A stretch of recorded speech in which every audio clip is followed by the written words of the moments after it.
Yo. It's time. It is time. Are you gamers mentally ready? Plan go wide. Content.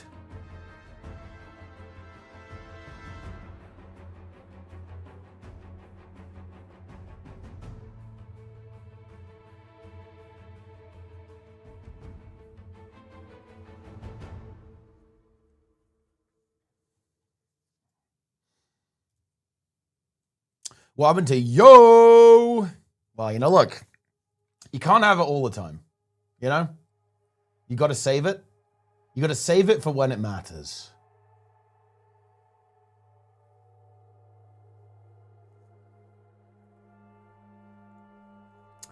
Right.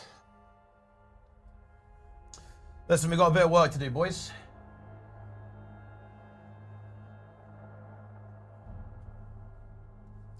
Is anyone logged into the NA server? That's my main question. Is anyone on the NA server?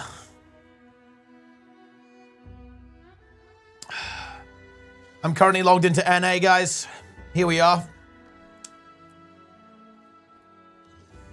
Let's do it. I need to actually clear a couple of raid bosses real quick. I need to clear Ken, and we need to clear Conjured Amalgamate. Although maybe I want to do Conjured Amalgamate actually, because that boss is kind of fun actually. You know, it's a bit balked because of power creep, but it's kind of a cool boss. But here's the problem though, he doesn't have the Jackal, so he has to AFK while we do the pre-event for Largos. Maybe that's fine though. I don't know. I don't know, guys. Maybe that's fine. Probably get to the good boss first. Yeah, pretty much. Okay, I'm gonna make a squad, guys. Come and do Ken, yeah?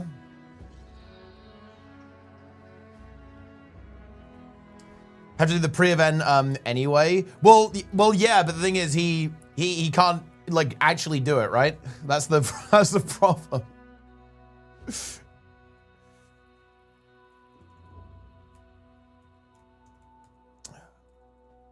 What do I think of Ashes of Creation? Not finished. I'm gonna go on the LFG, I guess. LF, guys, this is, oh my god. Isn't it obvious? I make a discovery. Wow. That's what I'm talking about, guys. Only thing on the LFG, 3 sales. Good question. I don't know, but the answer is most certainly around us somewhere.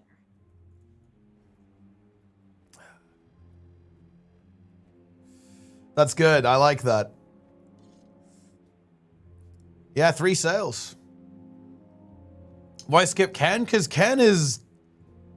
I don't think Ken is that good. Like, that's why. I don't think he's very good. Ken, no, we're not doing Ken CM. We're doing MOCM, though. QDPS. Very nice. Invite Chomp. Chomp 3 party. Chomp 3 party in the chat. Oh, we're gonna have to disable Emboldened. Oh wait, no, we're doing challenge mode, so it's fine. The inventory, yeah, the inventory is a little bit sus. Oh, wait, also, guys, real quick, actually, what's this? What if you can't get Fractal Relic? What's the best relic after that? I need to buy a relic for Max.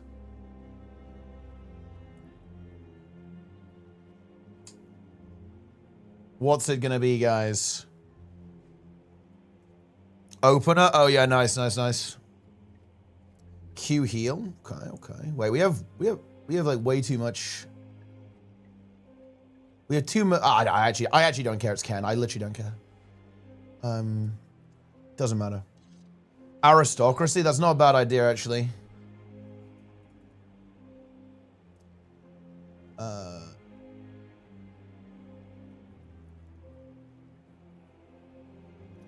Thorns Relic? Oh, shit. Yeah, you can buy Thorns Relic. That's true, actually. Oh, shit. Yeah, nice. Yeah, I forgot you can buy that one. And I need a Thief Relic as well for his power build. Dude, what's he playing? He's playing Power Conduit and Condi Conduit.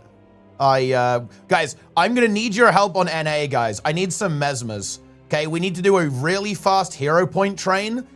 Shout out to ArenaNet. He does have the expansions now, but he doesn't have any hero points unlocked. So we're gonna have to do that real quick. But yeah. I've actually sent him the build. I mailed him a full set of exotics for both builds.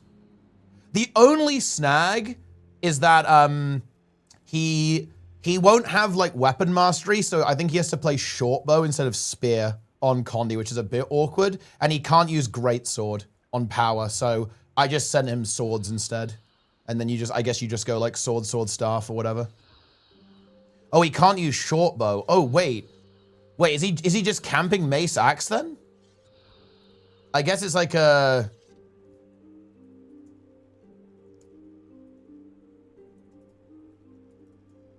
I guess it's like a mace axe angle? I'm not gonna lie, it doesn't fucking matter. Like, it doesn't matter. Obviously. In fact, look, guys, full disclosure, you guys need to sandbag a little bit, okay? Otherwise the bosses are gonna die too fast. So honestly, the more scuffed it is, the better.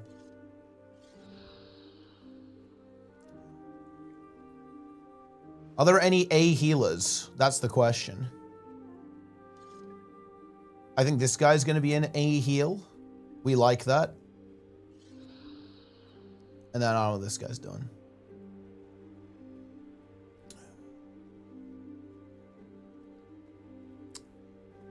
A heal QDPS. Go A heal. We need 2 times A heal. It's actually looking pretty good though. I'm not on EU, Scully. I'm on an A. This is NA server. Paragon build is 41k DPS. I mean, dude, that's good. That's the way it should be. Okay, Druid, nice. Let me heal. I will Frog Wizard. Oh! Whoa! That's actually a Frog Wizard, guys. I think we can actually go like this. We can go like this, guys. Let's roll. This is enough. We have it. Yeah, we're fine. Yeah, we'll just play like this. Primer up.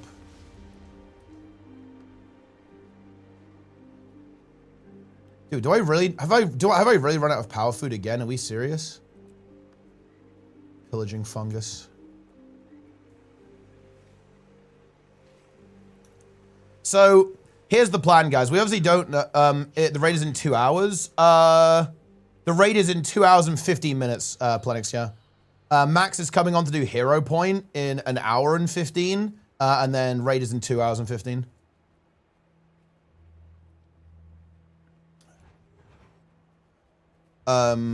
We have Infini boons. We just send it. Wait, is Glenna coming actually? Oh, no, okay, I guess I'll start it this one.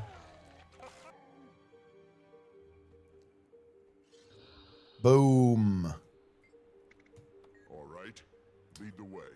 Gliding and updrafts to do Twin Lagos. I don't think you don't need gliding for Lagos. Oh, he has gliding, but I don't think you need updrafts, right? I think the things automatically push you. They're not updrafts. Strange. But yeah, he has gliding because everyone has gliding. Do you feel that? Worst case, he can just like jump off. I think it's fine. I kind of want to do CA. Because I think it's kind of a cool boss. So maybe we don't skip CA. Hold on. Arena pet. You see that? This is powerful stuff, actually. ArenaNet dev is on lag. Wait, we could get this dev in the raid as well, actually, no? Oh, hold on. Well, I hope I'm on quickness. I think I am, but I'm not entirely sure. Okay, I think we're good. Because we already have 2 devs in the raid. We got Roy and Awesomeness in the mix. We could actually collect an additional developer. Oh, I'm terrible. It's completely over. I'm washed. I am fully washed, guys.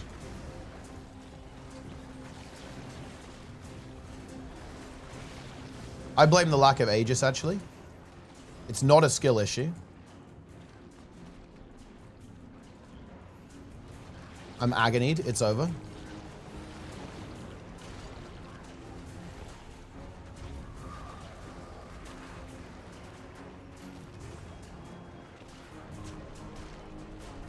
See, this is kind of what I'm talking about. With, like, less people. You know, with less people, Ken is kind of good. I'm gonna go to a single. Oh, we both had the same idea. It's probably fine. Ooh. Actually got bonked out of shroud. Oh, a reflect. Nice. Slightly awkward reflect there.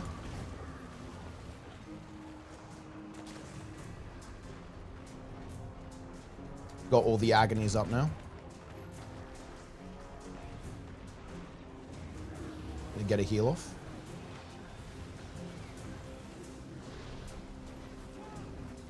This one.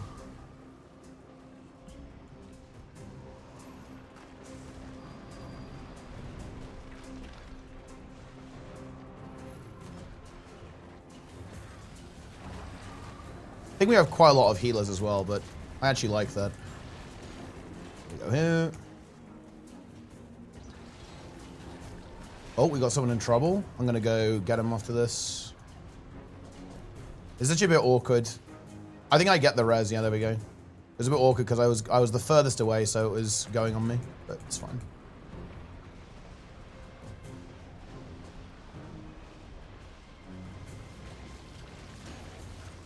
See ya. Having trouble moving. It's a little bit scuffed, but it's kind of working out. Ah, Ken Penis. Legendary attack move. Don't see that very often.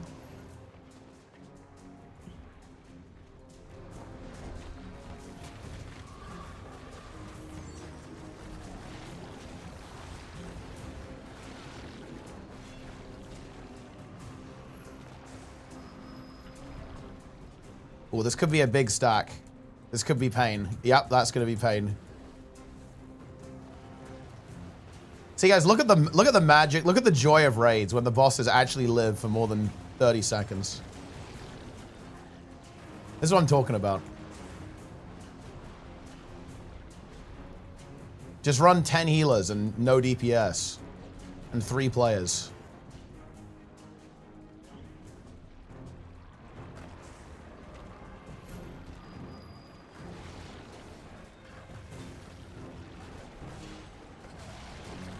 $1 billion HP Ken LCM.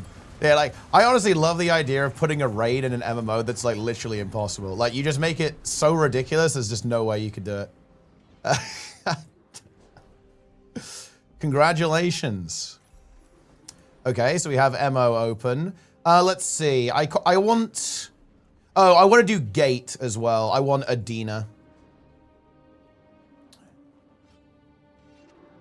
Quickness Connie Scrubs at 41k. Dude, the numbers are crazy, Sneb. Like everything is absolutely cranking.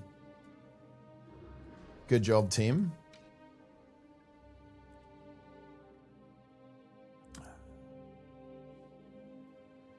Okay. Yeah, okay. Next up, I'll just make a new squad. Because I don't want to like troll people, I guess. Although it looks like everyone's following me, so I'm assuming people are from the stream. Okay, let's go do Gate. Get that done. Dude, should I go on the LFG for Gate? That's crazy. We can actually do this. This is actually pretty easy to do. We can just do it normally. Nobody ever does it this way, but we can just do the defense. We can just defend the NPC for 5 minutes. Even with 4 people, it'll be easy. We just have to do the cap event. And then just defend the NPC for 5 minutes. Perhaps a little more respect for the great city of Adasheen. I am the key. This is power, guys. On my doorstep. Can I join? Yeah, I'm just prepping some raid instances for later.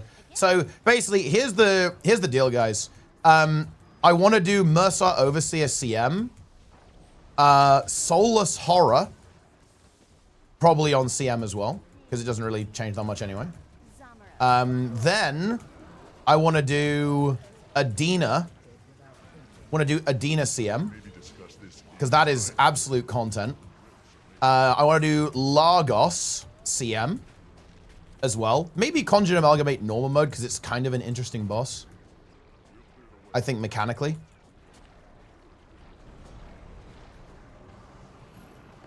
And then honestly, that will probably be it for today. Zera. I don't think Zera, it's not very interesting mechanically with modern DPS numbers. Like, it is a literal golem. Like, she doesn't do anything. I actually agree. Zera is a really cool fight because tanking is really relevant. It's like a really big deal. But I don't know. Greer CM? We're not doing Greer CM. Sabir. Sabir is, I don't know, maybe we'd do Sabir. It's like lower priority though, I think. It's not that hype. Oh yeah, and we don't have leyline gliding. That would be a problem in that. Yeah, that will be an issue in Wing 3. LCM. I would actually do LCM if we had like 8 hours. But we don't actually have enough time, in my opinion, to like actually get anywhere. Because the thing about the LCMs is they have long sequences. So you actually just need like a certain amount of time to just be exposed to the sequences, right? So it's not that hype. You wouldn't really get to like the good part of Saris within like 2 hours of gameplay. Sloth. Sloth is actually pretty high tier. I do like, we should do Sloth. That is a classic. What a classic boss, guys. But we need to really sandbag on Sloth though, otherwise it's deplete.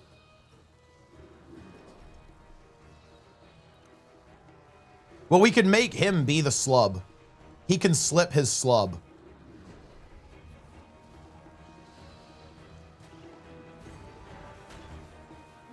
Decima CM. Well, basically the way we're gonna play this, guys, is okay. So here's my plan. We're just gonna do some of like the fun, interesting raids that I've picked out today, and I'm gonna chat to Max after. And if he wants to go a bit spicier, we'll do Decima CM probably on Thursday, right? And kind of put the 2 hours into it, and we can probably kill it within 2 hours. But if he wants to like not go too crazy and just kind of just chill out, then we'll just do more. Like we'll do, you know, we'll do something else. Maybe some world versus world. Maybe like some open world stuff as well, obviously.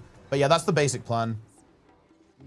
Does he have glider? Yeah, everyone does. So it should be fine. I feel like these rifts are just waiting to spit out more bad guys.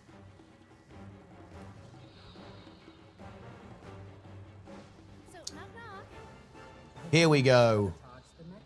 He would want to continue past the 2 hour mark. I mean, I don't know, maybe. We'll find out, I guess. But he's obviously a pretty busy guy and, you know, he's got other stuff to do. I think we should just, well, actually, I guess we have quite a lot of people now. We do need to actually defend, though. I guess I'll go defend. Because you have to keep Glenna alive here. Gonna get a heal off. There we go. Any defenders?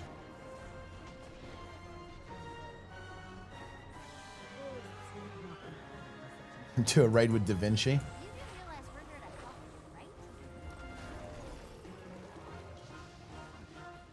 Oh, I think the healer's here now. That's pretty good.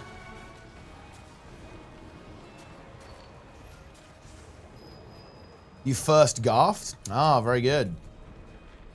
We love a good first garf. I think the healer's there now, so we're fine. Darren's? Yeah, I think Darren's going to be raiding with us on Antiquary. Missed the one. It depends on how they apply boons. I think it's actually fine now. Like the quickness build, like the QDPS build feels fun to play. Power build, I guess, a little bit less so. Okay, so we're done here now. We can go do, let's see, do we need to actually open anything else? What do you want me to play? Basically just any VOE spec, to be honest, Neb. Like, if you play Amalgam, that's good, I guess. If you want to go that direction, or just like any VOE spec. I think I'm probably going to play Rit. Planix is probably going to play Paragon or Troubadour. Probably, yeah, maybe Paragon, and then Awesomeness is going to play Troubadour, maybe. So that's the kind of angle. Cardinals be trying to stabilize the city? Karim killed water and fire. The remaining two have been seduced. Yeah, okay, we're done here. Do not concern yourselves. It is a Jinn affair. Well, given the crowds of living Jinn in here, I'd say we're your... I'll just play NG? Yeah, it's fine. Dude, Trig, you should join as well. We got to get Trig in here. We have like, I'm collecting all the ArenaNet devs for this. Let's see, do I have to open anything else? It would be good to have a Doom opener, actually. But that's actually a bit of a pain, isn't it? Maybe I'll have that set up for Thursday. Just because you've stolen a chair does not mean Let's see. Is there any other raid boss I want to do? I don't really care about Wing 1. He's actually done Wing 1 already anyway. So Wing 2, we want to do Sloth.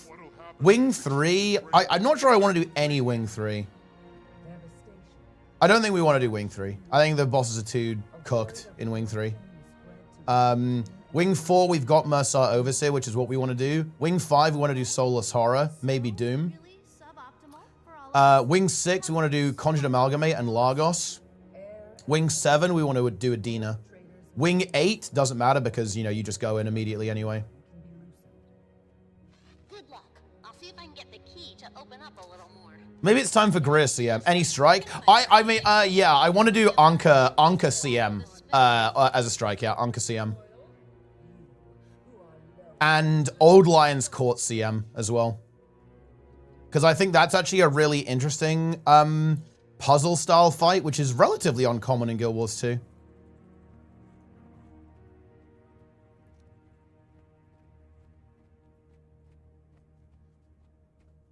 So I think we're actually good to go. Yeah, I think we're good to go, guys, on instances. This looks pretty decent. And then maybe if we have time, we'll do some... Zero for the spectacle? No. The gameplay is not good. He also doesn't have ley line gliding. So we'd have to do the exploit.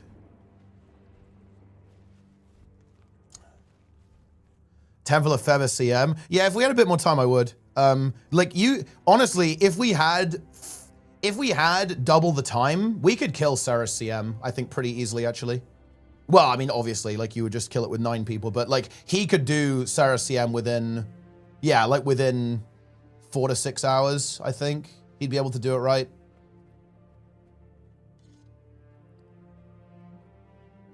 But yeah, we don't quite have enough time. I don't really want to spend like, you know, I don't want to spend that much time on one thing. HD norm mode, I would actually like to do it because it's cool. Wait, what the hell is the Earth Elemental doing here? It's over. Someone has brought the, I've actually not seen this before. What is this? The Earth Elemental has, it has arrived. Yeah, what? Wait, I have never seen this before. What is this, guys? Have you guys seen this before?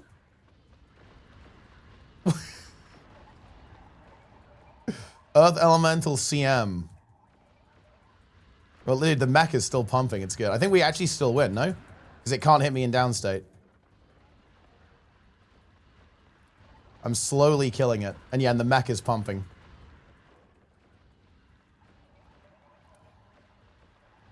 He wanders. Yeah, I mean, he has wandered. It's not looking good. That's crazy. Notable difference FPS, X3D, yes. Oh yeah, it is a massive difference. Like I went from a 9900K to a 9800 X3D, and it was like I think over double FPS in basically in WoW and Guild Wars. So I think it's really good for MMOs in particular. It was also very noticeable in single player games or you know, kind of 1v1 games like StarCraft 2, which I also play. It was very noticeable. It's insane.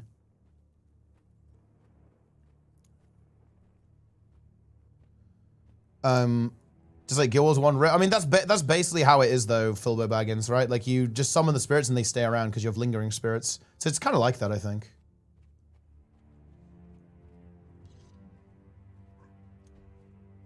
Kind of. Core classes. Nah, just gonna sandbag a bit.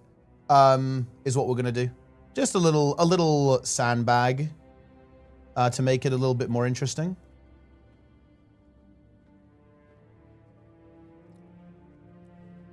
Because otherwise, yeah, obviously we're gonna do a little bit too much DPS. We've also got Sneb and Darren's, so that's like an automatic sandbag and awesomeness. So that's 3 sandbaggers. And Jester is on like his cooked ult.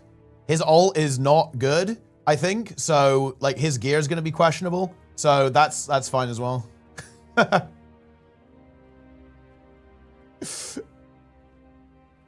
When does Max come on? He's going to be live in about an hour, and then we're going to be doing like hero points. And then an hour after that, we're going to start our raiding session. Right, let me think. Is there any other prep that we want to do on NA? Yeah, we're playing on NA, that's right. Is there anything else we want to do in particular? I'm pretty sure I thought about this quite a bit, guys. I'm not like YOLOing this. I did think about it quite a bit. Doom Opener, not really. I kind of do Miragon, yeah. But it might be more of like a Thursday angle. Because Doom CM will be kind of fun to do as a little project. Oh, dude, could we do Doom? We could do Doom CM today. Okay, I kind of want to do it. Yeah, we're doing SH, yeah. I kind of want to get a Doom opener. Like, if we've got time at the end, I feel like we should fucking send it, right? Surely we should send it. It's so good. But the reason why I opted to not guarantee Doom CM is because of the pre-event. Because we're obviously going to wipe a little bit, intentionally, basically. Well, we're not going to int, but, like, you know, we want to not just one-shot everything. That's kind of lame. And dude, the pre-event is just... that, we do not like to see that, right? Like, that is not good. It is not good. Oh, wait, okay, guys. Okay, this is how it works, right? If we go SH and I leave before it dies, and then I complete River and Statues, if I do Desmina, I can leave and then open Doom, right? I'm pretty sure that's how it works. Yeah, okay, let's do that then. I might just come to EU for this, because honestly, like, we are not getting people, guys. Does not feel good. It's a little bit too early on NA, I think. Because I'm just open SH for you. Well, I mean, yeah, I mean, I can open SH right now, but I need to leave so I can open. But yeah, I guess it doesn't really matter. Avoiding the for fun events. Well, I mean, look, honestly, I feel like River is kind of interesting, and so is Statues, but it's more like we only have pretty limited time. We've got 2 hours to play, basically. So we have fairly limited time to get through stuff. So probably not the best use of the time to go that way. Yeah.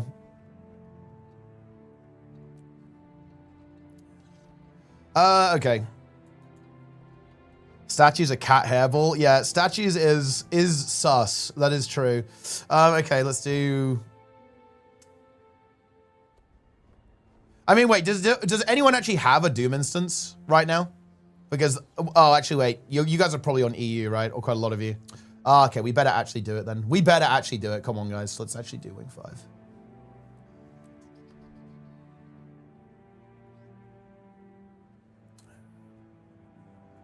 I don't want to do FC, though.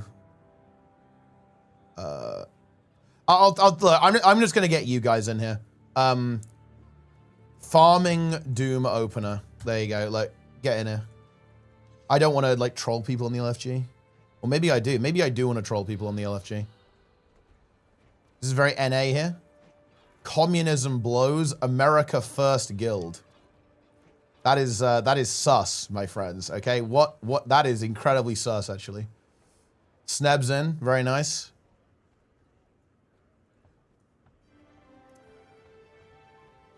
Yeah. That is an NA moment, guys. That is K-Kona right there. Okay. Surrender to fire. Oh, shit. Full Wing 5 or only Doom? Everything except Doom. Key of Adashim. Oh, he's still in the other instance. Okay, okay, okay. Never lucky. Shit. Never lucky, I guess. Okay, people are joining. Heal. Okay, okay. We need someone who can actually do the push. Fun PvE class in general. I think it's kind of a matter of perspective, but I think you can't go wrong with Necromancer and Guardian. Let's get into Wing 5. Any Wing 5s? Oh. Yo. Glad to see you made it. Oh, Hello, Snub. how's the, Coming here how's the with audio? I mean, it's you're not crackling. Alchemy must be more impressive than this frozen dirt hole. Do you Oh, it feels good to be alive. Yeah? Yes. Dude. The audio has been fixed. I what? why I should have listened. Oh, and it was suggested to me to update the BIOS, but I was Yep. like, "There's no way it's that." And I Mhm. just reinstalled Windows instead. Yep. You should have seen my face when I reinstalled Windows. It didn't and work. heard the crackle. Yeah. You mentally broke, I assume. It was mental boom. It wasn't just bro. I was shattered. I was so mad. Devoid of my spirit, that vessel acts only on anger and influence. Yeah, but Okay. now I think it's good. But I have a lot of have to like reinstall OBS and set everything up. Yep. and Wait. it's gonna be a while. Wait, what did you so you went hard reset then? Like you hard Oh, reset I did your full nuke. Yeah, You've I nuked fully everything. nuked everything. That's Yeah, crazy. I just reinstalled Guild Wars 2. You go ahead. Wow. I'll search the fort and talk to the ghosts. Yeah. If you find out who she is, come find me. It was a bad and, experience. Don't die. Okay. I believe this player is a QDPS gamer. We also have a Herald in the mix.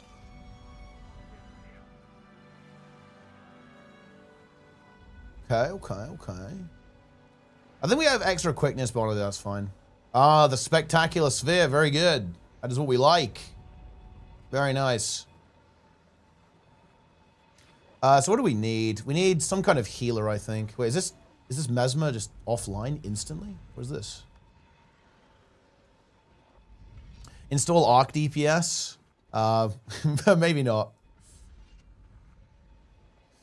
There'll be no Arc today, guys. This is an Arc-free experience. Oh, dude, Zlint's here. That is powerful. XDD tree, XDD tree, XDD tree. And then he left instantly. Okay. Wait, is Wild silent here, or did they just instantly log off? What is this? Also, we need 2 gamers. I guess maybe I can play Heal Scourge, I guess. Oh, actually, wait, no, can I? Oh, yeah, I can, actually. I can. Because this Herald will give quickness, I believe. Let's go. Log in. There we go. I've done it.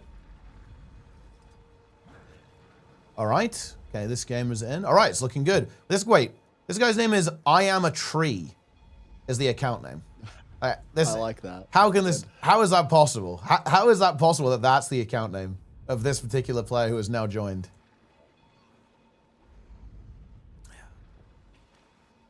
All right, it's looking good. Wait, is this Mesmer coming? Wait, I'm gonna. Hello, Wild Silent.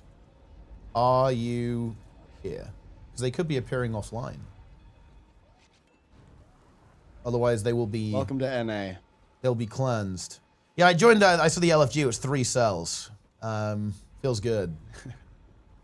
Remember, people, there was a time when me trying to get people to play in statics was fought with much resistance. And I said, and I quote, "Are you sure that you want to demean the people that are trying to get people to play together? Because if you do, there will only be sellers left someday." And look at where we're at. There's only sellers. Yeah. There's only sellers. All right. Okay. We'll just go with 9. Let's just go. Maybe this guy comes back. All right. Let's go. I'm doing Alacrity in this group. The Luminary is Alac. The Herald is Quickness, surely. The Luminary is pushing, which is very high tier. Actually, he's going to whack it with the hammer. What could possibly go wrong? What could go wrong? Another successful Condor Dusk operation. I guess I tank. I mean, yeah, you can tank, Jester. Yeah, that's fine. I think that shouldn't be a problem. Oh, we actually have. Oh, that's annoying. The ready check won't work unless I kick the guy. That's. All right, let's go. CM. No, because we're just clearing an instance right now. Although to be fair, CM on this one doesn't really make a crazy big difference.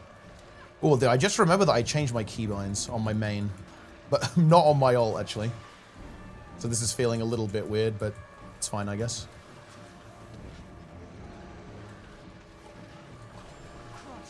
I think I haven't done this boss for over a year. Really? Wait. Oh, the guy. Oh, wait. The guy did join. Wait. Okay. Okay. Is this an NA moment, Seb? I asked the guy, "Are you here?" I got 0 response. Then he joins the raid and then complains that like he got kicked. Like, what? What's my counterplay there? Like, what am I supposed to do? Yeah, you're the villain here. Just like, get that. That's crazy. Wouldn't it be great if, like, imagine a world where commanders had more control over what was going on. Oh, run, lads! Oh, I'm rezzing. Did Scourge putting in the work? Surely we CC. I've tried to CC. Oh, yeah, it's a bit sus. This is a little bit awkward, isn't it? We're not in the best spot. But we'll mobilize it. I don't really want to be here. Oh, we're actually pretty safe though. You want to log out? Is that what you're saying? Yeah, I want to log out of the game. I no longer want to be in the game. Why is it taking so long to kill this? Can I just ask?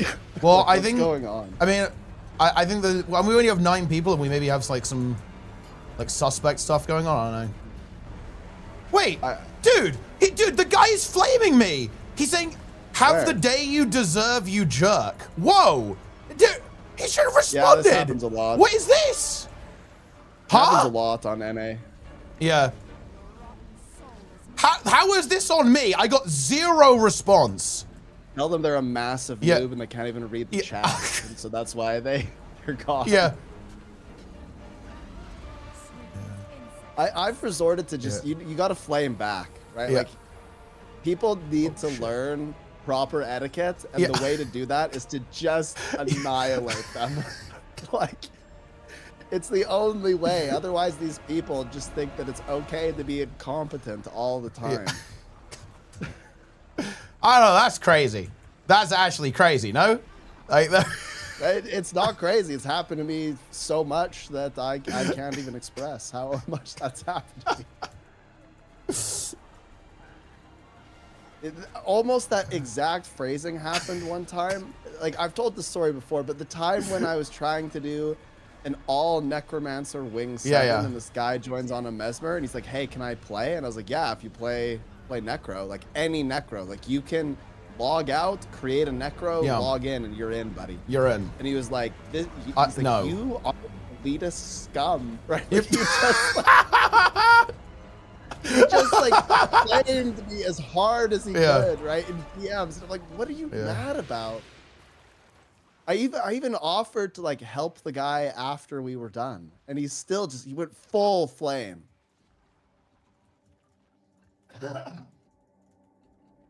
Dude, I can't even respond.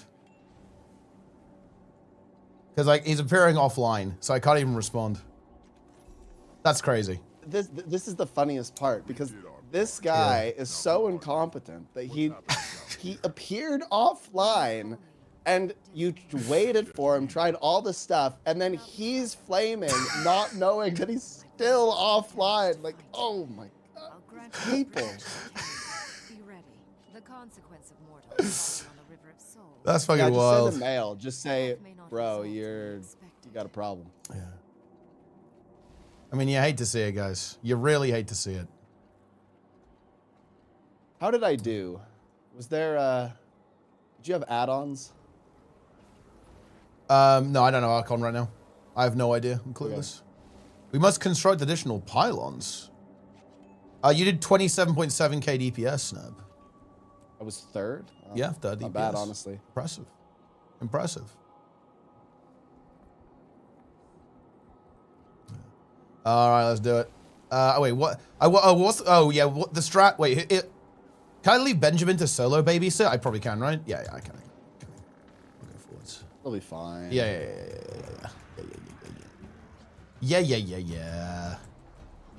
We're good. We're good.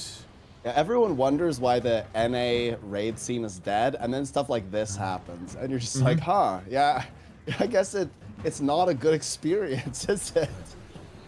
You know what's really weird, Sneb? That is I don't think I very rarely experienced that sort of thing on EU. Like that actually feels really weird to me. That is like very very NA, I feel like. That's like full NA, right?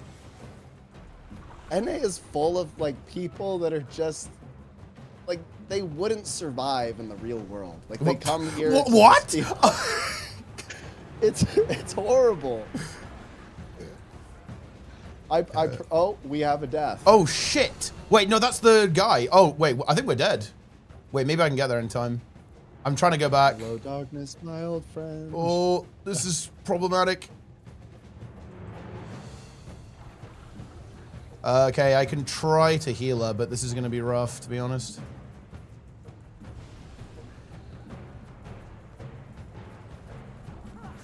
I believe in you. Don't worry. We need to gotta kill juice this her. last innervator. Yeah. And the problem is going to be the bombers. I don't to actually heal enough. Yeah, we've killed everything. So that's good. What if I go backwards to you?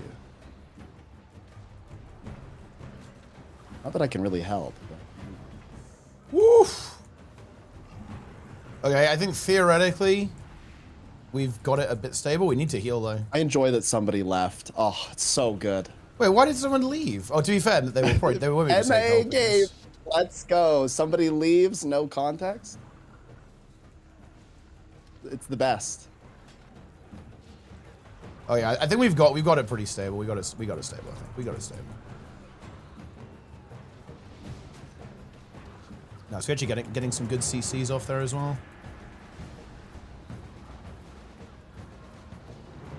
I actually think, you know, I could handle the flaming, but the leaving after every boss is what shattered me. I could not continue. So that you broke? You're saying that is what actually broke you? I mean, any reasonable human would be broken if you spend all your time leading Guild Wars 2 raids only to have a bunch of people constantly flame you, tell you that you're garbage, and then leave after every boss with no communication. Sneb is traumatized, guys. Yeah. There's some trauma there. We did it. We did it, guys. How many people here in this squad are actually from EU? That's the real question. Oh, I think it's full NA. This is NA, dude. Well, I guess is this full NA? I think this is full NA, yeah.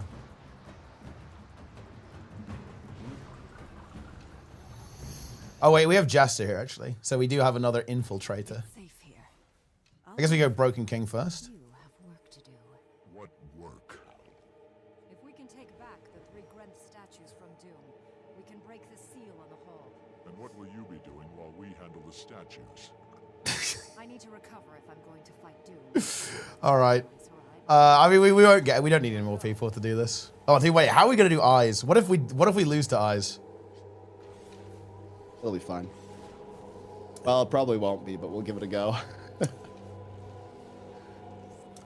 And we just have to do it normally, right? We just do split strat. That's probably fine. I think The chat knows that I'm gonna kick your ass at the half marathon, right? They're all aware of this. That's cope. Dude, I'm down 20 pounds. Yeah? September. Yeah? Oh, yeah. But, I mean, you're down 20 pounds because you've had double dragon for a month, no? Well, I mean, I was sick for quite a bit of time, But I joined a pickleball league. I'm actually playing tonight and tomorrow and Saturday. So honestly, pickleball is what made me lose most of the weight. Well, and I also did a lot of running in September and October before I got sick. Yeah. Good. Yeah. I'm cubed. Wait, guys, we need to... Guys, get the fucking things, yeah? What is going on? I'm in.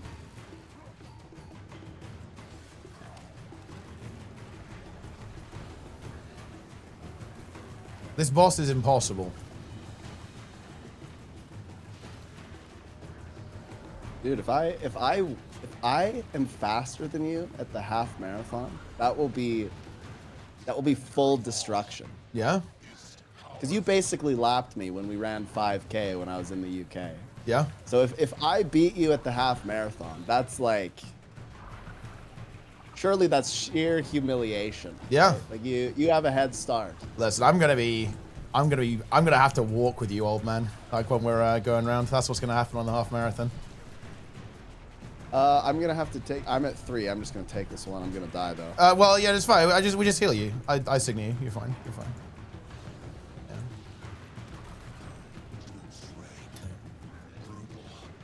I've still Doom's got Reign. 3. Would you consider Doom's Reign to be brutal and uncompromising? Of course. Would you consider NA to be brutal and uncompromising?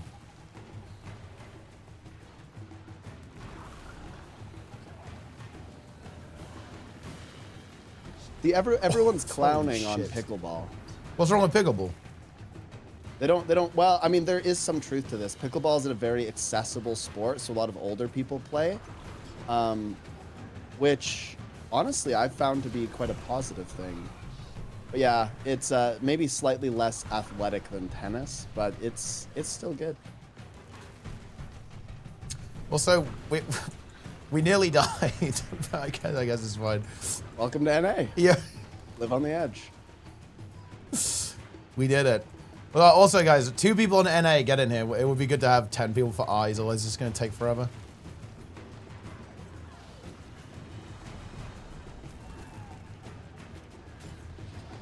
I've played pickleball with like a bunch of seniors, and honestly, they are very good. Some of them are pretty ridiculous. Okay. However, I figured out that one of them was doing this like illegal serve. Oh dear. Yeah. Did you cut You can do this. they're caught? Caught? Yeah, well, I caught them. Like, it's not legal. You like spin the ball in your hand, and then you put like this insane side spin on it, so the ball goes over the net and just goes like sideways. And there's no counterplay. It's actually an illegal serve. Wow. Oh yeah. But I just let him do it because I thought it was funny.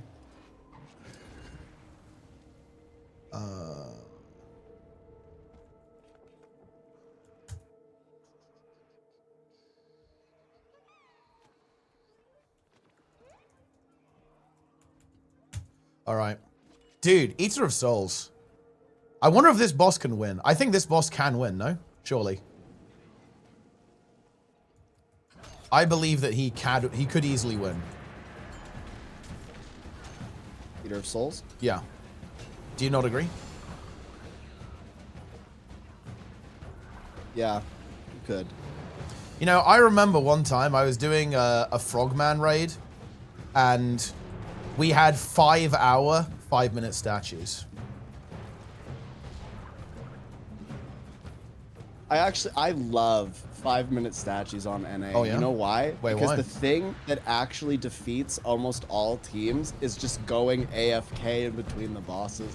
I can't even tell you the number of times where people have completely ruined 5-minute statues only because they can't remain in the game long enough. They just go AFK randomly, and then everyone's like, are we ready to go? Are we ready to go at eyes? And then they just don't go. It's over. Okay,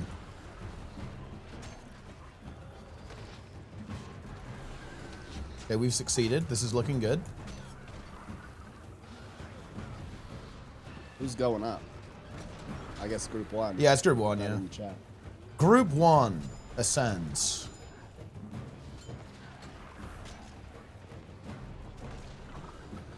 Watch out for the spit.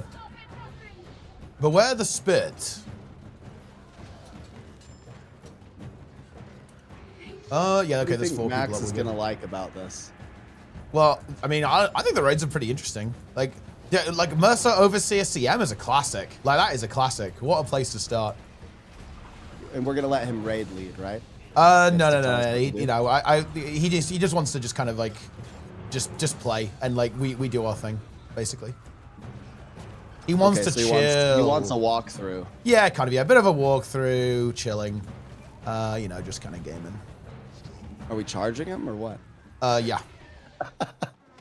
This is a buying situation. It is a buying situation, guys. I mean, look, isn't that, if you think about it, isn't that actually the true Guild Wars 2 raid experience? Am I wrong on that? That is the true experience. I mean, there's guides on this, right? Yeah. Bear in mind, guys. Bear in mind, top NA creator, content creator, Silhouette Gaming, has a how to buy raids guide. Remember that. Can we get 2 more people? This is going to suck, right? This is so lame if we don't get 2 more people. Hold on, let me go on the LFG. It'll be fine. Oh, it's going to be so slow, though. We have like 2 throwers. Like, we can get 5-minute statues. We're so close. Are we? No, there's no way. Because, I guess it's probably not that bad. All right. Do you want me to? I don't know where we're going. Okay, no, we have people. It's fine. We have people. Wait, who's throwing actually? I can throw if you want. Yeah, I guess you throw. I just someone who knows how to do it needs to do it. Like that's that's all I want. Yeah, we're on NA. Dude, seriously, Darren's. I'm on the NA server. Dude, I feel like I have to tell this story to Darren's. Darren's, check this out. So we were plugging Soulless Horror, and a guy was appearing offline, wasn't in the raid, didn't respond to me when I said, hey, are you coming? So I removed him from the group, right? The guy flamed me and said, I hope you have the day you deserve, right? Yeah. It's like, bro, that was my introduction to the NA server. Like, that was welcome to NA. That's 100% an NA experience. Yeah, you seem somewhat surprised by this. I was molded by this, Teapot. I have been completely engulfed by these people. And we're experiencing it right now where for some reason there's like 4 people at lights. Well, we have to figure out who's throwing. Jester's throwing for group 1. We need a group 2 thrower. You're throwing group 2. Okay, yeah, we're good. Okay, yeah. Okay, we're good. 1 north, 2 south. Okay, I throw south then. Yeah. Okay. All right, I will do a ready check. Watch the HP, guys, right? No trolling. Here's the Sneb stream.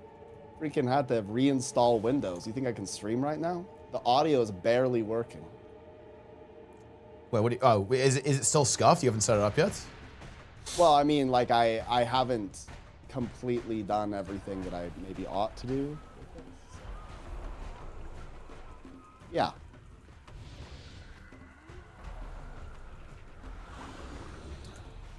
3 lights there.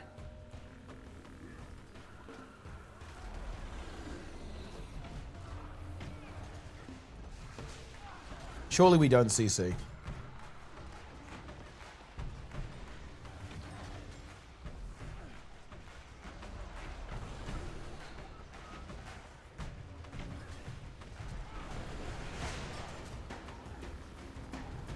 Run the lights. We actually have not CC'd. This is crazy. Oh wait. Oh no, we're killing too quickly. Uh-oh. Actually, maybe we can kill. I'll let Jester get that one. RI is dead. I think it's gonna. Oh, I think it ported. Oh wait, hold on. Let me give someone Lieutenant. I know where it is. Give me Lieutenant. Yeah. Hold on. Yeah. I'm giving it to you. You have it. I mean, just have to chill a bit. I guess it's fine. Don't kill the Ike. Don't kill X guys. Yeah.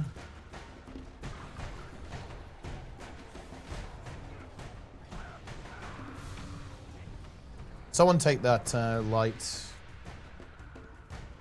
Okay, never mind. We have 50 lights. is big. All right, we did it. Okay, nice. So we have Doom Opener. Perfect. Perfect. Was it you that chose to collab with Max? Was it ArenaNet because they know you play WoW?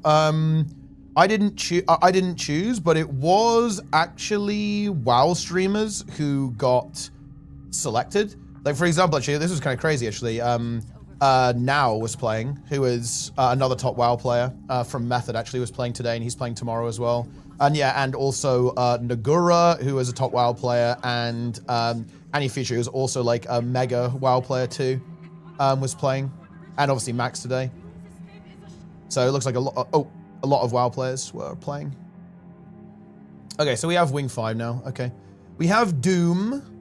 That's pretty good. That's pretty good. Wait, was Gingy playing Guild Wars? I actually didn't see that. That's crazy. I need to watch the VOD on that.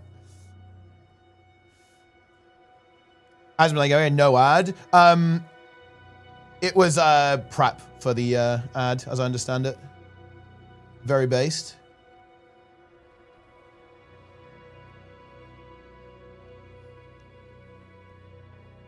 Yeah, Ampy. Yeah, I think. Wait, did they sponsor Ampy? I think they did. That's epic, dude. There are so many people who, if they play Guild Wars 2, this game will be so much better. Oh my god, it would be so good.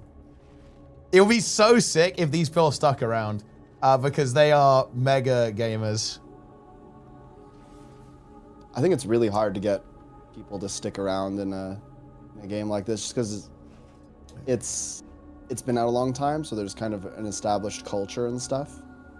So people like try it and they'll like play through the story, but to like main it, I think it's pretty difficult to get some of those big streamers to do that.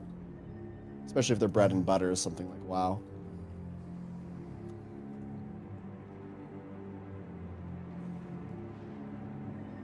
Yes. The Jester won the Doot list. Impressive. Very impressive.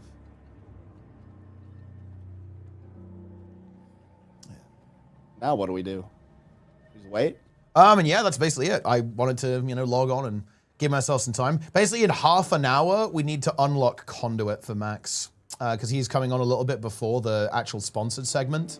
So yeah. Oh, that reminds me. I need to pin this message. This. Pin! Wait, actually, is that the pin? I need to actually check. Is that the right one to pin? Because they want a specific message pinned. Because look, your boy's sponsor for this as well, guys. They're paying me to play Guild Wars 2. How crazy is that? Yeah?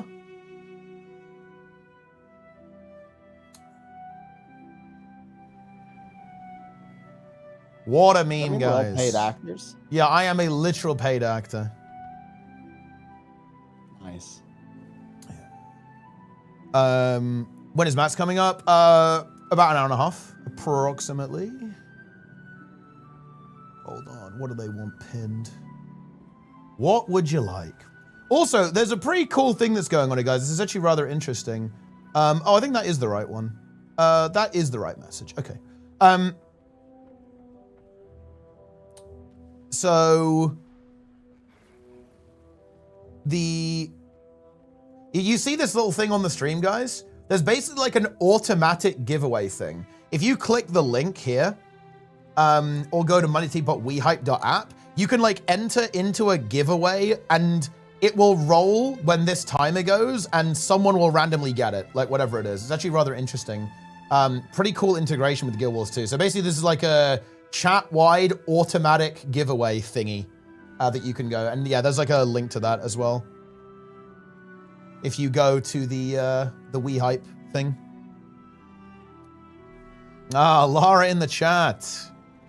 The automatic giveaways call I'm entering? Wait, Lara is entering? That's crazy.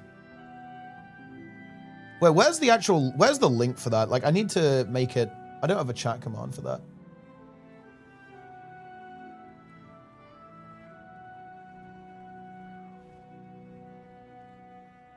But we're gonna need it.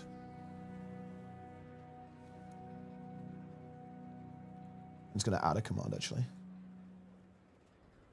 Yeah, I can't believe that this works.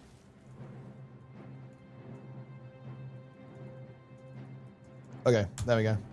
Exclamation mark wehype Free stuff, wow.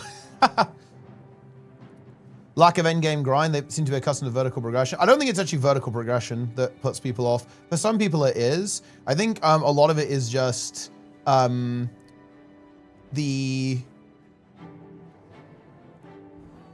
community is pretty different, and people who are accustomed to WoW kind of like, you know, they kind of go that way. You know, they want the WoW culture quite a bit. And also just the volume of like new content, like the speed. It's like the speed of releases. Read DMs? Yep, gotcha. Wait, is this what I think it is? Surely not. Oh my god. Dude, Lynn's setup is crazy. That is a crazy setup.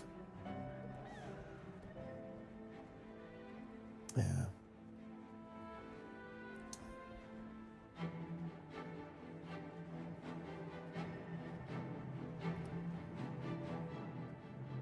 If Lara wins, it's rigged. Wait, can I enter my own giveaway? Can I actually do that?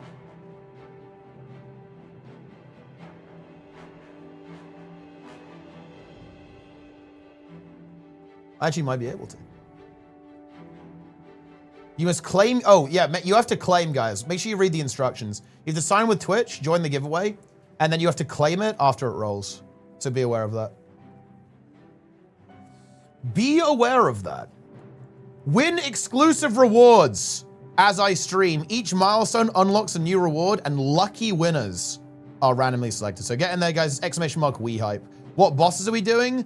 I think we're just going to do it basically in order. We will go Mersat Overseer CM into Desmina, into Conjured Amalgamate, into Lagos, into Adina CM, and after that, maybe some strikes.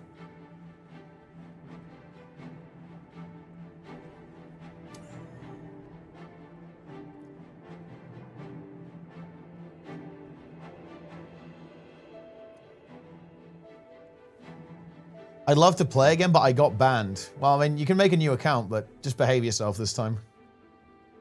Why'd they get banned? Oh yeah, we could do Sloth as well. Sloth would actually be really funny. Maybe we could even do Sloth first. That's kind of a content boss. Should we do Sloth first? What do you think? Do you think we should open with Sloth? I think we should. I think we should do Sloth, but make Max. Yeah, he has to be the slub, obviously. He can be the first slub. Yeah. I think we should kill him as soon as he enters the. No, wait, no, that's wait, no. He eats No, mushroom, no, we no. instantly nuke and No, say, do not like. welcome to Guild Wars 2. We are And then we not tell them doing that's that, the true guys. LFG experience, anyways. Yeah, I mean, it kind of is though, right? Like it is the experience. Okay, nice. Yeah, no, we don't need that many pawns. We're just gonna like run around the VOE maps and show off the VOE maps and just get the hero points unlocked for Conduit. And it's gonna be a good time, guys. It's gonna be good. It's gonna be massive.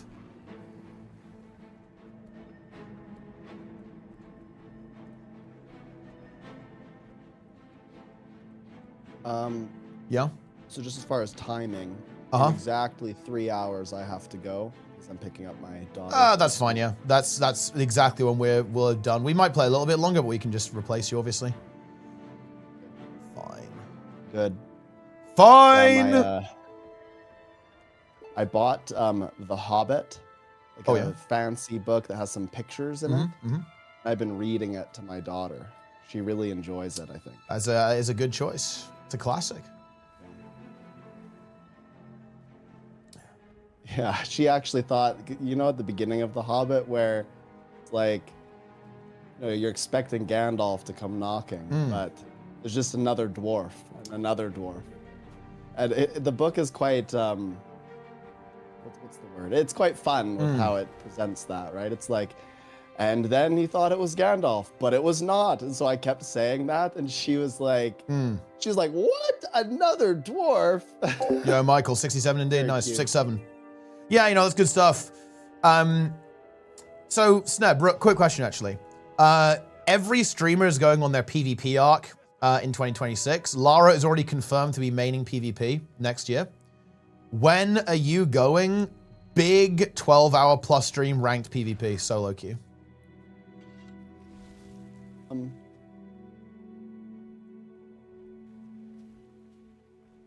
That's probably won't happen.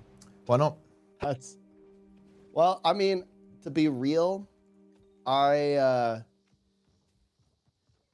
if I'm self-reflective, I get pretty mad in PvP. Yeah. And part of it is because the PvP games are not competitive whatsoever, and you just have to deal with people who are basically trolling, but they're just new. And so it's like the matchmaking is not very fun as a consequence of the population being low, and this triggers me greatly. Like, I can accept when I lose to like Grimjack and Naru and like all these like really good PvP players, even anyone in the top like 200, whatever. But when I'm playing a game, because this has happened to me before, and we're about to win, and I watch my teammate just leave the node and let them decap and then die instantly, and then we lose by 5. I don't think I can mentally handle that. Like, it's just a little bit too much for me. Oh my God, Snap, I've kind of cut you off here. But dude, it's Lenny. We're in game with Lenny right now. Guys, this is a rising star in the YouTube scene right now, guys. One of the biggest, hottest new creators. Lenny the Gamer, nearly at 4K AP. He's here on his power. I mean, that's just great. You love to see a guy blast. He's cranking boons on Paragon. Absolutely going crazy, delivering huge value to the team. I honestly, like, does Lenny know about the onion farm? I can't tell if you're trolling. Who is Lenny? What are you talking about? Wait, do you not know Lenny? No. Dude, are you serious? I just Googled Lenny the Gamer, and literally this channel that hasn't posted in 3 years just popped up. So No, wait, guys, we'll link it. Someone's gonna link it. Like, yeah, no, this is actually like a new guy. He just started playing the game. Yeah, Lenny's World is the name of the channel. Lenny's World. Lenny's World. Yeah, it's in chat now. Lenny's Gaming World. You can check this stuff out. This guy is great. He's like really friendly. He's, you know, very dialed into the community, you know? More boots. Oh my gosh. Easy gold, easy life. Yeah. The truth about Guild Wars 2 raids. Hold on, I'm going in. Oh, good music to start with.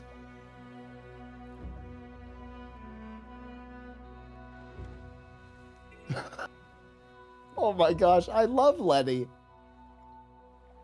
I told you. I told you. Isn't Lenny the greatest? Yeah. Oh my gosh, you guys are too good. Oh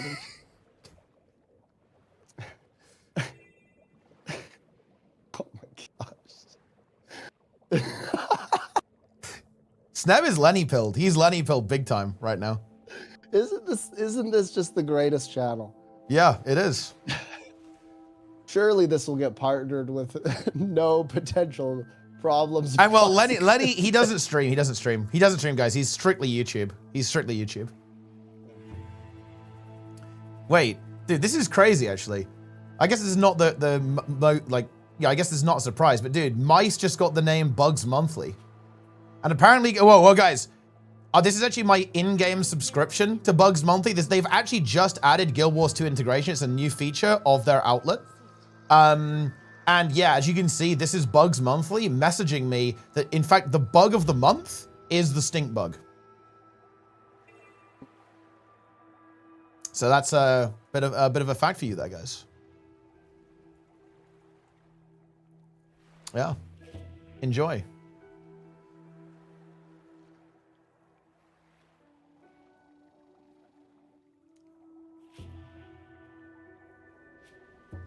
Stink bug.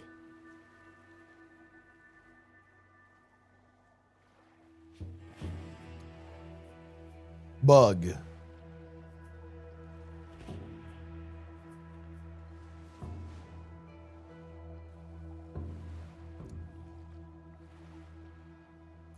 But yeah, there you go. I know that's it, guys. We just have to wait now. Hero Point trainers the entire stream. No. We have an hour before the stream technically starts.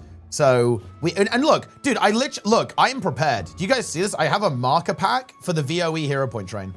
Look. How are VOE hero points dog? Aren't they really fast?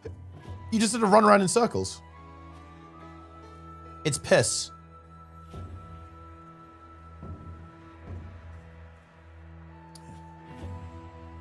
Yeah, he's gonna have to do the woke hero point. What's this? Wait, bug of the month. Bug of the month is a student-run monthly post which highlights the diversity of insects found in Pennsylvania. Wait, that's crazy. It actually was the stink bug at some point. Bug of the month is an invasive insect pest that feeds on a variety of host plants, including ornamental plants and crops including peaches and grapes. In vineyards, they can cause direct injury to grapes by piercing and feeding on the berries, leading to mold and sour rot infections, reducing fruit quality and yield. This is good information, guys. Yeah, they have, whoa, dude, they have bug of the month going all the way back to 2020, but they actually stopped. This is like one of the last ones, I guess. Yeah, this is the last one. They stopped in April 2023. Like, bug of the month ran for 3 years.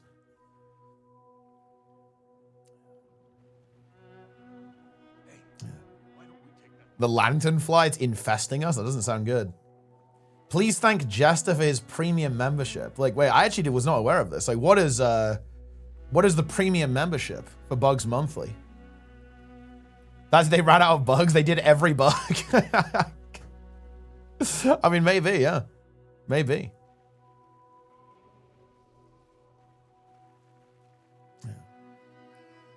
So watching YouTube? Hey, I'm glad you're enjoying it. Yeah, enjoy the PvP content? Ah, well, you might be in luck. There should be some more of that. More will be coming. Also, we may need a couple of helpers, guys. I don't know exactly how many people we have for this, but it should be. I don't know exactly. So if you're on NA and you can do raid CMs, we may need you. Dude, Lenny's here. Wait. Lenny has Doom CM, guys. This is massive. Wow, and to think he only started playing the game very recently, guys. He actually has Doom CM and the Chaos Staff as well. That is very impressive. Chaos Staff, wow. Yeah. High quality weapon. A good skin. Obviously, here's the setup here on the Warrior. Yeah, Lenny was probably healing it. He was probably main tanking it as well, actually, on Paragon. That's impressive stuff. We have a Dragon Hunter player here. Dragon Hunter. I guess I'm tagged. That's probably confusing people a bit. Yeah, this is Lenny's world, guys. He's here. Incoming YouTuber. Yeah. My build is full givers. Ooh. Yeah, because you like to give the boons, right?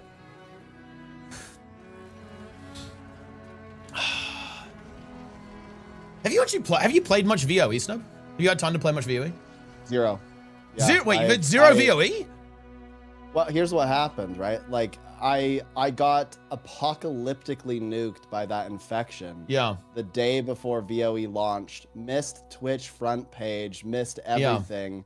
Yeah. And I'm serious, man. Like the night before, I was like, surely I'll be good enough to maybe I can just stream without cam. Like I was debilitated. It was really bad. Yeah. Like, I could barely keep my eyes And you told me you said you couldn't even sleep, right? You kept like waking yourself up. So you had like 0 hours sleep. It was like full I had 0 hours sleep. I sweat through all of my sheets. It was disgusting. I was not good, man. Yeah. So that happened. But then because I was sick, and the sickness like dragged on. Like I had been sick for a lot of October, and then it dragged into November a little bit. I got really behind in my schoolwork, and I got like a bunch of stuff deferred. Like I just was having a conversation with my supervisor today because I basically have like 40 pages of writing still left to do. Yeah. And I'm probably gonna have to do that within the next 2 weeks, or I'm toast. So I haven't been playing at all. I've just been trying to survive. Like it's been rough. Plus statistics was really hard. That's more like linear modeling. But anyway, it was quite hard, and so I was spending a lot of time on that. I ended up doing quite well, but I just had no time to game. Like I was constantly in the car, at the school, reading, writing, just full survival mode. It was bad. Man, yeah, it's not good.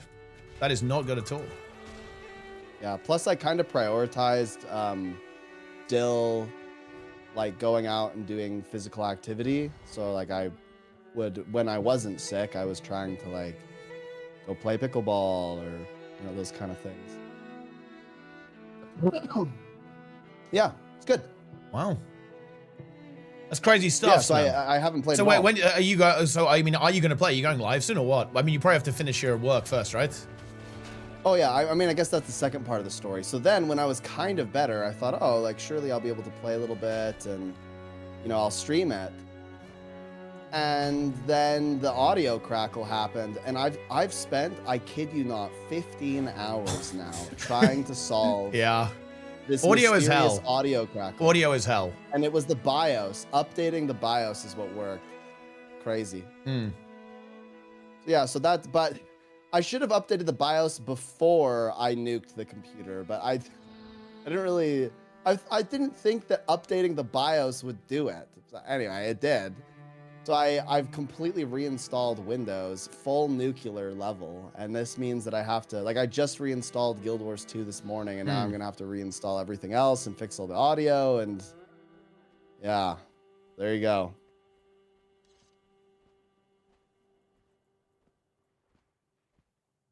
And that's not, doesn't sound like a fun time, to be honest.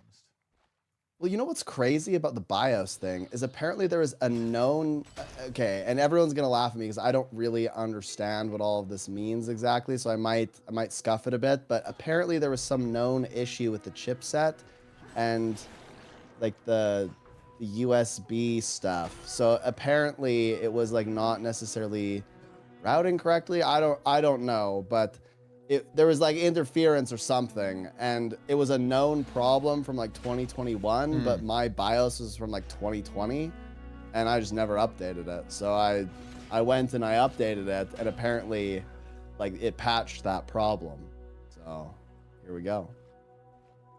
But I had no idea. He's here. Zlint is here. I'm gonna say XDD tree, isn't it? He's one of the most unhinged players in the game. On the NA server, of course. I'm still kind of a little bit stunned by my experience on the NA LFG. Is that really normal? That's kind of like standard? That's normal, yeah. That's crazy. In fact, I'm surprised it wasn't worse. Thought they might get personal, but they just told you to have the day you deserve. Right? Zlint has in said, the most indignant fashion. Zlint has said, I only exist to spread misinformation. That's his only purpose, is to spread misinformation.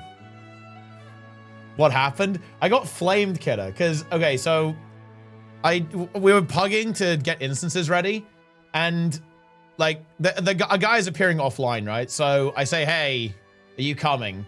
We're all in the instance. Like, he's not in the instance, not appearing offline, doesn't respond in any way. We're all in there. We've done a ready check. We're fully ready.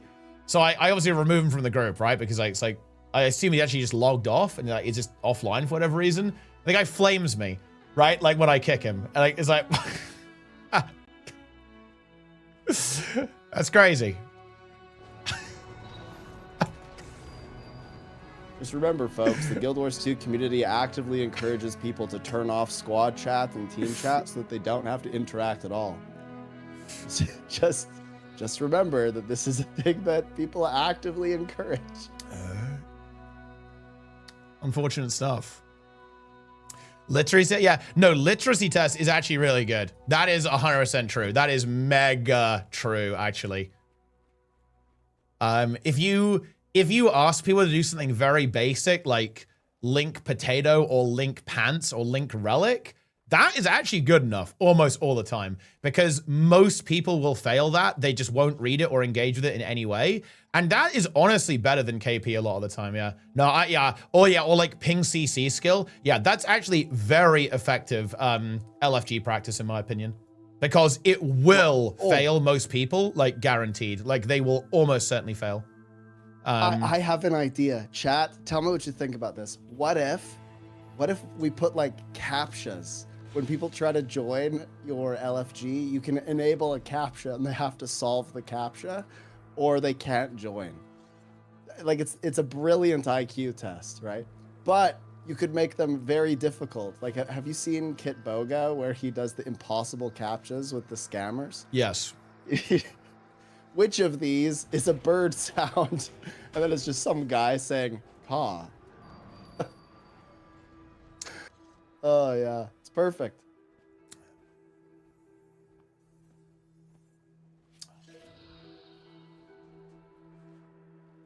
Incredible. I actually think it would prevent like 9 out of 10 players on NA from getting into any group though if you put any captcha.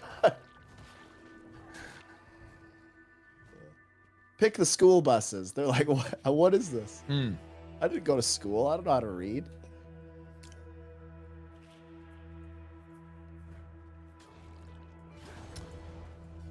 Yeah. Yeah, it is interesting actually. Sneb comes back and he immediately starts discourse. What do you think about that? Sneb is a fiend for discourse. I love debate. Yeah?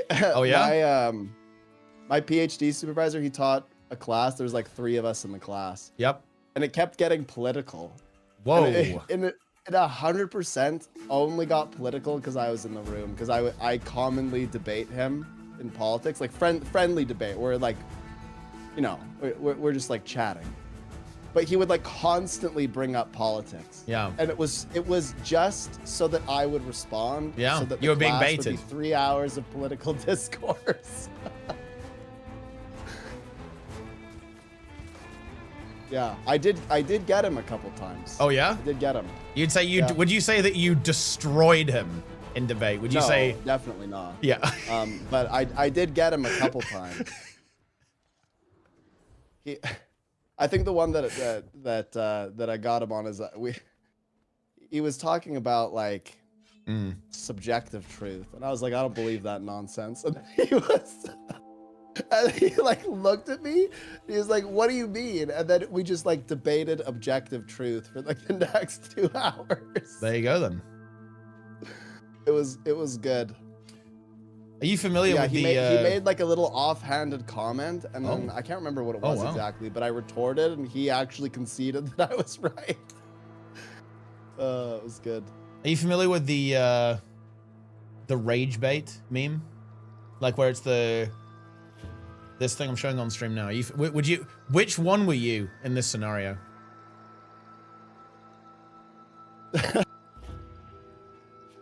Well, honestly, in my sociology class, I think I was the ape. Oh yeah. Yeah. Okay. I was definitely Yeah. the ape. in You were the ape. sociology class. So you were rage baiting, basically. You were the rage baiter. Yes. Yeah.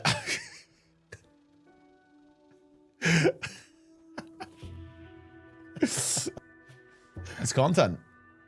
That is content. That is big content, in fact. I would even go as far to say large content. Sneb is the lioness every single time.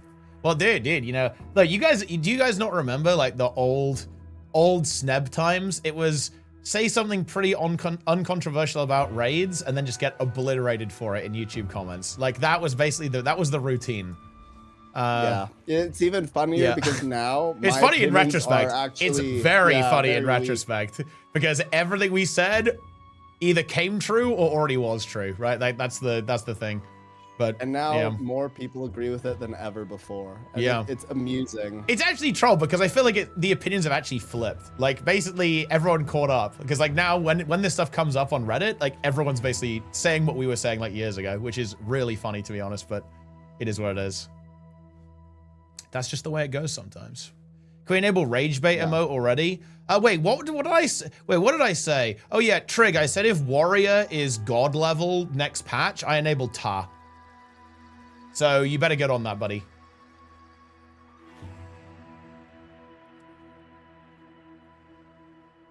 If you want rage, I guess there's no good version of rage bait. Like I haven't found a version of that meme that I think is good.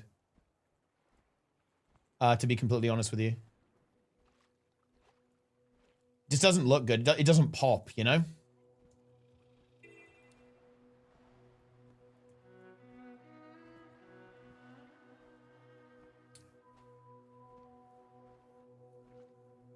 Trig, please make attunement CD reduction baseline. Thanks. Trig, please make evoker baseline.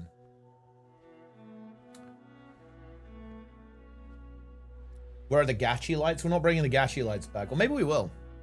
Have you seen the Gachi lights, Snub? No. Let me turn them on. You'll notice that we have some Christmas lights here, but every single one of them is a Gachi-gasm. Really?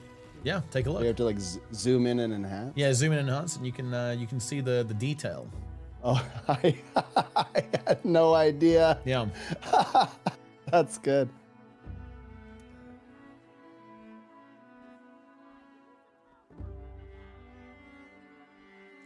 That's actually not bad, Darren. I would consider that one. That's a pretty decent emote.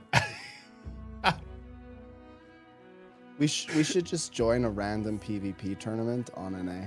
Oh yeah? Daily AT? Yeah, daily AT. It's in. It's probably gonna be. I think it's not on the agenda today, but maybe we should do daily AT. I'll do daily AT with you, Snub. Let's do. Why don't you do? Just get all of SG to enter an AT.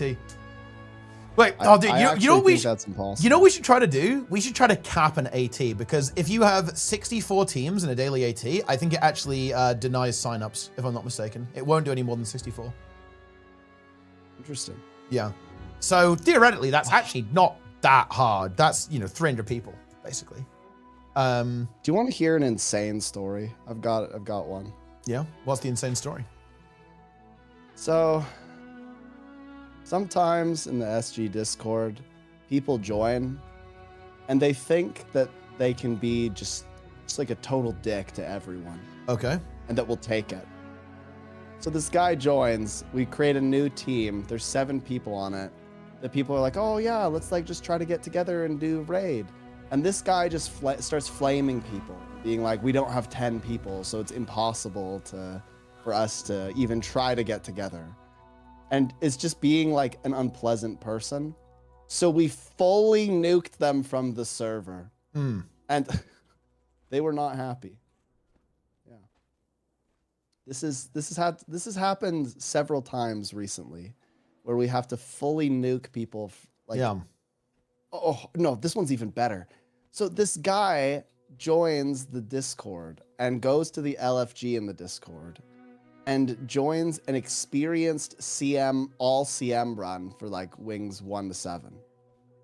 He joins, he's never done like any of these raids before, and he just hard leeches. And then when the group is like, look, we're literally watching you gain achievement points as we're going, like we asked for experience, what gives? He was like, thanks for the carry. What?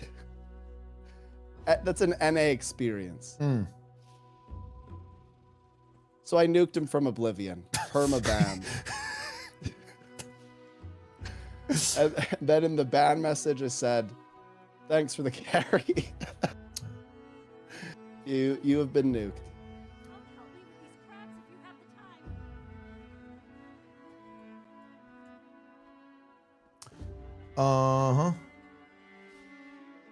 Also, yes. Okay, guys, I'm gonna make a new squad and we'll start getting the people in, because I think Max is gonna be going live soon. We're just gonna speed run him some hero points, and then we'll go from there.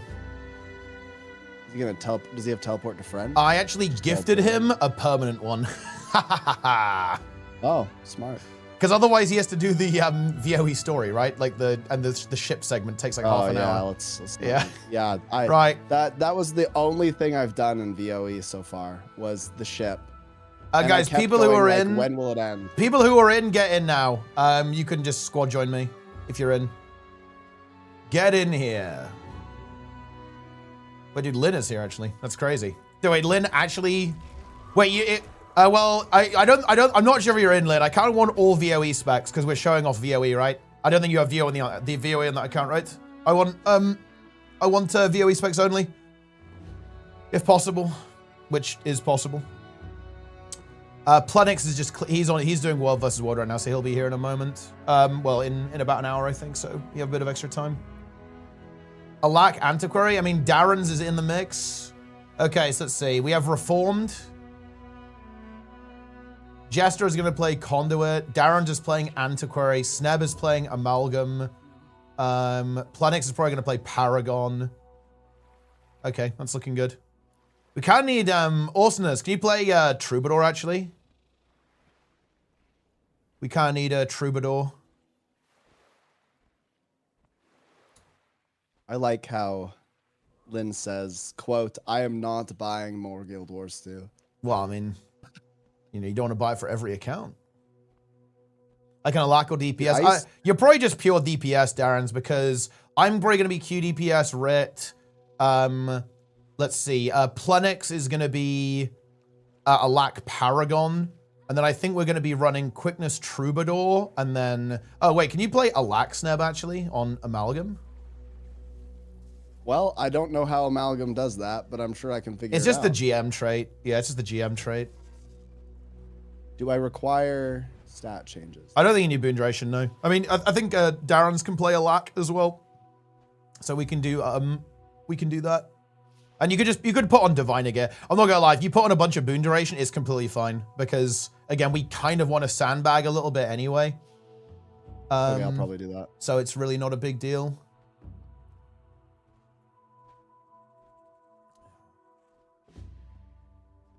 Isn't it false advertising if they use Bullet Catcher? True. Well, it's fine. Look, we just pretend that the next patch isn't happening. Not a big deal. It's fine. It's fine. Make everyone play Boon DPS to sandbag? That's not that much of a sandbag. Boon DPS is 40k DPS today. What do you think of the power level, Sneb, by the way? Have you seen the power level? It's pretty high, right? Yeah, it's pretty crazy. It's like pretty I'm high. looking at Power Alacrity Amalgam, and it was 44k, and this recent balance, it's going to be like 39k, which is still absurd when you think about. Yeah. Like I was trying to do 30k on Hollow back in the day, and I was like, yeah, like if I can hit 30k, I'm super good. Yeah. Now that's just like trash tier DPS. Yeah, pretty much. So we actually need someone who can play Evoker, I think is one of the things that we're missing. And we need a Gale Shot, guys. I want a Gale Shot DPS, Luminary DPS, or a Lack DPS would also work, actually. Yeah, okay, yeah. We need Dog Shot, Evoker, and Luminary. Who on NA can play Dog Shot?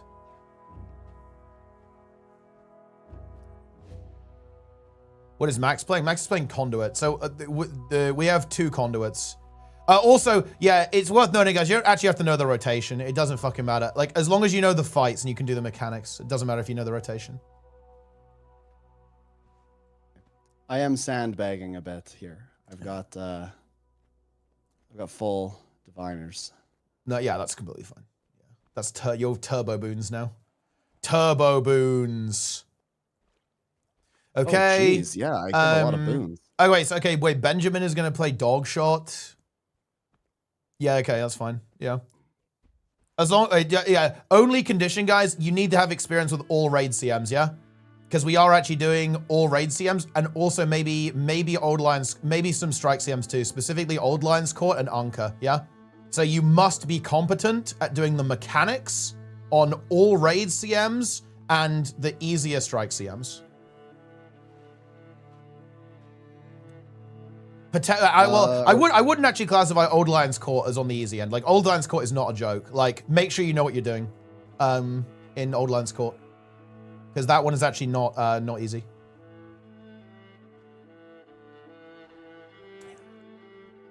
I think we should hop into yeah, we can go on Discord. It will probably be during the actual thing, it's probably just me and Max talking, otherwise I think that's gonna be a little bit intense. So I might make a channel for you guys to go, and then I'll be with Max.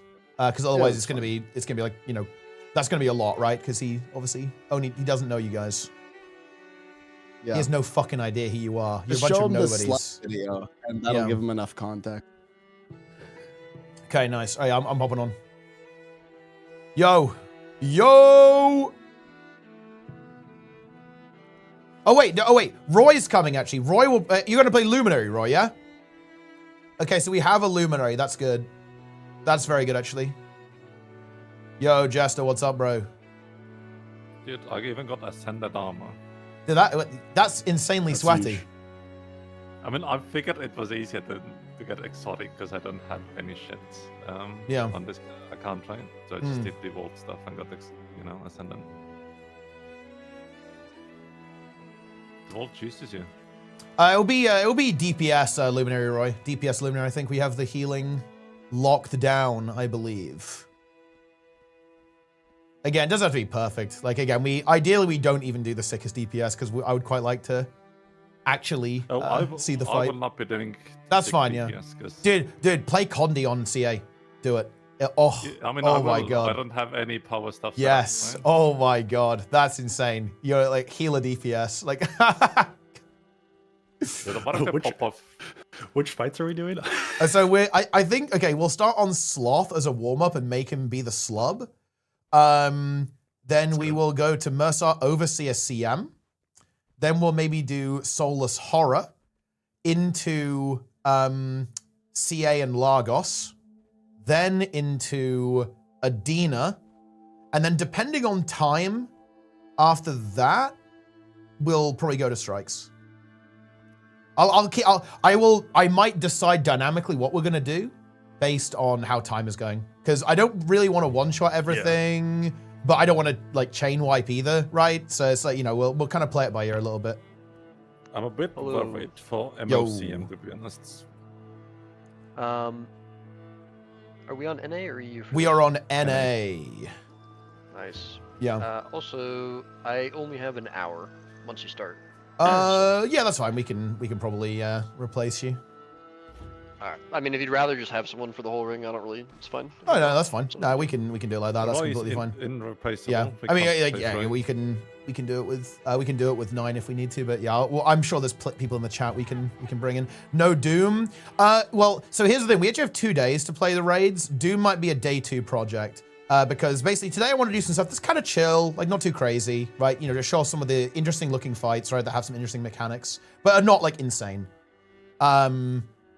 And after that, on Thursday, we might crank things up a notch, right? And maybe do something a little bit more exciting. Maybe do Decimus CM, maybe do Doom CM, something like that. Do you think Casey is like too easy or bad or?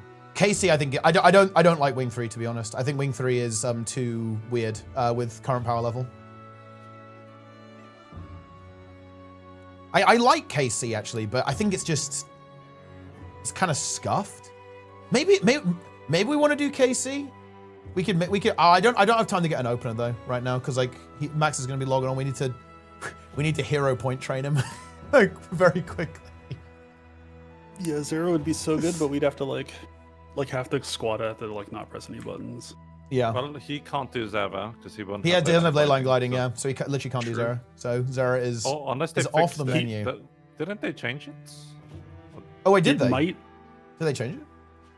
I remember vaguely that you don't need ley line gliding anymore, but maybe just like maybe it was bugs with Wing 3.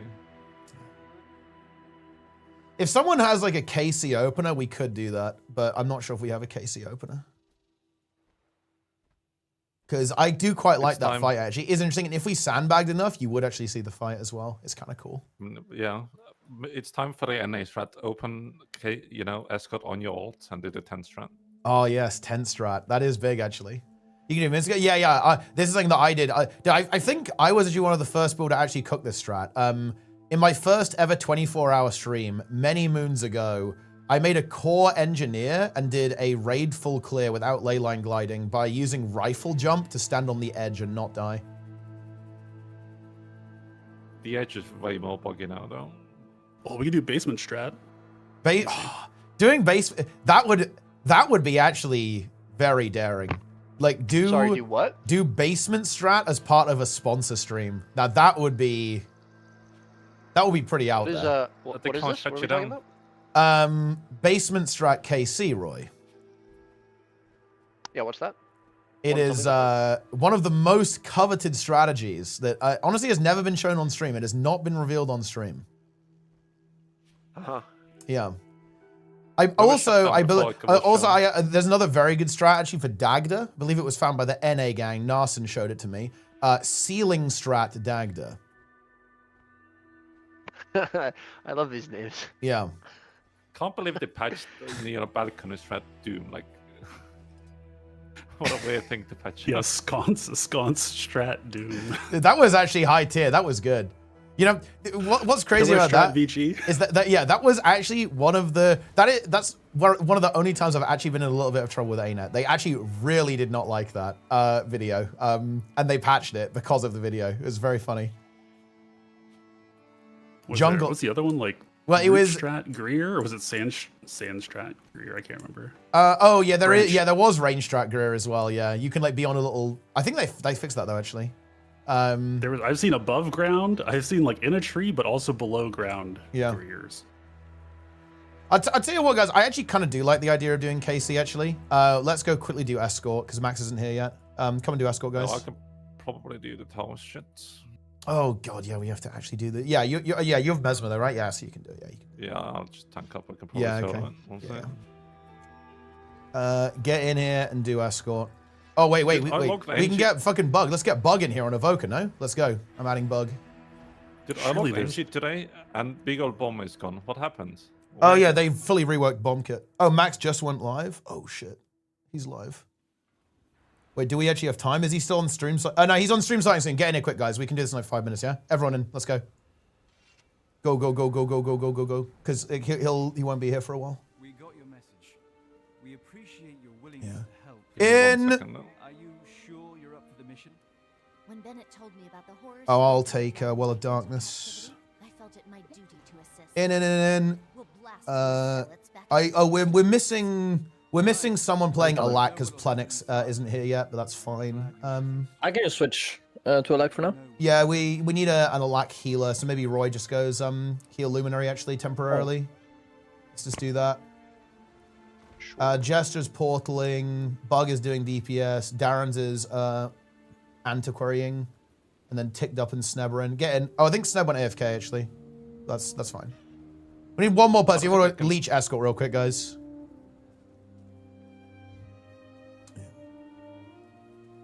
Well, spec is Max playing. He's playing Conduit. We're going to have to do him a real quick hero point train, though, before we start playing. But do you know what the worst thing is? We can't even do anything cheesy, because he literally needs the last trait unlocked. So we can't skip anything, by the way. He needs literally all of it. Like, there's no way around it. Are we gonna turtle him? Well, I mean, we can just... I think just running is quicker, right? I don't think Turtle is going to really help us that much. I don't know, because he won't have like the verticality.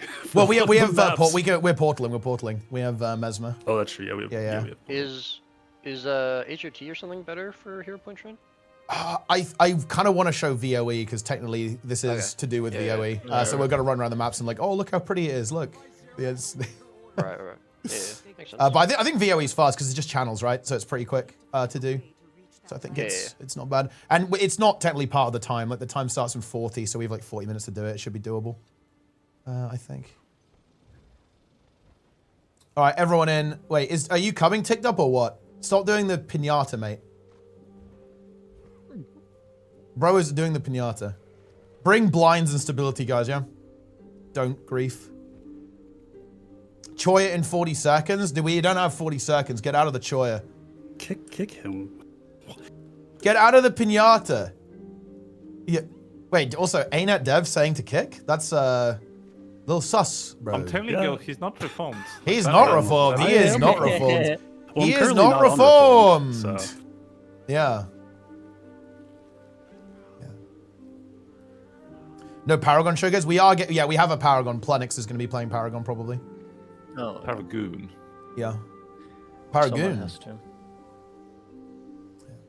Did HOT hero points? Okay, imagine that. Like Max joins, he's like, oh, we're gonna do some raids, and then we say, we're gonna need you to 1v1 this frog.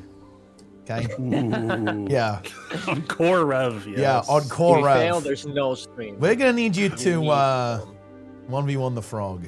No, quarter unlocked Herald. I mean, that would be a very good clip. Like, what if he's stuck in there for the entire hour of the stream on the frog? That would be very good.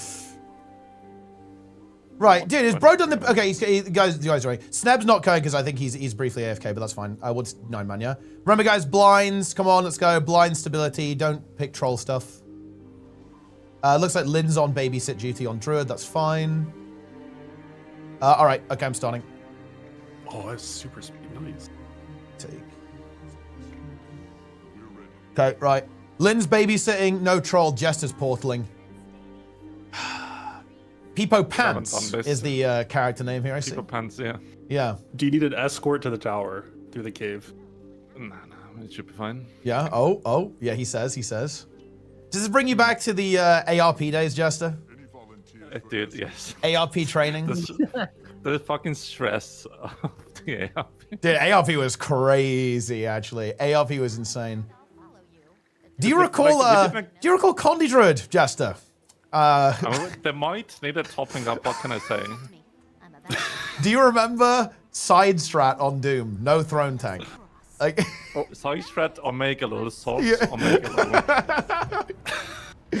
Yeah, Salt Omega Lul into beating everyone, including, technically speaking, downstate cucks or dungeon ducks. With very minimal practice. Dungeon because ducks, no one dungeon wanted to ducks. wake up. Dungeon ducks.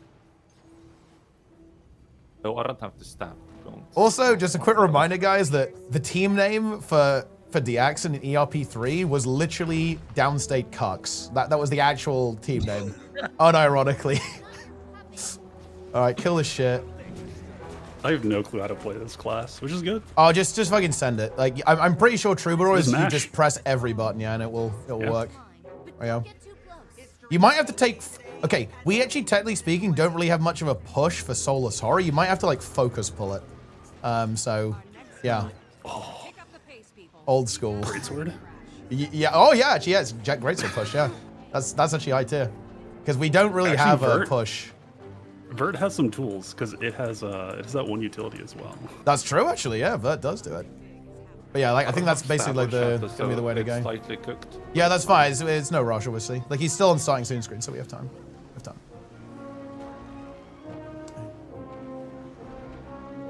Amalgam can push. Wait, what do you push with an amalgam? Rifle. Oh, rifle. Yeah, I was thinking. Yeah. I guess. Blacklight. Wait, dude. Holy shit! I forgot. Can't we just buy him hero point scrolls? Oh, Yeah, we just buy that. Yeah, Wait, do the core ones work? Oh shit! They're core. Wait, hold on. Let me expensive. swipe. Oh, this is huge. This is huge. Wait, hold on, guys, do the fight. I'm swiping. Hold on. Teapot, Leeching, Yeah. Escort. Classic leech. Oh shit! Wait, how many gems do I need, guys? I need Wait, you can't gift? Oh, you. Oh, okay. Hold on. Wait, give him No, I have codes. codes. I have codes. We're coding. Wait, is it giftable or not, guys? Because otherwise I'll just do it. Hold on. Just search in the gem store. Bro, dude, I don't know how this works. You don't know how The to only type in information I hero have about the points? Blackline Hero Point scroll was when Darren's released It's not a giftable. video. It's not giftable. Oh, it's not Yeah, giftable. so Okay. it's not. From any expansion you own. Wait, that's more busted than I please pull thought. some. Yeah. It's only 1k gems 1k gems, dude. That is for 25. that's a questionable price, but that's fine. Yeah, hold on. I'm sending some codes. Listen here, pal. Yeah. Would you tell us Hello, lovely backwards? people. Hello. Oh. Hey guys, that warg almost got to Glenna. Let's focus up here, right? Yeah, hold on. Guys, I'm not there. Bear in mind, I'm sending in the gem codes. I don't want to be alone, so someone please stay. Wait, who was back? Someone was backward, weren't they? Well, it's me, but I'm AFK. I'm not playing right now. Yeah. I'm going back. Yeah. The traits are incredibly cooked. Just a camp down here, yeah. I like self-decap tower with the elite. The distort share. That's good. I'm downstairs, so I don't feed. Hold on. I need to tell him how to buy this. This is crazy. You just go to the gem store. You type in hero point. Yeah. But he doesn't know what that is. Hold on. I need to take a screenshot. Yeah. Press O. Yeah. The full guide, the full walk. Yeah. We did this at hardstuck.com. Guy's the warg. Guys, kill the dog. I'm not there, right? I'm AFK. I'm telling him how to buy gems. I'm gonna kill okay? Glenna. I'm getting Glenna. Oh my god, that was so cool. Do we have any Amob in this group? Guys, where's the Amob? Res Darren's. I'm helping Jester, but I don't know where he I'm, left. I'm dead in the now. tower. Dead. I thought there was at least one good raider in this group, but I guess I was wrong. I told Jeez. You're gonna have to Max? go. I He's did say actually don't hard leave me to- alone. I did come here, but He's Yeah, actually you hard did. to... No, my cat's on my computer. Oh my god. Keyboard. This is an NA moment. Yeah. Yeah, Except we you're have to all do that. you, so I don't know, man. We have to do tower gamers. Did Roy? You need to buff Chrono. Oh, yeah, Clearly okay. see him. Yeah, well, I don't know if you were watching yet. yesterday, but that's not what's happening, buddy. Where's my stab on Shatter? Where is it? What trait line is that? There's one trait line. Chaos? I don't remember. The one that makes I like how mental defense. literally There you go. no. Oh, we got someone. Or Okay, whatever Lynn it's is called. coming. Lynn is coming. He's gonna save the day. Dude, I'm getting bullied up here. I told you, yeah, I'm not tanked up either. Like these things they hurt. Wait, Jester's down. Yeah. He's Giga down. You need Cheapo 2 Bongo. towers, you're fine. Is that I got Chester? bonked. Well, yeah, I mean, as long as we have someone up there, it's not a problem. Guys, I'm not gonna make fast siege. Yeah. I'm not gonna get the achievement. Are we are we two good healers up here? Are we good up there or what? Do you guys need me to come up or what? We should be good. If Lynn has a push, Wow. we should be good. Yo, Wait, Sneb. Lynn, are you Condi, Lynn? I'm coming up, guys. Someone needs to do backwalk. I'm going up. Wait, did Sneb not? Oh, okay. Sneb wasn't here. Yeah, we're both heal. Yeah, hold on, I'm going No, up. I'm going up. No, it's fine. It's fine. I'll just go. Just watch the dogs, guys. Yeah. Yeah. Oh, dude, hold on. Max is trying to buy it. Oh, dude, wait. Oh, I sent him gems for no reason. They gave him ultimate. Like he has 4K gems. Oh. Yeah. He scammed you. Yeah. Yeah. Hold. Well, he can get a sick mount skin. Wait, dude. Did he respawn? Oh my god. Hold on. Let me. If he really wants the streamer experience, he can just give the gems away, right? Ooh. Well, did he use the codes? 'Cause if not, you should just give them back. Okay, hold on. I might hop on call and we'll just sort it out.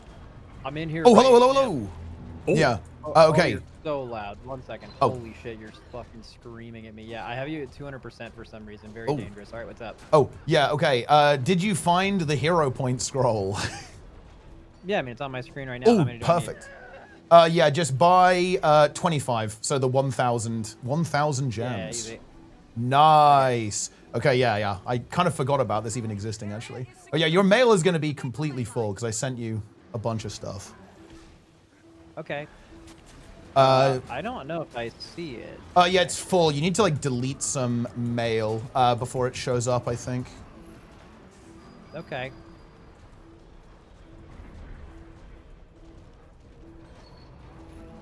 I'm getting so many happy birthday mails. Yeah. We can go next. Tower gamers. You get a brand new birthday present every year. It's good. Oh, I gotta empty my bags. Fuck. Did I just talked to Oh, no. merchantman? Wait, next tower. Yeah, maybe. But if you go to sell, you might be able to. I could also just send you some bags as well. Yeah, because you've probably got pretty full bags from all the. Wait. What have you got in your bags actually? Dude, I have literally no idea. Let's see. Is this showing everything or just the one bag? Oh yeah. Okay. Well, you can actually. Okay. Well, hold on. You can actually. You have loads of gems because I think ArenaNet gave you the Ultimate Edition, which comes with some gems. So if you click on the locked icon, like on the left underneath where the bags are, there's like bags on the left, right? Kind of vertically going down. If you click that, you can like slam a couple of those, and that will give you a bunch more space. And that should sort it for now. Great. All right, then I'll try to get all my mail here. Yeah. Yeah, this is Inventory Wars 2. It's a very important component of the gameplay. It's one I'm not very good at. My chat bullies me a lot about it. You are maybe the worst at it. That is true.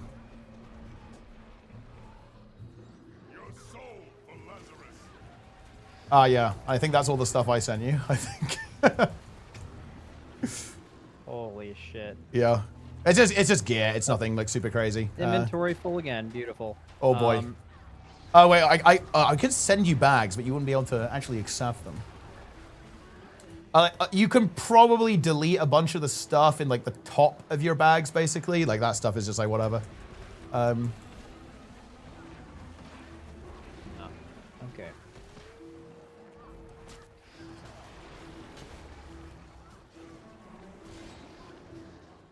Except keep the teleport thing, right? Yeah. Keep that thing. It doesn't really need it anymore, right? Because we don't need to go to BOE maps. Oh yeah, we don't need to, yeah, necessarily. We can just. I mean, it's still a good thing to keep. Yeah, it's still a good thing to have. Yeah. But, it's useful. Yeah. I mean, you could also just buy some more bags. I can just send you more gems if you need more gems. That might be the solution. I'm just gonna buy more bags. Yeah. I think I have. If I remember, I have like a decent amount of gems. I think. Yeah. You do. Nice, we did it. Nice. I can maybe send you some bigger bags as well, just in case, because like the ones that you get from the bag slot are not the best. Okay, I think I've officially emptied my mail, so we might be good. Nice. Okay, that is what we like to see. So do I just equip like everything you sent me? So yeah, I sent you 2 sets of gear. So one for like the direct damage build, which uses swords, and one for the dot build, which uses a mace and an axe. So it's kind of up to you which one you want to go for, like kind of direct damage or damage over time, and what weapons you want to use. Don't care. Just would you sway me in either direction for any reason? Okay, so the direct damage build, I would say, is pretty chill, right, and fairly straightforward to play. Like the damage over time build, a little bit trickier to play overall, I would say. I'm not gonna have a lot of time to get good at it. Yeah, that's totally fine. Yeah. So in that case, equip the. If you look at the stats of the gear, you want power, precision, and ferocity. That's the stuff you want to equip. It's kind of like the stuff at the bottom of your inventory. Yeah, like that stuff. Yeah, it's called Devonna's armor. Yeah, like equip that. Yeah. All of that stuff. And then the red rings and jewelry stuff, like the red items. They're called like ruby orichalcum items. Okay. Stick it to the white mantle, hero. I sent you backpacks. This works a little bit differently because reasons. You have to select the stats on the backpack item first. So the one to the right, that one, yeah. Oh, this thing. Yeah, that thing. Yeah. Lucky Great Dragon. Yeah, Lantern? Lucky Drake. Great Dragon Lantern. So you like right click on it, and then you like pick its stats pretty much. Oh, well, I might have fucked it up. No, it's fine. No, you just have to open your character panel with H now, and then you can do it from there. It's not a big deal. Yeah, and then you got to looking good. Holy shit. Yeah. And then if you, it's on the right hand side. Yeah, there's the item. You just right click on it. And then customize. Customize? Yeah. And then I want power, precision, ferocity. Yeah, Berserker is what it's called. Oh, interesting. Yeah, it's like different configurations of the stats, yeah. So and that's true for all of the things as well? Yeah. Basically, for context here, power just makes you do more direct damage, precision is crit chance, and ferocity is crit damage. So that's, as you can imagine, pretty good place to be. Yeah, that thing, you put it in the backpack. It's like an upgrade. You can like affix it to the backpack. So the dragon lantern. The dragon lantern. Yeah, it's like a back item. I'm so confused. You click the jewel, like the little gem thing, and then just click on the dragon lantern that you've equipped. And then go upgrade, yeah. Cool. And then you can equip like the red jewelry stuff as well. I don't know. Oh, this stuff. I see. Yeah, that stuff. Yeah. And you have 2 rings, 2 accessories, and you already equipped the amulet.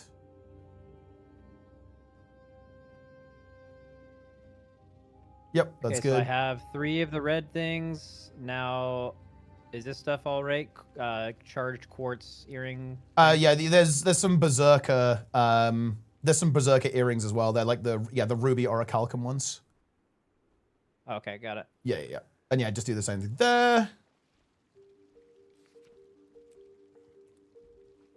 Yeah, I think I'm good. Maybe Relic of the Brawler's wrong. Yeah, I actually did not send you a relic, but I am going to do that now because I did buy one. What do I do with these runes of the Dragon Hunter? So you basically runes are kind of like set bonuses essentially, and they go on armor. So the ones you have right now have Rune of Strength. This is actually pretty good, but those ones there is even more damage with Rune of the Dragon Hunter. So yeah, you can put those on the armor pieces, like one on each armor piece. It's like double click and then attach it. And basically, what runes used to be very much like a tier set, essentially. But they actually split it up into relics and runes. So now runes are just extra stats, basically, to customize your build.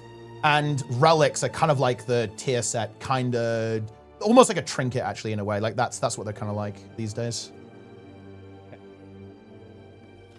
So yeah, let me send you some relics real quick. And yeah, then you need to equip weapons as well. So I sent you 2 swords. They look like swords. Yep, there you go. You've already located it. And then you want another one as well in your offhand. It's like a sword like split in 2. It's like next to the... Twin sisters? Yeah. And yeah, you just put that in your offhand, yeah. Yeah. Okay, cool. That was weird actually. It kind of did it wrong, but yeah, just put the other sword in your offhand. It was being weird. It doesn't matter, by the way. Items that have names, that's like a cosmetic thing essentially. The stats are what are important. Oh yeah, so the other sword disappeared and went back into your inventory. So put that one in your main hand, like the other sword, like the Berserker sword in the inventory. It's... Oh, I see it. Yeah. I got it. Yeah. And yeah, we need to put some upgrades in these because there's another upgrade component for weapons called sigils, which basically are kind of like runes in a way. And let's see, I think I sent you sigils. Where did did I send it? Yeah, is it the Sigil of Bursting or Doom? I'm assuming Bursting. It's actually not either of those. I might have not sent them. Hold on, let me actually check and relog. Because you want an air sigil or a force sigil, and I may not have sent them to you. Force is already in the weapon that you sent. Yeah. Wait, is it higher up in your inventory, maybe? Like, I really thought I sent these to you, but I could have just trolled. Maybe, yeah. Oh, yeah, there we are. I have air. Yeah, so you want one weapon with a force sigil and another weapon with an air sigil. Got it. So basically, yeah, some sigils, they have like just passive bonuses. So force is just 5% direct damage. And air sigil it's like a chance on hit to get a little lightning strike, basically, on your target, which is pretty good. And then your other weapon is going to be a staff, which is kind of like a utility weapon. So you can do big CC with it and also block and heal yourself a little bit. And it's called Death Wish is the one that I sent you. Looks like a skull. It's pretty cool. Yeah. Where's like the secondary slot? It's basically the top one, yeah, where the swords are, yeah, and yeah, it's not necessarily primary or secondary necessarily. You just like swap between the two, right? So yeah. What is the what's the rune for that, or the sigil for that one? It will be Force Severance. Okay. Yeah, and basically Severance is kind of cool. It means whenever you CC something, you get like a damage buff for a while. That's basically the deal. And yeah, I also sent a relic over as well in the mail. I sent 2 actually. One if you do want to try out the dot build, but one for the power build too. The one for this build that you want to use is Relic of the Thief. I think it probably popped up at the bottom of your inventory, I think. Yeah, there we go. And where do I put that? If you just equip it, it will go, yeah. And what that does, basically, when you attack, it gives you like a little stacking damage buff. So you have to like keep getting hits it's like a maintenance buff, essentially. So you just get more damage when you use spells. And then what about this stuff down here? I have a metal aqua breather and a celestial bronze. That is underwater combat. We don't have to worry about that. Yeah. Oh, beautiful. Yeah. We don't have to sweat about it. And yeah, the other stuff is just gathering. So, well, yeah. Unless you want to spend our time running around picking flowers. Hey, whoa. Which is an option. Gathering nodes are very important. That is true. Like the guy who just spoke, that's Roy. He is actually in charge of placing the gathering nodes in the game.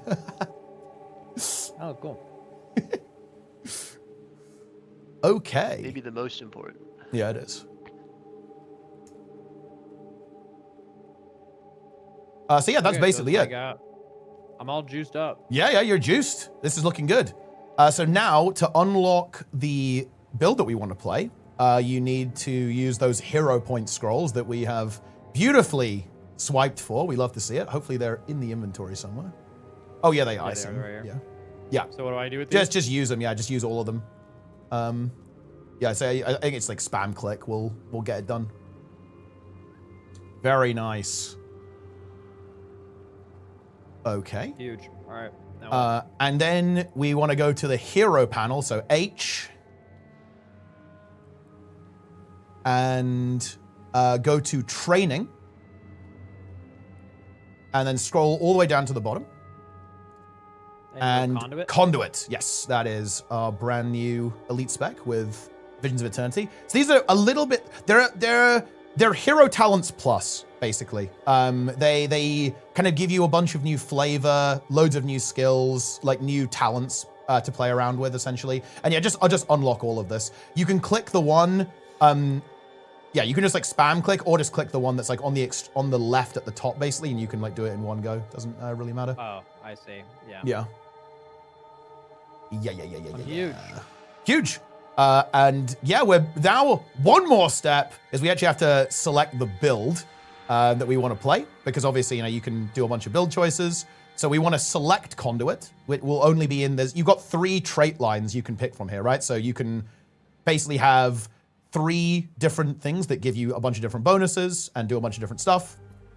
And we want to pick conduit. So if you look at like the 3, if you just go back to the first one, if you look at, there's like 3 kind of things here, right? You found it, right? Yeah. These are specializations, and the bottom one is the elite specialization slot. So that you only have one of them, and yeah, you pick conduit there.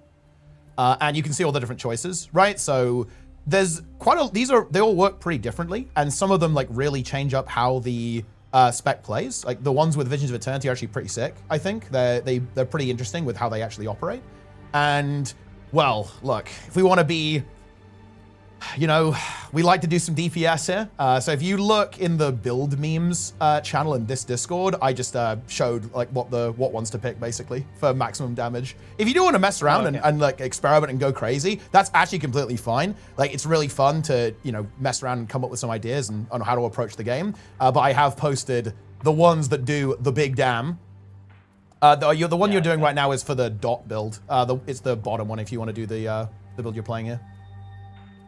Because basically your specializations. Oh, the bottom one, I think. Yeah. Your like specializations can like really radically change your build. Like for example, you can play the same elite specialization, and it could be a direct damage build. It could be a healer, right? It could be a condition damage, like a damage over time build, right? There's like a lot of different things you can do. And yeah, like devastation and invocation are really good for doing direct damage. And then of course, corruption, as you might expect, is really good for covering people in dots. I think I have it all. Yeah, it's looking good. And then one more thing, we have to change one of the things at the... Basically, we have to choose a specific skill. So on Revenant, the main concept of this class is that you channel like spirits, basically, like legendary heroes is what you do. So right now you've got a legendary dwarf king, Jalis, and you have a legendary assassin, Shiro. But for this build, to do damage, and of course in theme with the new elite specialization, the conduit, we want the legendary entity, which is kind of matching the character that's in the conduit artwork there. So we want to replace legendary dwarf with legendary entity. How do I do that? So yeah, you right click on the dwarf guy basically, and then pick legendary entity stance. And this one's pretty cool. So this is a kind of like a new thing that they brought to Revenant. This guy's skills change depending on the other legend you have, right? So depending on what other legend you have slotted, you get bonus effects and like a special move as well. Is basically like the idea. Okay. With how this works, which is pretty cool. And that's it. Yeah, you know, keybinds, mess around with that, all that stuff, and. Can you mess around with your UI at all? No. Which is not ideal because it's funny. Like you're playing the conduit. If you look just above your skill bar, you have like a resource that you build when you use abilities, pretty much. And the more resource you have, like the more powerful your abilities become. Basically, like the abilities above your HP bar, basically, those get better the more charged up you are with the more abilities you use, essentially. Okay. Is there like a target dummy I can hit? Yeah, there absolutely is. I will. If you. Oh, I'll come and show you what's going on. Log in.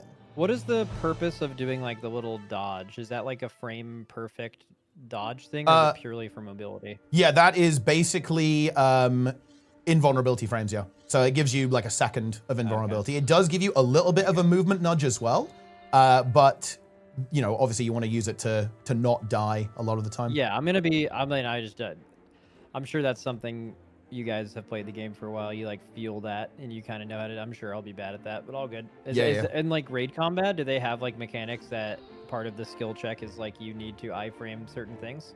Yeah. There's mechanics that specifically need to be dodged. There's stuff like there's mechanics that need to be specifically blocked as well. That sort of thing. Yeah, that's like a big component of the raiding.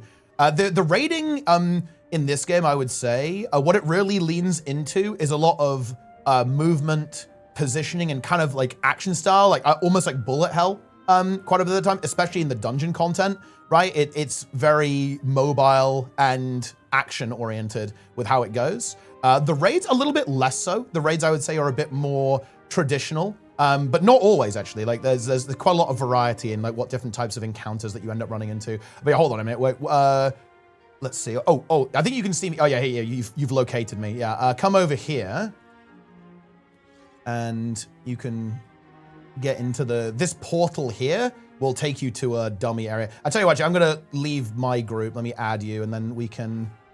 I can set it up for you because it's a bit of a meme. You can like, I've invited you to a group. You can see top left.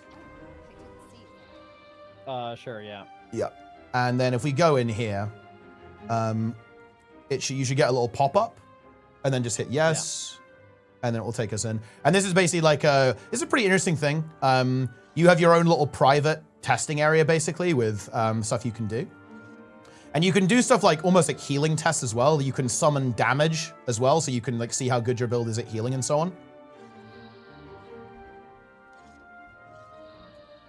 And what we can do is go over here and you can do stuff like give yourself all the buffs because buffs are really important in the game. So you can have stuff like a buff that makes you attack 50% faster, which obviously pretty good, right? Stuff like that. So you can, give yourself that test and run. But if you talk to this thing over here, you can go like spawn a golem, right? And just get a target dummy going. Oh, let's make him huge. Yeah. And there he is. Go get him. He's a massive hitbox. Okay, yeah. So I noticed the buttons on the left. First of all, when do you stance swap, if ever? So you stance swap basically when you've expended all of your energy or expended all of your abilities. So like the way Revenant works is that whenever you swap, it instantly gets you back to 50 energy, and your weapon abilities and your right side skills, they consume energy to use. So basically you do that rotationally to get that energy back. This is particularly true of your assassin stance. So on this one, on the entity stance, you don't actually have a lot that's gonna permanently deplete your energy, but when you're on the assassin stance, you have a really powerful ability that makes you blast DPS. It's called Impossible Odds. It's the second one from the left. And yeah, when you're channeling that, it like drains you of your energy, but it makes you crank while you're doing it. Like every time you get a hit, you get like a Wind Fury almost, right? You get like a second little attack that pops up. Okay. And then the other ones there are like a bunch of utility, right? You've got some mobility there. You can heal yourself. Like every class can heal itself in this game. You've got a big AoE CC on your rightmost skill. That's the elite skill. You can. I don't even think I have that bound somehow. Oh, I mean, that's possible. Yeah.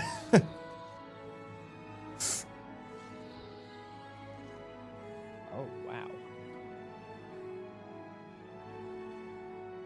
Yeah, it's quite a lot. Bunch of stuff you can bind. Yeah, that's like the big elite skill. It's like a massive AoE CC. And then yeah, Shiro is really cool actually. Just a dodge. Yeah. That's like this is actually, I would say Revenant is a big favorite, especially amongst a lot of PvP players, because it's really fast and mobile, right? You're leaping around all over the place, right? And just it's a very fluid type of playstyle, right? By the nature of how the class works. So right now you're on Staff as well. This is basically a utility defensive weapon. So if you were in trouble, you would swap onto your Staff. Your 3 skill is a really good block, and your 5 skill is a really powerful crowd control skill, which is also important just for raids too, because even though you can't directly CC a boss, obviously, what you can do is that occasionally bosses will have a mechanic where you need to CC them to prevent something from happening, basically. Like you have to, there's like a blue bar pops up under the health, and it's just like, it's the same as an HP bar. You have to drain it by CCing it, basically, as opposed to doing damage. That's like another really big concept in Guild Wars 2 PvE. So I guess I like swapped to Assassin stance, and it seems like the only thing you would really, unless you needed movement or CC, you would just be pressing enchanted daggers and relinquish power, right? Yeah, that's right. Yeah, so yeah, the core damage throughput of the Assassin stance, yeah, is that impossible odds, and just channeling that and just pumping the boss, like cranking the boss, and using your so to channel it, you just press it one time, and then that's right. Yeah, it's just boom, moving. it's going. Okay, and then it hits 0, and then you stand swap. Yeah. So you just drain your energy, and then go back, and then you basically rinse and repeat. Just going back and forth between the two, like using the abilities here, and going around, just pumping. And yeah, again, kind of yeah. Oh yeah, go ahead. You use like your left abilities are. Wait, you said I was Oh, interesting. So I'm using my staff right now. Yeah, that's right. Said, right? Yeah. So how the fuck do I change the weapon? So maybe it's not bound, or it is bound actually. But yeah, it's like whatever that is. Bound to something. Yeah. It's bound to an old mouse thing. I can change that. Yeah, and that's got a 10-second cooldown on swapping between weapons. So there is some opportunity cost. You can't just do it infinitely. But yeah, basically your swords are your big pump weapons. And basically every skill here is big damage except the 3. The 3 is almost like a utility thing again. It's kind of like a defensive. It like makes you evade and go crazy, right? It's a bit it's like killing spree. Is what it's like. Yeah, okay. Yeah, and then all these other skills are just blasters. They're just pumper abilities. And the auto attack is really good as well. Why is Beguiling Haze resetting? Because basically if you land it, you can use it again. That's like the gimmick of this one.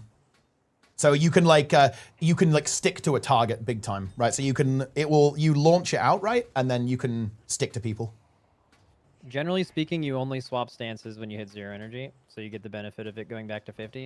Yeah, but of course, swapping quite a bit is very good because, of course, you want to rotate through your abilities. But yeah, you're not going to drain yourself quite as much when you're on the entity stance because you don't have an ability here that actually drains your energy, right? Like you just have stuff that you spend. Yeah. So you can just like rotate back to the assassin pretty frequently.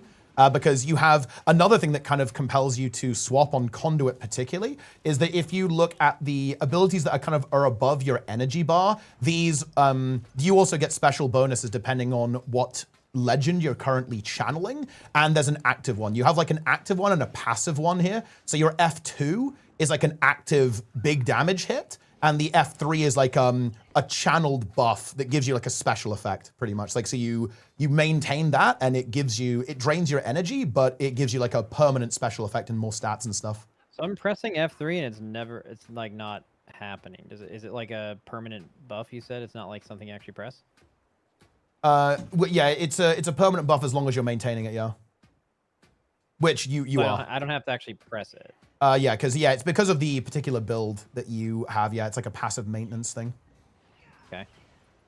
All right. Yeah. Cool. I'm ready to go. Yeah. All right. Let's do it. Need to.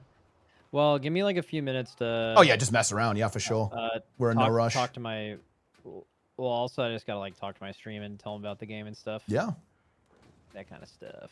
And yeah, if you want to go check some stuff out, or so what are we doing today? Oh well, I'll tell you. So I have prepared a series of raid bosses for us to have a go at. A lot of variety, actually. Some new, some older, actually. Because what's interesting about Guild Wars, right, is that there's no vertical progression, right? And there has been a bit of power creep, can't lie to you. But all of the old raids that were in the game 10 years ago, they're still here. So we're going to do some of the older stuff, some of the newer stuff, maybe some open world PvE as well, because obviously it's new expansion, right? We've got new world bosses, like new open world to explore, all that kind of good stuff. And the new classes that you are messing around with as of right now. And I have actually selected some players, so we have one of each as well. So if people have any questions about that, I can answer like what they do, right? And what who's playing what, all that kind of stuff. But yeah, we've got all the new specs on display, some raid bosses to go through, and well, whatever we want to do, really, I suppose. All right, cool. Sounds good. Yeah. All right, I'll be back in a few minutes, probably. Yep. Sure. Yep. Okay. Yeah. Oh yeah. Real quick, guys. Probably just me and Max talking when we were playing, right, for meme reasons. So I know it was a bit weird, but it is what it is. Like, do you want like a separate channel actually, and me and Max hang here, and then you guys can do comms somewhere else? Yeah, probably. Yeah, let's do that. We might have to talk like MOCM, for example. Yeah. Like, you know, for protecting stuff. Yeah. Something goes wrong. Yeah. Okay, I'm making a channel for you guys. Oh, I made a fucking text we'll channel. Move I'm and trolling. you stay. I'm trolling. Yeah. Let's do that. Yeah. Okay. Yeah. There's one as long there. as I can flame Darren's. Also, wait. We need a spot for Max, by the way. Someone's actually got to drop. I believe because there's 10, right? We did make. Oh, it's fixed. Yeah, we do need someone. No, it's not. We need someone to drop still, I think, unless you're rejoined. No, I'm not rejoined. Yeah. So yeah, someone's got to drop. Okay, yeah. I will drop. Oh. Because you have 2 luminaries with Plenix and me. Oh, okay. Wait, actually, players, can you play Paragon actually? Yeah, I'm Paragon. I switched to Paragon because we were missing Warrior. Oh, I saw him in. Yeah. Okay. Luminary. Yeah. Perfect. Well, wait. So what do we have a second? Oh, we have a second conduit. It should be second conduit. Yeah, we have double conduit. Yeah, and we have Max. But yeah. Okay. I mean, Ticked Up, can you play Luminary? If you want to stay. I don't know. Is Ticked Up even in Discord? Ticked Up is not here. So. No. Oh. I mean, surely he can. He's a gamer, right? Yeah. Yes. I mean, I theoretically. I mean, okay, right.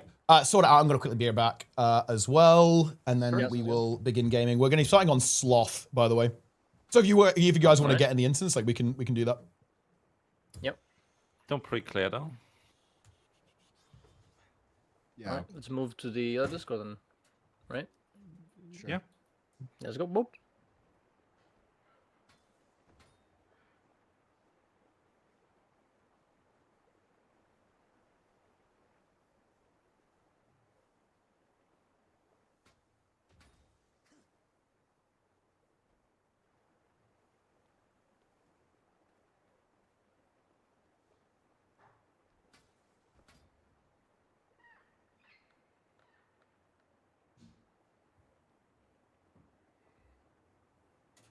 Deciduous tree emoji, deciduous tree emoji, deciduous tree emoji, deciduous tree emoji, deciduous tree emoji, deciduous tree emoji. Want to do an actual blind run? Because where are we going to find 10 deciduous tree emoji, deciduous also, tree emoji. He didn't really want to do that. He just wanted to kind of chill and just check out the content and see if it looks cool. Tree emoji, deciduous tree emoji. That's why. Deciduous tree emoji, deciduous tree emoji, deciduous tree emoji. Presence mechanics? Well, yeah, we're obviously we're here to show and make the game look cool. We're not here to do progression. Deciduous tree emoji, deciduous tree emoji. And we are going to sandbag a little bit. Deciduous tree emoji, deciduous tree emoji, deciduous tree emoji, deciduous tree emoji. Remember that, it's a bit of sandbagging, yeah? Deciduous tree emoji. Wait, we're losing Roy? Maybe. So we need a different tree emoji. luminary. Deciduous tree emoji, deciduous tree emoji, deciduous tree emoji, deciduous tree emoji, deciduous tree emoji. Wait, we're not doing deciduous tree, guys. Cut the goddamn deciduous tree. Deciduous tree emoji. Wait, what the fuck is this? I can't even hear it, by the way. I can't even hear deciduous tree. I've muted deciduous tree, guys.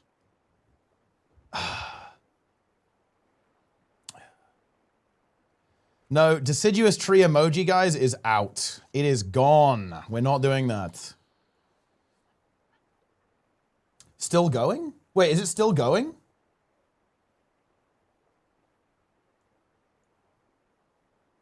Okay, now it's gone.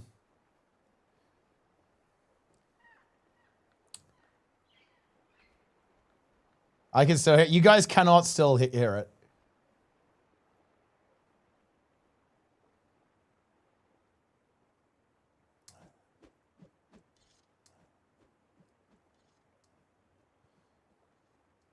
It never stopped. Nice. It never stopped. You can still hear the slaps. Right. Okay. Let's get ready to do this. But yeah, to be clear, guys, this is going to be like a bit of a run through. We're just going to run through the bosses, show them off, like show the mechanics, right? This is not blind prog. Like, again, I talked to Max about this. We just want to game and chill, right? Like, he's not a dum-dum. Like, he knows that obviously we're just blasting, right? Like, he's literal world's first raider. He's not going to go, oh my God, this is so easy. Look how trivial this is. He's got, look, come on, guys, yeah?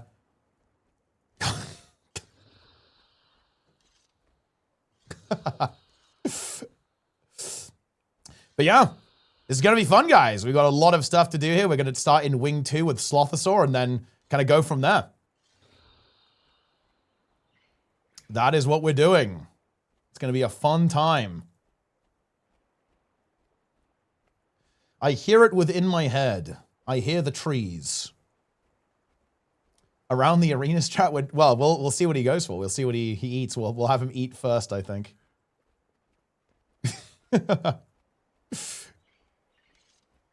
Oh yeah, he doesn't have the Jade Power Core. I actually should have sent him one of those, but that's not actually that important.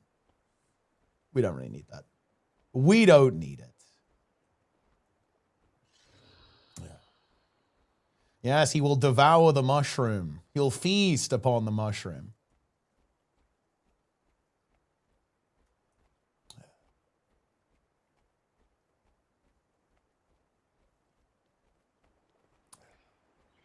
Incredible.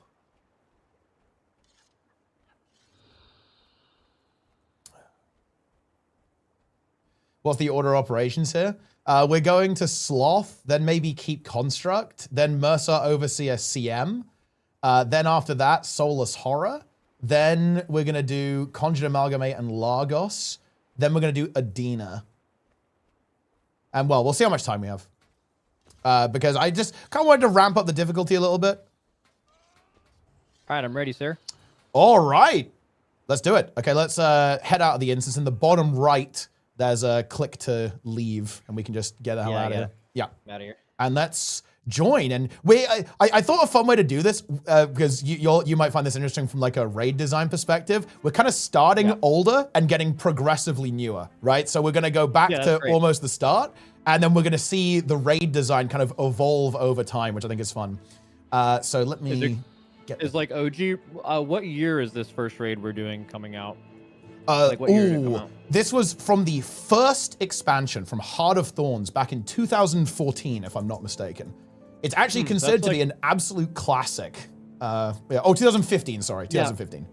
I'm just interested in seeing like, okay, so like when you talk about OG WoW stuff, you're talking about a 2005 raid boss, which is like literally completely not relatable, that literally auto attacked a tank and did nothing. Yeah. Right? So this is 2014. That's WoD. Like raids were insanely hard in WoW at least by then, right? So I'm expecting, you know, not like a super bare bones experience, but also like you said, the main player base of this game is casual, right? So if they were like gonna make an early raid boss, they're still gonna want to make it like pretty accessible, right? Yeah.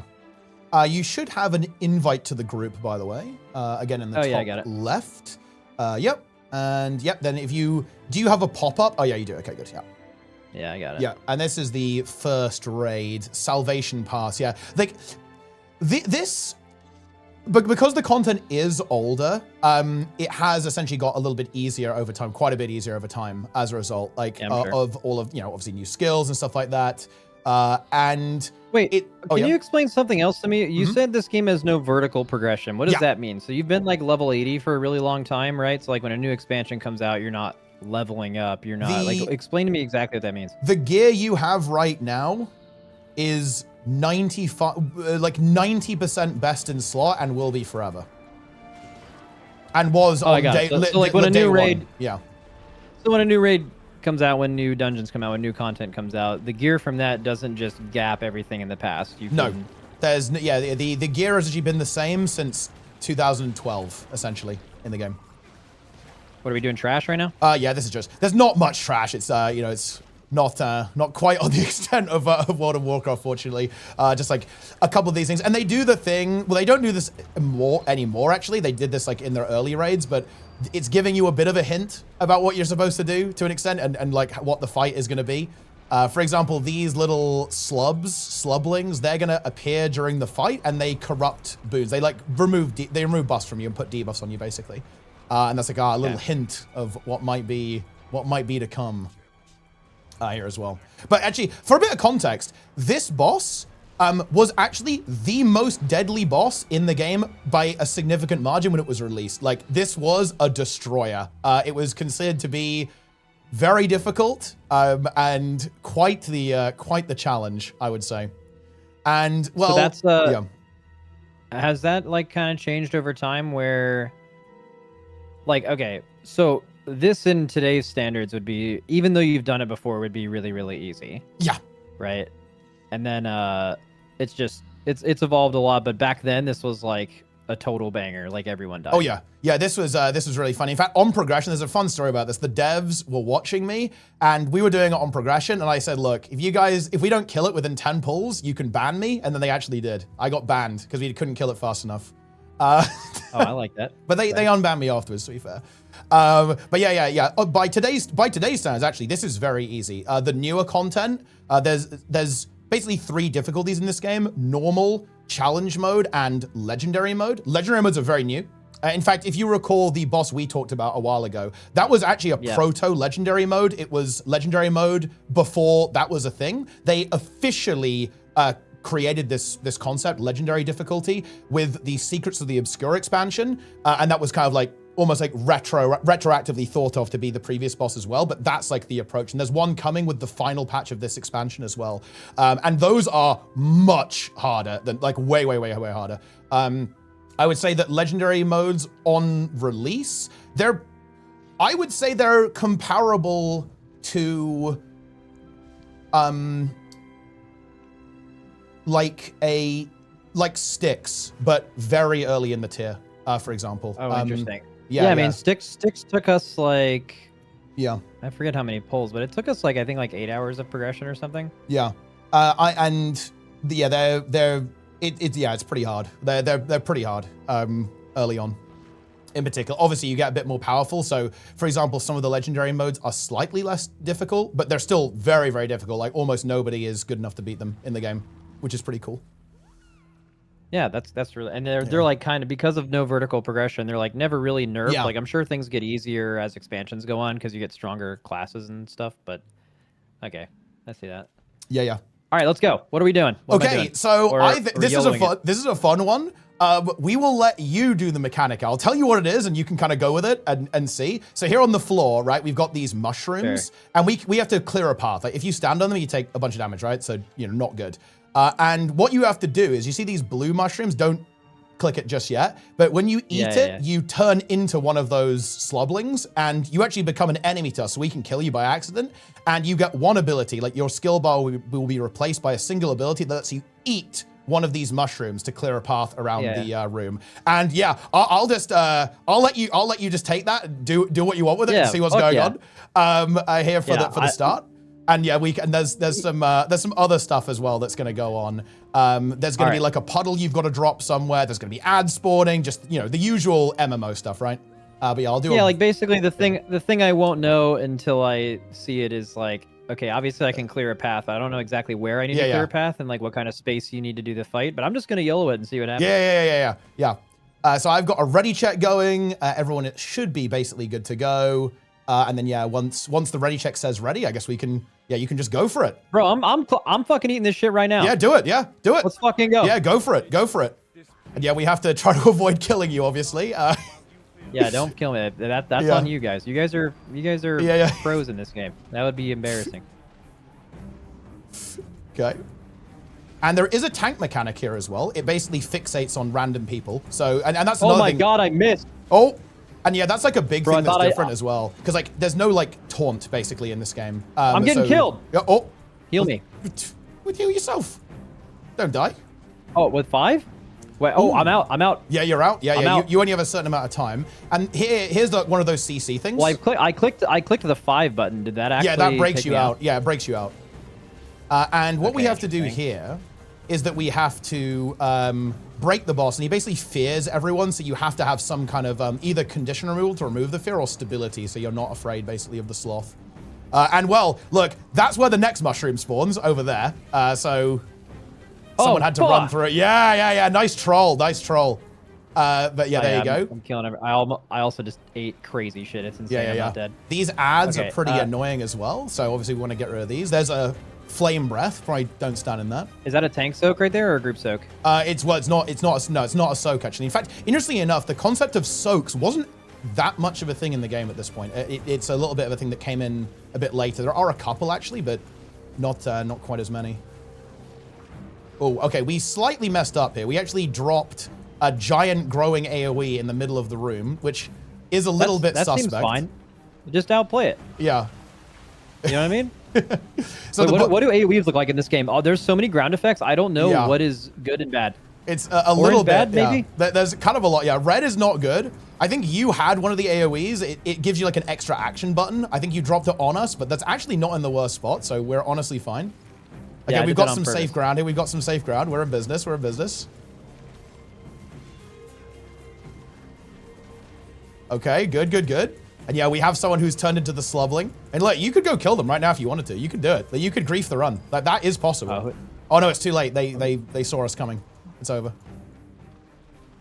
Yeah. Oh, dude, I pressed the wrong button. Yeah. Dude, does this go away? Does pressing that one button, riposting shadows, is that away from your target? It's backwards. Yeah, like opposite direction. Well, I turned around and I turned my camera backwards and pressed it, but it like... Oh, did it snap you around?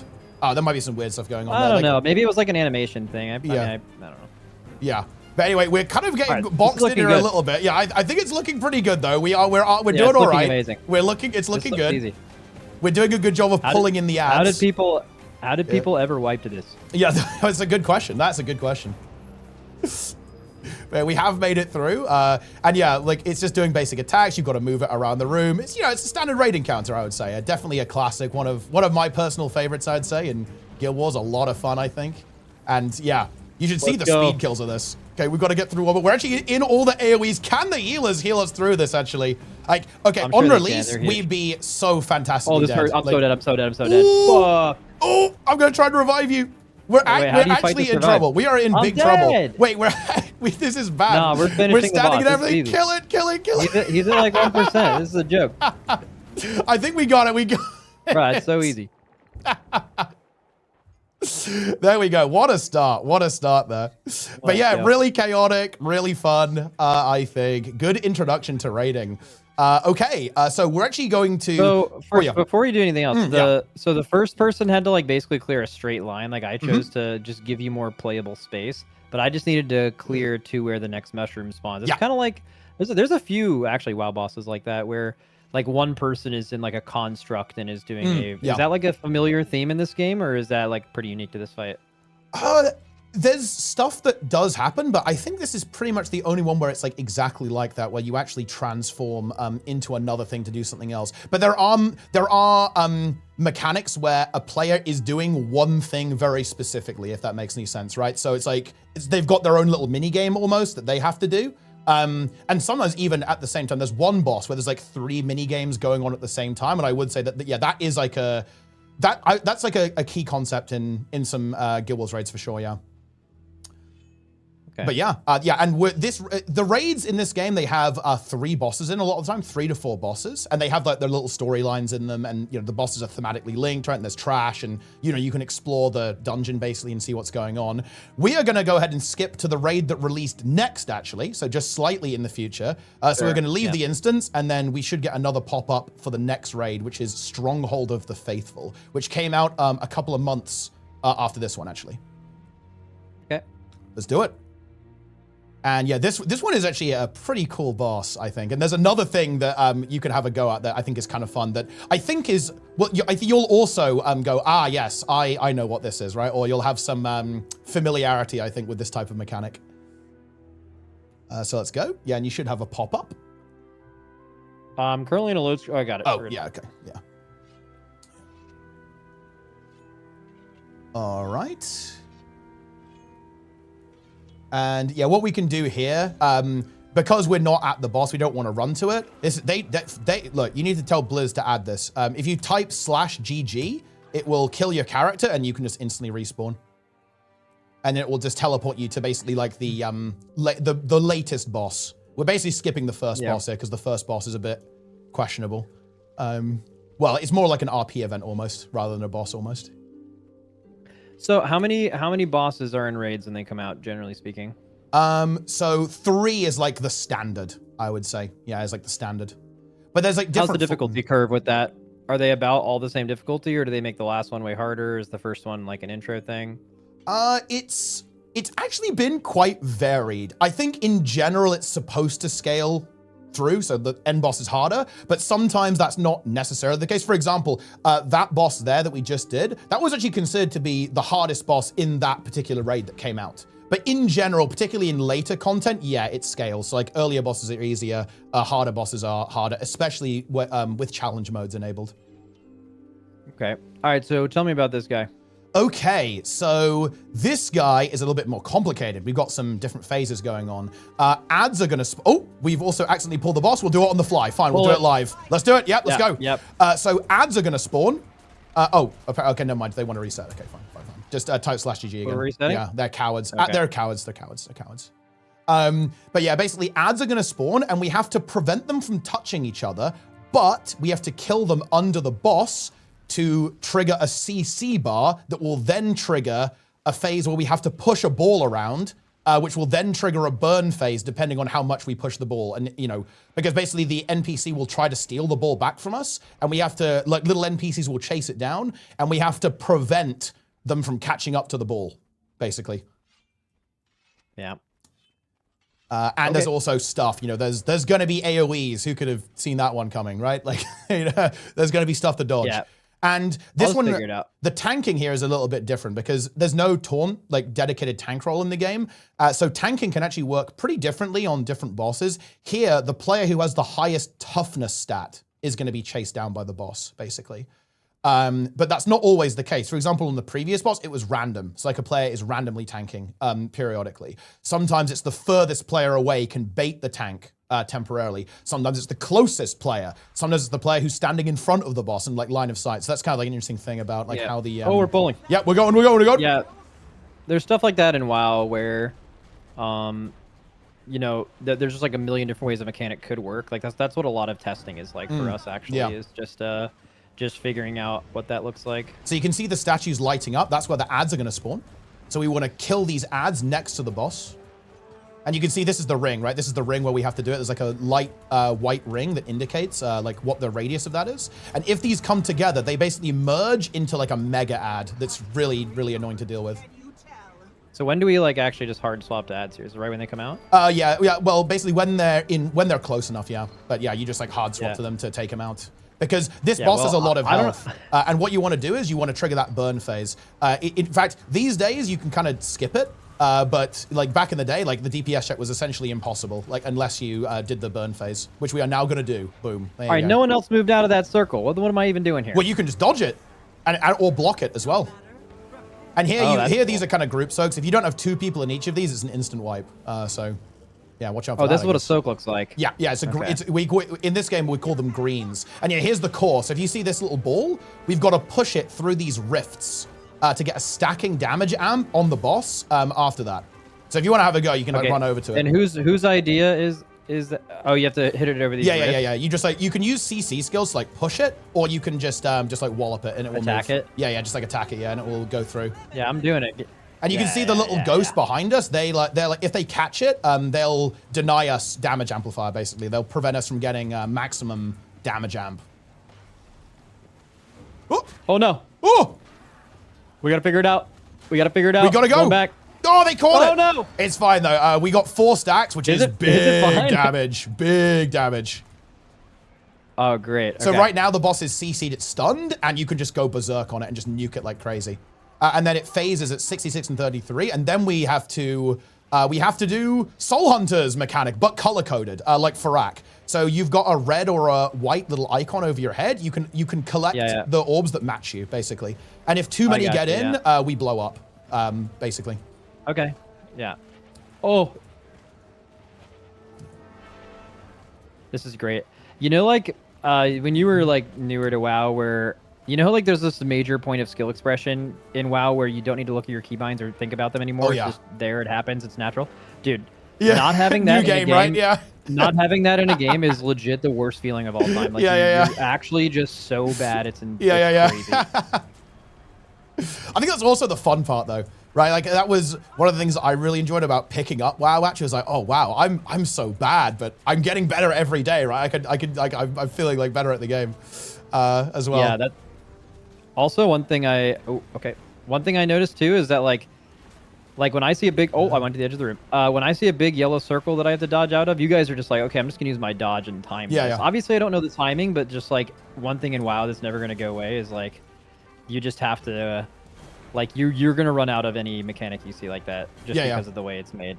Like there's nothing that could ever make me not run out of a circle. Oh yeah, like for it's sure. Gonna kill me like that. Yeah. Well, the other thing is that interesting enough, actually, just as I guess a note here, the thing that actually got has become like really, really strong and has almost like powered up those. And if go for the core, by the way, if you want to push it, there it is. It's targeted. There's a little target over it. Yeah, I see it. Yep. And yeah, you can just push it where you want to go. Like healers are so much stronger in this game. Like even when these raids came out, the concept of a healer was very different. They were almost like hybrids almost, right? So you would do damage and heal and kind of give buffs, but the concept of like a hard healer was less of a thing, if that makes any sense. So like the thing that's become the strongest and what these raids weren't designed around is like how insanely strong healers are in like modern Guild Wars 2. Like healers are cracked in modern Guild Wars 2.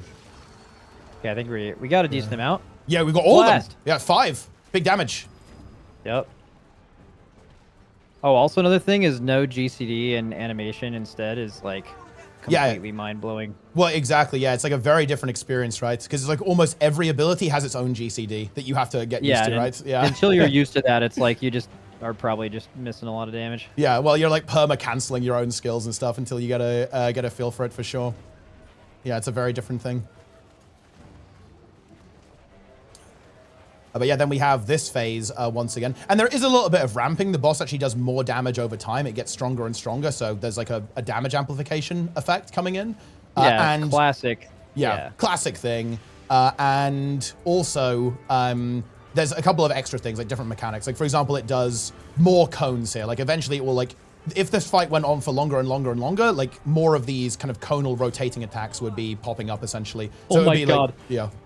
Oh. Dude, the best is when you're dodging a mechanic and then you like remember in the moment which one of your abilities randomly dashes you forward. and then yeah, you're just trying not to die. It's amazing. Yeah. Oh, looks like we actually might merge one of the ads. Yeah, we have actually failed. Now we have the Giga ad. Uh-oh. Is that a wipe? No. It would have been, like, back in the day, that would have been a serious issue that would have potentially wiped the group. But these days we can muscle through it. Like, we'll survive, I think. Oh my god. Yeah. When do these mechanics hit you? Is it like hit scan when it goes off, or is it the animation of the spell? When it goes off, basically. But the animation is synced with that, if that makes any sense, right? So it's like both, I guess, if that makes any sense. So like the animation is usually fair, if that makes any sense, right? Like if you... Hey, this looks like we did this kind of right. Well, I'm a melee though. Yeah. My uptime is trash. What yeah, is we this? did. We did the spread. We have successfully spread. It's a good time.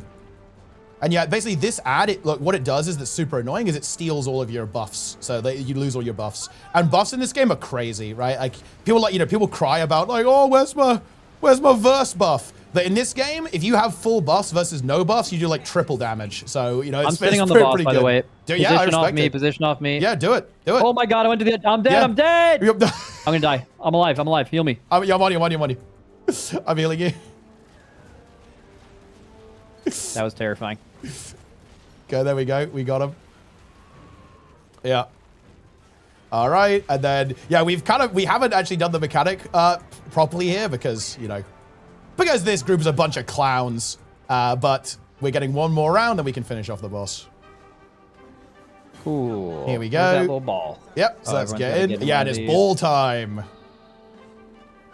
So because it only has a hard requirement of 2, what's the benefit of having more people? Just splits the damage more evenly? Well, it's actually weird, and this is really interesting, is that there's actually no damage associated with that. Like, it's just like a basic coordination check, essentially. And because this is the thing, like, the raid design was kind of experimental, like, and you'll probably see this in the next raid a little bit to an extent, but like there was a lot of philosophical changes in like, what do we want in this game? Like, do we want stuff like damage that's coming through so healers have to heal it? Do we want really dedicated healers in the game? Like I think that's kind of interesting because during the raids being released, ArenaNet were actually thinking about class design philosophy at the same time, if that makes any sense. So there was this really interesting evolution of these two things in parallel with each other.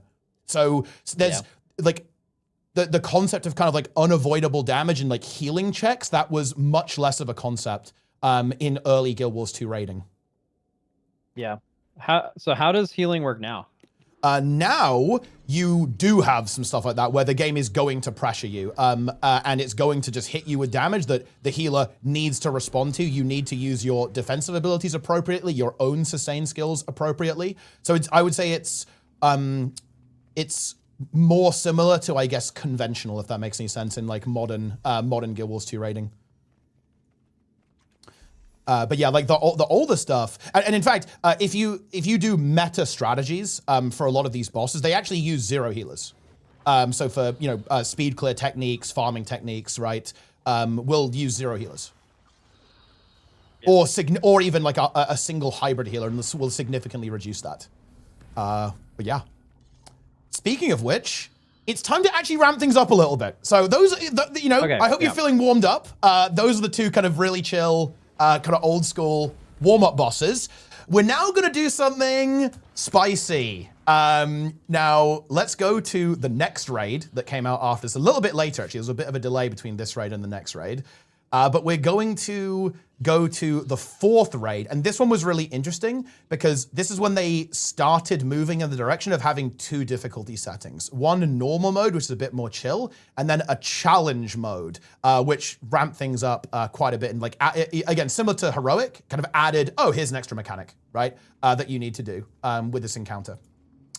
So yeah, let's do that. So if we had like infinite time, it would actually be really cool to show this next segment, because this is like a little puzzle. It's like a maze, basically, if you see here, and you have to navigate through this maze before you basically go insane. Because if you look at this statue in the middle too much, you just lose your mind.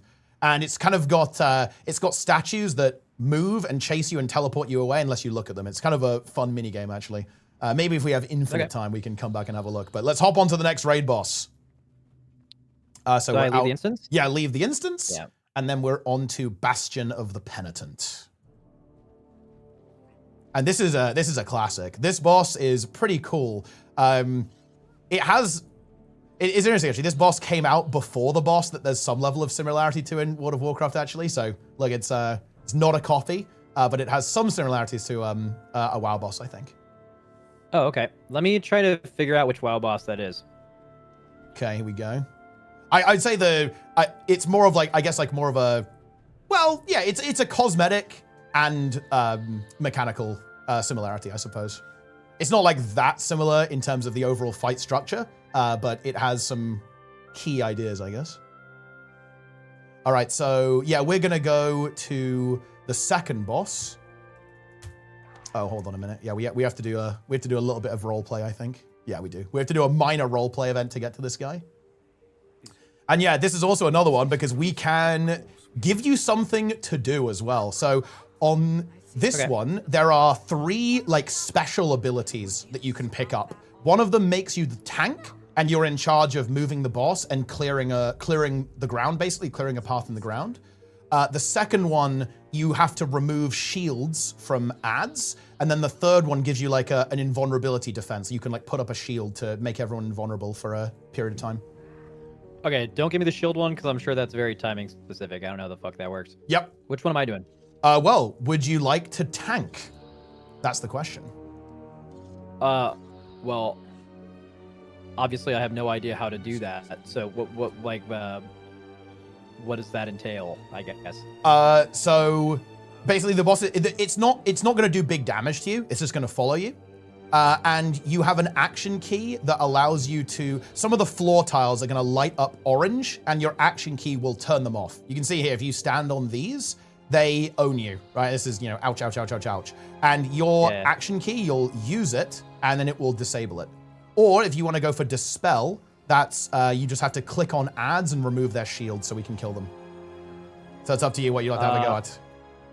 Oh, I mean, fuck it. I mean, I'm just gonna go. Is this similar to Painsmith, just based on? Absolutely right. Yeah, absolutely right. Yeah, that's kind of that kind of idea. And there is so we're actually gonna do this on challenge mode. On normal mode, this is one of the easiest bosses in the game. It's basically a do nothing boss. But on challenge mode, it's actually a bit spicier because there's an extra mechanic. Because look, you've probably guessed this, right? But there's going to be spikes coming out of the floor that one hit you, like instant death.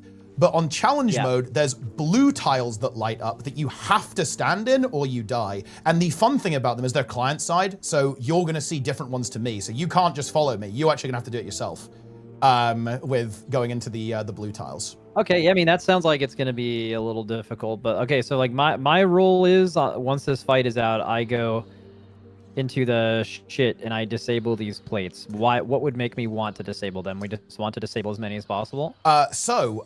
Basically there are going to be ads, like basically chess pieces showing up on the other side. This is kind of like a chess, it's like a board game style role play.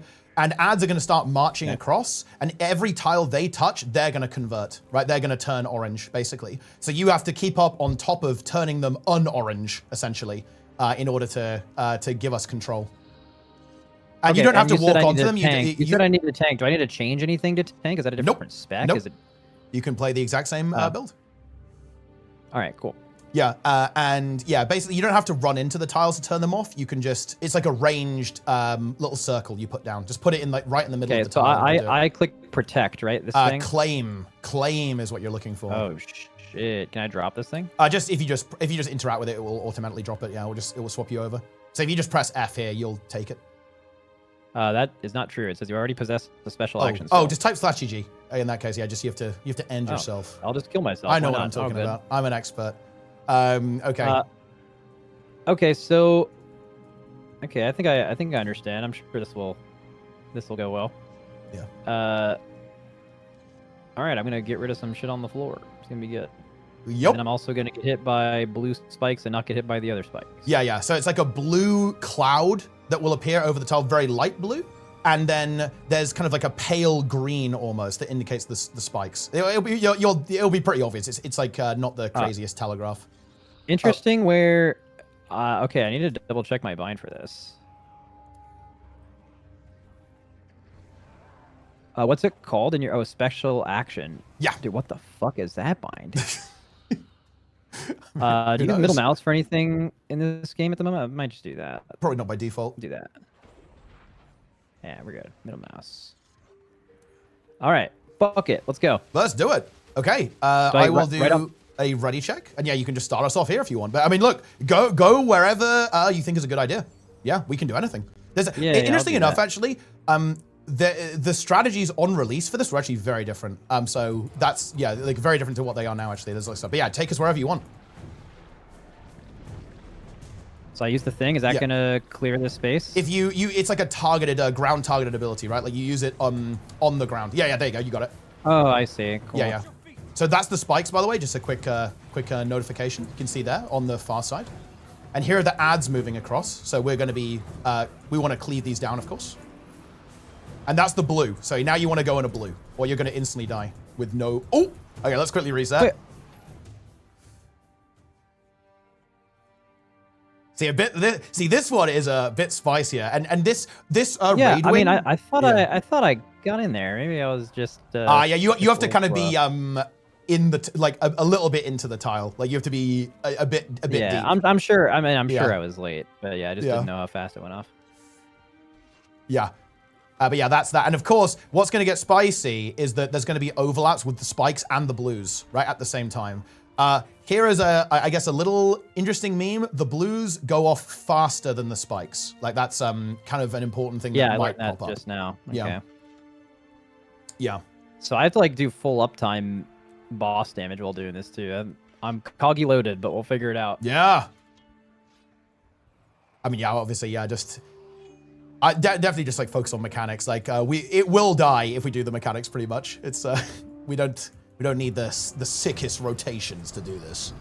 But yeah, all right, here we go again. Oh, you don't even have to go into the shit. You can just like pop that shit. Yeah. It's like a right, range thing, like a range thing you can plop down.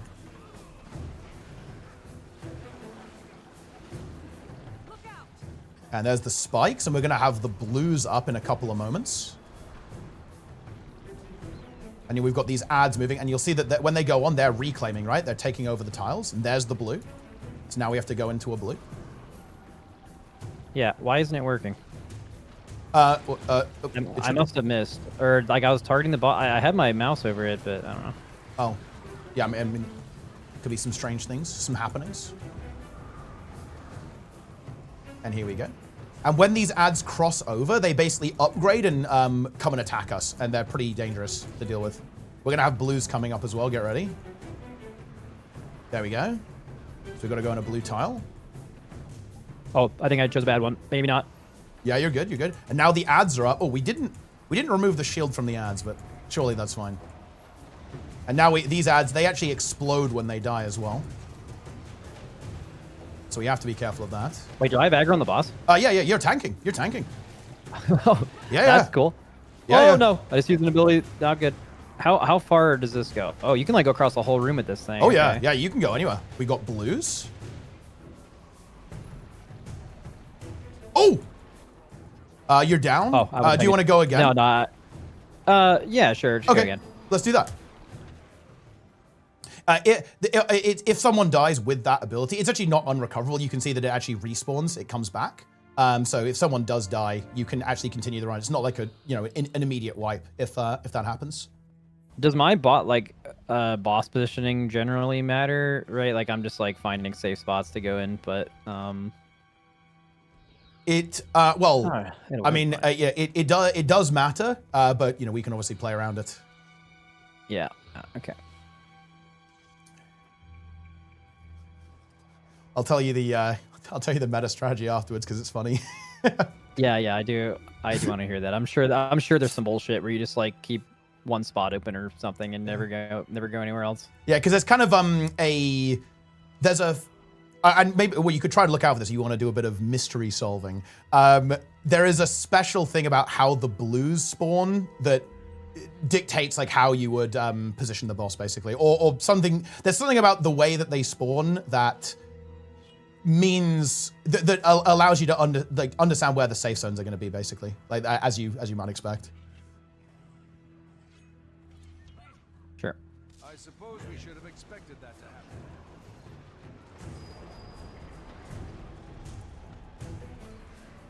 I see orange stuff near the boss and I just assume it's bad. That's good. Yeah. I think, well, the orange stuff actually might be the tank indicator. Basically, there's like an indicator of like where the boss is facing. It's like a little arrow that's telling you where he's looking.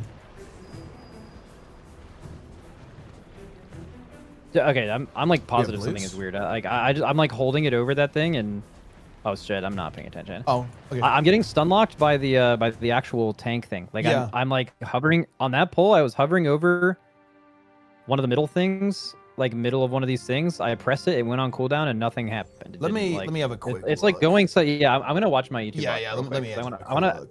And then like you said, blues are coming, but I legit got like turned. Yeah, no, for sure. Yeah, bit of gimmicky stuff sometimes. You know how it is. It is a slightly gimmicky fight. I will definitely concede that. Yeah, I just wonder what happened.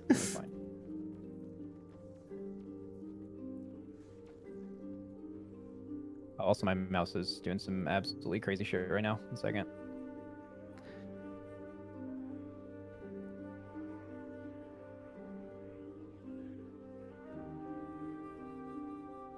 I wonder if you were out of range, because it doesn't actually have the biggest range on it.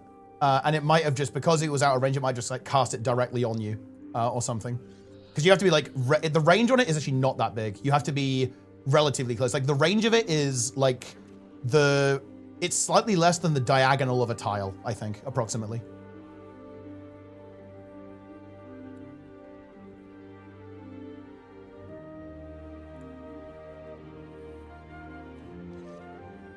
I heard all of that through my headphones, but I had to get up and reset a few things. Yeah.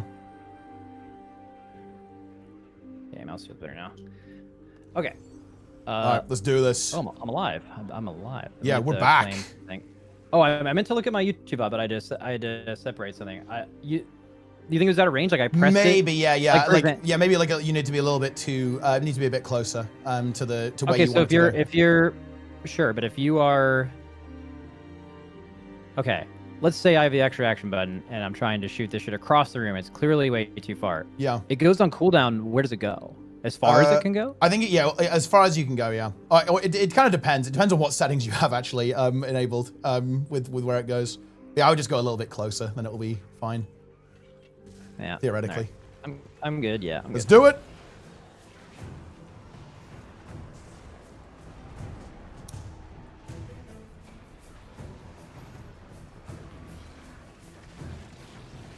All right. We're gonna have the spikes. Although, those spikes, they don't really do that much. Blues coming up. We're gonna have blues. Here we go. Right here.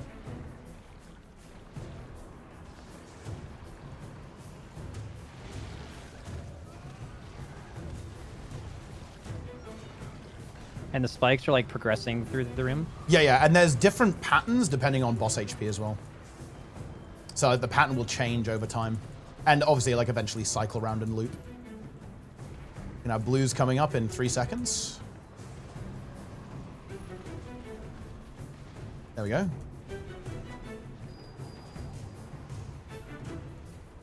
And now we've got these ads spawning in. And these explode when they die, and obviously they'll capture stuff, which is a bit annoying. Oh, am I cooked? Might be cooked. I We decided. can get you. No, we're fine. Okay. There's gonna be blues soon. Just get ready to go into blues in a moment. I think we're fine. Oh. There's blues, so go into a blue. Yeah.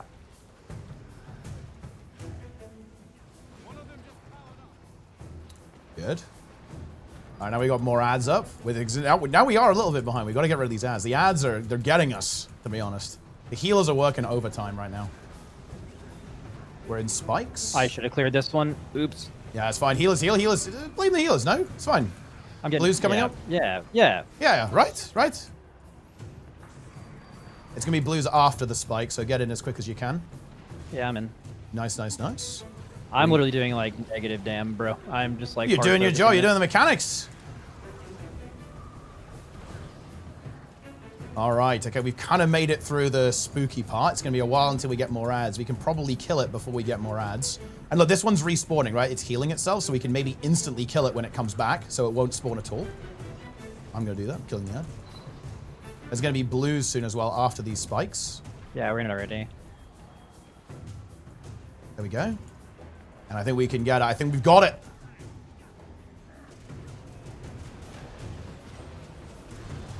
All right. Okay, maybe one more blue in about 10 seconds. Can't clear that one for like 2 seconds.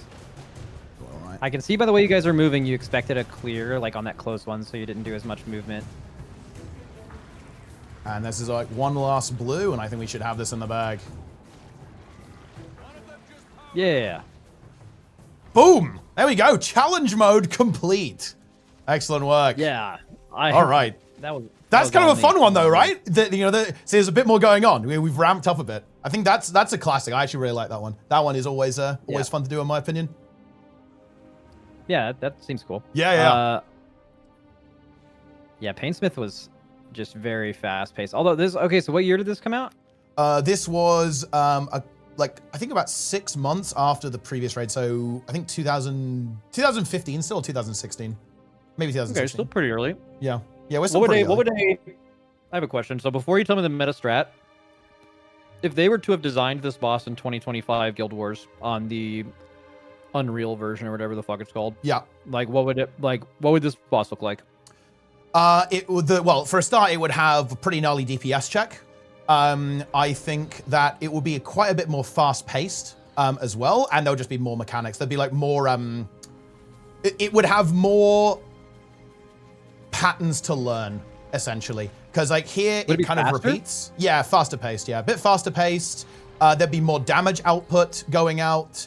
There would be more pressure on the group overall. The ads would be way harder to kill, like way more health and way more damage, and messing up the mechanics will be way more punishing. So for example, we ultimately, obviously it was a bit scuffed there, right? We let the ads through, didn't get the shield removed. The ads were on us for a long time. The ads were exploding on us, right? Like quite a lot of things were quote unquote going wrong, right? If that makes any sense. Like in that run, you just wouldn't get away with that. Like if it was a legendary mode encounter. Yeah. Okay. Sweet. Yeah. All right. And what's the meta strat for this?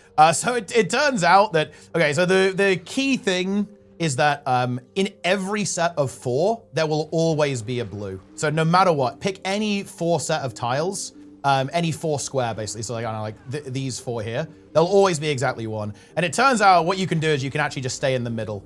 And basically just keep the boss here the entire time and like rotate between these 4. That works pretty effectively. And that's kind of what I figured. Yeah. The earlier strategy actually involved pushing forwards immediately because the fight was a lot longer.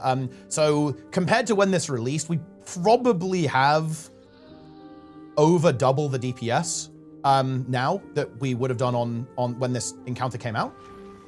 So you actually, the ads were really scary. So you wanted to basically prevent them from spawning as much as possible. So you'd push forwards to get rid of them and try to prevent them from spawning more than once throughout the entire encounter, basically. Okay. All right, where are we going next? What are we doing? Okay. I almost want to give you a little bit of a choice on theme, not terms of theme. Would you like to go to the underworld, or would you like to go to inside the Mystic Forge? Let's go to the underworld. Let's do it. Okay, let's go to the underworld. Let's do that. Okay, so we will go that. Well, looks like we have to replace a player, but we can actually do it with 9 people. That's completely fine. Let's go to the underworld. So this raid, interesting enough, was the first raid that really owned people. This was actually a big get good moment for the community as a whole, if that makes it, like the raid community as a whole. It's where ArenaNet, I think, they started to go, okay, we're gonna make things do way more damage. We're gonna make things like pretty punishing and add some like more complicated mechanics. Less so on the boss we're gonna do, actually. We might have a go at the really spicy boss on Thursday if we're fancying ramping things up a little bit further. But for now, we're gonna do the first boss here. Because yeah, this is also a pretty punishing one. This one's got like some instant death stuff and some pretty punishing mechanics going on as well. Inside the Hall of Chains. All right. Let's do it.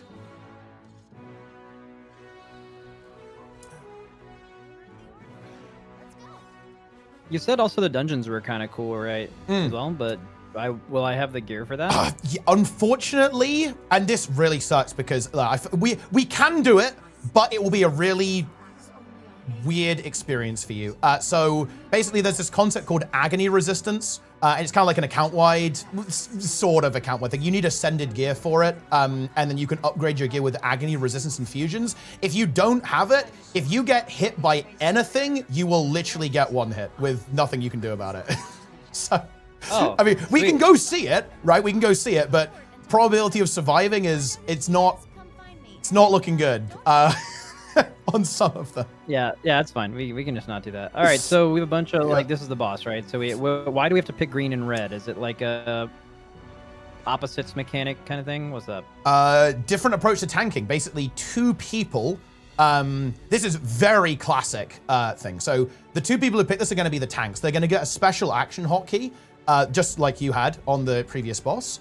And essentially, the boss will fixate on whoever's pressed it last, and that person is going to take ramping damage over time. So like, it's going to apply a debuff. You're going to take more and more and more and more damage, and you have to swap between those two players. So yeah, very so like classic. pressing the extra action button is like taunt. Taunt, yeah, exactly right. So that's how this one works in general. And essentially, is there like not threat in this game? Is it just purely based on like the last fight? I became the tank by picking up the thing. Like, is that just how tanking works in the game? Correct, yes. There, technically speaking, there actually is threat, but it's mostly something that happens in open world. In raids and stuff like this, most of the time, yeah, it's like a mechanic is making you the tank. But yeah, if you're like in open world, it's kind of a funny one. A lot of bosses actually aggro on whoever's doing the highest DPS. So look, if the boss is on you, it means you're pumping in open world a lot of the time. But yeah, in raids and stuff like that, there's a mechanic that will make you the tank. Cool. All right. Right. Yeah. Yeah. We will. Here you. This is another thing. Here you do kind of want to be a little bit tankier if you want to tank. So we'll probably have the lads do that. But theoretically speaking, if you play well enough, you actually can do it on any build. You don't have to. You don't have to actually have a tank build to do this. But that is obviously conventional here because this boss actually does slap a little bit. As well. But yeah. Sure. So what's the general thing of what I'm doing here? Right. So the core mechanic here is that there's a platform and there are going to be walls, like death walls coming across. If you touch a wall, you instantly die. It is over for you. That's good. That's really good for me where you have like, movement skills. I don't know. Yeah, 1/8 of my abilities are movement skills and I have no idea which ones they are. So that'll be good. Yep, and also there are going to be ads. So there are going to be, if you see these things here, like these kind of undead things jumping up here, these flesh golems, the tormented dead, these are going to spawn in the middle of the platform. And when they die, they leave like a doom puddle, right? Like just, ouch, do not touch, pretty much. Big red death puddle. And that basically creates area denial because we need to deal with that somehow in order to not get caught out by the walls. And the boss is going to do a bunch of attacks. The boss is going to hit you. How do you deal with the area denial? How do you deal with the area denial? Yeah, do you just have to like kill them in good spots, or is there a way to get rid of it? It just despawns over time. There's going to be like 3 of them up at the same time. Yeah, okay. So you just go in a circle, right? Yeah. We'll see. And yeah, basically the mechanic here is that you want to kind of CC them and like push them away. Basically, that's like a big thing in Guild, so you can push stuff around, like and knock it down, like knock it back, that kind of stuff. And well, funnily enough, actually, that you usually have a fairly specialized build to deal with that. I've kind of just told these guys to come up with something. So let's see what they've come up with to do that. It's going to be funny with the pushing. Right. And yeah, basically the key is going to be, because the ad is actually really, really squishy, right? So you don't want to hit it, basically. It like dies over time, essentially. It's like, it just, ticks down. So you need to quickly push it away and not kill it. Otherwise, it's going to spawn in a really rough spot. Also, a bit of a weird thing. It does have a delay on spawning, right? So you have to... Oh, wait, what? I'm alive. Okay, we're good? I'm dead. Are we good? Wait, are you dead? I'm dead, bro. Oh, yeah, okay. How did you all make it to the fucking platform? What is this? Oh, yeah. You should be able to do this. You can glide. So if you basically jump while you're in the air, so like space while you're in the air, you should open a glider, and you should like gently make it to the platform, theoretically. Have you got it? I'm trying to. Oh, wait, wait, I thought do you not have it unlocked? Oh, that is a bit of an issue. Wait, can we? Bro, maybe I can make it, bro. I don't know. Wait, do you have a mount? Oh, I think you do, right? Do you have Someone said I have gliding. I'm sure I'm doing it wrong. So you jump off and then you press space once you're in the air. Yeah. I mean, it doesn't look like anything's happening, but I mean, I'm down to try the boss again and die. Oh, well, no. Well, actually, if you look on the right of your skill bar, there's like a bunny icon. That thing? Yeah, if you right click on that and select the raptor, that will probably do it. I think the bunny would as well, actually, but just get off it. You can just, use that. Oh, yeah, you have Warclaw. Yeah, that works. That works. Yeah, use that one. So use the Warclaw. And what you can do is, if you use your dodge key, it will like leap you forwards a little bit. And you should be able to like leap onto the platform with that. I don't know if I have. I'm pressing my... yeah, whatever your dodge keybind is should activate it. Oh, no. Or maybe spacebar? Spacebar as well? I mean, spacebar, he just like does a little jump. Wait, okay, wait. Mouse over the yellow button. Oh, like they're saying it's V. It's V. Oh, okay, okay. Oh yeah, okay, yeah. All right, we're good. Let's go. Okay, we go. Okay. Right, so raid check it. Let's get to that. So yeah, basically, when we go in, just use your mount to like leap in. The intended way to get on here is either using a mount or gliding. But you're on a fresh account, so stuff's a bit wonky, right? Yeah. All right, let's go. Let's do it. Okay, yeah. So just mount in, and then let's go. Did you make it? Yeah, we made it. We're good. All right. What am I hitting here primarily? The Soulless Horror? Yeah, Soulless Horror. This is the boss. Is that something I should have dodged right there? Yeah. In fact, that is a pretty nasty ability. And yeah, this is. I don't think it took any damage. Did we just absorb through it? You can, yeah. You can just like tank this. Like a lot of this stuff, the healers heal. And yeah, this is just a don't stand in front of it, right? You can see the boss is kind of firing off a bunch of like conal attacks. So tanks tank, healers heal. DPS. Sure. I just like, bro, I have literally no idea what. I just randomly moved. Okay, I have no idea what is a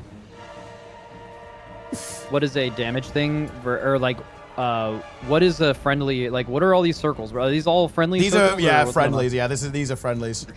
That's why not. Okay. Yeah. Okay. I will say I do have good news. The telegraphing does actually get a fair bit better, like as we advance. Right. Don't worry. This is a big complaint that people have had for a lot of the game's history. So it was a work in progress. Oh, we need to run. We killed one right on us. We've got to get out. Okay, we're good. And there's also going to be a Defiance bind. Yep. I'm just so dead. I think I'm dead. I don't know. Are you dead? I don't think so, but bro, every time I press a button, it's a jump scare. I don't know what to tell you. I just go across the rim. It's extremely terrifying. There's a wall coming towards us. Run away. Get out. I'm like super slow, but I should make it. Oh no, someone's down. Okay, we're actually kind of in trouble here. Okay, we're safe for a bit. We have to get this push, though. We haven't done the push right. The push has not been going well for us. Okay, we got that one pretty well, actually. That's pretty good. And yeah, this raid wing, when this came out, they ramped it up, right? This is where they said, okay, right, you guys need to get a little bit good. So this one's a lot more punishing than the ones we've done previously, basically. Pull that. Is it 3 that's charging me? We've got to move. Oh, I think we can. I died. I should be able to get you, I think. Yeah, I'm up. Yeah, we gotcha. Okay, things are a little bit sus, to be honest, but maybe it's playable. It's possible. All right, we're good. We gotta move. Uh-oh. Do we? Yeah. No, we had It's gonna work. Yeah, we're good. It did not work. Yeah, no, we got you. We have you. Okay. Yeah, we good. What determines whether you can res or not? Is like, do you have a certain amount of them? You actually, okay, so basically you can res someone who's in down state all the time, but someone who's full dead, you cannot revive them. There's like no combat res. So, but in other words, if you touch the wall, you can't die. Oh, sword, yeah, if you're using sword 3 like teleports you around like a lunatic. Yeah, that is a spicy button to press. That is actually hard griefing me. Yeah. We're gonna get you. What? Yeah. No shot. I was in that. No, the telegraph actually is a bit sus on that ability. I'll give you that. I mean, maybe I was, but I really didn't think I was. Oh, I got hit by that. That's good.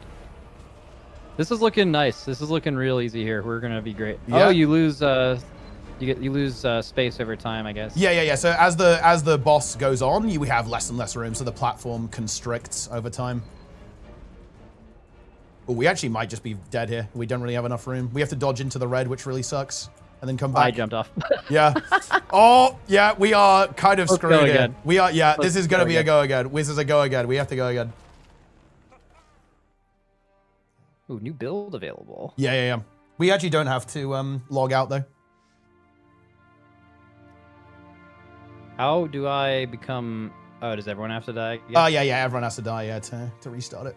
All right, dude, I'm legit gonna unbind this spell.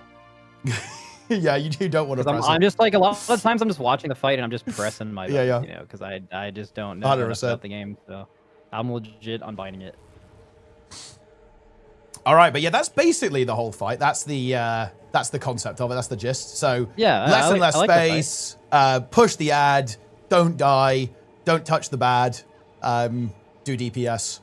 And yeah, this was this was really cool when this released actually, because it was again like it was a big learning moment. Like this was one of those moments in the game's history where the community improved, right? Like skilled up a lot. Because they ramped things up quite a bit, especially when it comes to like how punishing the mechanics were, and again, kind of moving towards that more modern design in Guild Wars 2, where it's a bit more defined, a bit more similar to raiding in other games, basally. Would be how I would describe there's a lot of complaints in WoW about mechanics that are binary, meaning that if you fail them, you die.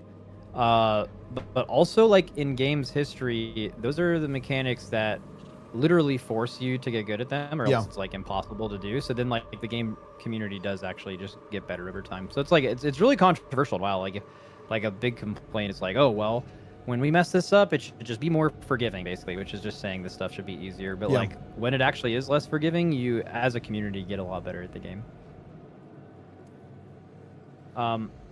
Oh wait, someone said you can disable a lot of those cluttering circles and settings. I think I have that. Yeah, I'm pretty sure you've already got that. The game is very intense. You do get used to it, and telegraphing does improve. It has like improved quite a bit actually over time. But yeah, it can be a bit of a challenge. It's obviously like really intense with all the AoEs and circles going off.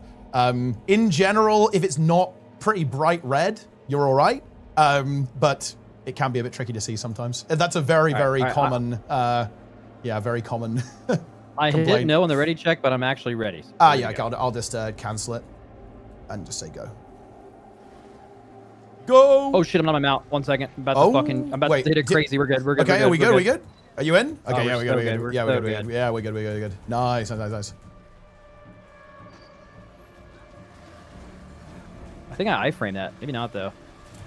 Yeah, I mean, it's possible. The dodge is, it's not obviously, super long, but it's relatively generous, right? Like, as so long as you get kill the this timing worm? pretty well. We do, want to kill this worm here? These worms actually do quite a bit of damage. So yeah, we just like cleave them down when we're near them. They're not the end of the world, and we can actually, they kind of fire projectiles out that you can block, so you can like block them or reflect them. So they're not really too troublesome. But yeah, you do want them gone because they will I guess it's a little bit like a Raz. If they all go on one person, they can just like nuke them, essentially, like with the pylons. Okay.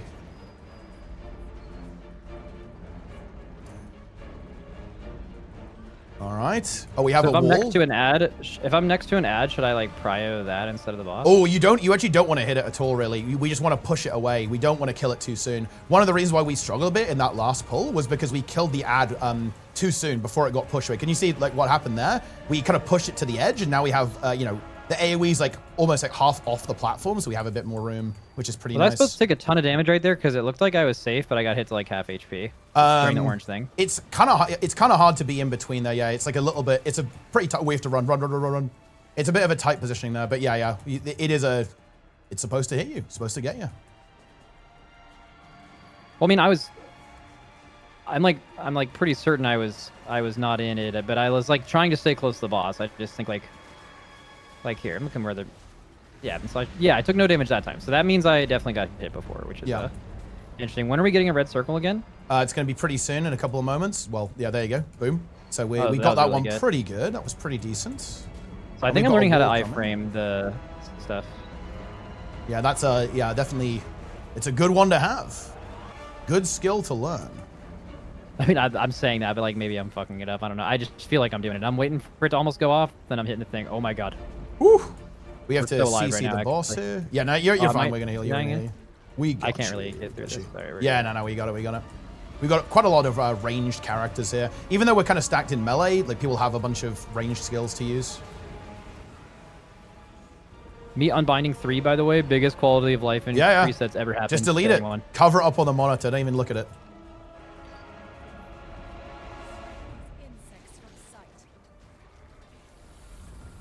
There's another ad. Let's see if we can get it pushed. Ooh, nice. That was really good, actually. We got it right off the platform. That's pretty decent. We've got a pretty small area here, so we're actually safe. Yeah, the wall is over there. That's good. And if we can get this next ad done, I'm feeling pretty good. But we've got to get the ad. Here it comes. Can we push it? Ooh, we got it. That was really good. The team popped off. The team popped off. Oh, one of our tanks is down. We need to res that. The res. We're actually still safe here. That's good. You can see the walls on the minimap, by the way. They appear as skulls. I'm not sure if you've ever seen that. Oh, no. One died on us. That's really bad. Run. I got out. We're good. I think we got out. Yeah, we're good. We're good. We're good. We're good. Okay, we got to pump the boss. I think we're in business, though. Oh, I'm in the red. Oh, boom. And there it is. Oh, one dies on us right as we kill it. Perfect. Okay, there we go. We absolutely love to see that. We love it. We love it. We love it. Let's go. Yeah. Nice. There we go. Love to see that. Cool. Yeah, that was a pretty good one. I mean, what do you think about that, boss? Do you have any thoughts? Yeah, I mean, just a classic like area denial dodge fight. I think like the mythic version of that boss is they don't go away over time; they stay forever. Yeah, exactly. Right? Yeah, that's what you do if you ramped it up. Then so you have to do it right. Yeah, yeah. And then the end of the fight is you have like probably the way you'd position it is so you have like a line across the room, so you have the ability to. Are the walls RNG or do they spawn in the same spot every pull? Oh, the walls. The walls. Yeah, they're random. Yeah, they're not the same. Yeah.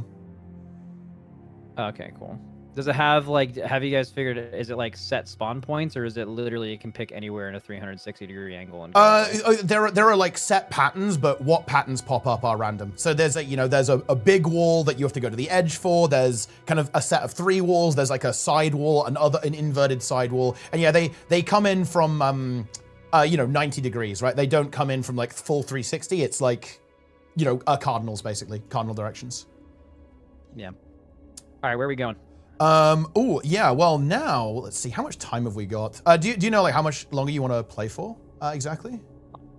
Yeah, well, I think we are doing this until 3, right? Yeah. Let me. So we got 50 minutes. Check. Yeah, another 50 minutes or so. Let me like double check that though. Yeah. Pretty sure that's accurate. Okay. Because I think we can get most of the stuff done that I wanted to. Actually, we can.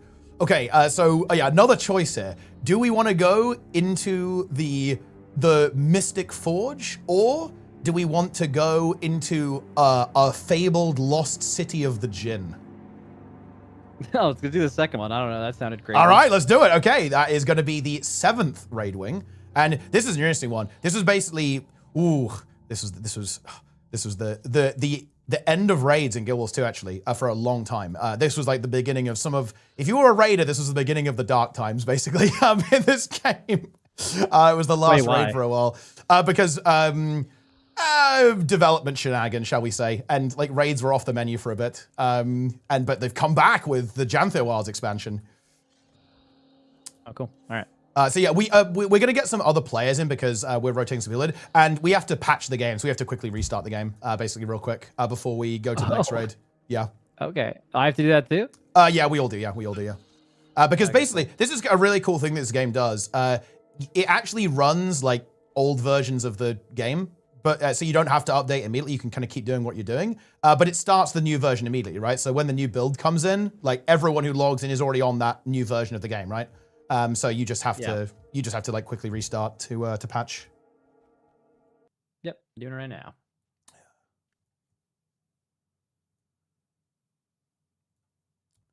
Real quick, by the way, guys, we need 1 player, VOE spec with big raid experience. Yes, on NA. Yes. Wing 7 experience at least. How fast the game starts. Yeah. It's like nice. You hit start game and you're on your character screen. Like it starts. Instantly. It's good stuff. We love to see it. Alrighty.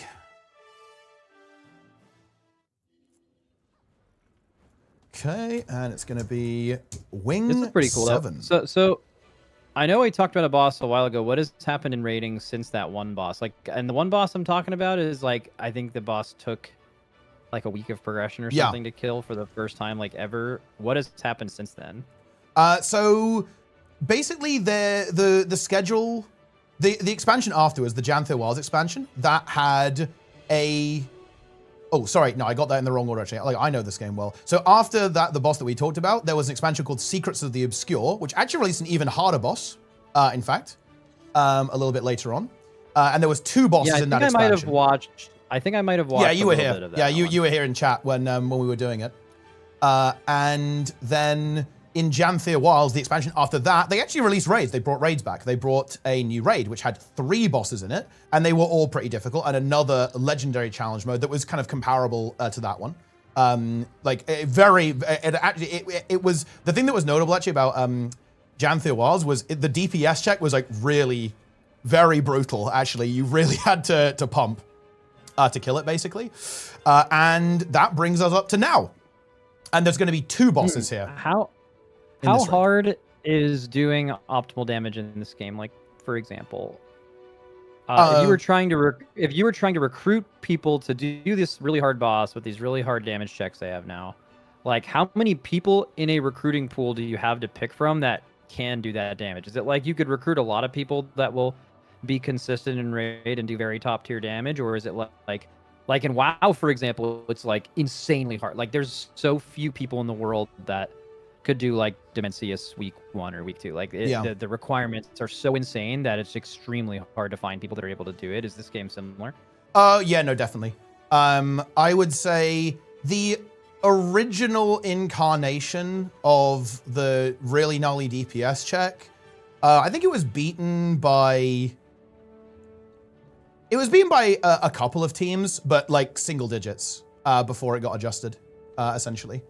The scene is small, and I would say that, doing DPS, it's obviously, doing good damage is obviously like very difficult to do. But, it's doable, I guess. It is doable. But yeah, the amount of DPS people do in this game, look, it's a bit rough, okay? Like, it is, the difference between like going in like, a pug run, kind of chill run or whatever, and a speedrun oriented group or like a really good progression group, it's like absolute night and day, not even close. In fact, I imagine this is very similar to WoW, right? Like even the difference between like, let's say a top 5% player, top 3% player, and like a top 0.1% player it's very big, right? In terms of how good this player is at applying a rotation to an encounter, at, keeping uptime, like managing cooldowns appropriately, right? Et cetera, et cetera, et cetera. Yeah, so I'd say it's pretty similar. Yeah, I mean, there's a lot of people, like in WoW, for example, that can hit a target dummy and do just as well as like some of the best people in the world at that. And then even, this is kind of an issue in WoW where people look at parses as like it's like, okay, what kind of damage can you do in farm when you already know the boss and you're purely looking at that, right? But like those are entirely different concepts than like having to do really good progression damage with damage checks that aren't just getting the boss to 0, it's killing a SAT in time, it's doing all stuff like that. Like doing those when you just saw the boss early, like the skill gap between people in that scenario, which I guess you could just call like actually playing the game, is like insanely massive. Like there's so few people in the world, because like WoW's just like this game in that you said like a lot of the player base is really casual, right? Like I mean WoW's the exact same way. Like WoW has a high Mythic Plus community, they have like a cutting edge raid community. Quickly step out of the instance, by the way. We were opening to a specific boss, and if you go in too soon, it okay. Yeah, there we go. All right, take us in, gamers. Oh, sorry, continue. Yeah, I'm just trying, like, I guess it's just a combination of how difficult they're, like, how would you compare, do you play DPS in WoW at all? Yeah, I have played a little bit of DPS, yeah. I'm mostly tank, but yeah, I played DPS. I played Mage. What class? And Death what's Knight. Spec? Fire Mage and Frost Death Knight. Okay, so, like, yeah, both of those have, like, pretty WoW-like rotations. They're a little different, but... Okay, like, how would you say the difficulty of mastering a WoW class compares to... And I'm talking literally target dummy right now. Just remove everything else in the game. Remove the content you're doing, because that's really hard to gauge difficulty of content across multiple games, that unless someone all plays them at the highest level, you're just making shit up. But like a mage on a target dummy, and I don't even know if you feel this way, like pure mastery. You could hit the target dummy for 5 minutes, and you will do exactly right. That is not super hard to achieve in WoW because you're removing the entire other thing of there's nothing trying to kill you, right? But like, how hard is it in this game, do you think, compared to WoW, to like be completely optimal in DPS? Like, there's less buttons and stuff, but there's also like the whole swapping. There's the swapping element, like that's very different, right? Like, do you have a gauge into that? Even though you're obviously much more experienced in Guild Wars. It's going to take you longer to get to that because the ability and sequences are a lot longer, right? So something like Fire Mage, it has less buttons, right? Like you're dealing with the, you know, the like, I guess like the randomness, right? Like the procs and so on, like you're reacting to what's going on. You've got cooldown winners and stuff, but ultimately there's not as many abilities that you actually press during the rotation. Whereas in Guild Wars 2, I'd say like they're very different skill sets almost, right? Like WoW, you know, you have to kind of react to what's going on, like what resources you have available and so on, depending on your class, obviously. In Guild Wars, your rotations are like 0 RNG, right? Like there's no randomness like at all. They're like hard deterministic with how you do rotations. So I think like a Guild Wars 2 rotation, I think it's going to take you a longer time to get a hang of because you just need to know the rotation, right? Like there's like, you know, the amount of steps in a rotation can get pretty long, to be honest, especially on the classes that have like lots of buttons. No, yeah, I've done this before. So Final Fantasy is very similar. Outside of like 2 jobs, which they call specs jobs in that game, which is insane. But like outside of like 2 jobs, I think there's like no procs in the game and all damage is deterministic, based on, you know, you could hit a dummy and do it exactly right. So I've played multiple Final Fantasy specs where they're like that, and I get it. But I will say I do like a proc. I like hard prefer. The idea where you do a rotation over 5 minutes and it's not the same. Basically, ever it'll never be exactly the same, and I think that's cool. So you hide behind these things to not die to something this guy's doing? Yep, that's exactly what we're going to be doing on this boss, actually, that we're going to be coming up to next. It's pretty fun. All right, I love this one. This is a classic, actually. One of my favorites, I think, in the entire of all of the raids. Very fun mechanic that we're going to get into. And yeah, there's going to be, as you can see there, it's going to be one of those hide behind it kind of angle. We will try this on challenge mode. It might be a little bit spicy because it can be very, very punishing, but we'll see what we can do. I think. Okay, so this is a hide behind, and it's 2 players each, basically. Like, we only have 8 players, but we can work with that. So it's a hide behind.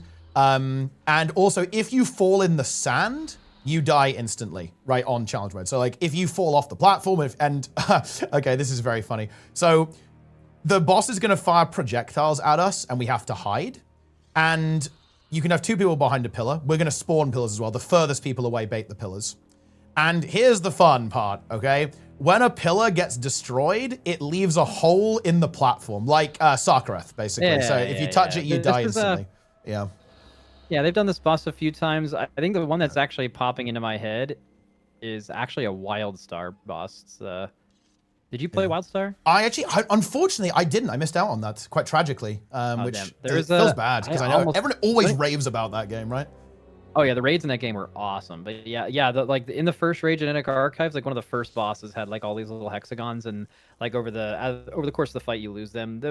Sounds like the baseline of the fight's like a little different, but the same concept. I don't know if there's ever quite been a WoW boss like this. I mean, it's basically just area denial that's more punishing, right? You fall pretty much. Hole. I mean, maybe like Jailer, I guess. But not really. Inverse Jailer. Don't go in the holes. Yeah. Okay, so yeah, let's have a go at this. So yeah, if you want to have a go at placing the pillar down, you want to be far away from the boss, basically. Not ideal because you're a melee build, but you can have a go if you want to.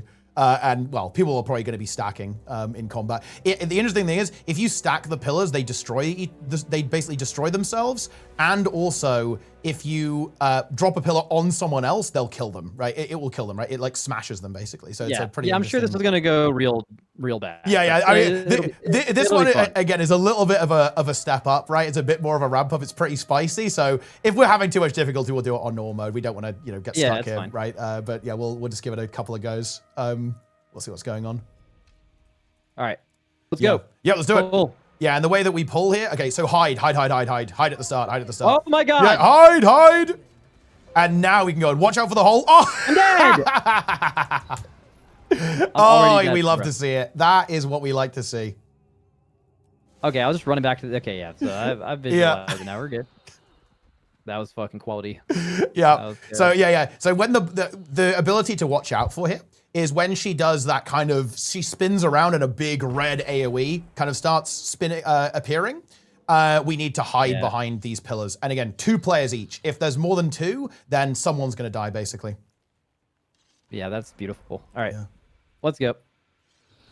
Let's do it. No way I'm falling in the hole this time. Yeah, watch out for the hole. Beware the hole. All right, we're ready. So we start, we hide, and then we get in there. Oh, and then we don't go anywhere near the hole. Don't go in the hole.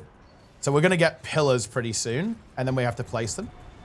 So get ready for that. It will give you a little sound effect. You've been targeted if you've been targeted. So if you do that, you can just kind of drop it. And then we're gonna have to hide pretty soon. So let's get ready to hide. A couple of mechanics later. Only 2 people can go behind each. 2 behind each, yeah, 2 behind each. So you gotta watch out. Yeah, this is a look mechanic, eyeball, so don't look at it. And then we go and hide. 2 people don't behind look each. at what? And then watch out for the hole again. Good. What are we not looking at? Is it still happening? Oh, no, yeah. When the boss has an eyeball over her head, don't look at her. Otherwise, you'll get blinded and you can't do any damage for a while. So it's going to happen now, basically, in a moment. We might actually phase. We might actually phase. We're actually going to phase here, I think, before she does the mechanic. Yeah, okay, we phase. Oh, we need to res. This is... okay, here, death beam. Don't touch. Instant death. Oh, this is good. Can I jump across the hole? Yeah, you can. Yeah. This is feeling amazing right now. Yeah. And don't touch the boss either. That will also get you. And don't fall in the sand. You'll die. All right, here we go. Got it. And now we have ad phase, basically. Come to us. Yeah, I'm coming. So this is ad phase, and we have to kill these hands. Oh, this is sick. Yeah, and we jump across. Oh, someone fell in!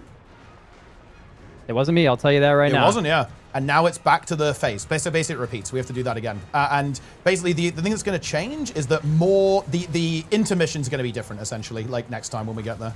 If we get there. Okay.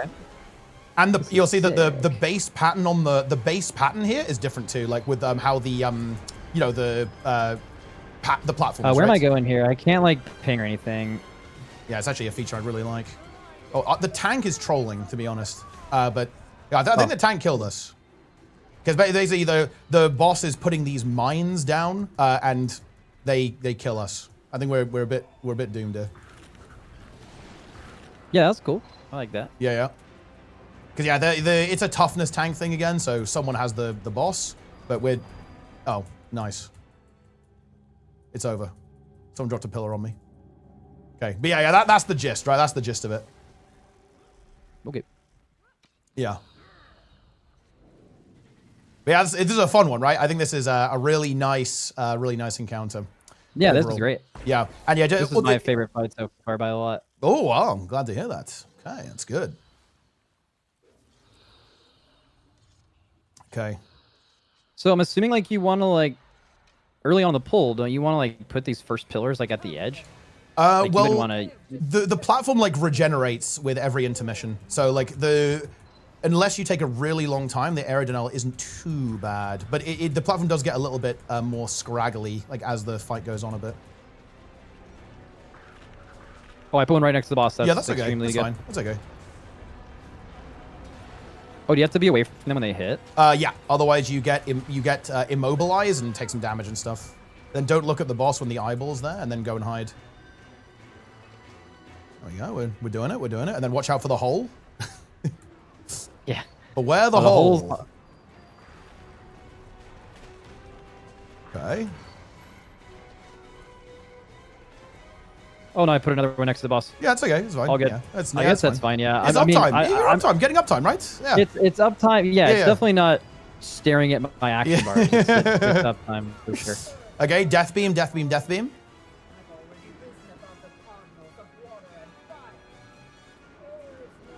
We got to jump around, and then we're going to have those hands again. that are going to pop up. Bro, you putting these in melee made this so much harder. Oh no! Wait, someone's What? dead, but that's fine. Wait, what even happened there? Someone didn't make it. It's fine. We got to kill these hands. And then it's back to the first phase. Oh. We're actually losing people. It's less than ideal. What the fuck just... I pressed another button that randomly ported me all good. It's good. It's keeping it I guess exciting. I'll dodge behind that one. I think it's... What I'm doing is like really confusing to people. I hope they don't fuck it up. We're in a little bit of trouble here. Oh, the eyeball mechanic. I see. Yeah. That's the don't look at it mechanic.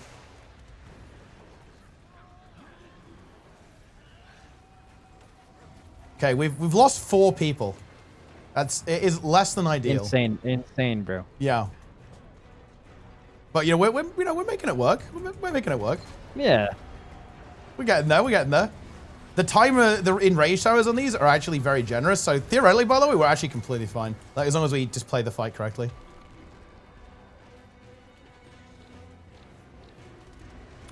Okay, and we just keep going. I was a fucking uptime goblin right there. Yeah. I mean, look, we love to see it. Last second. You gotta do it. It's gotta be done. It's gotta be done. That's actually so dangerous because I don't even know like the actual timing on that. Like I could have easily reached that. I'm also creating a absolutely insane. There's no space over here situation. Well, now what happens? We have only 2. Yeah, right? We have 2, but someone's gonna die. That's fine. We just had to res someone. And they died over here, so we got them. It's fine. We're good. We're good. And we should just get the phase hit. It's going to be Death Beam again. It's Death Beam time. And of course, now the pattern's a bit different, so it's a bit spicy. You want to try to get as close to the middle as possible, as you might expect. Yeah, I'm getting uptime here for sure. You can't hit the boss is cheating invulnerable here, so no uptime necessary. Oh, I didn't even know that. Okay, yeah. I was trying to... And then we're going to start where you guys are at. We're just going to run to where you guys are at, and we're going to play. Cool. And now there's 4 hands, right? So we've got a slightly different intermission, basically. So, and obviously, these hands actually have a knockback. So they basically try to like knock you off the platform. Essentially, is what their goal is. It's pretty funny.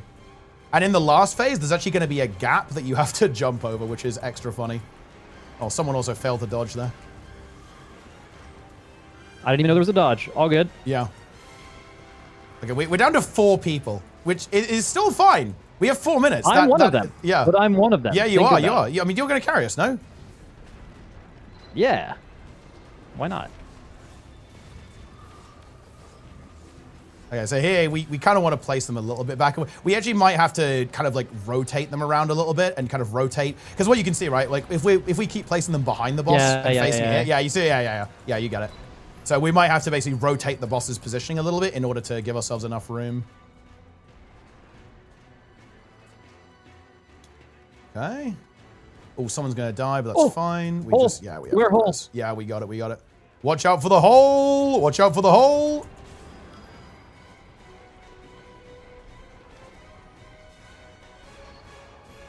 Oh no! I'm alive. Don't worry about it. Nah, it's all good. It's Everything's all good. actually super fucking chill, by the way. Oh, of course, Not of course. Nothing wrong with that. It's not close, right? It's never close. Yeah.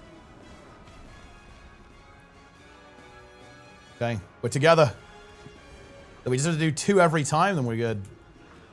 We have 2 minutes. We actually need to pump a little bit. Yeah, I'm sure with half the raid dead, I'm sure we need to pump a little bit. Oh, put it right on the boss, by the way. That won't be a problem. Ah, yeah, we're fine. We're fine. That's uptime, bro. Yeah. You gotta be aggressive. You gotta be aggressive. Yeah.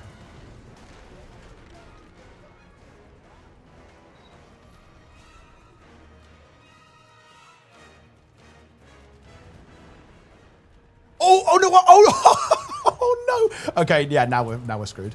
Our tank fell into the hole. You are now tanking as well. You have taken over. Yeah. Okay, that's really reason. That's gonna do it. That's gonna do it there. All right, coming up. All right, I think we got it though. I think we got it this time though. I think we got it. We got it. Yeah. Yeah, we have got it. Okay, we're losing a player, but that's fine. We only need 8. In fact, I think it's better, honestly, with less. We're seeing all the mechanics.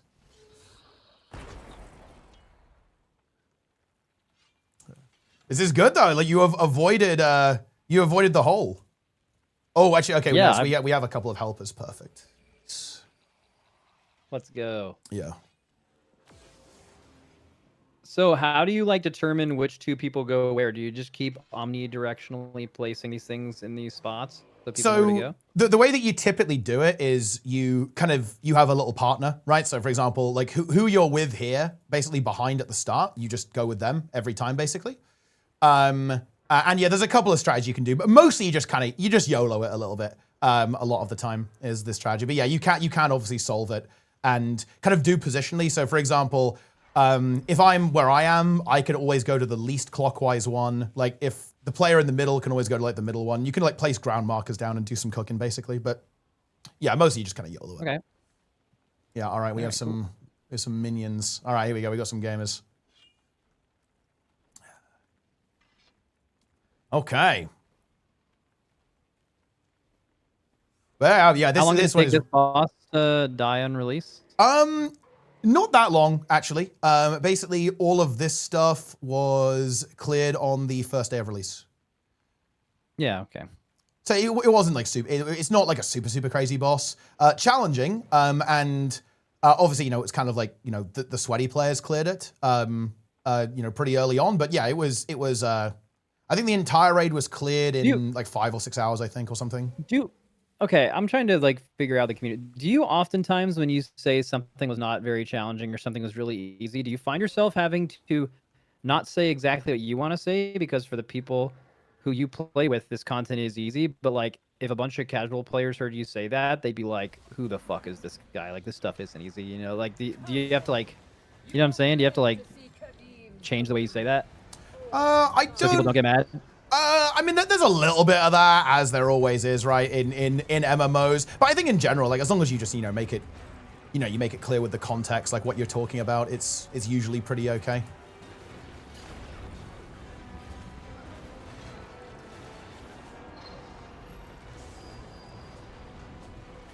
But yeah, like obviously, and that's kind of why I there is a little bit like, this is like a hard boss, but it's not super crazy. It's because like obviously, yeah, for the majority of the community, this is very, very, very challenging, ultimately.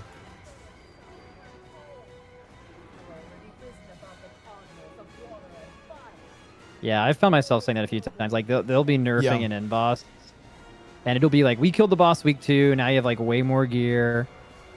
And then, I'll just hear, someone will hear me say that who's still on the boss, and obviously it's still very hard for them, and I'll be like, yeah, the boss is like super easy now, and it just like boils their blood.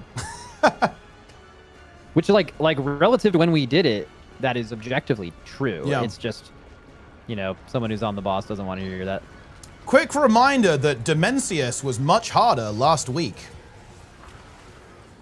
Exactly. Have you seen the Twitch spam for that? It's pretty good. Yeah, it's very good. It's like grats on your kill. It was harder before. And yeah. That's a good one. It is a good one. We love it. All right, here we go. See, now we're cooking. Oh, do you make it? Yeah, you're good. Oh, yeah, I almost killed someone, but I figured it out. Oh, all right, we got it. I think I might have baited him, and that's why he died anyway. Yeah, I mean, it is one of those fights where you can, you can troll people quite a bit, which, honestly, I think that's good. Oh, are we good? I think we're good. Someone's down. Yeah. Someone's down, but that's okay. We have 9 gamers left over. Woo-hoo-hoo! Yeah. All right, here we go. Sorry for doing the Mickey Mouse noise there. I just got scared. I mean, look, it's perfect. This is a Mickey Mouse game. Perfect.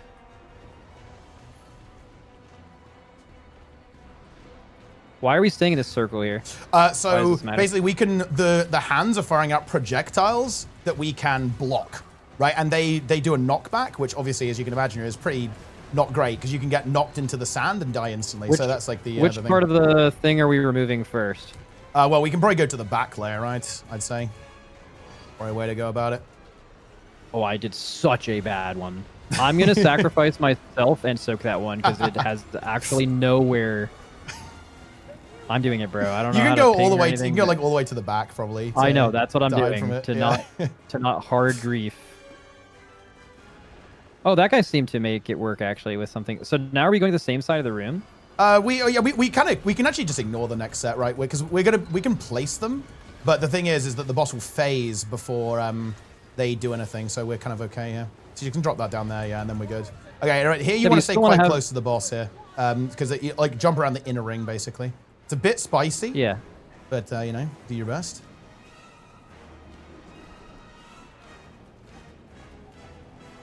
Oh, strafing is slower than regular moving, huh? Yeah.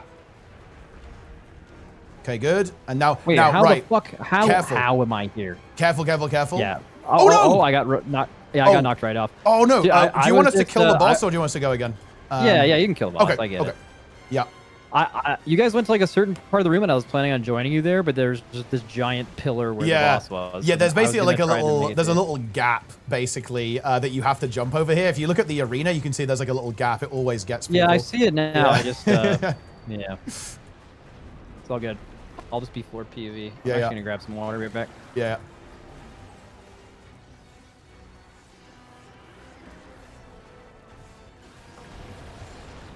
Let's kill it.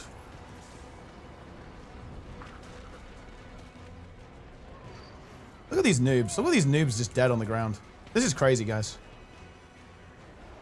Oh. It's going to be me now. No, I'm not full dead, though. It doesn't count.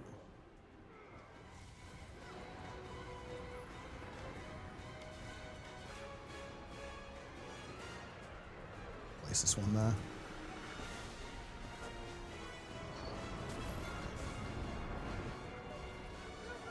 Jester is permadead, man. He like inted every time. There we are. We did it! Sure impacted the city's energy balance, but I think it's getting more volatile. The key did say both. We're actually a little bit tight on time. I think it's probably strike mission time. Stop being evasive. Did we kill it? It's dead! Okay, we've got 20 minutes left for today. And obviously, we can do all the stuff we didn't do today on Thursday as well if we want to catch up on that. Okay, so we can probably squeeze in one more thing. So we can either keep going on raids and do the raid previous to this one, which is the one that's in this Mystic Forge style area. Or, if we want to mix it up a little bit, we can go to basically what replaced raids after raids stopped being developed, something called strike missions. We're basically more like 14, like single boss encounters basically, in that direction with a bit of a different mechanical design. And the ones we could do, we could try a puzzle style one or kind of a very action oriented one. Interesting. Yeah, I mean, I'd like to see the strike. So, Okay. so for how many years were they making strike missions instead of raids? So it's a bit weird, to be honest. Technically speaking, we're back to strikes now. Well, actually, more on that. They're basically merging the two systems. Like raids are strikes now, and vice versa. They're just unifying the systems basically. Oh, wait, what's the difference between a strike mission and a raid? It's like strike mission, you're releasing one boss at a time instead of 3. Yeah, basically. But fundamentally, it's the same thing, right? At the end of the day. But yeah, it was just like a delivery mechanism difference rather than anything else, I suppose. And it did come with a bit of a paradigm shift in encounter design. The encounter design changed when we went to strike missions, a little bit. But yeah, so basically, End of Dragons was the start of strike mission. So where expansion we're in now is Path of Fire 2019. So this was the last raid. Then End of Dragons had strike missions. Secrets of the Obscure has strike missions. Janthir Wilds went back to raids, and Visions of Eternity now is merging most systems. Everything's a raid now, and we're doing 2 single raid bosses released across the expansion. Essentially, what we would have called them strikes, but now everything's a raid. Sure. Okay. Yeah, I get it. Yeah. Oh yeah, and we also we did have an interesting time of the game where we did strike missions in the Icebrood Saga, but listen, okay, we don't talk about that. Wait, I zoned right back into the raid we were just in. Oh yeah. We actually have to go somewhere. Oh, hold on. How are we gonna get here? Okay, what would you like to do? Would you like to do a puzzle style fight or an action style fight? Let's do action. Okay. Right. Wait. How do we get you there? I think you can use the teleport to friend. Actually, hold on. So we need to go to End of Dragons for this. So yeah, if you use that teleport to friend, if you can see me, you should be able to get to where we're at. Or anyone, actually. We're basically, we're in somewhere called Arborstone. If you see someone in Arborstone, that's where we are. Yeah, I see you. So how do I like target you? So if you just open your inventory and click the teleport to friend, it will just open a little menu and it will give you a choice of who to teleport to. Oh, I see some people in Arborstone. Yeah, that'll do it. Yeah, any one of the Arborstone people will get you there.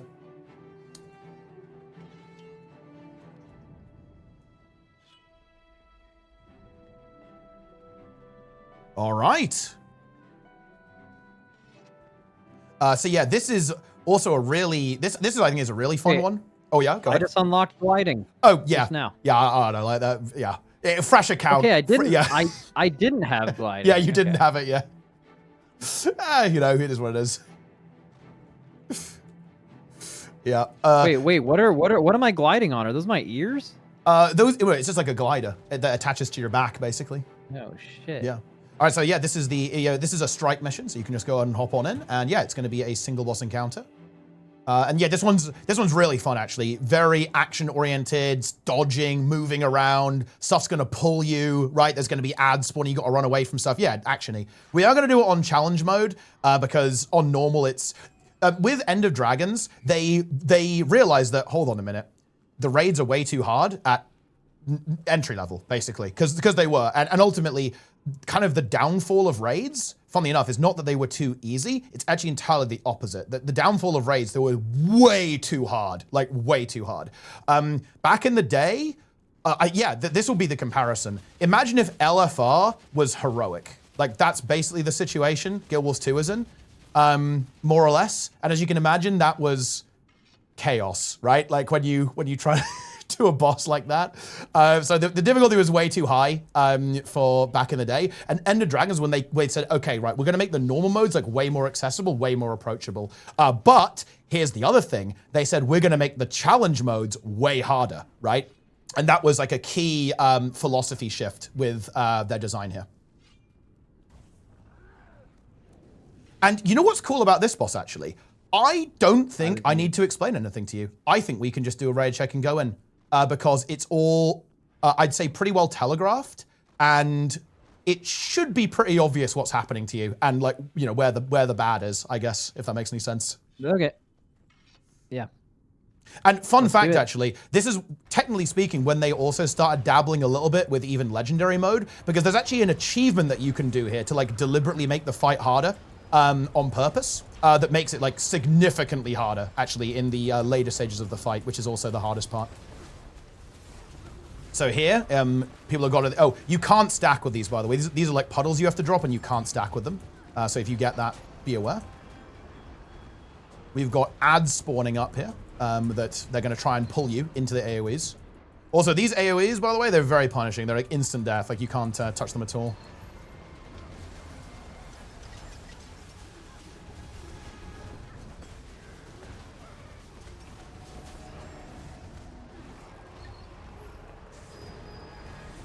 And someone's been targeted with a thing that's like chasing them down, and if it touches them, they instantly die, and it also kills us as well.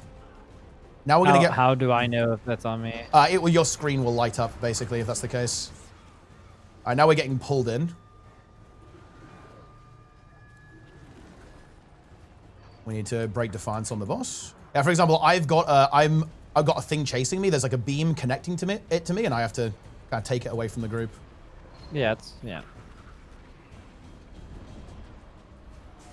Okay, here we go. Fight's going to ramp up a little bit. This was also another interesting design philosophy. Basically, these fights, they like layer up. So they start out pretty chill like that, but it's going to ramp in intensity, basically, like as the fight proceeds. Like maybe behind. You're okay. You're okay. I'm with you. You're fine. So now we have an intermission. We have to kill these ads. If we don't kill these ads, the boss gets a permanent, very significant damage and damage reduction buff. And there's like 3 ads All right. across Swapping the to room. my staff using crazy CC right now. Yeah, do it. Do it. Unleash. Unchain. I think. I don't really know what my buttons do, but I'm just slamming all of them, bro. Yeah. I mean, that's sounds good to me.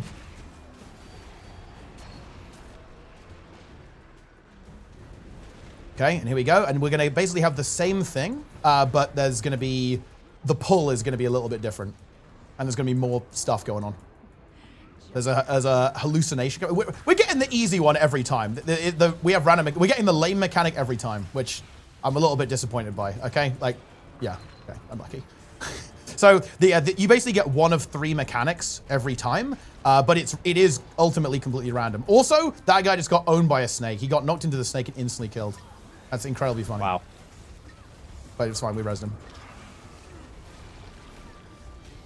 Okay, so here, okay, the boss is going to pull us. Don't get pulled into any of these AoEs or we are turbo dead. Don't get pulled in.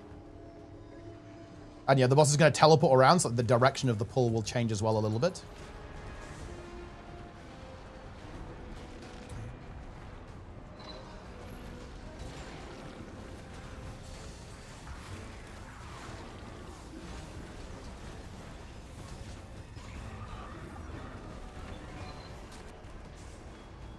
And the boss is going to phase pretty soon as well. Okay, so, oh yeah, now we have the AoEs. Like, you don't get hit by these explosions. I think that's... That one's a pretty self-explanatory, I guess. Yeah, I'm getting crazy good uptime here.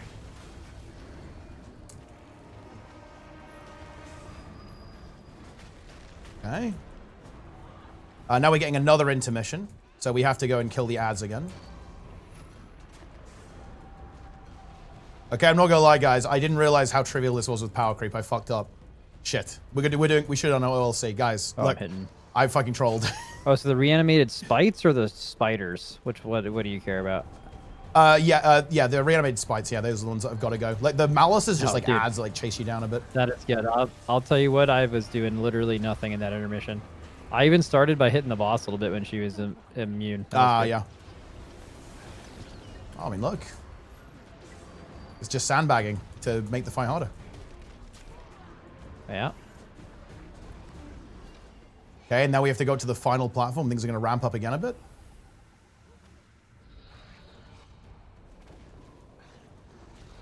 Are y'all just running right through that shit? Okay. Yeah, okay. yeah. Healers heal. It's not my problem. I'm not playing healer. And yeah, there's an extra mechanic here. Basically, you have to consistently give yourself a buff, otherwise you get like eaten by damage. So you have to, there's gonna be like a safe area, these safe areas here, and you have to run into them to remove a debuff and go back in when you lose your like special glowy buff, basically. Otherwise you're gonna just tick out and die. Where do you, this is gonna be a good question, where do you see buffs in this game?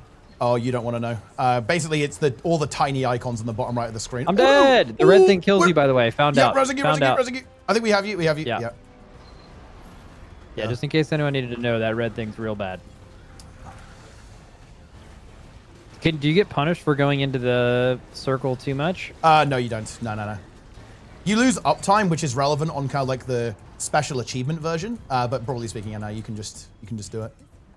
Look, I'm gonna make a confession. I actually haven't done this for a while, and I didn't realize how much this has been slightly trivialized by power creep.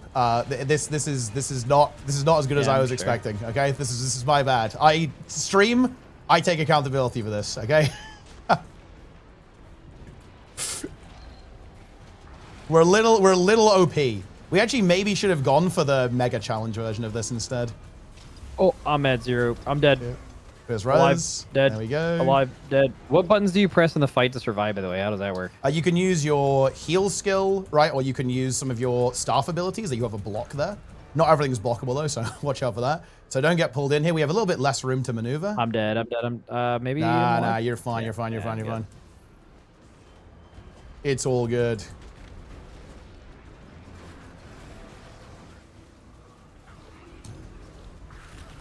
Okay. Yeah, one thing that I find interesting is like why it took so long to do the normal and then having the crazy difficulty. Like, oh, I'm done. I think I. Yeah, you've got the dot. Yeah, go in the safe area. Yeah, It's because don't touch these crate, by the way. These are really spooky. They also pull you in. Be careful. Oh no! Oh, you might be done for. No, just. Oh, we're gonna get you. Nah, leave me down. Oh, bro. you got res. You got res. Oh, I'm alive. I'm alive. Huge res. So basically, ArenaNet had this philosophy that they didn't want to do difficulty modes because it would divide the player base. They were pretty committed to that idea, and yeah, mixed but results, the player base I suppose. is all... Yeah, they're already divided, right? Yeah, that's what we said. I mean, in an MMO, there's always going to be like I guess the way you could look at it is a divided player base. Like there's going to be people who play the game to collect things. There's going to be people who play the game to do quests. Yeah. There's going to be people who play the game to do raids. And trying to mix those things, like having the raid content be the same for all of them, like you're trying to unite people that are fundamentally different, you know? Okay, that was a little easier than I expected. Okay, we have 9 minutes. Ooh, let me see. I kind of want to try the... Oh, what do I want to do? Oh, that's decisions. I really want to do the second boss in the 6th raid, but we almost can't get there. Fucking do it. We almost can't get there in time, though, because we have to do... I was planning on doing the first boss as well, so I don't have, like, a secret shortcut to the second boss. Is there... Okay, I want to see the, like, little water strider thing. They said they changed that in the expansion. Oh, Is there a the quick way for skimmer? me to get that? Yeah, we can... Hold on. Like, we have to leave here to show it off, but yeah, we have to go check it out. I want to... Like, one of the things about this game I think is cool is, like, the way they do mounts. I just kind of want to fuck around with that a little bit. Yeah, we can, like, zone out of that as well, real quick. Yeah, we'll just pick up the raids again on Thursday. Yeah, we can absolutely do that. Yeah, we got a lot of stuff to do. Like, we basically, we only missed 2 bosses today. We were right on schedule. We got stuck a little bit on some of the bosses more than I was expecting. But yeah, we kind of got there. Yeah, I don't think you'll have the mount, but everyone here will have it, so we can, like, show it off to you if you like. Yeah, I like that. So, what I was going to say is, like, without any vertical progression, I feel like it's super easy to do difficulty in this game, right? Yeah. Because you could just have something be as hard as it could possibly be, but because it doesn't drop, well, I guess maybe this isn't true, like the best power by far, that like the people who don't do it aren't good enough to do it, don't have time to do it, whatever, it doesn't matter. Like those people aren't mad. But like in WoW, you run into this issue where, you know, they're trying to make content for all the raiding community, but that means making content that is going to make us try really hard and take 2 weeks to clear the raid. But it also has to be fair to all the cutting edge raiders. But the big thing is there's vertical progression, right? So you just all the gear really matters, and doing the hardest content rewards you with the best gear, which like MMO loot philosophy, that makes sense, right? But it comes at a head because some people want the best gear and they're not not into good enough raids, to do right? that. Yeah. They don't have enough time, and then they're like, well, I want the best gear, and that's actually part of the reason I think Classic, outside of nostalgia, was popular when it came back. It's accessible, right? Yeah, it's accessible. Huge part of it. To get the best gear in the game, what you were asked to do was really fucking easy and not impossibly hard. Yeah. So people were able to do something that was super casual and get all the best gear in the game, and that's great. And like that, but this game shouldn't have to deal with that, right? Like the Giga, like what do you get for doing the crazy mode of whatever these bosses are? Titles, cosmetics, and a little bit of cash, basically. If you the rewards are not insane for raids, to be honest. I think that is actually a fairly, it's a point of improvement that could be done there, I think. But cosmetics, titles, and if you're good at raids, it's actually really good gold per hour, right? And that's what that is good in Guild Wars 2, because this is actually a really big difference between WoW and Guild Wars, is that raiding it is profitable in Guild Wars, right? You don't lose gold doing it, right? Entirely the opposite, in fact. Raiding is very profitable. If you're selling boosts, but that's obviously if you're selling boosts, you're making crazy gold. But I mean, like, even if you're not boosting, right? Like if you're just like playing naturally, right? You're making gold. And hell, look, a lot of people buy in this game as well, so you can get a 2-for-1, right? As well with that one. But we're swarming you with the skimmer. We're chasing you down. We've got you. So which one is the skimmer? Is that this thing you're in? Yeah. And this is a big skin for it. jellyfish? Yeah. You can see people have got different skins for it, right? Like, this guy's got a different one. That's also the skimmer, kind of like a dragonfly kind of angle. And these are all skins from the new expansion, and there's like a bunch of them that you can get. And this is like, it's like it can hover around. It's like a hover glider, right? So you can fly a little bit, but not full flying or anything like that. And it's also really good at going underwater, because there's a lot of, it's kind of like a tropical island expansion that we've got going on with Visions of Eternity. So there's a lot of, diving underwater, like exploring underwater grottos and stuff like that, and, gliding around like big forests and stuff. And there's like, but they basically like juiced up. What they've been doing with the previous expansions is they take a mount that maybe doesn't get that much use and they give it like, they juice it up big time and make it really, really special. So they did this with the Sky Scale in Secrets of the Obscure, although that map was already pretty insane actually. They did it with the Warclaw in Janthea Wilds, which is the one that you use to leap onto the platform.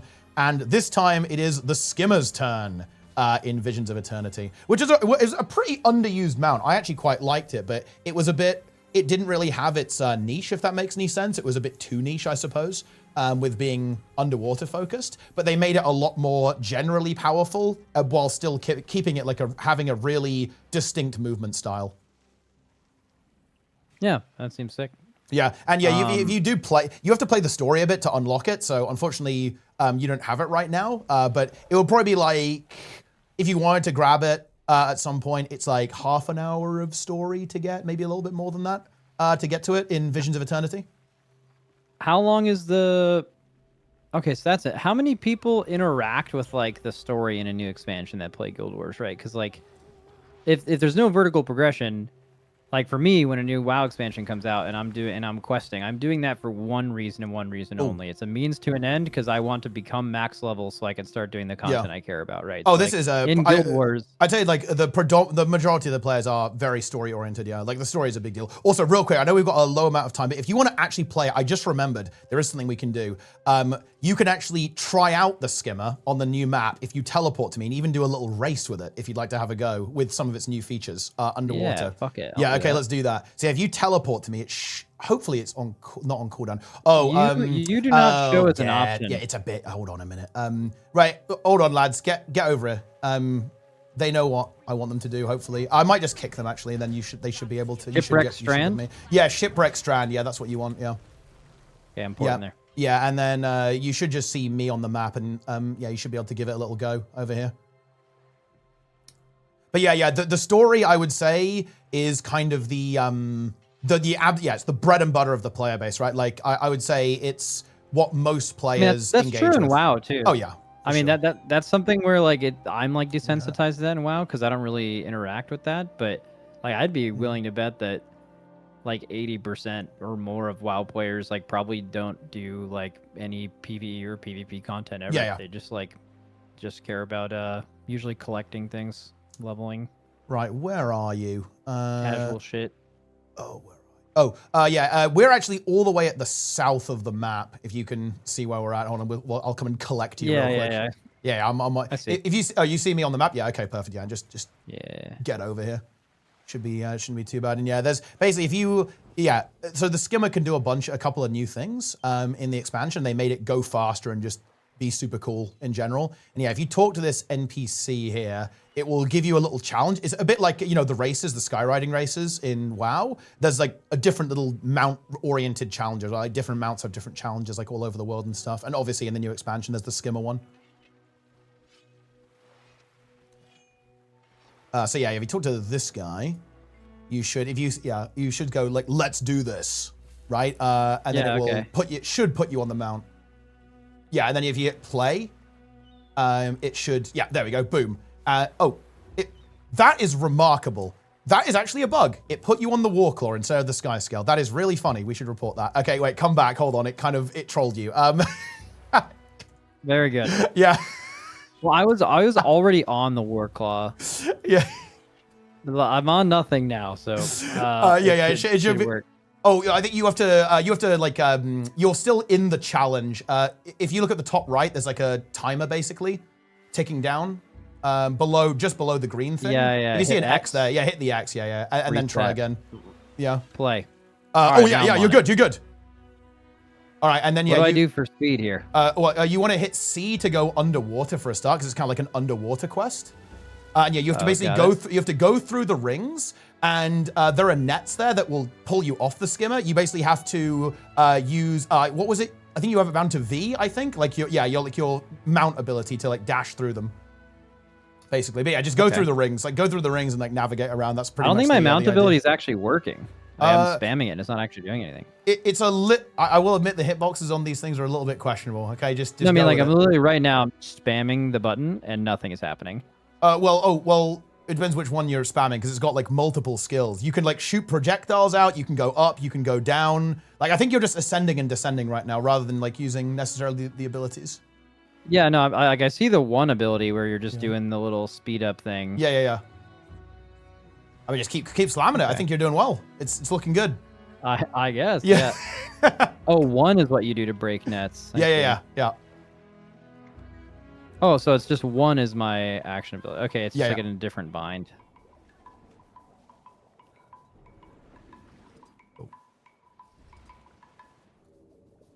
Yeah, there's a couple of challenges like this around the world, and that's just like a big feature. Obviously, like we've been doing raids for this time here, but of course, you know, Guild Wars 2 is it's not like a super raid-oriented game, right? It's very much like an open world oriented game where a lot of the content is here, right? You know, exploring the world. There's basically like quests that will automatically pop up. Basically like a way better version of world quests, realistically, is what they are.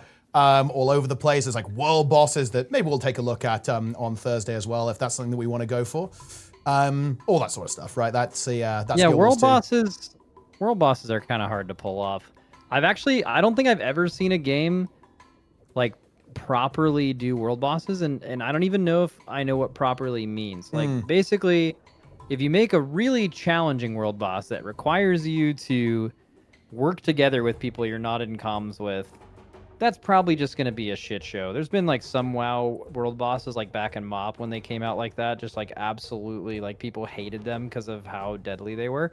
And then it's like, okay, then it's just a big boss that that has a bunch of HP and it takes forever to die. And there's people that are, you know, like all working together or whatever. But then it's just like, what are we even doing here, right? It's like, what, is there anything epic about a world boss that's like that? All right. But, okay, so how does this game do it? Okay, I think, you know, if that's something you want to check out, I can cook something, I think. I think we can show you what it looks to see a world boss done right, I think, in Guild Wars 2, for sure. Yeah, sure. So, in general, they tend to lean towards coordination. So, not like anything super crazy, like, oh, you know, you got to have 3 people in the soaks or you're dead, it's over. It's more like, you got to split into 3 groups, right? And kill 3 bosses at the same time, right? There's AoEs going off that blow people up and, you know, there's damage going out, like AoEs and CCs. So you've got to like work together and heal each other and do all that kind of stuff. That's the way it tends to go.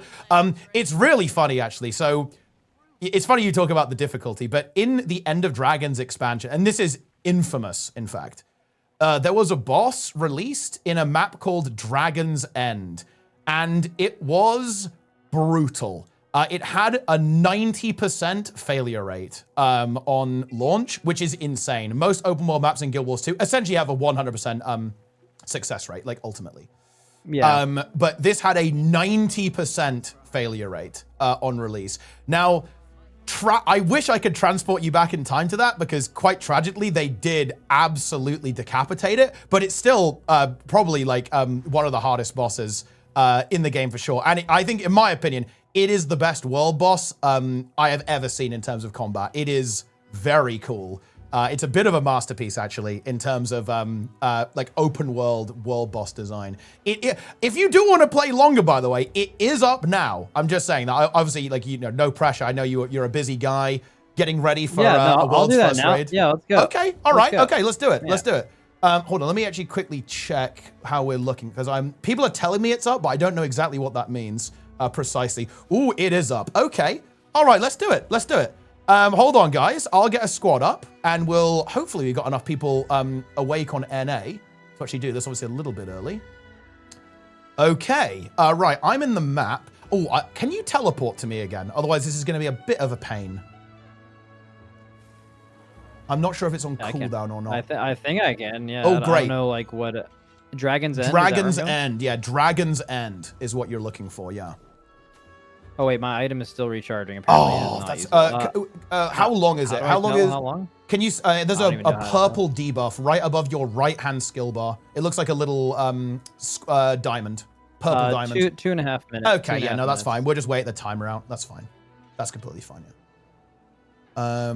He needs a jade core. He doesn't have the mastery, but look, we don't worry about that. It's not a problem. Yeah.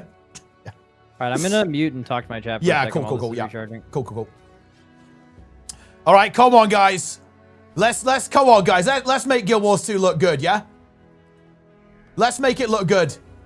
NA. I need you. North American server. Give me your strength. Let's do it.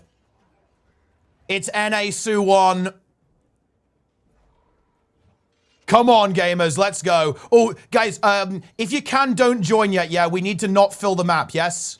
Because we need Max to actually get in, yes? Do not join yet. Do not join yet. If you don't mind, guys, please. I guess we can actually get to a new map, maybe, worst case.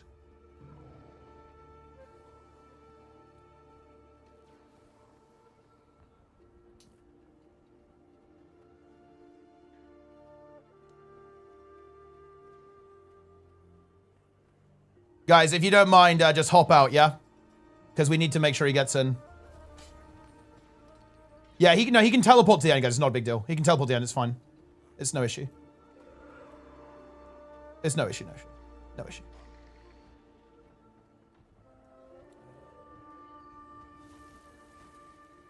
Yeah, we're on NA.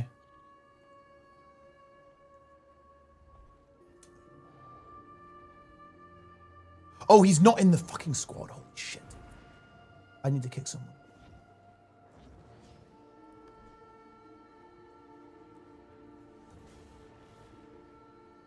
Right. So what are you as getting kicked? Okay, we gotta add him. Get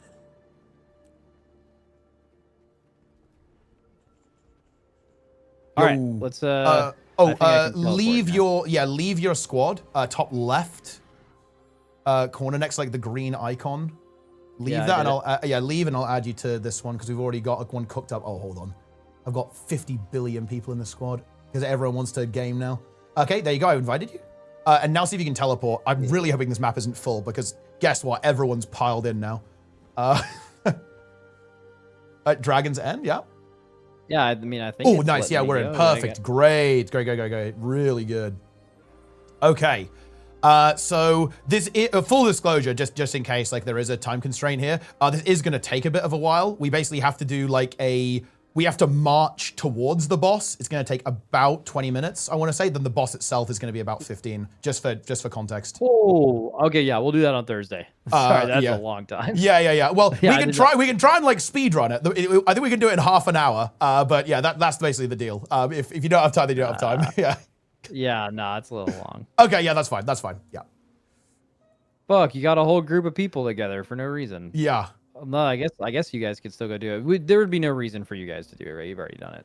Well, I mean, it's like basically open world content is the backbone of the end game loot. Basically, this is good gold per hour, right? Like everyone would continue to do it. Like it's gold per hour. It's like it's farming. Like all of it is like farming gold and stuff. Yeah. All right. But yeah, this is what's referred to as like a meta event, which typically means it's kind of like a lengthy ordeal where kind of story driven, right? Like it's part of the lore, part of the actual events. Like what's going on here in this map is basically the climax actually of the story, funnily enough, but it's happening in the open world. And it's like a 50-man raid boss almost is what you could talk about it. And that, there's like a build up to it. There's different events, different stages of it. Like the closest I can come up with in WoW is actually like a scenario when you play through the story, that kind of thing. Yeah. Yeah. What does this boss? How often does it? How long does it take to respawn? Like you said, oh, it's up. Like how does that? Like it goes away and then it's like down for how long? Yeah. So basically, the open world is choreographed in such a way that stuff doesn't tend to overlap, and they're on set timers. So most bosses pop up about every 2 hours, approximately. All right, cool. Yeah, hopefully we can do this Thursday. It sounds pretty cool. Yeah, for sure. And then do you have like a really hard boss cooked up for Thursday? I think that some people in chat were mentioning something called like starts with a D, I think. I don't even know what it. So yeah, there's a couple of, if we want to ramp things up and get spicy, we can 100% do that. It depends. I'm actually curious like how far you'd want to go. right? Because I have a couple of bosses that I think we could actually kill within the 2-hour window. But there are some bosses that I think we would not kill in the 2-hour window. That if you want to see how hard it can really get, we can take a look at that as well. Yeah, well, hard. Like I'm not that. Yeah. I'm more of a fan of interesting than hard, because like for me, I'm not really gonna be able to like appreciate really hard content in this game because I'm trash at playing this character. I'm sure really, really bad damage, and then on top of that, I'm like coggy loaded because it's all new. Plus, there's like 1,500 spell effects under me that I don't know if they're good or bad. And then you know what I'm saying? Like I don't even think I would appreciate hard content in this game because I would just be so overwhelming. So like, definitely more interested. I mean, I'm definitely down to like see this stuff, especially if it has cool mechanics. But as far as like grinding a hard boss out for 2 hours, I don't think I'd probably enjoy that because I'm not. I would only have fun doing that if I felt like I was like progressing and getting better or good at the game, and there's just no way in that amount of time that would be true. That is really, really interesting. I have. I'll tell you what. I have an idea of what boss we should do. Given what you've just said there, I actually feel pretty confident about which one we should do. But I almost do want to give you a couple of options as well and base it on the role play, maybe what you'd be interested in. So we can do the first proper hard boss in the game, who is the Lord of the Underworld, which was in the raid that we played. The end boss of the raid that we played with like the platform with pushing stuff off. So you can try that one. Or the other one that I think will be really good, and this one I will admit, full bias here, this is the one that I think might be the way to go given what you said there, is a Storm Titan. And it's it is quite the spectacle, and I think it does have some pretty interesting mechanics to it with how it works. It's like very visual, very impressive, and also pretty hard as well at the same time, but doable. Both of those bosses I think we could kill within the time that we have, and it wouldn't be like, suffering, right? There'll be no sorry, we could do it without too much of an issue. But yeah, those would be the two options: Lord of the Underworld or Thunder Titan. Yeah, those sound cool. All right, thanks for the time today. Yeah, it was good. It was fun. Absolutely. Looking forward to Thursday. Yeah, for sure. Yeah, no, it's good to look. It's good to be back. We haven't spoken in a while, actually, as it turns out. Pretty cool stuff. Has it been a long time? I feel like it kind of has. I don't know, man. Yeah. Time just flies. Yeah. But it's definitely good to catch up, and good to play some Guild Wars 2. I hope you had fun. Like I assume. Yeah, no, I genuinely did. Yeah, it was really fun. Like if this world boss was 15 minutes instead of like 30 or 40, I would have been. Yeah. That's a shame. Yeah, but this is honestly, it's actually pretty much like the longest boss in the game as well, which is fun. But yeah, I assume your favorite boss was basically the last one we did, right? Or like the second to last one with the sand and the holes. Oh no, the one with the holes was by far the best one. Yeah. That was sick. Yeah, that is a really big fan favorite. Like people like really love that one. Is the one that you didn't particularly like, actually just out of interest? I thought the one where you like pushed the ball around in a circle to get more stacks for the damage amp to be like kind of basic, I guess. Yeah, but also I think that was a long time ago, right? So, Yeah. I mean, if you're looking at old WoW bosses, they're like completely unrelatable. Like if they came out in today's day and age with that many mechanics, people would just like, it would be the worst boss ever. Just, like, it'd be doing nothing. So yeah.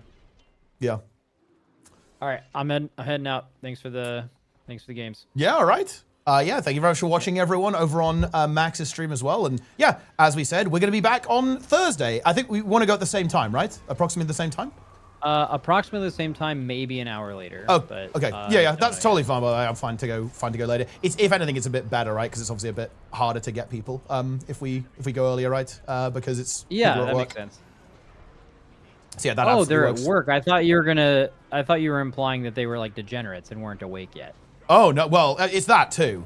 Some of the time anyway. But yeah. People actually have got some responsibilities here in this game sometimes. But yeah, absolutely. Thank you very much to everyone. I will free you from your bonds, and I'll see you. See you on Thursday. Take it easy. Yep. See you later. See ya. We'll need siege weaponry to break through those shields. That actually went extremely well. Oh man, dude, what the fuck is up with Anka? What? That's my bad, to be honest, guys. I actually admit that. I do admit that. But I was not expecting it to be that easy, actually. Okay. Everything went super well except for Anka, in my opinion. Like the boss, I think the game looked really good. The game looked good. I think the game looked fun. Actually, I think his chat was liking it. I think he was liking it. So that's actually good, in my opinion. But yeah, that went extremely well, in my opinion.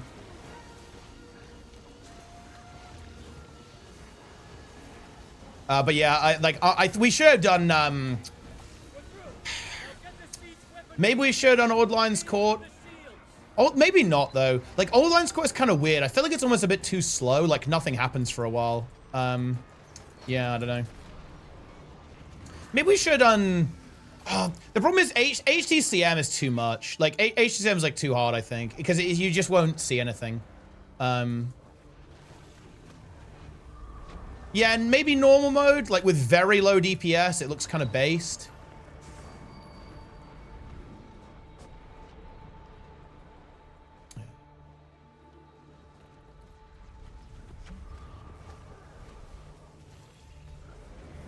Boom.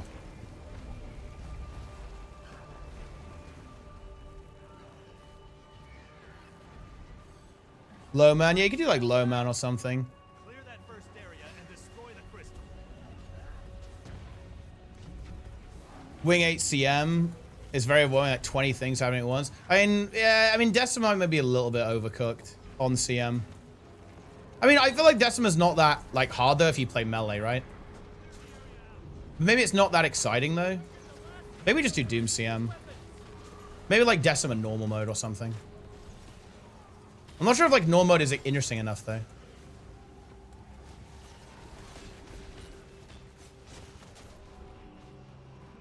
Normal mode, yeah. I mean, I've got like a day to think about it.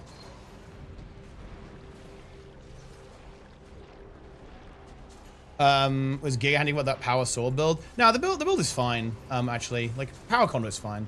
Doesn't really, in my bit, it doesn't really matter what build. He also can't use short bow because he doesn't have Soto. Bit unlucky. He wanted to play the like the direct damage build. Doomsday, I'm kind of boring. Yeah, maybe it's not enough. I need to think about it.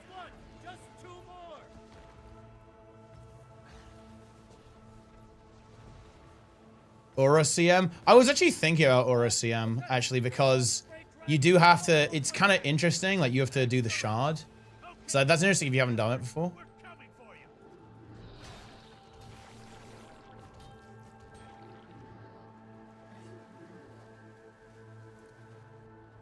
Or a CM, but you kill the Titan spawners.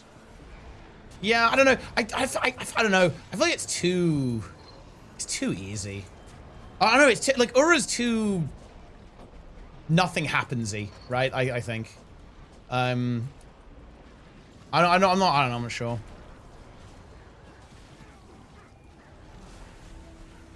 It's dead. We should celebrate. This is far from over. Yeah, but getting our base back was a good start. Thanks. Didn't exactly do it out of charity. You've got some. Greer? I mean, Greer normal mode is pretty funny. Is it? I don't know. Like, I feel like Wing 8, almost like Wing 8 feels like it's too long. It feels like it's too long, right? We need more time. We need to do low DPS on Dragon's End, by the way, guys. Like, if we do Dragon's End on Thursday, you guys need to sandbag pretty big.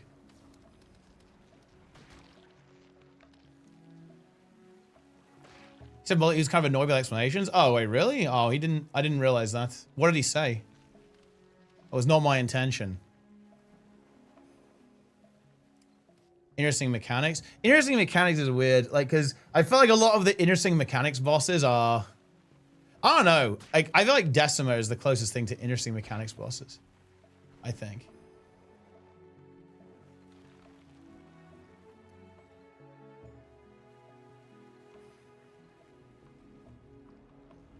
I mean, I'll do some cooking.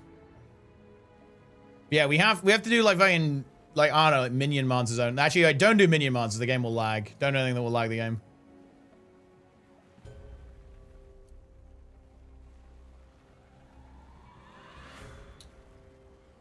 Sarah CM.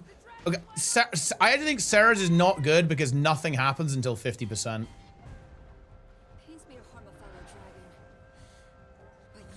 Can you do dragons then without any of the masteries? Yeah, you don't need the masteries.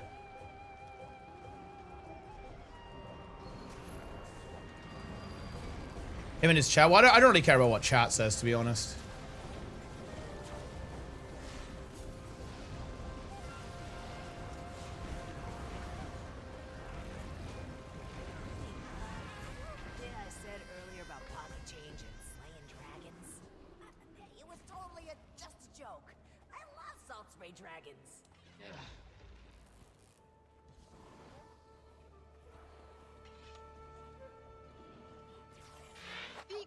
He just knew the ability to yap. Yeah, I mean that is true. Yeah. We've cleared the observatory.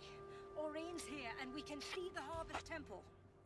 I'm going to focus my prismatic energy at the barrier protecting Suwon. Max is watching. Oh yeah, Max is very chill. Yeah, he's a chill gamer. Same here. He did say the Dratnos of Guild Wars 2. That's actually a very fine compliment.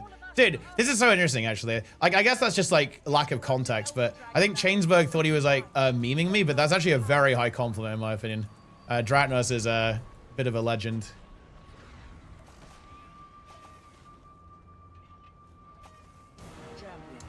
As you cleanse the previous outbreaks, Dr. Atnos, indeed, yes.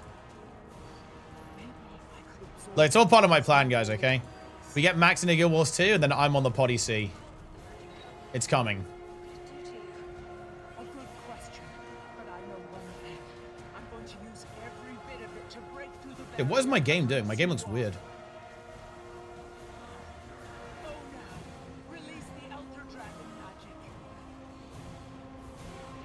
He said, wait, did he actually say he wants to PvP? Oh, well, I'll just chat with him like before Thursday, because we can PvP if we want to. He did? Oh yeah, okay, we can PvP.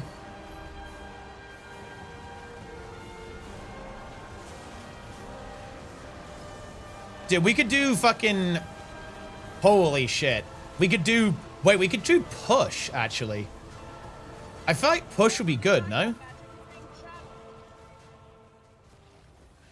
And then just as long as one of us plays support, he can just own people on power conduit.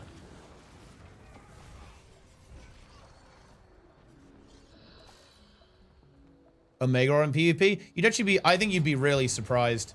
Bear in mind, Max was outperforming even the squad members in the group who were experienced mechanically today. And that's not even glazing, he literally did. He executed mechanics superior to people who played the game for years. Just bear that in mind, guys.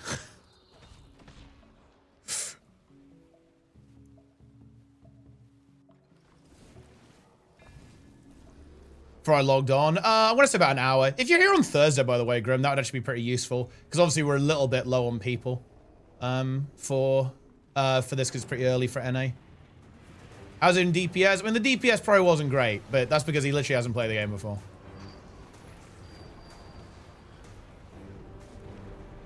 What time Thursday? Maybe a bit later. We don't know yet. I'm going to sort it with Max, because I think he wanted to go a little bit later.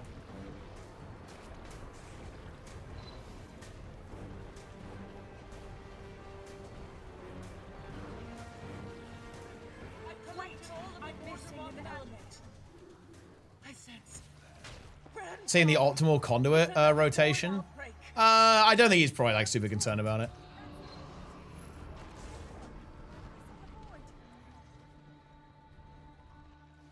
There is only void and a dwindling time. The best one is Conquest.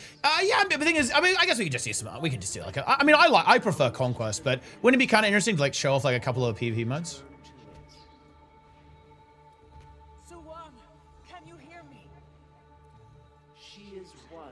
HCM would get Max into to Guild Wars 2. To be honest, I'm not sure much would like long term, because bear in mind, like, you know, it's a weird meme, guys, but like he's a professional gamer, right? None of us, we're fucking plebs. We're like literal plebs. And obviously, like he is currently defending 3 in a row world's first in World of Warcraft, so that's obviously like going to be a big priority. I asked him if he wanted a meetup, but he didn't want one. Discourage Max? I don't think so. No. You guys, okay, look. I'm gonna get toxic here. You guys need to realize that Max is not a Guild Wars 2 veteran. He understands how this works. He's not gonna go, oh, why am I not top DPS, right? Like, he is a world's first competitive MMO raider, guys. He understands how this goes, right?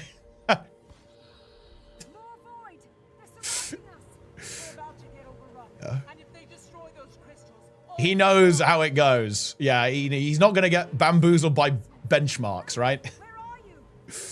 Drop the coast of camp. Void's too heavy. Overwhelmed.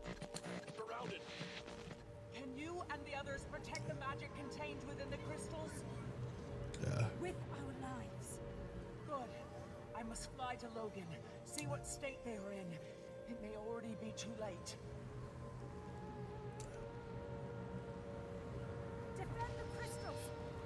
It sounds like look, I really don't think people understand like how base these gamers are, right? Like, dude, look, again, this is not supposed to be like max glazing session, but guys, he learned these fights. Like, he learned Adina CM in like 3 pulls, okay? On like how to do it correctly. Come on, he knows what he's doing. He knows how raids work and MMOs work. Yeah, maybe it is actually a glazing session. Maybe it's time. What is this? Oh, I have character model. Quick, return the orbs to their crystals. Gingy and Now. I didn't see that Gingy played, but I did see that Now played actually. That's incredibly based. Yeah.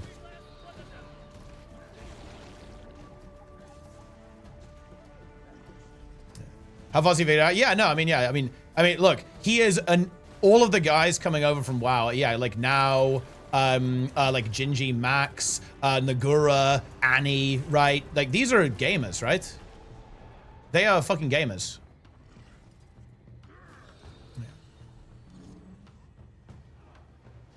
32 gigabytes of RAM or a kidney? Well, see, that's a trick question. You get both. You buy 32 gigabytes of RAM, sell 16, and then buy an extra kidney with the money you get from that. And you still got 16 left over.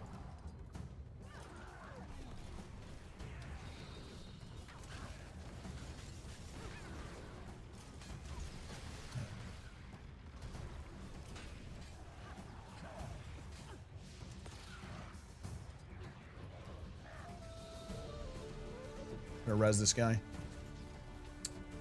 But yeah, I mean, like, I don't know, guys. How do you guys think that went? In my opinion, I think that went extremely well. The Anka was a bit lame, but I don't know. I was slightly, like, blinded by my like of that fight. I quite like Anka, but I don't know. But in my opinion, I think it's like, yeah, we did get really bad RNG. Like, it gave us, like, the do-nothing mechanic every time. That was so unfortunate. Yeah. I feel like this is actually a part of the game that never gets promoted. That the raids are actually cool. Like, you know, it never gets talked about, right?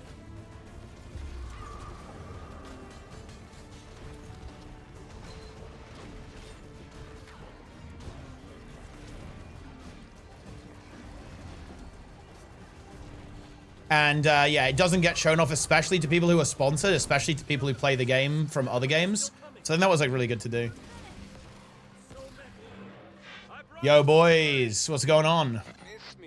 Thanks a lot, by the way, boys, legends, for putting in the work. Were you guys deliberately trolling on some of those fights, by the way? You 100% were, right?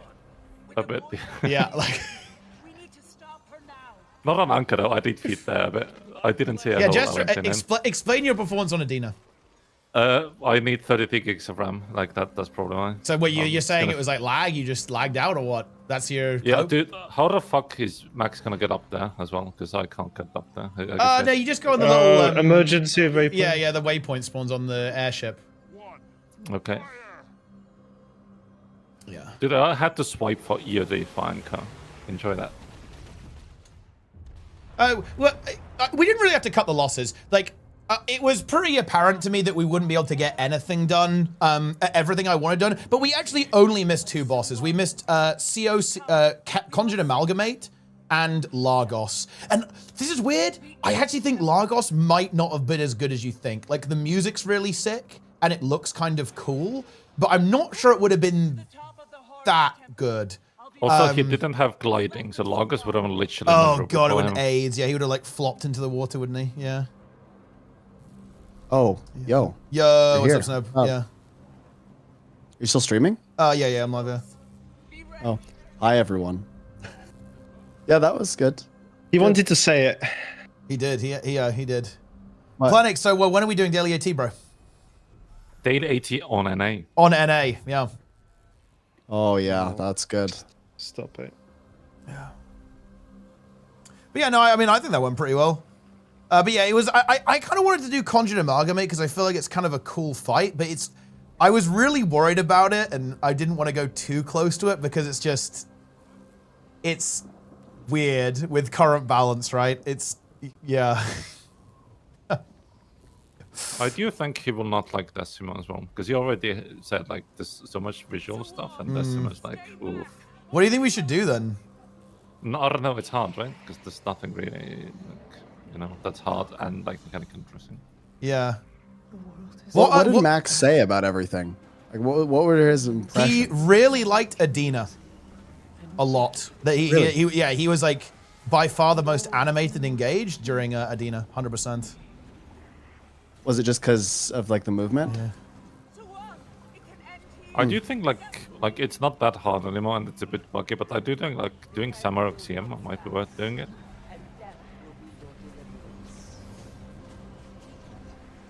No Lamp Kadim. Dude, No Lamp Kadim would actually be so sick.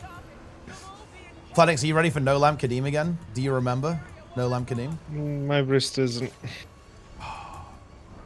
Sometimes I still watch your video. The most endurant hand kiter in the world. Also, if we're going to do Dragon's End on Thursday, we need a sandbag squad, boys. We actually need to sandbag. Otherwise, we're going to do too much damage, yeah?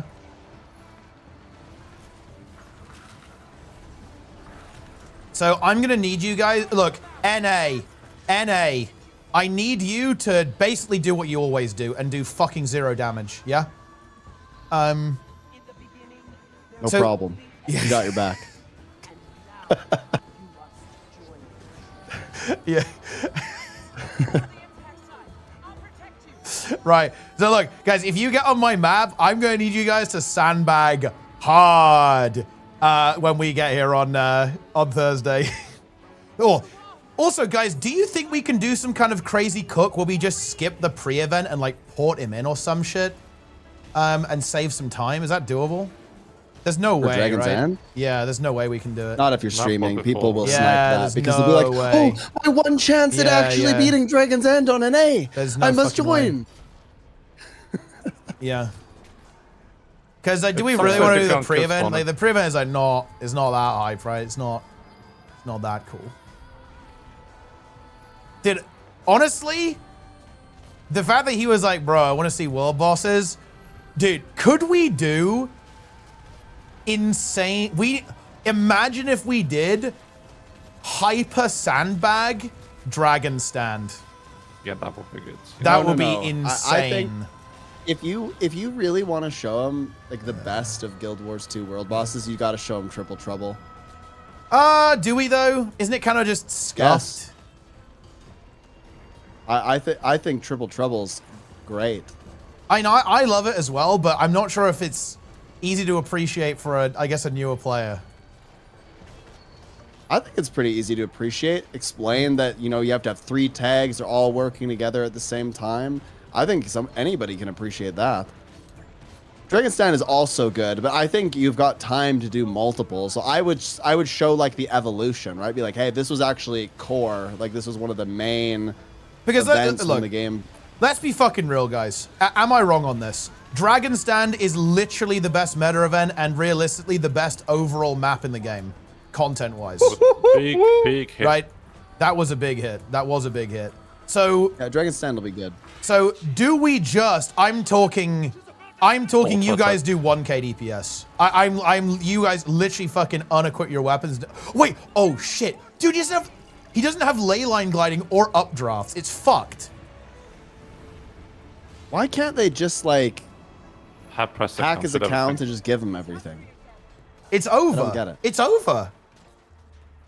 We can is a turtle him huge- around. Dude, that's content actually. Yeah, we can like turtle him around. Isn't that, that's a bit weird though, right? Well, but that'll be like weird. Yeah, it's Well, scuffed. I mean, it's pretty scuffed. That's kind of why I'm thinking Triple Trouble. I know it's not as visually masterful, but it's easy to be like, hey, this is actually core. This is one of the older events, and this is kind of like where it starts. And then you can show him some of this other stuff, but he won't be able to participate, right? Like if he doesn't have the masteries, then it's kind of, I don't know. It'll feel weird for him. Dude, maybe, honestly, I'll talk with Max about this, obviously. I'm not going to pause it, guys, because obviously plans change, right? We've got a limited amount of time. But we honestly could just say fuck it and just do world bosses on Thursday. Just show us some fat content in the game.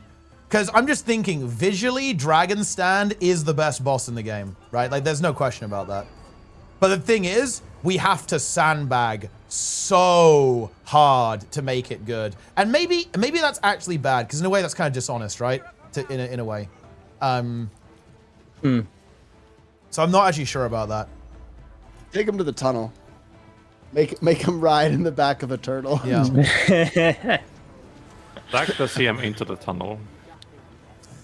It kind Shout of out fucks that Darren's. the Kotal is so free. Because like the wave is actually. Wait, what hyped, was you know, when you play. what was Darren's DP? Where's this Adina log, guys? I want to see Darren's DPS. Bro, well, I think I died on the kill. Yeah. No, did I? I don't remember now. I died and Max died. I think you lived. Oh, I lived. Oh, based. All right, let's see. What is Darren's DPS here? Wait, how the fuck was I second DPS? I was like barely attacking. I was like auto attacking. What the hell are you guys doing? You told us to sandbag. Okay, that is fair. Yeah, okay, yeah. You did guys tell are us that. sandbagging You as did well. tell us that. Yeah, okay, yeah. I was like, I would only activate at the end if it was needed. Otherwise, I was not pressing that many buttons. Let me tell you. Yeah. I'm really surprised that people don't like the idea of Triple Trouble, because that's something that he can actually participate in, right? Yeah, I think Triple Trouble is not a bad idea. I think the problem with Triple Trouble is it's too. What worm would you have him do? What worm would you have him do? I would send him to the one where you get like swallowed into the worm. You got to throw the harpoon, and I everyone's feel like got to throw it's it too together. simple though. It's too simple to be honest. No, I felt he wants some spice. What He about wants Cobalt? some juice. Isn't Cobalt kind of fun? You know, with little kegs. Yeah, but I feel like he wants juice. He wants juice. Oh, the Cobalt one's not that fun. We need a world boss. We want juice. We want juice. Let me go. Let me go through all of the meta events. Let's think about this for real. It's Dragon's End. It's Dragon's End or Dragon's Stand. This is what we have to actually solve. Like, is it Dragon's End or Dragon's Stand? I think it's Dragon's Stand in that case, because there's no way Dragon's Stand will not get deleted. Wait, we think it's Dragon's Stand? Stand? What do we? Wait, oh shit, we didn't kill this one. Well, Dragon's the Dragon Stand will just get deleted Stand, every time. it'll be easier to get into the map, that's for sure. Yeah. But we can. But create any map we have to like turbo sandbag though, because otherwise the boss like does nothing. Yeah. Wait. Okay. Oh, Dragon Stand has a bunch of fucking pre-events you kind of have to do, or you. And you it's know, get him in. kind of long. What the dude? Can we just get some masteries on Bro's account? Because the thing is, isn't Dragon's End also just scuffed as fuck? Like, because we're gonna have to like portal him back to the platform or something, because he can't use the updraft to get back up after the intermission. Oh yeah, you're right. What is this? I mean, he could just teleport to the airship and then use the Yeah, platform. isn't that kind of right? lame? Teleporting It is every lame. time, like you It get is loading lame. screen every time. That's not a good look, no. But this happens. The same thing happens in Dragon's Stand, right? We're cooked. Yeah, we're in cooked. Like he doesn't. But dude, what is this mastery system? It's I mean, We're ArenaNet cooked. cannot do it. There's no way ArenaNet can just put the code in. Dude, boom, boom, look, dude, they gave him the ultimate edition, so I don't think they'll do mastery. Maybe. No. I think there's no. Oh, we have zero copium. We have zero fucking cope. Okay, let me.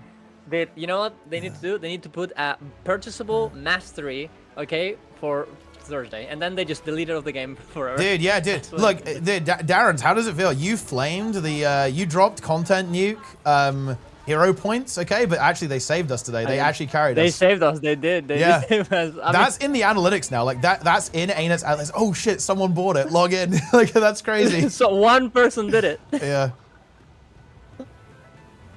But, okay, let's. Yeah. No, I completely agree, kid. I think it would be really good if they had press accounts for this, because then well, it would just make things so much smoother, right? Like if people had like press accounts. Okay. Is Marionette ever interesting?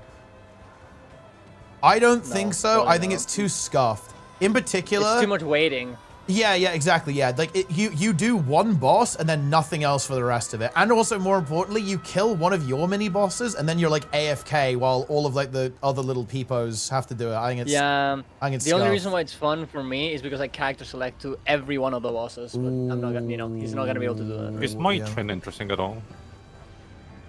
I think it would have been better than Anka, actually. We should have done it instead of Anka. Actually, yeah, that would have been Dude, fun. I like what I don't know what I was thinking, man. I was coked up. I was like, oh my god, Anka's so hype, you know, it's like actiony, it's cool, but it just kind of it could have been good. We got fucked by RNG. I'm gonna say the RNG was rancid. It was fucking rancid. And we even have Plenix, who usually gets Mass Quaggan, right? Yeah. Plen Quaggan. I mean, our damage was really low.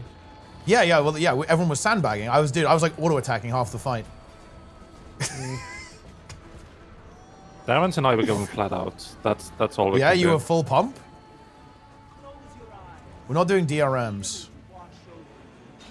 Dude, imagine that. And that would be like an insane grief. Imagine that. Okay, so you get sponsored to play the game, you log in and you play the Tunnel and Iceberg Saga. That's crazy. Like, that would be insane.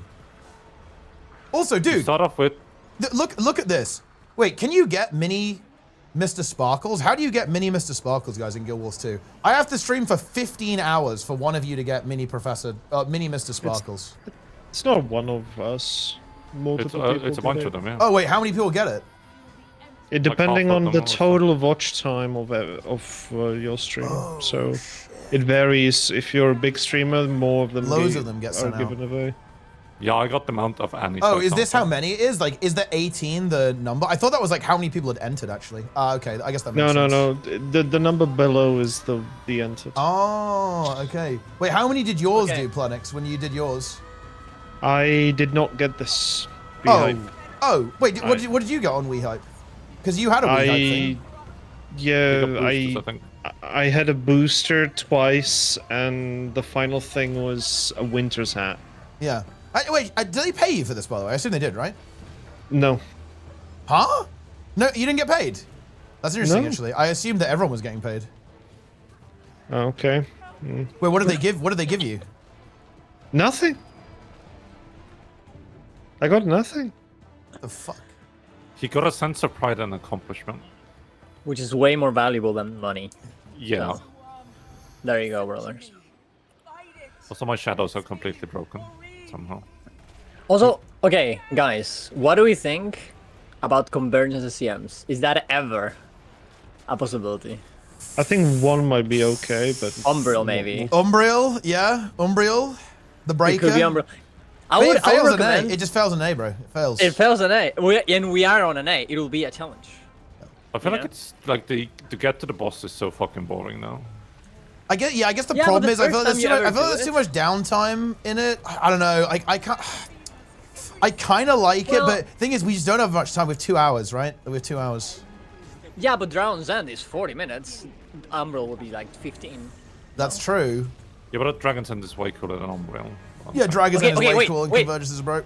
Guys, I mean, this is kind of unhinged, but what if we do Umbriel while people are doing the pre-event and then we swap him over to Drown's End? But what if he gets locked out? Then we're just fully cucked. Yeah, we have multiple maps going on at the same time. Oh shit! Oh, Moldav's on NA. Moldav's on the NA server, bro. Like that? Yeah. We are the meta. The only reason Darren wants Umbriel is because he failed and he hasn't got the kill yet. Let it be known that I did kill it the second try. Okay. Wait, Grim is saying if we just go no tag, it might not fill. We can just do that. I mean, in worst case scenario, yeah, I don't know. Does it happen at the same time as Drown Stand? What if we have Drown's and Drown Stand at the same time while doing convergences? And just, you know, whatever happens, happens. We can do some tech. 6 p.m., right? For me. So 4 p.m. EST would be? I don't fucking know. I'll figure out the time because we might be going later than today, actually. Yeah. My game just closed. 1 hour. My game just closed itself. What? Wait, what? You're getting banned. That's unfortunate. Are you fucking kidding me? Dude, what if we just do the Octo one?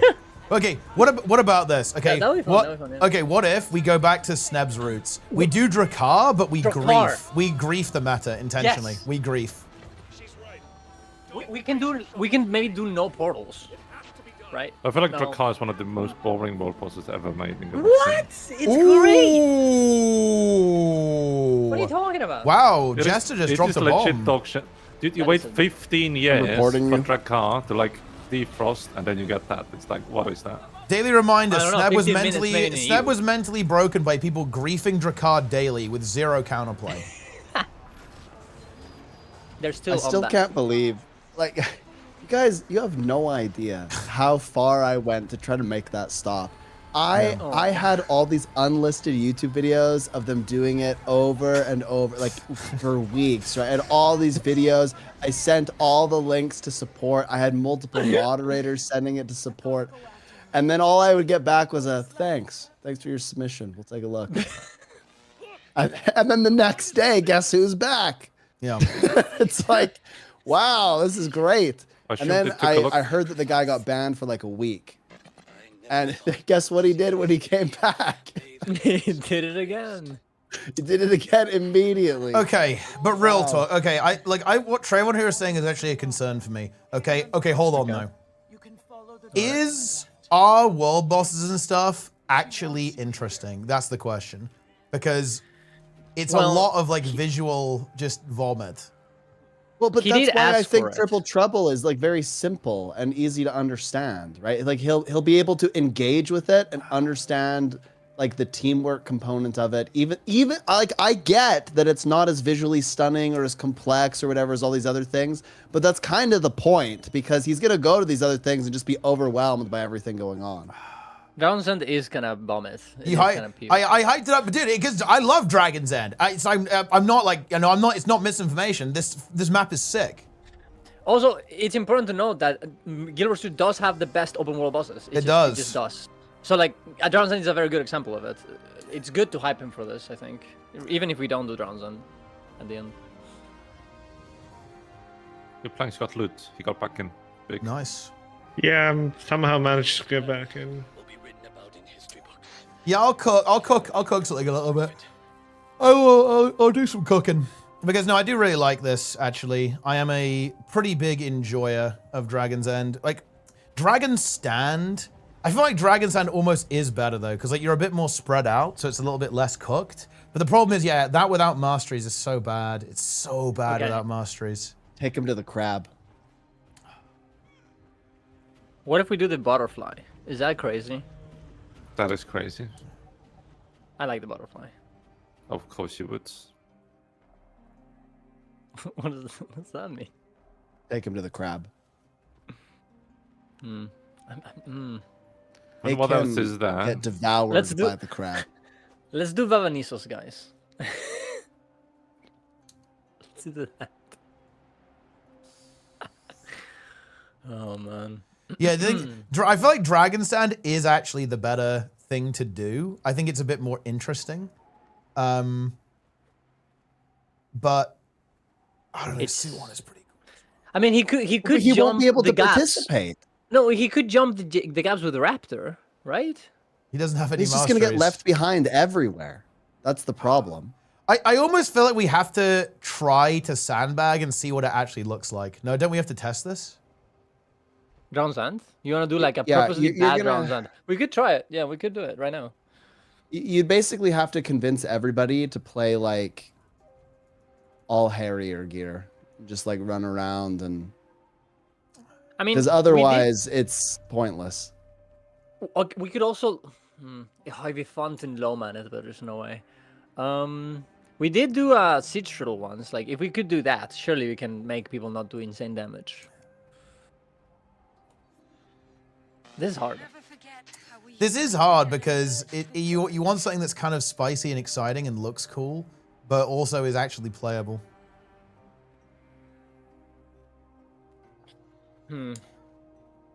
Dude, the Preach... We could actually avenge Dragon's Stand, because Preach, he basically viewed Dragon's Stand as vile because it was The joke. unplayable for him because he went there with a full Zerg and had no mount or like any masteries. Oh no. Like, it's actually, dude, it's such a weird thing to think about, isn't it? Like, if you don't have the mounts, like, open world is so cooked because like people just leave you behind and like, you can't keep up. I actually had a friend who actually quit because of this. Yeah. He saw other people with the mounts and was like, what's the point? And he just uninstalled the game. And now he plays Genshin Impact, which is way worse. It really sucks you can't do Nightmare Fractal. Yeah, I would love to do Nightmare Fractal, but like he doesn't have any AR. Like I think we could. Okay, correct me if I'm wrong, guys.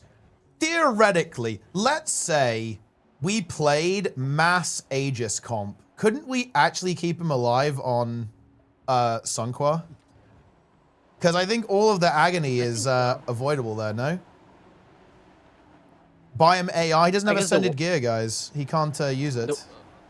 The water, but then the water, I guess, doesn't have to happen. Does the water? Can you Aegis the water like the pulses? No, I don't want to do tier 1, guys. Tier 1 is not good. Tier 1 is good. You know, I want to do CM. What do you CM? Yeah, you can buy Tier of Alba. That was my top tip. So, yeah, Lara had enough AR to do fractals with Annie for that reason. Because I am 1 billion IQ. How much do you actually need for Nightmare? Because it's a bit lower now, right? Did he by any chance get any Ascended today with the raids?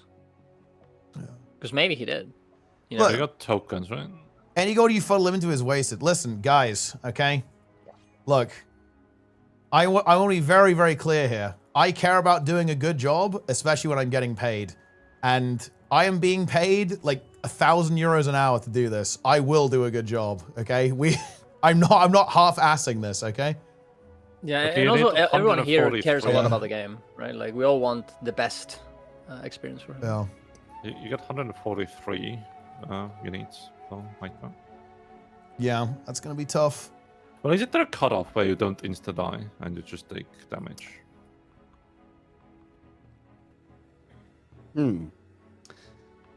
Yeah, I think this is really tricky. Because if you take him to Dragon Stand, it is good content, but I just don't see how he's not gonna be like, wow, this is like a visual spectacle, and I guess he can appreciate, but he can't do anything, right? Yeah. But you don't want to take him to like the Shadow Behemoth and it be just trivial, right? So it's like, well, what do you take him to where he can actually participate without having ascended gear? So you can't do fractals, and you can't do like any of these high level things without masteries, or you can, but you just can't really participate. Like I feel like it's not a good impression of the game if he's just sitting there and not doing anything and just watching. You know what I mean? I think sandbag Dragon's End is the way. I think we have to do it, right? Because we kind of hyped it up today already, and I think if we sandbag it, it will be hype. It is cool because if you don't kill it instantly, it actually does stuff, right? It swaps, it does bubbles, we have to do the it whirlpools. Yeah, you have to actually do the tail. Dude, we can. Oh my god, we can actually do the tail. Holy shit, we can actually do the mechanic. Oh, that's beautiful. Yeah. We need to portal him. We need to portal him, right? That's the only way. Yeah, we have to portal him, but that's fine. That's fine. We can just look. We just lie to him. We just say like the mechanic is that you get portaled. You need to take the portal, and we just don't tell him it's us. Easy peasy.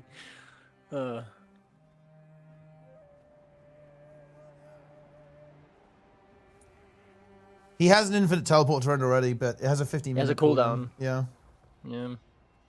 And yeah, guys, look, go and join the Mini Mr. Sparkles giveaway. Have you ever wanted a Mini Mr. Sparkles? Yes, I have. How do I join that? Then it's time, guys. Exclamation mark wehype in the chat to access Mini Mr. Sparkles. I'm so ready to win this. Win big. Yeah. If I don't win this, I will uninstall. Dude, there's 20 up for grabs now. That's actually crazy. You 20 people win it or what? I mean, I'm winning it. Wait, how many people got a bag slot? Because people must have got juiced. Dude, I could have won this, but I was playing. Cringe. Dude, wait, what? Look how many people got the mount skin. Holy. Whoa. Whoa. So many people got it. That's crazy. That's so big. And then there's 20 Mr. Sparkles. There's going to be more too, because we're going to stream more. Also, this is really funny. I forgot to turn off the gachi lights. So like the YouTube video is going to have gachi lights in it. Wait, yeah, only 2 people got the bag sold because I think it activated before today. I don't know what happened there, but this was supposed to start today, but it activated early, I think. Yeah, like some people only, like 2 people got the bag slot, right? Yeah, which is like kind of the best thing, but it is what it is. It's fine. You're Like a lot of people are getting this mini Mr. Sparkles. Is there any way to cheese a Syndicate? That's not right. Nah, not really. Well, there is with account sharing, but we're obviously not going to do that. We could also we can turtle him back to. Yeah, the, I mean that would be like decent. We could like ferry him over. That'd be kind of cool, I guess. That'd be fun. And yeah, that's fun. That's cool. I think. Yeah. Oh, ask ArenaNet to reset it. Oh, I guess we could reset it actually.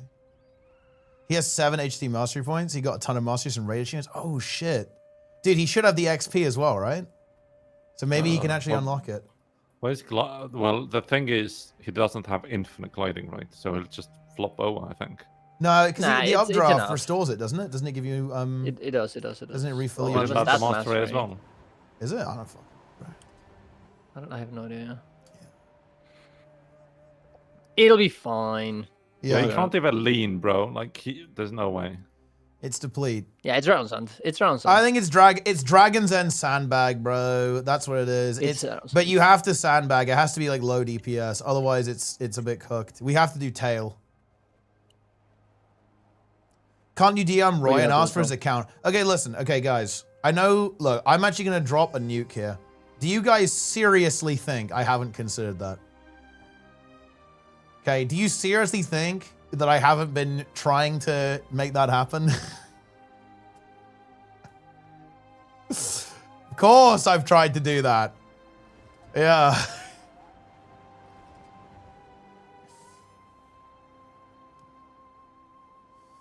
Well, he said he actually did want a PvP. So it may well be 5-stack unranked. Into some try-hard PvP team who wants to grief big.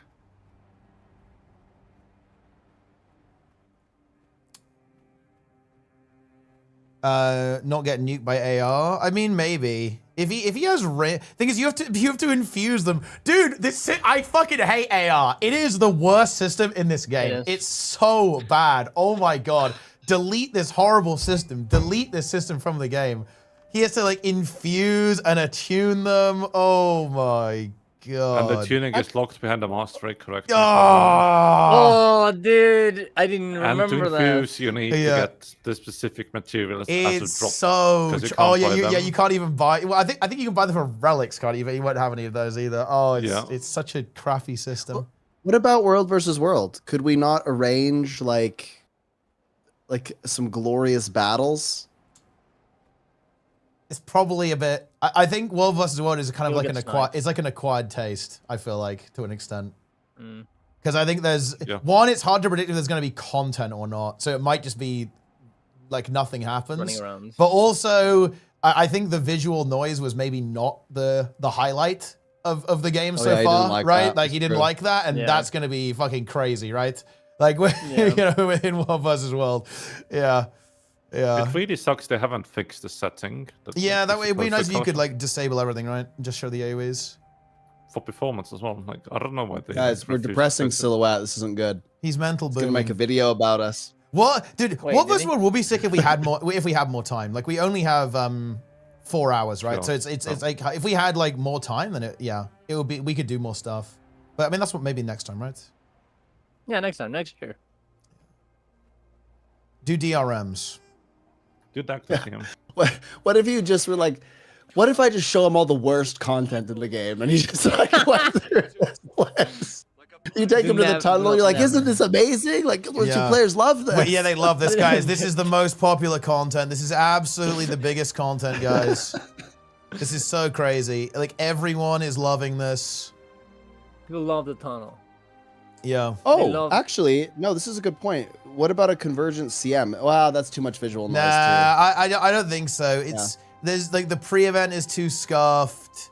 It's also very explosive and a bit weird, I think. Also, he doesn't have a griffin, so he. Oh yeah, he doesn't. Yeah, he has like no mount mastery, so he'll just be left in the dust, like not able to. The only engage. thing he can do is protect Zoja, and that's not very interesting, is it? Yeah. It is not very interesting. Zoja Gar. Soja again has destroyed us.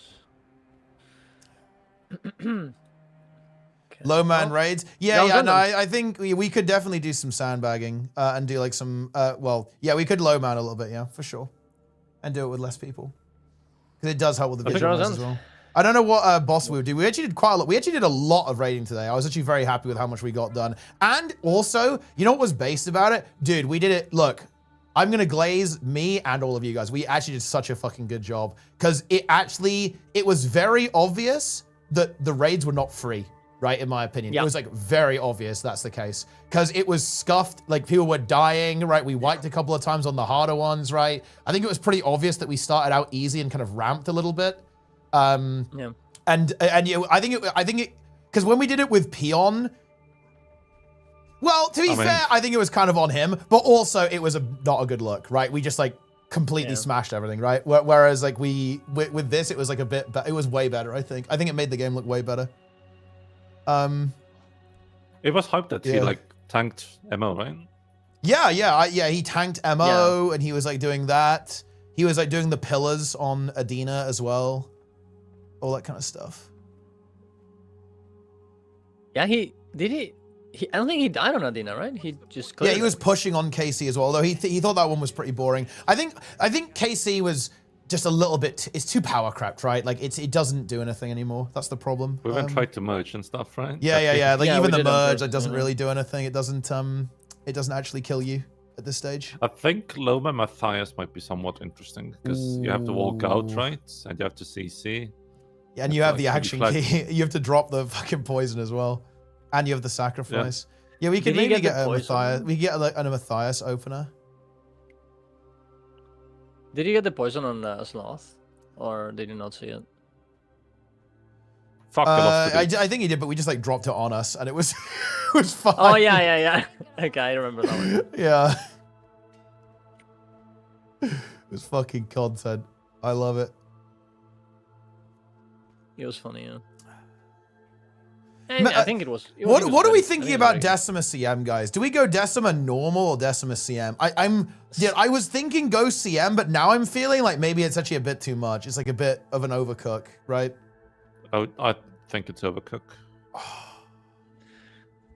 I mean, I think the strats are very similar, right? It's just like.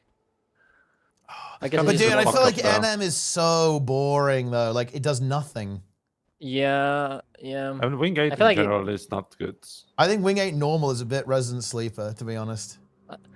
Yeah, I think it has to be CM. And I don't think we're going to wipe that much, right? Like, surely it's... But the thing is, though, is that... Like, I mean... I don't know, like... Is it going to be a fun... Is that going to be a fun experience for, like, a new player, though? Because we put him on melee, but then he does nothing, right? He literally does nothing the whole fight. I feel like that's the problem with Decima. I feel that's kind of the issue with I guess like Wing 8 CMs. Not with Greer, funnily enough, but definitely with Ura and Decima. I feel like unless you're doing a mechanic, they're do nothing fights, right? Yeah. You could have him do the green on Doom. I'm sure he wouldn't fuck up like it. You know. I mean, dude. That mechanic is so fucking cooked. I think that's like a rage-inducing mechanic if you're a new player. Yeah. I think. He will break. He will absolutely break. I've never understood that. Like, why? Like, why is it so rage-inducing? Because he just launches you for like. I don't think people like greens. I don't think people like the green mechanic. I think it's because like getting I didn't hit the. Yeah, the hitbox is so weird. Like when you're collecting the little orbs, I think. Yeah. What about really low gear Sabbath? And he can do the fucking bomb shit. He's already done wing 1. Actually, he did wing 1 last time. Oh. Unlucky. Yeah. I mean, Doom CM could be a shout, but like, okay, I kind of want to, guys, the thing is, have we blown our load too soon? Because I feel like we need something like Adina, right? Because Adina is the perfect fight. I knew it was going to be good, right? Because Adina was going to be, it's dynamic, it's engaging, everyone has to do the mechanic, you're jumping, you're running, you're moving, like everyone has to do stuff, right? We need something like that, right? Like we need something like Adina, right? Isn't Sabir kind of fun for? I was thinking Sabir. Yeah, I was actually thinking Sabir. But Sabir do the actual fight, right? So teleport up to the ads and do the ads, like and actually do the ads. Yeah, and it's like Kadim, but like not as complicated. It's like way more. Because I remember playing that as a new player, and it was like so. It really convinced me to keep playing the game back in. Yeah.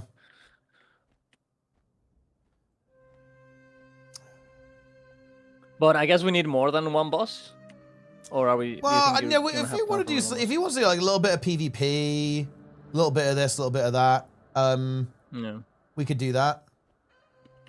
I think he has seen Doom before, but might be fine still. I was thinking, yeah, Old Lion's Court could be good, but I almost feel like it's a bit of the same situation. It's like, do you really do anything on that fight unless you're doing, if you're tanking, basically? I feel like it's a bit of a do nothing. We need you have to do something, right? Like, and yeah, we need you have to do something. I think Mitrin is probably the best bet. Mitrin is a good idea. Is it? I agree, actually. What if he doesn't get the mechanic? The bomb. I mean, well, he has to stand in one green. He still almost has to certainly, move. right? He has to avoid the AI stuff in theory, right? When we like CM. Yeah, you have to dodge. You have to dodge. You have to jump.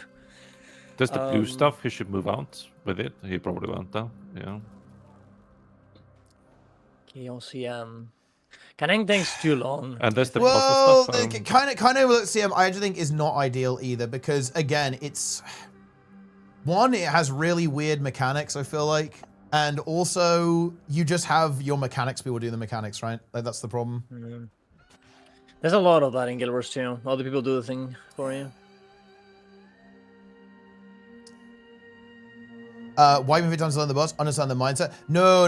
Because okay, well, it's funny actually because the irony of a Twitch chat comment like this. Look, we've obviously we wanna do something that's dynamic and exciting that he can actually engage with, right? And he doesn't want to sit around wiping. We actually talked about that like after we basically finished our session for today. So no, actually, you don't understand. Okay, you are missing context. Get your little context hat on, okay? Because you missed it. Get another 7 fractals. It would actually be so good if we could do fractals, but it's unrealistic to do an actually interesting fractal. Because guys, tier 1 fractals is just not the way, bro. Like it's not gonna look good. Well, how expensive is an infusion? Let's look at that first. Depends on the gear, right? Yeah, but like if you like Giga swipe for infusions, you can like. I mean, it's like exponential. Like we can't buy them like a plus 50. Yeah, it doesn't exist. It would be funny, but I don't think. we can tell him that Guild Wars 2 is pay to win doing that. Yeah.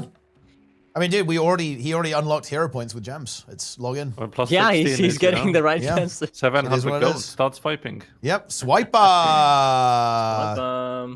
Yeah. Level crafting, guys, dude. We're not doing a fucking crafting stream. Do you want us to like go live on Thursday and like, oh yeah, we're gonna craft for an hour? No. Today we're crafting a legendary weapon. Yeah. We need to get an armor that you can swipe. You know, that's what we need. Yeah, you need to be able to buy legendary armor. We need to pay to win. We need literal pay to win. Before the stream, yeah, but again, I'm not sure that's possible, guys. Right? Like, that's the situation. Well, the thing is, do we know how much magnetite he has? Because he has done raids before, right? So he did. He's done exactly 1 wing 1 clear. Oh, well, fuck. Yeah. It's not a lot. Yeah, press account would be nice. I mean, look, that's some feedback we can give, obviously. Because I feel like if you got armor plus trinkets, you could make it work. Like, even without infusing, you know? You just buy the expensive You'd have to ones. buy it in... It would be so expensive. Wait, how much... Wait, hold on. How much is a plus 15? I actually have no idea. I think 300 golds. Oh, bro. I mean, look. 15? Dude, I can guild bank this. I can afford this. This is fine. Like, I have way more gold than this. This is not that much. But that's... How much is a 16? It's double that, right? Double 700 gold, I think. Wait, what's the highest one you can buy? Plus 18. 20. There's only 3 available. Jesus, and it's not even That's worth not at that bad. point. Plus 19 is 8.5k gold. Look, guys, I could afford this. You can get It 2 of makes them. someone very fucking happy. Yeah. Brandon. Yeah, that's true, actually. Because having that in the training post, you're kind of trolling, no? Yeah.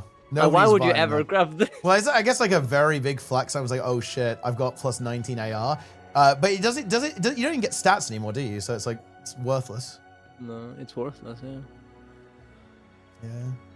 You've not even paid out prize balls? No. Well, we paid out the big ones. We paid out first and second. We have loads of spare gold. We have a lot of spare gold in the guild bank. Fractals aren't that good. It's not worth it. Wait, whoa, what you did? Nike is not a fractal fan. He had 51 magnetite going into the raid today, and I gained.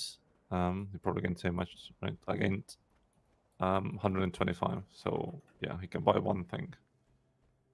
Okay, right. Did someone has messaged me? A solution. Okay. Okay. If we buy him 2 legendary weapons, 2 trading post rings, 2 trading post accessories, a trading post backpack, and then he gets wizard coins, an anguish tier of Alba. Ooh. We have to buy 10. Wait, we have to buy 9 plus 15s. That's free, no?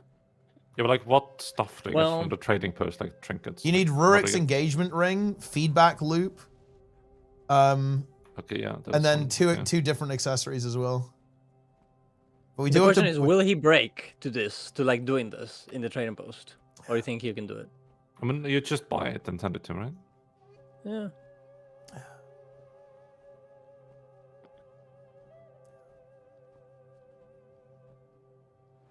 He does have ascended gear as well, actually. He has some like ascended items.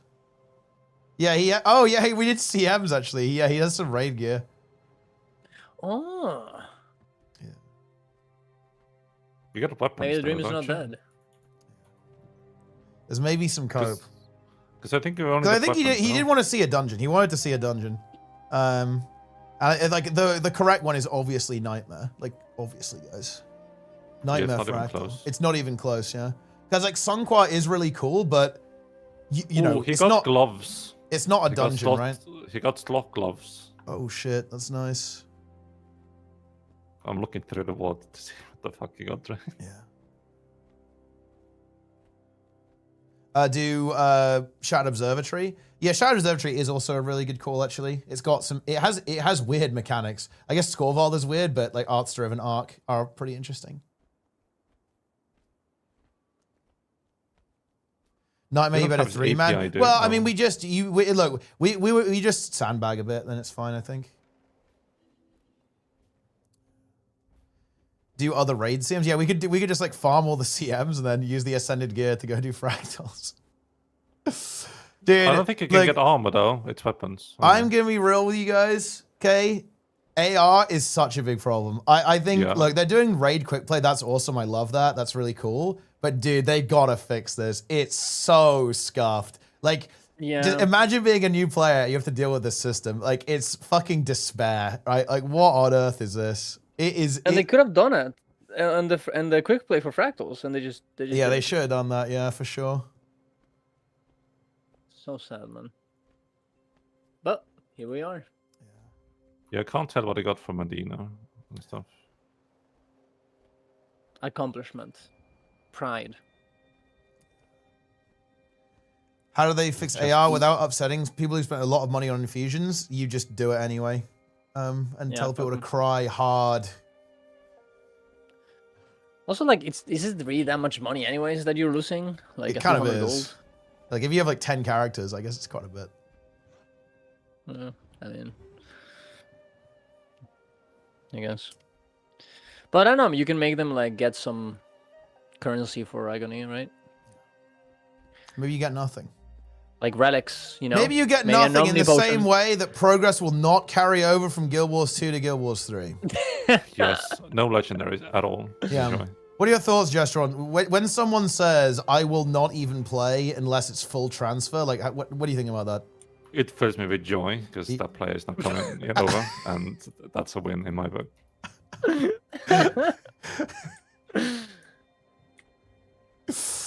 Yeah. Like, it's such a stupid take. Like, why would a new person play an MMO when other person has a 15-year-old, you know, head start? Like, why?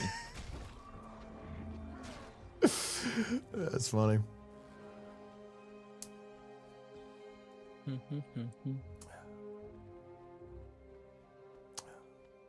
Yeah, AR should just scale with AR should scale with fractal level. I agree. Yeah. He has one piece of Zendikar, as far as I can tell. Wait, you know, you could do... no, forget. Oh, I always had this hang on. dream of fractals being like this roguelike system, you know, where you can become like way more powerful with actual interesting stuff, but I guess that would be the same issue. Oh, fuck, I can't see if he has any laurels, because he never goes anywhere where they would pop up. I really don't think that having AR in the game really adds anything to it at the end of the day. Like, I think that if AR didn't exist, I think the game would be better. Because you could still have progression, right? Like, you can't... Because the way it is now, you kind of have 2 layers. You can't open a fractal level below your personal fractal level. So you already have the progression, right? Moving through all the fractals. But you can, like, piggyback off someone else and join a higher fractal. I think that you should just be able to do that. Like, you should just be able to do that. And the game is actually playable, to be honest. I don't know. I don't like the concept of AR at all, to be honest. Yeah, I agree. It's bad. I am not an enjoyer.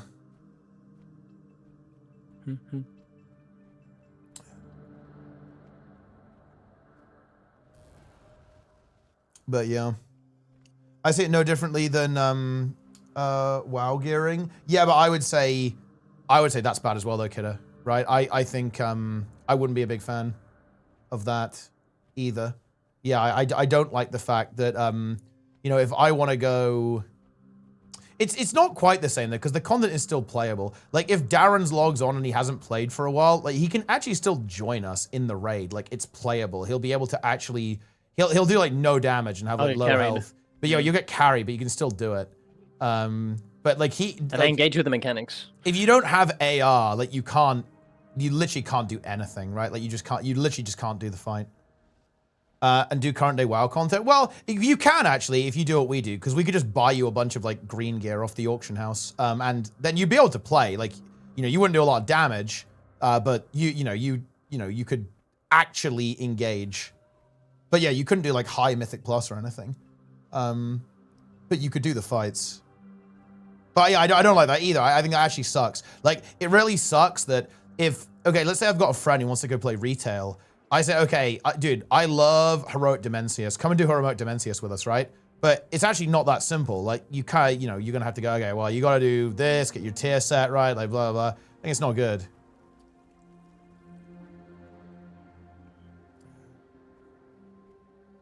We can fund it all. We find it boring. Well, we just don't have time. Like realistically, like leveling, crafting, and doing this. If we could do it off stream, I would just do it. Yeah, like I would just do it off stream, obviously. But like that, I don't think that's a possibility. Yeah, he never went to achievement panel. I can't see if he has any laurels for trinkets and stuff.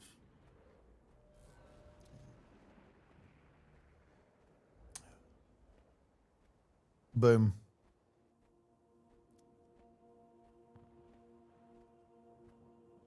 You can't unlock the endgame stuff day one. Yeah, well, no. Well, I mean, look, guys, you gotta understand. Like, I actually will bite every bullet here. I don't like progression at all.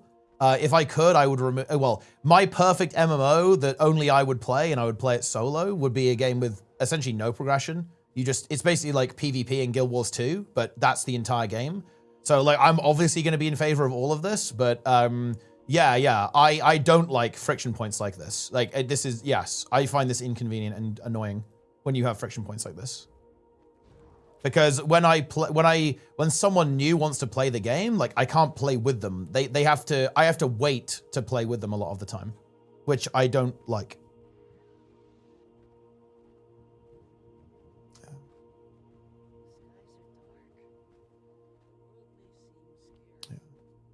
For new players in the way that you guys are talking about, in both comparison, veterans have fund it. Friction points not being good, except as de facto MMOs. Well, I don't accept them de facto in other MMOs, but yeah, I don't disagree. Like many people do. I think it's less extreme because if you go in undergeared, you can actually do something. Whereas if you go in undergeared in a fractal, you will literally get 100 ode, no counterplay. Because if you get agony, there's nothing you can do, right? You're just dead. It will even kill you through downstate. But yeah, sure. I don't like it there either. And well, the longest, I don't think it's a problem for new players. I think it's just a bit of a pointless system for new players. I think why is it that we have like 3 different types of upgrades? We have, well, more even. We have runes and relics and infusions and sigils. And more importantly, it's incredibly overcooked. You have to attune and infuse that, which is unlocked by a mastery as well. And it only works on Ascended gear. Also, Ascended gear works differently to Exotic gear because Exotic gear has a gem slot as well in it, right? It's like, I don't know. It might have been a needlessly complicated system. That doesn't really, I don't think it really adds anything meaningful to the game because you could still gate people by their fractal level, not by AR. And it would still serve the same purpose, I think, for new players having that progression experience early on. It just feels very anti-Guild Wars 2 to me. Like, why do we essentially have a vertical progression system in a horizontal game? It just strikes me as odd. And honestly, in other games, at least vertical progression is fun. But this is just like a number that you get up. Like, big deal. Like, who cares? Yeah.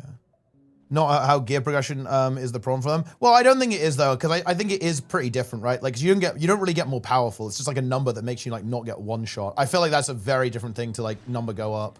I don't really like either. But like the problem that I have with AR is it's just like a pointless complication. I think that doesn't really add much anything to the game.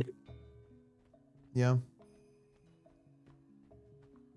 But yeah, I mean, I think we need like 9 slots and then it's plus 15s. Is it, does it designate as a horizontal game? Yeah, very explicitly by the devs.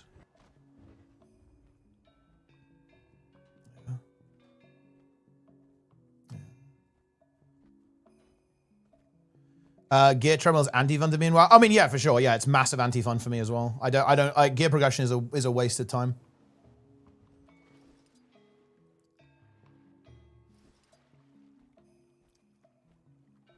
But yeah, it's just, I don't like annoying gimmicks, just in general. Pug to tier 4, I can't tell anyone. Yeah, I mean, if I'll tell you what, I'd actually recommend making your own group because what happens is that there are people basically staring at the LFG, but they don't click the make group button. If you actually make a group for tier 2, you actually get people, I think. You know, obviously it depends on what time you play, right, or anything. But in general, I think it will work pretty well. But yeah, it's just like people don't often make groups there. But I'll tell you what, once you get to tier 4, you're in business. It's just yeah, like most people are in tier 4, essentially. There's less people playing, particularly tier 2. I feel like in tier 3 is like it's the Wild West out there. But once you get to tier 4, it's all right. You are okay.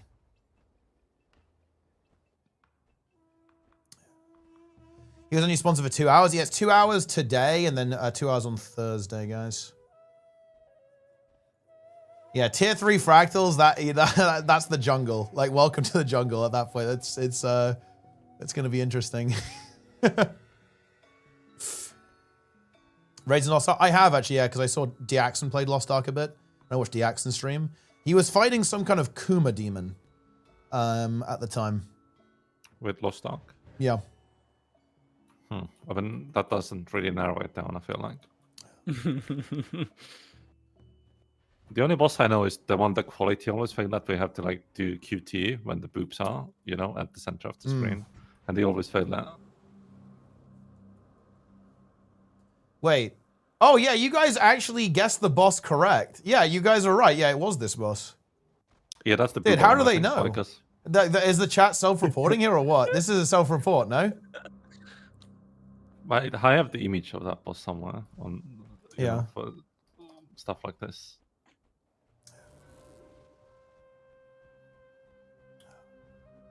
Court. The chat are gooners. You have anything against Gunners, Teapot? No, I just think it's, you know, you just want to know who's who. Okay, that's good. Jester, of course, a gooner, and you, Darren's as well. How am I gonna look at my wild character? Well, dude, the thing is, dude, like, honestly, Jester, you should just own it. Like, Darren's owns it. Like, nobody memes him about it. Like, yeah, but like, I'm an honest person. I'm not a gooner. Like, what do you mean? Stop with the denial, Jester. Be one of us. Be happy, okay? Come out of the gooner closet, okay? Please, it's time. Was it this first chat? I'm clicking the image. What is this? Bro, what is this? Was this the boss? Focus your eyes on me. QTE. Yeah, I can see why Diaxon like this. How can you not be a gooner if you know this? You linked it right now. I mean, the only reason I know this is because Quality used to do it a lot. Okay.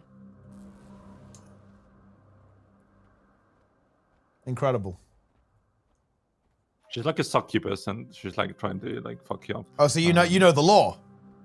Yeah, you're interested. I literally said I watched Quality do it a bunch of times. But you know the law, This is though. a lot of details. Yeah, there's a lot know of the details. law. Other than that, she's like a succubus. Okay. Well, Teapot, did you use a succubus, or did you use the other one in? Well, obviously succubus. Well, yeah, like Guna.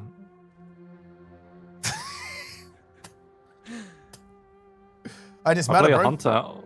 I mean, yeah, like you could get the male version though. That's true. Wait, actually, is that in classic, or is it just an SID? I think it is, right? I actually don't know. I think you're right. I think it might be actually. Wait, a few days ago, Jester posted his house to r/wow. Definitely. I mean, I don't even have. Oh wait, dude, this actually is this is Jester's house. Look at that. Like someone made Sylvanas. What do you mean, someone? Jester. Here it is. Yeah. I wish Jester's I alt had account, artistic talent like that. Sifla, the alt account. Yeah, they actually did like I feel like they did a pretty good job with WoW housing. No, I think people are making some pretty interesting stuff with it. Zeb told me it's really good, but I haven't actually bought Midnight. Yeah, I haven't even gone into it, but like people seem to be having fun with it, which is nice. Dude, Darren and I are getting married in WoW, by the way. Oh yeah, dude, this is actually crazy. Like Blizzard has very strongly implied that they're adding in-game like player marriage. Okay, and you can like get married in your home instance. Look, that kind of scares me because that's just that people are gonna go with that. It's gonna get crazy. What even is that? Like what's the mechanics though? Like how is that gonna work mechanically, right? I mean, in Werewolves Meet, there's actually a marriage system. And I'm doing it because I want the skin, and it's very good because every time you do anything with that person, it actually gives you more progress with the relationship, and you get better rewards if you're playing with this person, and you have special mini games. It's actually super fun. I think it's very cool for MMOs to do this. The old MMO I played, TPM, it also had a marriage system. You got a ring, I think, and like a special outfit or something. Yeah. But what was like did it do anything? Was it just like a cosmetic or what? Just a cosmetic thing, I think, yeah. Like you didn't get any more buffs. I can't remember, it's been years. There's marriage in Final Fantasy. Did Annie actually try to play Tibia like yesterday? It was actually kind of wild to see. Yeah, okay. Did everybody play that game back in the day? But that game is so fucking scuffed technically. Like, holy shit. Okay. Yeah. So you have to use like window scaling to get it to like actually be like a proper size. Are there any mechanics to marriage in 14? Like, what does it do? Like, in all these games that have this, like, does it have a purpose or is it just like RP? I mean, it's mostly RP. Otherwise, you'd feel bad. Yeah, because I guess it's kind of otherwise, it would be really weird. You can instantly teleport to that person. That's pretty good. No, that's good. Yeah, that's actually a strong effect. I mean, maybe there should be social consequences to not be married in your video. Maybe get less TP tracks. If they added the Guild Wars 2 and you get less TP tax because you're married, Oh, that would be big. Yeah, that would be awesome. Yeah. Darren's also did say he would buy me like a fat ring. I did not say this. The Lunara is expensive, you know. She won't just marry anyone. Oh, I'll get someone else then. What's your next play, Jester? I'll marry Plenix. My king. Plenix, my king. We love to see mice. There's always mice through it. Surely, you know that's a face only. Oh, you're going for the furry. All right. Wait, you mean Mice's ranger in? No, the druids in WoW. Oh, in WoW, yeah, quack addict. Yeah. That's true. Oh, there, that's big. Yeah, look, that's Polygon the pressure kidder as well. That means he's got to log in at that point. Nymeria Winterborn. Melina has said Frogwide, also known as Aisling Nimblewood. Yeah, I know her as Aisling Nimblewoods. Yeah, what's the Necro name? What's the Necro's name actually? It's like another RP name. I can't remember what it is. It's also a good RP name. Wait, what happened to Delta? Melina, what happened to Delta? Have you seen this? He's gone, right? Like he's just game over. I mean, I don't know if it's like fully, but I did ask him on like Darren's stream, and he said it's too much waiting on LFG. Yeah, but I mean, he hasn't streamed. He's just completely vanished. Like Destroy Doom December is over. It destroyed him, you know. Yeah. He got destroyed on December. Yeah. Ooh. By Doom. Dude, this is crazy. There's 20. Dude, how many of these Mr. Sparkles are getting sent out? There's 23, and we're only 3 hours in to the the little I feel like thing. you're mad that I'm getting Mr. Sparkles. Like I feel like you're not happy. Wait, are you getting it? Is it confirmed that you're getting it? No, but like I almost certainly will, right? Because the game will take pity on me. Yeah, I mean, it could be like 50. It's going to be like 100 Mr. Sparkles. So that's going to be a lot of people. A lot of people are going to win. Dude, tomorrow at Teapot, we got to watch Fallout. Oh, yeah, nice. Oh, we have Fallout into Pluribus then. That's a huge. I don't know what the Pluribus is. Bro, why are you trolling, dude? You need to watch Pluribus. Apple TV, watch Pluribus. Well, you're not. Dude, Apple TV has so much good shit. Like what? The Yeah, fuck? yeah. You You told me to watch Silo on it, which was honestly mid, by the way, bro. I'm just saying. Dude, you say Silo is mid and you like Mr. Robot, like you cook. Yep, Mr. Robot is good, and Pluribus is good. You need to watch it. Dude, Rebecca Ferguson is a way better actor than that Remy whatever dude who plays Mr. Robot. Wow, I mean that's a condemnation. I'm surprised they like Mr. Robot because it's like actually cringe. There is a bit of cringe. I will admit that there is a bit of cringe. And I couldn't I struggled through it, but like UK Office was rough. Oh, dude, I did.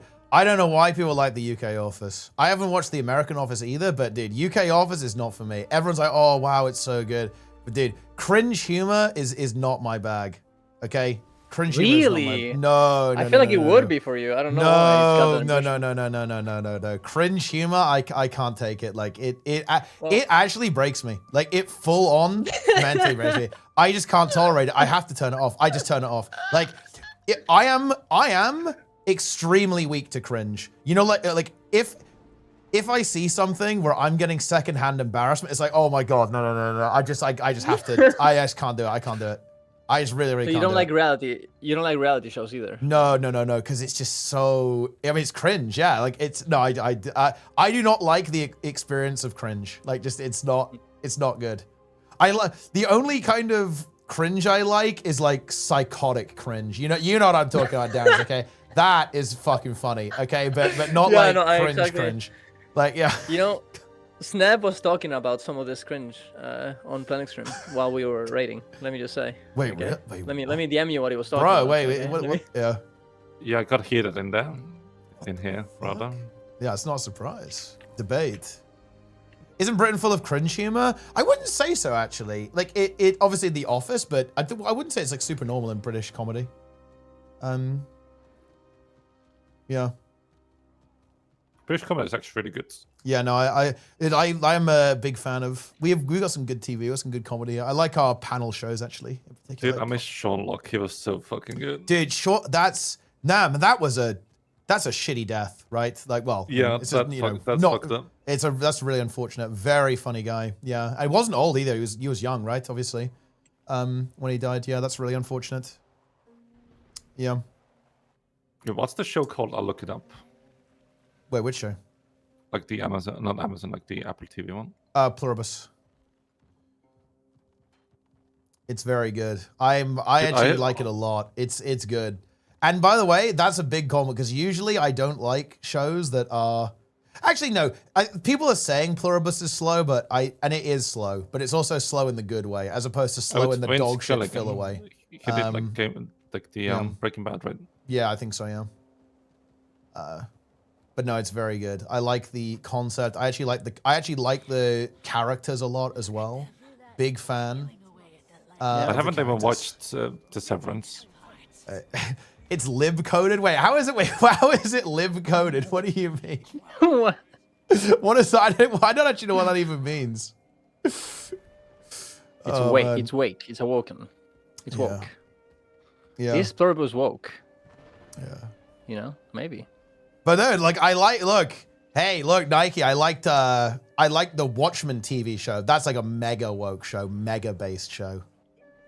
See, that is it. Dude, I actually really like Watchmen as well, to be honest. Like that show got a lot of it was very different from the film. And I think people really like the film, so there is that. But obviously it was kind of like a follow-up in a way. What's the film where they had the full frontal nudity? Oh, I think yeah, Dr. Manhattan, yeah. Like that, they do that, yeah. Yeah, no, I like the film was decent as well, actually. It's like it was Snyder, wasn't it? It did that, and it's one of his better films, actually. I'm not the biggest fan of Zack Snyder, but it was pretty good. But yeah, no, I really like the TV show as well. It had some very good actors, like Jeremy Irons is very, very based. Entire cast was actually really good. Big fan. Yeah. Oh yes. Very nice. Which show? I was talking about Watchmen, like the Watchmen TV show. And also, yeah, if you guys haven't seen this, you have to see his Dark Materials. Now that is based, okay? I love that. I love those books. Like, and the film series kind of flopped, but then they brought it back as a TV show. Oh man, it was so good. Oh my god. Afraid of the hype. If a lie. Well, I personally really enjoy the show. I really like the characters. I think the performance is really good. I think it's well written. It's exciting. It's slow, right? Like, you know, it is a slow burn type of show. But look, you can take it from me. I don't like slow burn shows that much. I'm like, can we get to the fucking point already? But I did not feel that way at all, actually, with Pluribus. Yeah, I actually feel the same way. I don't like slow shows, and I don't know why it doesn't bother to me. I don't know why. I guess the same thing happened to me in Better Call Saul. I guess this guy just does slow in a good way. Yeah. At least for me. Dude, that's actually incredibly fucking funny, Darren's. That was on stream, by the way. That was on stream. Yeah, we were like doing the race, and he was talking about this. It was good. Awesomeness was very happy too. Yeah. Let me just say. Yeah.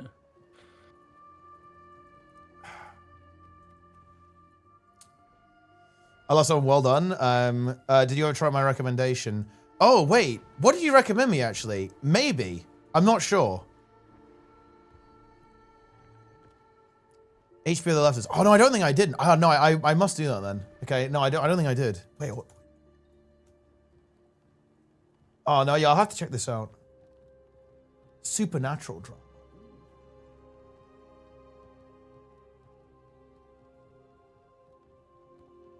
Oh.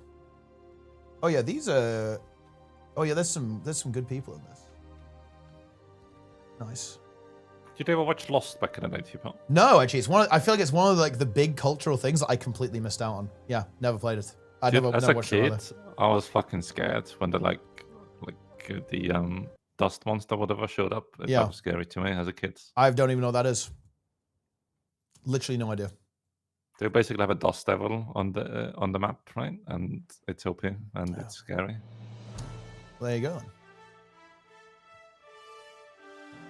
it should have been more than 3 seasons. His Dark Material, I mean, you could argue maybe they obviously left quite a bit out, and they actually changed a couple of interesting points actually that I find very interesting. They actually put like a slightly more positive spin on a lot of things in the series. Like the ending of the books is pretty fucking intense, to be honest, in a multitude of ways actually.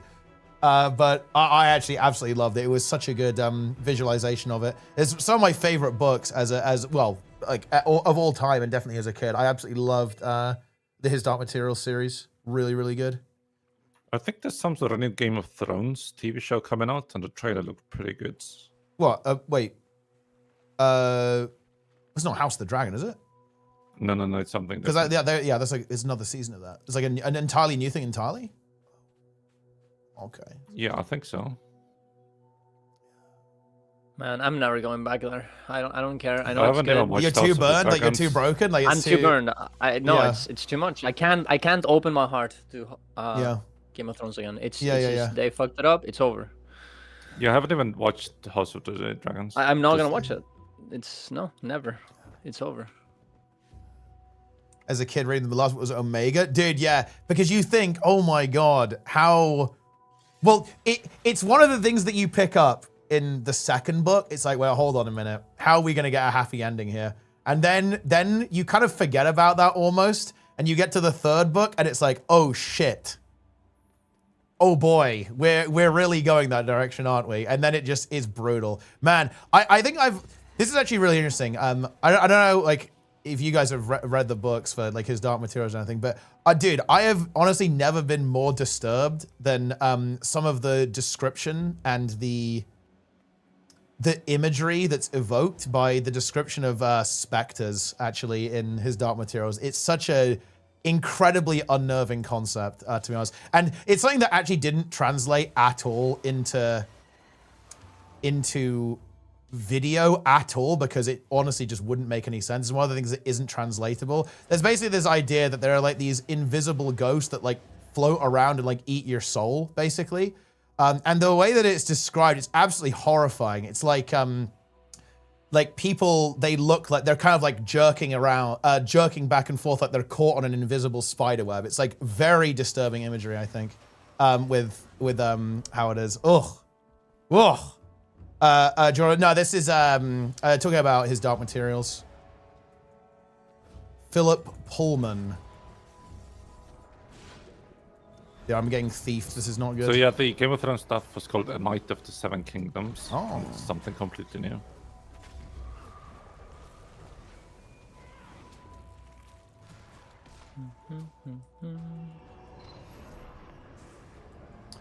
Dude. I kind of hate that Kevin Spacey was a bit naughty. He ruined House of Cards. Holy shit!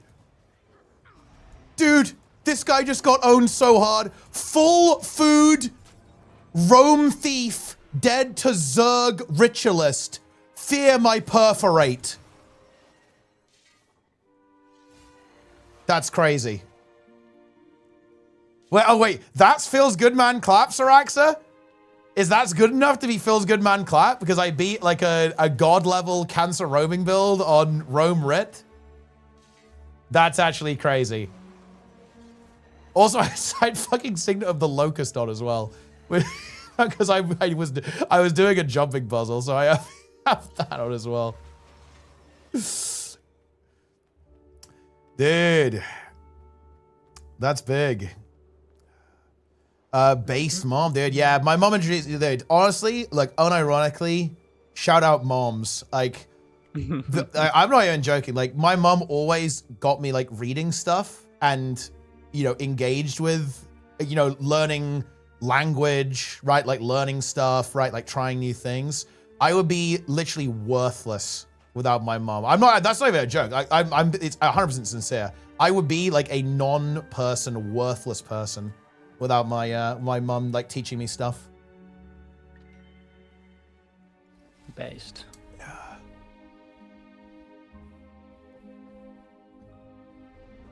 Yeah. Do it again. Yeah, I mean, I would literally not exist, obviously. Yeah. You got her fat present, right, for Christmas? Of course, bro. Kidding me? I need to go do that. Fuck. Tomorrow. Yeah? Yeah, I'll go. That's a good idea, actually. Good reminder.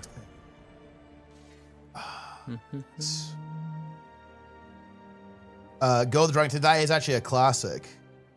And read the fighting fantasy books? No, I don't think I'm familiar, actually. Oh, wait, dude, the guy is here again. This honestly feels like fucked up.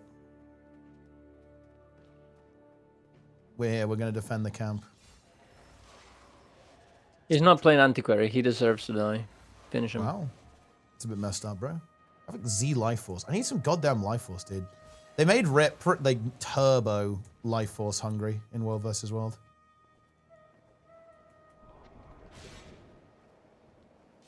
He's shadow stepped.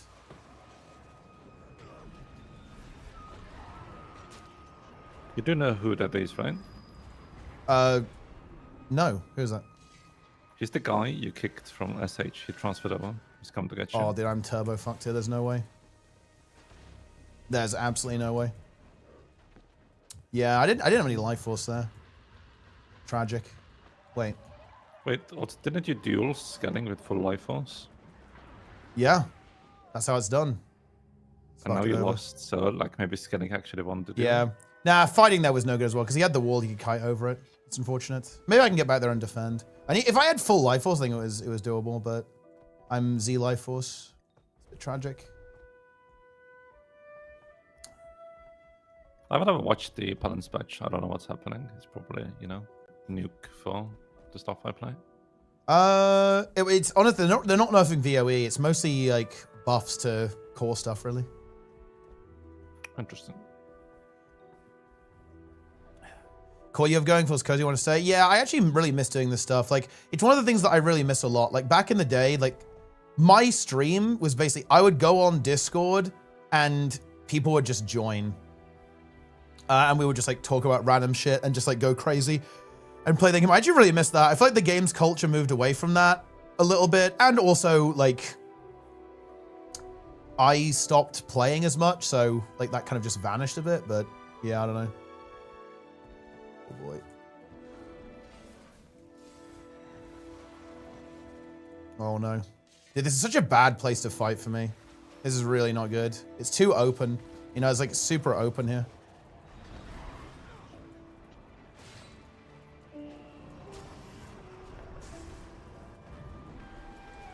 Are you gonna go see the new Avatar? I did. Look, this is actually, this maybe is a self-report, I'm not sure. But the only movie I have ever fallen asleep while watching is Avatar. I am just not, I'm not engaged. Yeah, the first one, yeah. I'm Z engaged. Like, don't get me wrong, it's impressive. Like, you know, I look at it and go, wow, wow, you know, I guess it's kind of cool, you know, ooh, wow. But I just did not find the film engaging at all, to be honest. Like, I mean, it's not the best story-wise, yeah, but visually, like it's it's impressive. It's impressive for sure, but I feel like it's not that impressive anymore. Like at the time, it looked pretty cool, but I don't like. I thought like the second one, like color-wise and stuff, like color volume-wise, was really good. Yeah.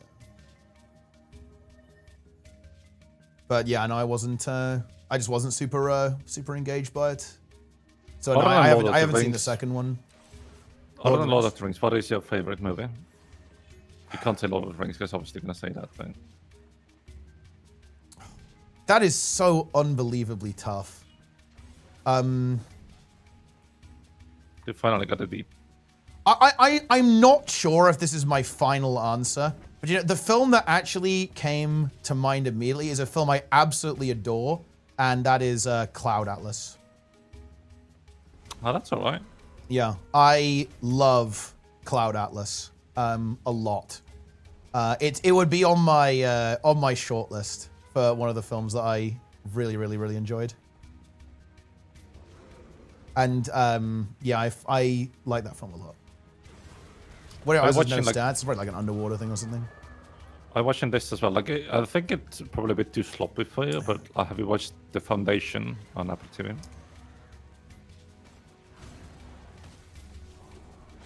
It almost certainly is. That is definitely like a slightly questionable part of the film. But yeah.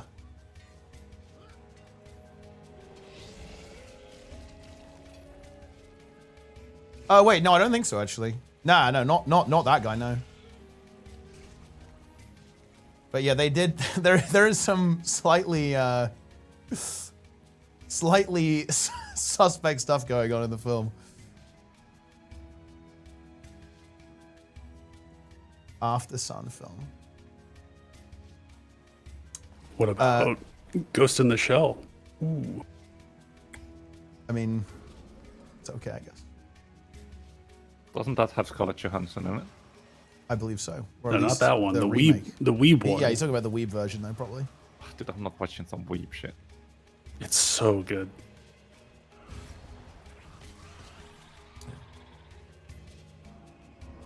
Millennium Actress.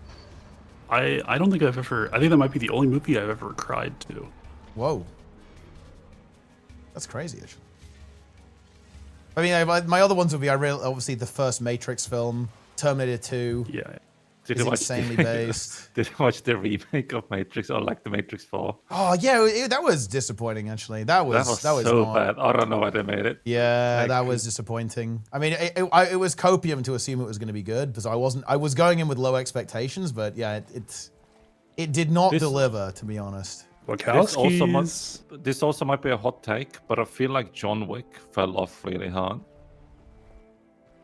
You're not a fan of the ending? Yes.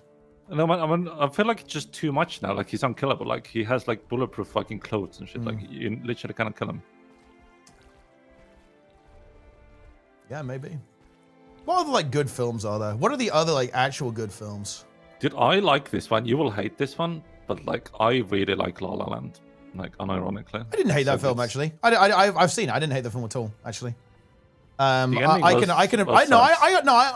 appreciated that film. I would say I enjoyed the film. I have a positive feeling about the film. I mean, Gladiator, obviously, one of the best movies ever made. 100%.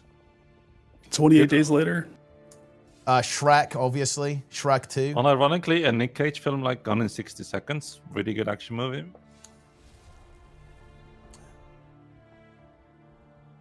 Clear and Present Danger. The only good film ever made. That's actually an in-joke that is so old, nobody will get it. That's kind of crazy to think about. Context. Brazil would repeatedly say on Tea Time that the only good film ever made was Clear and Present Danger, and that all other films are not good. I feel like the original Predator is really good. Yep, that's true. Speaking of Keanu, I rewatched Constantine recently. Oh, yeah. Dude, I remember that. That's a fun movie. Yeah, it is a fun movie. It is actually, yeah. Arrival, I love Arrival. Arrival was amazing. Ooh, yeah. Yeah, that is an Sicario. excellent film. That is an excellent film. I know it's not like Interstellar like that much. Dude, Arrival is insanely based because I would want to see more, but at the same time, I also don't. And that to me is like, if a film feels you leaving, leaves you feeling that way, that's almost perfection. And it was exactly like that. It's like you want to know more about the mystery of what's going on and what's going to happen next, but also the ending I think was extremely good.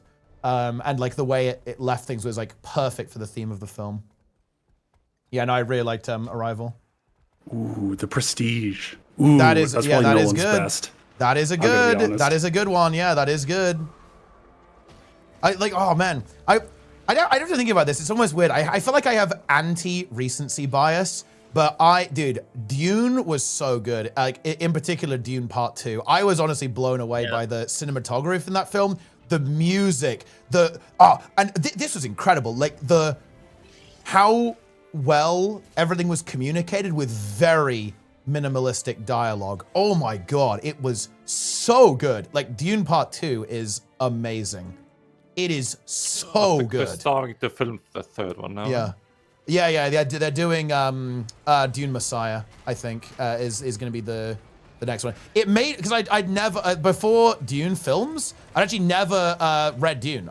The film was like, holy shit, I have to read this. I have to go, I have to know everything about this. It's amazing.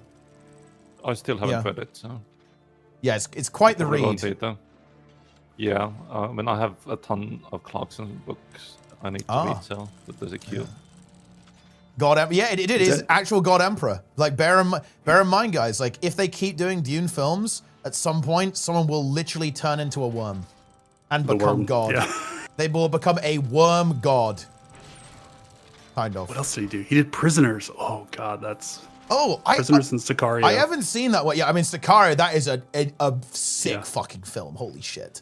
Second one kind of fell off a bit, but the first one was really good. And then I think they are doing a third one as well. But yeah, Sicario is amazing. That has Emily Blunt, I think, right?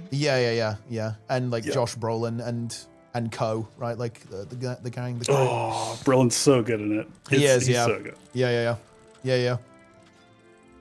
When Lord of the Rings Fellowship was released, Enemy.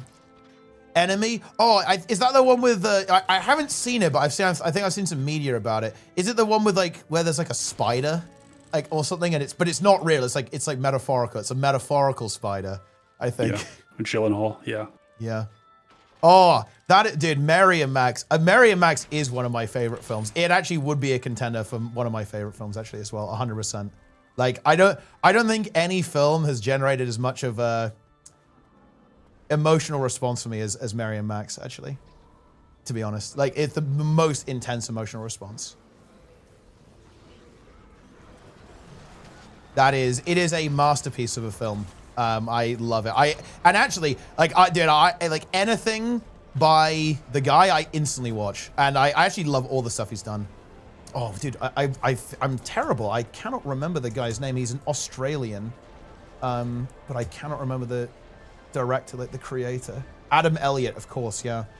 Adam Elliott. Everything he does is beautiful. Everything he does is amazing. Mega talent. 5 billion IQ. Did you like Hitchhiker's Guide to the Galaxy, the movie? It was alright. I like the books. I like the books more than the film, to be honest. But yeah, it's decent. I do like the Hitchhiker's Guide to the Galaxy, though. That is some classic sci-fi right there. Yeah. Oh, beautiful.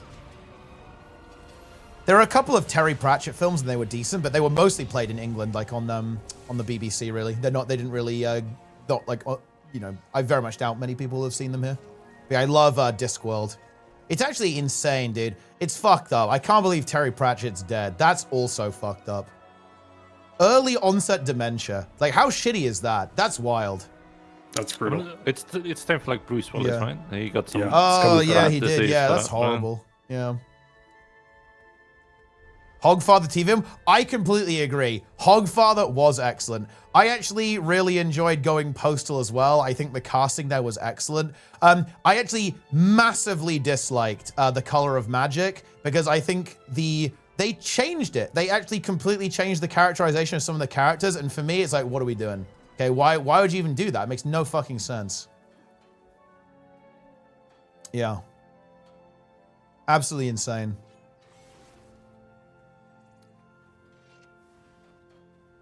I've been trying to find horror movies, and I think the only recent one that I've really liked was The Empty Man. Oh, well, I don't watch that much horror, actually. I'm not familiar with the genre. What is that film about? It's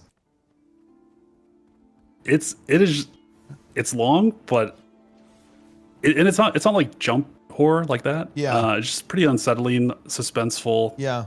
A bit of a thriller in there. Oh man, that's like the only horror movie I've seen recently, like relatively horror movie that I'm like, I want to rewatch that like next Spooktober. The like space horror gets me really hard. Like whenever there's like a horror movie set in space, it's like, oh, that's actually kind of scary. Yeah, that's true. Yeah, watched what's it called recently? I can't think of the name. The one with Lawrence Fishburne. Event Horizon. Event Horizon, dude. I've been Event Horizon. That is a fucked film, dude. That is a fucked up film. Holy shit. Yeah. That's one of the few horror films that I've seen. That is a messed up film. Have you seen 10 Cloverfield Lane? That's actually pretty yeah, good. I've seen all of the Cloverfield films actually. I'd say they're pretty interesting, right? Like overall. Yeah, the maybe first not two all are of them, actually. definitely- I've seen like the one in space, the original. The space one is the space one weird. And The space one's not that good, I think. is very weird film, like really strange film, for sure. I feel like the one where they're in the bunker, that's the best That one. is, yeah, it's Yeah, spooky that's with Cloverfield Lane. what's the John Goodman, right? Yeah. Yeah. I do like the original. I like found footage movies. Yeah, so I those like the original. they are spicy. Yeah, like dude, I really well. This is not found footage, but I really liked District 9, right? Which is kind of that slightly documentary style sometimes, right? With how it's shot. That's really interesting. Is it Apollo 18 where the moon rocks come alive? I don't know. I don't think I've seen that. I saw the menu. Do you guys see the menu? That was a pretty. Yeah, I recently watched it. Yeah, like, I like months that. ago. I like that film quite a bit. Kind of like not a horror film, really, like a psychological film, I guess, kind of thing. Or like I guess like a black comedy almost. I guess is what it is. You know, those are good movies. They aren't horror, like the ones that have like the old James Bond in it. Glass Onion and stuff. What are they called? Oh, there was a new one of those. Knives Out. Yeah, I really like Knives Out. I haven't seen the new one. I like it. It is good. It's good actually. I think you could argue it's even the strongest film even. Like I Wake felt Up like Dead the Man. first one was better than the second one. I'd lean that way as well for sure. Yeah. But you know, I really like this one. It's really entertaining. Oh, what a tag on IMDb. Cozy mystery. Yeah. It's a whodunit. It's like a old school whodunit is what it is. It's really nice. It's very different with how the style, right, of the film. Oh, Chris Evans' Snowpiercer. Ooh, that's a crazy film. That is a fucking crazy film. Like, especially with how it ends as well. Like, actually, everything about that film is crazy. Do you know about the edit, by the way, that they made? Because it was like deemed to be like too far. The Snowpiercer. I don't. So you know when it's revealed that they're like eating roaches. Yeah. Bug bars. Yeah, literal bug bars. The actual original, and I assume how it is in the book. I think it's based on a book, right? It's literally the excrement of people from upper class. That's what it was. But that was like considered to be too much. And basically, like all the fucking plebs, they were feasting on like the excrement of people who were like in the upper crust of obviously the trained society. That's interesting. I feel like the bug bars are better. Do you? Well, I mean, yeah. I think it is a bit better, yeah, because like, oh shit, you're eating bugs. Like the circle of life whole thing. Yeah. I feel like the bugs. You will eat the bugs. Did you see? This is also weird because it got cancelled and then kind of mysteriously came back. Did you see the TV version of Snowpiercer? Because there was also a series. It had a series. Bean I never in watched it though. It's actually.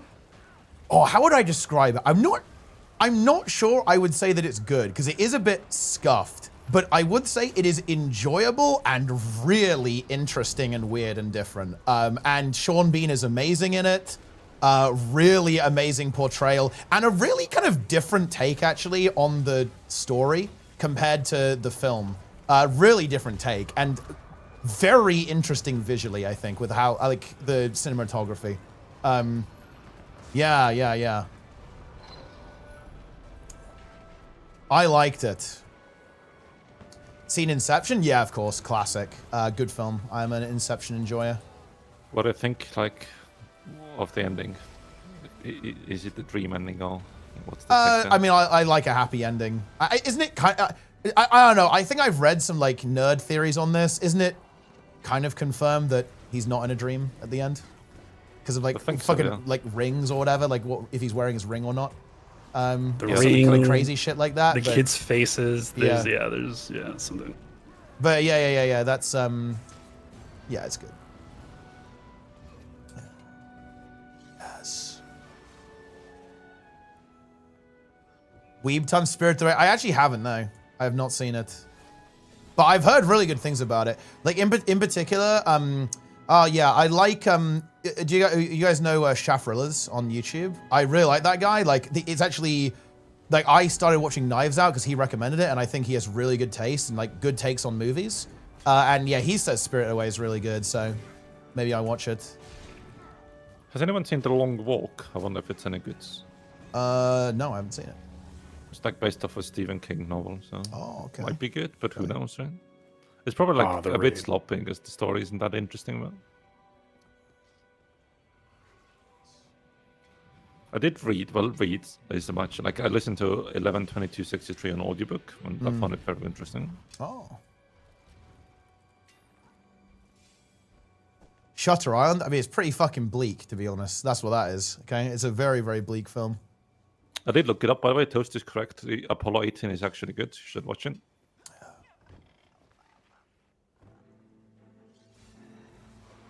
I think we watched Apollo 18 at school. It was kind of fucked up.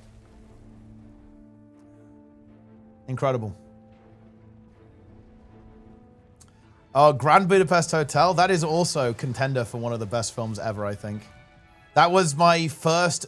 Look, it's I don't believe. I cannot understand how this is even possible. That was my first Wes Anderson film that I ever saw, and I immediately was like, okay, I have to watch the entire his filmography movies are now. weird.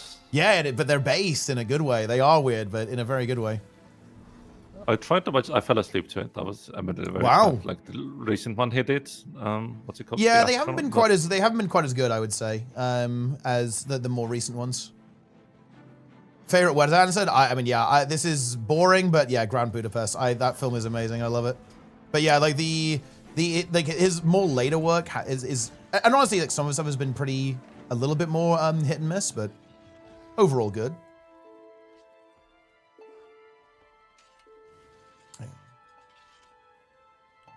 On Tarantino, I like Kill Bill quite a bit. I think that's a really fun film. Obviously, Django Unchained is excellent. Pulp Fiction also, that's a big classic as well.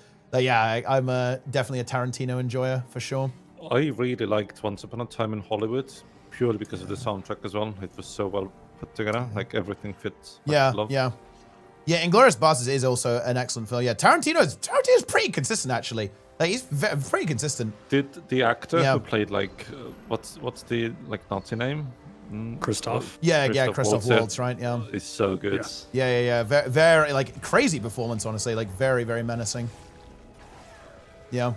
And he's such a sweetheart in real life as well. It's like yeah, not quite the. He's not the. He's not a method actor.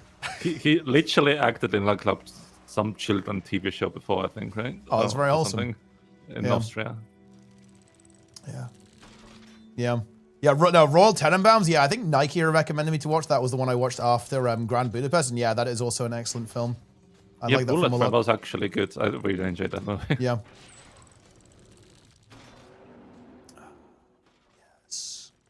The F1 movie was not good. No? Well, what was wrong with this? No.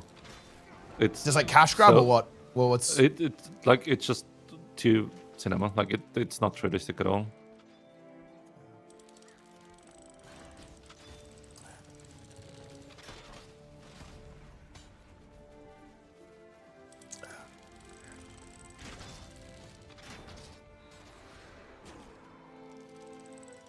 I'm surprised that like it had Lewis Hamilton directing. Surely he would have made a better film, but apparently not.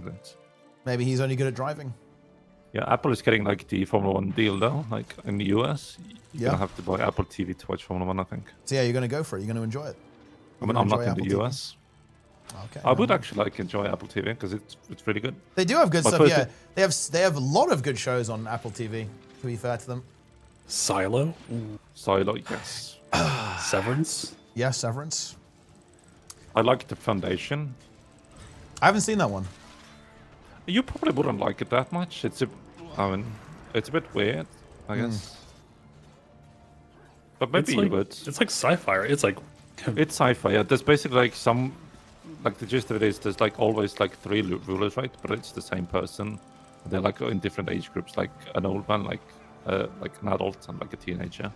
They just keep rotating because they're like obviously clones. They keep cloning each other. It's like something about like planning like society, right? Like thousands of years at a time or something like that? Yes, yeah. Basically, they like go emperors and they like plan everything. Interesting. And soon we have Fallout. It's going to be based. Yes. tomorrow. I can't. What wait. if I'm it's gonna go slop, bro? What if it's slop? Like, how are you gonna handle that mentally? There's no way. I watched the trailer. Like, it's already good. They have the kings. There's in it. no way. Yeah. But what if it Todd's drops let me and it's down. just slop? Like it's Todd has it's not let Todd's me slop. down. No, Hasn't there's no- Todd's shipped multiple slop games and that you've had to like Name feast on? one. I actually don't even know. Well, 76. Fallout 76. It's fixed now, though. But I mean, okay. Describe its state on launch. I mean, the state at launch was, you know, apocalyptically bad, but, you know.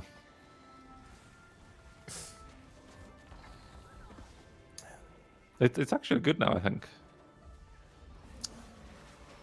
They do have the, like, Fallout First Pass, which is, like, a bit scummy, because, like, obviously, like, I don't know why you would need, like, a subscription to Fallout 76, but I guess you do. Mm. Have you watched Arcane? I've bat-chested, yeah. I really like Arcane, actually. I've not seen Arcane. You're missing out, bro. I'm It a has the very same big actress Arcane enjoyer. who plays Lucy in Fallout as what's her name? Like in Arcane, like the. I don't know. I actually don't know who plays each character. I don't know by who's name like the anyway. main character? Who's like the main character? Like What- female? What, Vi or Jinx? Jinx, yeah, she plays okay. Jinx. Yeah.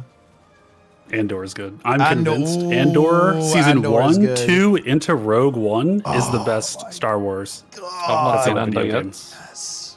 Ooh, you should probably watch that. Yeah, but it's on my list, Yeah. so I'll get to it. Andor is massive. I really New like Star Rogue Wars game. One as well. New Star Oh, Wars man, game if you- confirmed at TGA. Looks Yeah. good. Like it had, like I assume, like some of the graphic stuff like will actually be relevant. It had nice arty, even though it was like full CGI. Any current show that isn't Pluribus is worthless trash. Holy shit. I feel like Wait, they Jester, could have- you said you like Rogue One? I did like Rogue One, yeah. Okay, you watch Andor season yeah, 1, you have to 2, watch it. immediately into Rogue One, and then technically it goes immediately into episode 4, but if you're not down for the originals, like Did I even like yes. episode 7? I know it's a hot take, but I That's actually did that's like a crazy episode 7. take. Wait, you liked episode 7? Wait, I did, yeah. I think liked 3. 8 is the wacky one. I think 7 is the only one I watched. I was like, okay, it's like pretty okay. You know, I The think, last one you was know, not good. yeah, pretty I think cool. 8 is the breaker. That It was my breaker. You know, it was kind of fun. I was kind of hyped. He's like, oh shit, we're going back to Star Wars, you know. Like Kylo Ren's kind of edgy and interesting, you know, like Rey is Dude, cool, you know, Ky- whatever. Kylo like, Finn Ren's is cool. The voice like effect they have on Kylo Ren is insanely good. Yeah. No, it is. Yeah, he had a cool With his helmet. mask? He had a cool With a helmet mask, on. yeah. He had like a wacky Discount lightsaber Revan? with like side lightsabers, right? Like going on. Yeah. It was pretty cool. Oh, And like CGI wise, Lara. it looks Yeah. really good. Lara with the raid as well. Lara with the finishing Guild Wars 1, gaming in Guild Wars 1. Dying to factions, apparently. Yeah, it was very, very, very interesting. I haven't seen actually all the Star Wars films though. All I know is that Palpatine somehow returns. Okay, that's He did my somehow return. yeah. But yeah, no, I think what I liked about I kind of like the fights in episode 7 actually because they were kind of brutal. You know, they were just like swinging those things around like crazy. You know, it was pretty cool. Speaking of Kylo Ren, have you seen Black Klansman? Yes, actually, that is That's pretty base film. I've only seen racist clips. Wait, what do you wait? You mean them like clipped in a racist way or what? Like, what? I mean, there's a lot of racism in the movie. I've I seen mean, a it's lot of literally racism. called Black Klansman, so probably, you know. Yeah. Yeah, but they're infiltrating. Clan. They are, yes. Yeah.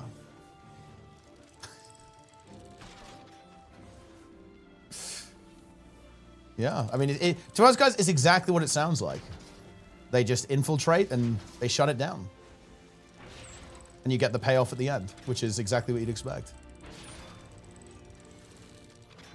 Dude, Lara needs to log Battlefield 6, by the way. Well, I mean, no, Lara's starting the PvP arc soon.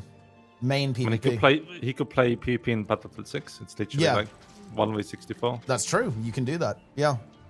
Lara's getting into this stuff big. Nearly done with Guild Wars 1 probably. Then it's Guild Wars. Then there's no excuse to not play Guild Wars 2 ranked. Right? It's Guild Wars 2 ranked all day, every day. Also, there's no excuse for her to make another character in Guild Wars 1 Hardcore and come do DOA with us. Yeah, Lara should come and do Guild Wars 1 Hardcore with us. HC hype, HC hype, HC hype. Wait, What if what's it's the Dark monthly Lara and team? she start flaming? Monthly, dude. Plenix, Lara, Monthly team would be crazy. That would be insanely high tier. When is like Guild Wars 1 getting fixed on Twitch because there's 2 different categories? Oh yeah, it's kind of weird actually, isn't it? I mean, they just need to merge them all together. Yeah. I think it comes from like another Amazon site, I think. It's like IMDb, but for games. Yeah. But I mean, I think it must be fixable though, because like Blizzard have it with WoW, right? There's only and they have it with StarCraft 2 actually. Yeah. There's no StarCraft 1 or StarCraft 2, just StarCraft. Actually, wait, no, that's misinformation. There is StarCraft 2 actually, but I know it's the same with with Warcraft. There's only one, right? So I think it is doable. Oh, where is the world famous Raider Liquid Maximum? Well, yeah, we're already done with that. I just haven't updated my title because reasons. Dude, are you seeing this awesomeness? I have to stream it another 11 hours so people get their mini Mr. Sparkles. That's crazy. You must stream it. I want it. Good. Wait, in one stream? No, you can break it up, right? Surely. Yeah, you can break it up. Yeah, but like it's a lot. We're gonna have to do a lot of streaming, guys. I kind of want ArenaNet to reset it because I don't know how that's even done, but apparently Annie did it because I think the same thing happened to her as it did to me. Like basically, it started a bit too soon, if that makes any sense, and it meant that the bag slot, which was first, like only 2 people won, whereas the wrapped amount, like 30 people won or something. Oh. Yeah. Because like the more people who are watching, it like scales, and the more people who enter, it like scales up with how many people win. Yeah. So I don't know what to do there because the weird thing is, look, I'm gonna be honest with you guys, like I don't have a contact with. Actually, maybe I can speak to the wehype people because they're doing it, right? So surely they can. But I don't know what's going on.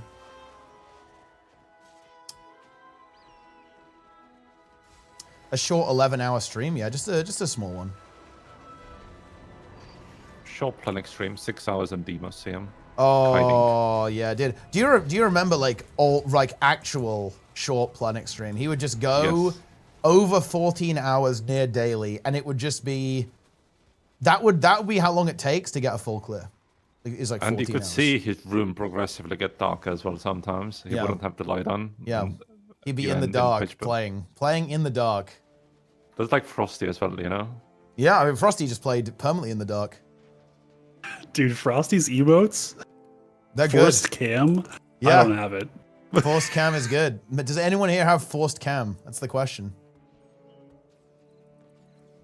I still can't believe how reformed Frosty is. Frosty is reformed, yeah. I think you need to yield the name to Frosty if he comes back to Guild Wars 2. He needs reformed. I mean, what have been back? Like, he's doing achievements. Also, when you...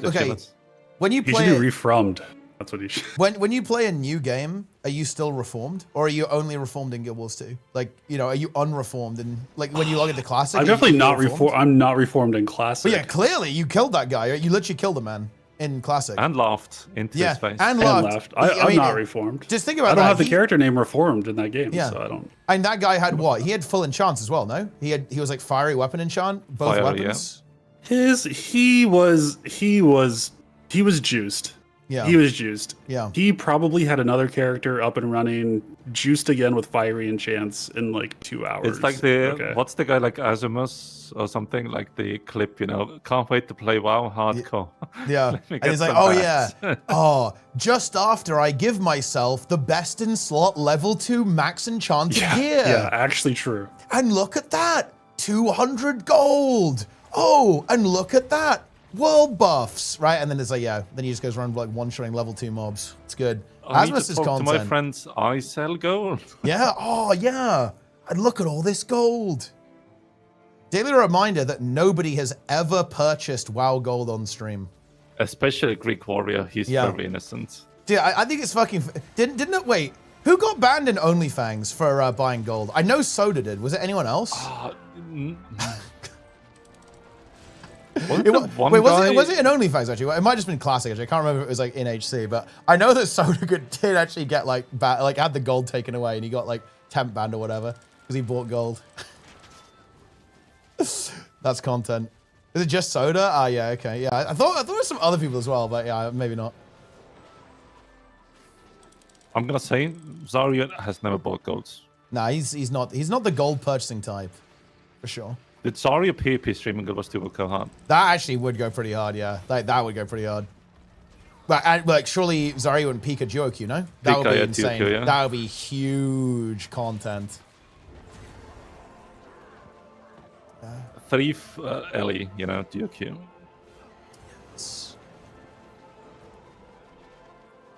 Dog Mentalist. I do not buy gold, guys. I am not a gold purchaser. I mean, I have evidence against that. Yeah? You have From nothing. 2019. Thing is, you can't Where- reveal that. You can't reveal that evidence, dude. Like, I know what It's you. a I purchase know. was I made. yeah.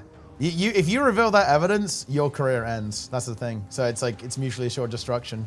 It's mad. And now we segue onto the politics portion of the stream. Correct. Yes. This is the podcast, guys. The podcast begins. Bro, we okay. In the other chat, when you were speaking with Max, Snub brought up. Yeah, I know. Yeah, I have been informed. Yeah, I have been informed. I don't know if Plenix deleted the VOD. That was crazy. And like unprompted. He came, Yeah. he joined voice chat. He's like, guys. Yeah, did you guys know about this? Yeah. And he just activated. Oh, the goose. The VOD is still up. The goose is loose. Well, and there are multiple VODs that like contain content, right? There's like the Fandral VOD as well. Have you seen? Do you know what I'm talking about? Actually, Awesomeness. Do you know the Fandral VOD? Wait, did I send you that? Oh The yeah, one- no, yeah, the yeah. one You above- sent me. Yeah. yeah. Of course you know about it. Yeah, you sent it to me. It came out of nowhere. Send me. It came out of nowhere. Yeah. I don't have that thought. You have to send it to me. Yeah, maybe we will. I like that. It's good. What's going on? We're taking Garrison somehow. I don't know what's going on, but we're Tier 3 as well. yeah, we're taking Tier 3 Gary. I've been barely paying attention. We're talking about movies and stuff. Have you ever been to like a Pink Floyd concert, Teapot? No, Or actually. well, like David Gilmour concert, I would say. Like No, Pink Floyd, no, I obviously, haven't. you know, It's tragic. They're like Robert or whatever. Like that's not a good dude. Okay. Like in Pink Floyd, like Yeah. like the one who Gilmour hates, right? Oh yeah. Robert Pratt or whatever it's called. Yeah. I mean, look, I felt like if you were like a rock band in that time, if you didn't kind of like slightly hate each other, you're doing it wrong, right? That was like part of the recipe, part of the formula. Yeah, but like his takes currently are not good either. Wait, what are his takes actually? He's a big fan of my eastern neighbor. Oh, okay, yeah, that's not great. Yeah, Roger Waters, like is not good. Check your DMs. Yeah, I'm gonna check.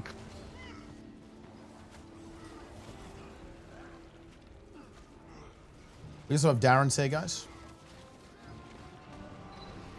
He's Darren's AFK. soaking. He is soaking it all in. He's absorbing. Consolidating.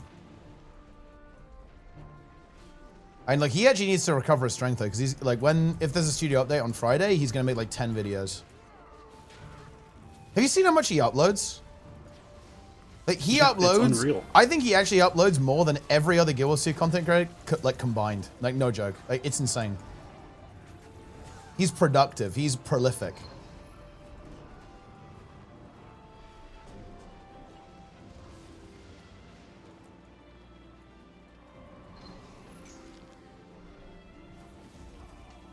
Why did he play that? I mean, why not? The video I sent you? Yes. He says why at the end. He says he doesn't like that person. I mean, So yeah, likes I got that, but like, why did he play the video? Oh yeah, If it he was doesn't like it was completely unprompted. Oh, I'm nearly dead. This is not looking good.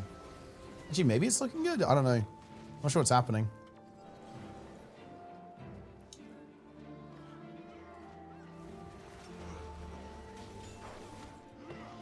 AI slop. Wait, also, dude, you know what's fucked up with AI slop? Was there actually a Doomsday trailer, like teaser today? Was it leaked? Was it real or was it AI? I actually don't know because I haven't looked. I saw something, but it was like not on an official channel and it was right before the stream, so I didn't have time to actually like properly look. Like, is there actually something about Doomsday, like the new Avengers film, or is it like AI slop? It's probably AI slop. I wouldn't think they would have a trailer at this point because you know they're gonna do Spider-Man first, right? Yeah. I think. I don't know. Dude, I might look. I admit this. I'm a little bit out of tune with like cape slop. You know, I'm not connected to it right now. I haven't seen like the Captain America, but I did watch Fantastic Four. Okay. Wait, actually, I haven't seen that. I gave up on Endgame. It's all right. I like the aesthetic a lot, so Yeah. I probably would watch it purely for that. But like story-wise, yeah, it's all right. I guess. Okay. Umbrella Academy, dude. Umbrella Academy is the most fucking deplete shit ever. Like, I was a huge fan of it. I was like, oh my god, season 4, it's time. And it was just not it. Like, the ending was terrible. Do you think we got a satisfying ending for the boys? That's a good question. I mean, probably. I think they'll do a decent job of it. I'm just glad it's ending. I'm glad it's ending, yeah, because I feel like it's one season too long, if anything. Yeah, they could have. I think they could have basically done this coming season like in the previous one, or at least like made some more progress on it for sure. But yeah, it's all gonna kick off. It's gonna be pretty interesting. Yeah, but like the first season of The Boys was really good. Whenever Homelander showed up, you were like, holy shit, stuff is about to go down. Yes.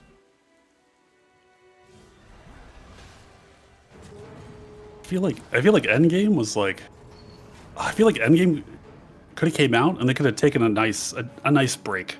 Yeah. Yeah, I think that was pretty much the last one that I watched as well. Like, I watched Endgame and then I kind of fell off a bit, right? I was like, okay. I think I've seen every single one of them, but not in the cinema, right? What? That's insane. Yeah, but sometimes you gotta watch slop. You're drunk. You're like, oh, Yeah. I'm gonna put some like shitty TV in the background. Watch a bit of slop. I watched Slop The it up. Eternals, right? That was not good. Was that? Really I didn't see that. shit. Was it just pure slop? Like pure slop or what? That's bad. Like that's okay. terrible. Yeah, that's tough. Yeah. How did slop become a mainstream word? That's a good question. That is a good I question. think it was this year. It was this year that it It's took such off. a- I think it's this year it took off in Guild Wars 2. Like, is it when it like slop? I mean, this is literally like the Webster Dictionary, word of the year. Yeah. I think it's stopped, right? Was it, or was it? I heard it was something else. Wait. Word of the year. I think it's stopped. And Silhouette made a AI tier list of all Okay, yeah. slop. Silhouette made a tier list of all slop content creators. So like we have that. Like he has a tier list of slop. I feel like slop has ruined PC building as well, because everything is getting omega expensive again. Yeah. Like the GPUs never really recovered. I bet you the RAM will never really recover either. Like they're just gonna keep it high. Yeah, well, it's one of those things that's really fucked up. People will pay for it, right? So it's like Yeah, and then you have to. Like you literally Yeah. can't not have RAM, right? yeah, it's not optional. Oh, back to movies. Did anyone actually like Oppenheimer? I don't get it. I'm gonna be honest. I like I it don't because get it. like that's my favorite period. This is a in brutal take. World history. Oh yeah, of course, it's fucking your favorite period in world history, bro. Kind of weird, Jester. Kind of Yeah. weird. What do Kind you of mean? sus, dude. Kind of It's literally sus. from the POV of the good guys. Like, how's that sus? I mean, I guess in your eyes, those are the bad guys, That's why you didn't like it, because they developed a nuke. I call it Sloppenheimer. That's where I am. Ooh. No, it's not actually slop. I did not mesh with that I'm gonna movie. say though, Robert Downey was the best character in Oppenheimer. This is actually going to be. I think this. I have a hotter take even than awesomeness. I haven't even seen Oppenheimer. Haven't even seen it. That's valid. So I can't even give you I any don't know. kind of I opinion. actually feel like Nolan has been like, I don't know. I really dislike. What's the other movie like he did previously? I think it was Nolan, right? Tenet. Tenet. Yeah, I fucking hate Tenet. That's Dude, so bad. Bad take. Tenet is good. Tenet is. I haven't Tenet's seen good. that one. Tenet is good. Tenet's good. Tenet is like a shitty version of Mission Impossible. Nope. Tenet's good. Tenet is actually good. Okay, Nope. no, I don't believe that. Nope. Tenet is good. No, Mission Impossible is way better, and so was the latest James Bond that came out the same year.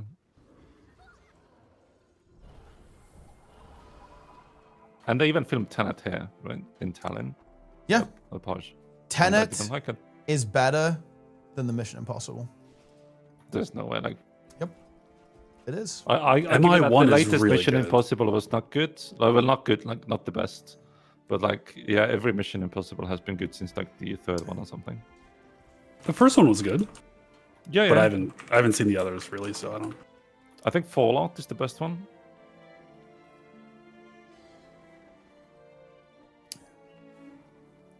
Look, Dude, Evoker is so fun. I'm sorry. I don't know. It's so fun. You just said what build are you playing? Are you playing? What are you playing? I'm playing Fire Wizard, of course. Oh, you just press buttons. It's so good. Yes. Dude, CDR, I love CDR. It's one of my favorite things across any build, across any game. Fire CDR Wizard. and pressing more buttons is just based. Yeah, Fire Wizard is like too. Speaking of Emily Blunt, do you guys like Edge of Tomorrow? Yep, good film. I feel like that movie got memed, but them not doing enough marketing for it, because it obviously didn't do very well, I think. Did it not? I thought it was the pretty well marketing. liked, or at least well received. It's well liked, but it didn't make a profit, I think, or something, because there was Oh. literally basically no marketing for it. People didn't That's know unlucky. at the time. It's unfortunate. It's based on a Weebury, if I remember correctly. It is, yeah, it's some weeb shit, yeah. It is weeb stuff. Yes.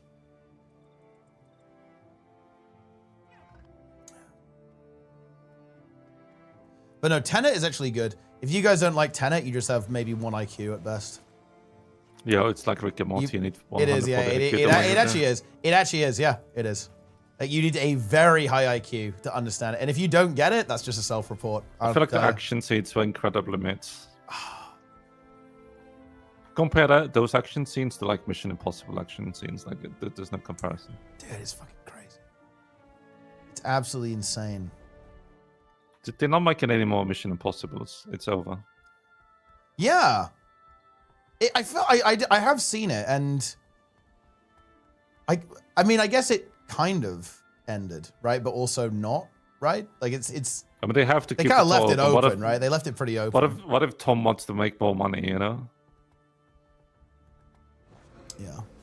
Tom Cruise is 70, but he also has the Scientology juice. Yeah, That's true. Yeah, so he'll be alive for like the next 10,000 He's got years the or whatever. Theons or whatever they're called. Yeah. Oh yes, it's. I think it's. Is it Thetans that are like? Thetans? Although I think it's Something. not. I think it's. Oh wait. Yeah. And if you're high up, you're like an operating Thetan. You're OT. You've got to get to a high OT level. Yeah. Mostly by donating to the church, is how you increase your OT level. It's pay to win. I think right.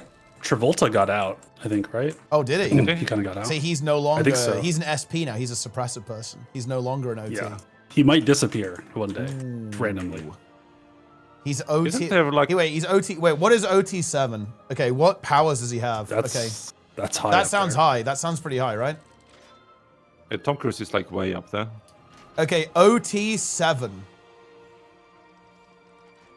The training one receives before starting to solo audit on new OT7 is so powerful that it actually constitutes an entire OT level. On solo NOTs, one is dealing with complexities intended to crush one's true power and abilities as a Thetan.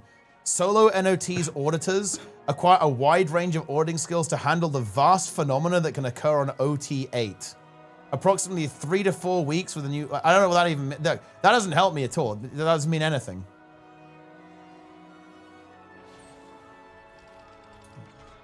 Have you heard the like conspiracy theory about John Travolta?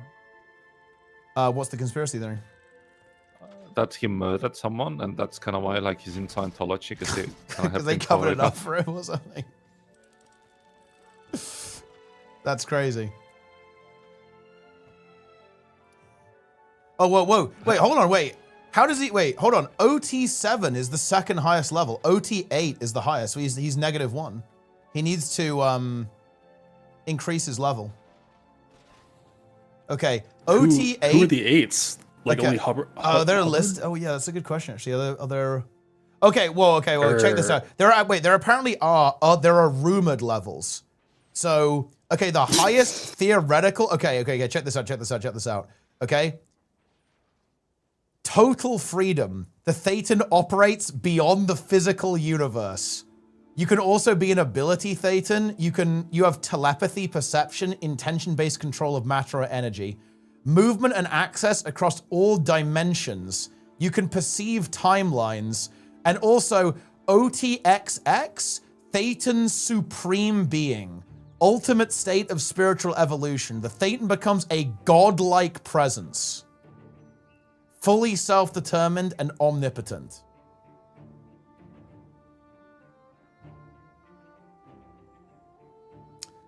I love how this is written. You can be an MEST mastered. Total command over matter, energy, space, and time. The Thetan is no longer bound by physical law. That's a good wiki page. That's crazy. What was Hubbard? Well, I think the law is that they don't even really consider that he died. It's just that he was so ascended that he like transcended reality or something to continue his research. He's got to be an OT. He has to have a level, I think. I don't know actually. I don't know what they would say his OT is. His OT level. It'd be blasphemy to assign him an OT level, maybe. Yeah. Isn't like the Mormon Church incredibly paid to win as well? I don't know. Maybe I feel like that one's like marriage to win. I think. Oh yeah. Okay. Yeah. What is the essence of Scientology? It's a hard question to answer. I mean, it's a cult. I mean, yeah, that's what it is. Yeah, it's like I guess it's kind of, yeah. I mean, it's yeah. I guess it's a religion cult thing or something. Yeah, his wife is gone. Wait, like, are we talking about Miscavige or L. Ron Hubbard? Because yeah, they're both fucking crazy. I've seen a couple of documentaries about Scientology, and it's fucking wild. There is like some insane shit going on. Oh yeah. This is the essence. Stories. Yeah, exactly. Yeah, like it's basically there's fucking aliens. There was a guy called, what is it, Lord Xenu or something. And basically, I think the core concept of Scientology is that all of us have kind of got these things attached to us that are responsible for all of our negative feelings and neuroses and stuff, and kind of inhibit you. And the only way to kind of break free from that and like become a superhuman and have superpowers is to do whatever they do, right? Like, yeah. Yeah, it is actually kind of like a Cryptus thing, yeah. They believe in the Cryptus. Do you believe in Nibiru? I don't know. It's like this supposed like 9th planet that comes around, and then like every 10,000 years or something. Oh shit! They nuke us a bit, and that's, you know.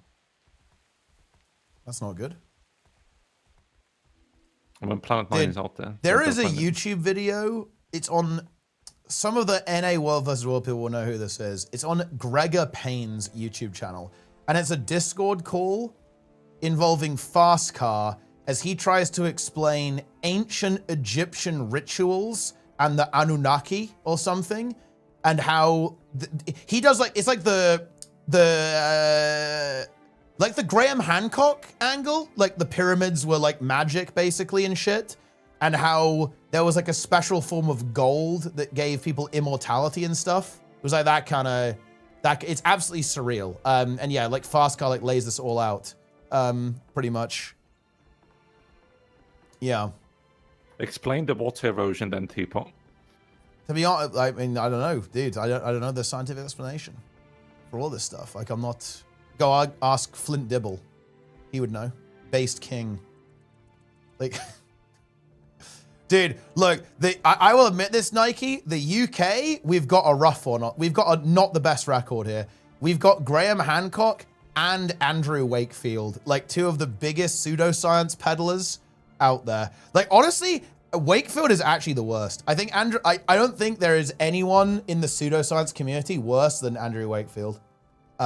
Realistically, you could argue RFK Jr. is more impactful, but the thing is that honestly, a lot of the shit that RFK Jr. is on was from Wakefield. So like it almost like it's like a chain reaction almost.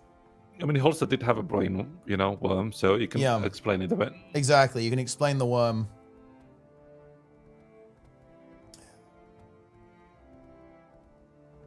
If you had a brain worm, would you openly admit it? No. So if you like had if a worm ate some of your brain, like, do you own it? Well, it depends. Like, have it done zany shit, then probably yeah. So you'd like blame it on the brain worm? Yeah. You crutch it. Yeah. Nice. Are you aware of bloat flies? I think they're called bloat flies. I don't think so. No. Wait, what is it? It's a fucked up insect. They can't bite you directly. Yep. So they like lay their eggs onto like a mosquito. Okay. The mosquito bites you, the eggs get under your skin, and so the larvae start to hatch under your skin. And they eat their way out, and then, the cycle repeats. That's not good. Okay, Jester, if you had that South American worm that swims up your urethra, would you admit it? The thing is, I will never get it because it will never go into random pools and water because I can't swim. So I'm literally immune to that shit. Yeah. There's rumors that thing doesn't even exist. Dude, I am skeptical of this. Like, how would it even be capable of doing that? Okay, like, how it doesn't make it. I feel like it makes no sense. Is there any reported case of this occurring? There's like no reported cases, or there's like one reported case, and it's like, and then you're like, maybe people don't report it, So it's pretty sus.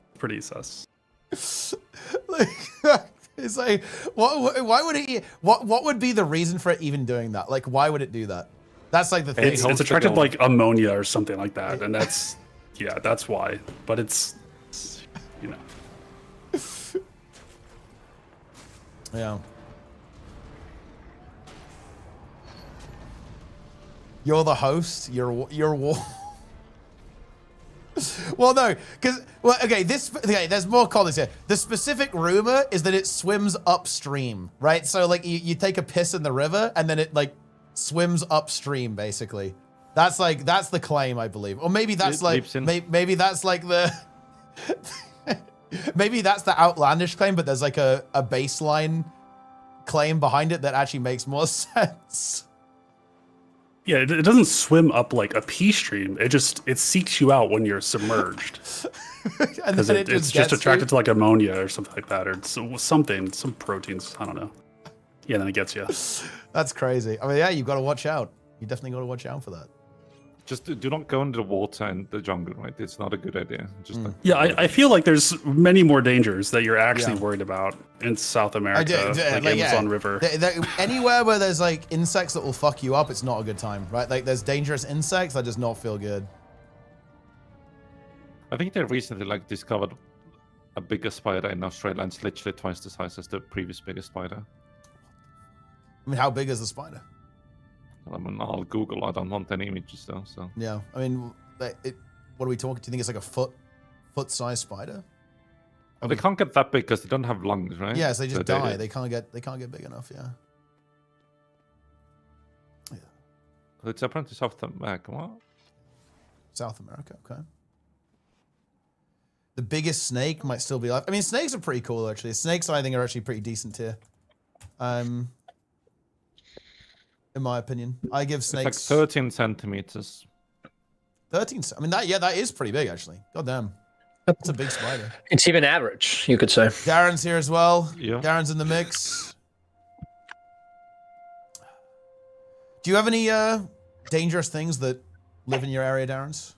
Because in the UK we have literally nothing. We have literally nothing. Like in the UK, we have nothing here. I think the worst thing that could kill you is like I think. This is the red spider, whatever. Okay. It can get you. Can like bite you?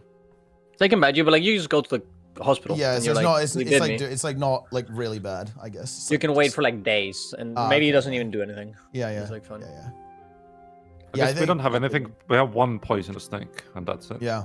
The UK is fucking crazy on this because we basically killed everything this day. We don't even have wolves, right? Like we killed every wolf in the UK. We do have wolves, and they're like heavily regulated. You can't just go out and nuke them, basically.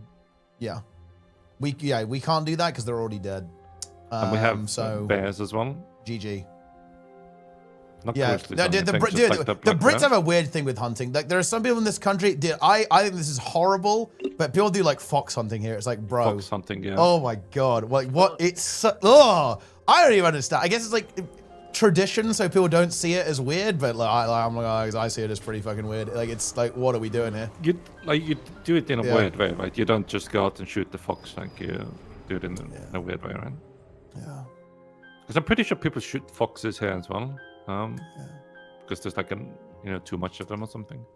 Yeah. Well, I guess like, yeah, it's like, well, yeah, it's like they shoot badgers when they get TB in the UK. Although actually, dude, it's kind of weird. Like, I think you're not really, didn't Clarkson around this, wasn't it? You weren't really supposed to kill him, were you? Yeah, you got, he wanted to come at night and he's dead, you know? Yeah. Hemlock. Oh, yeah, we have like dangerous plants, but I'm not really worried about plants for us. Like, a plant can't really get you, right? You know, it's like, because I think it's just not really that much of a threat. Because unless you eat it, a plant can't get you. Like, isn't there like some plant in South America or something that's like literally like glass needles or something? And some poor guy went to like wipe his ass with it, and it was so painful, like actually shot himself. Oh, wait, he killed himself. That escalated quickly. Wait. What happened? Repeat that, please. Yeah, that's like the urban legend that like whatever he did, like didn't he eat it or something? I was like too much into it, actually, Minecraft. What? That is not not good. Yeah. That is not good. That sucks, yeah. Yeah, that's not good. That's tough. Yeah. It's always like closest to Central America though. Like Argentina and Chile, they have nothing, and then you start going up, and things start getting dangerous. Yeah. Okay, Colombia. Yeah, the warmer climates get wacky. Brazil, like they have very big a lot of animals, a lot of plants. Oh. Here, you have. Yeah, dude, I actually looked it up. Yeah.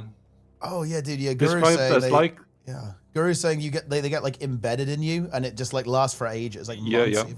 Oh, described as like being simultaneously electrocuted and set on fire. Victims have been known to, Minecraft rather than live with a torture, given the grim nickname, the Minecraft plant. The Minecraft plant. That's actually what it's called, by the way. That's actually what it's called. So wait. I mean, what if you get stung by it? If you get stung by it, like what's the game plan? Like, can they not do anything about it, or what? I think you have to they have to take them out like the needles, but you can't really. It's just like the skin has to push them out naturally, I think. Yeah. But I also think it's kind of bullshit because didn't that one guy on YouTube like try it and it wasn't like that bad? Well, the maths guy. The maths guy tried it with insects, and he actually completely exposed everyone who's ever done pain tests because he had a bunch of people do it, and it was like bad, but not like You know when people get bitten by a bullet ant, they like flail around screaming. It's like, oh my god, it's so much, right? Like it would. He basically proved that every single person who does that is lying for content, basically, because he basically they what they were doing was they made their own pain scale essentially, like using the data from everyone, and like it was a video about pain scale and stuff. But yeah, he exposed everyone who does that. They're all overacting. They're all making it up. When they get stung by stuff, because it wasn't that. You wouldn't want to do it, but it's not like that bad.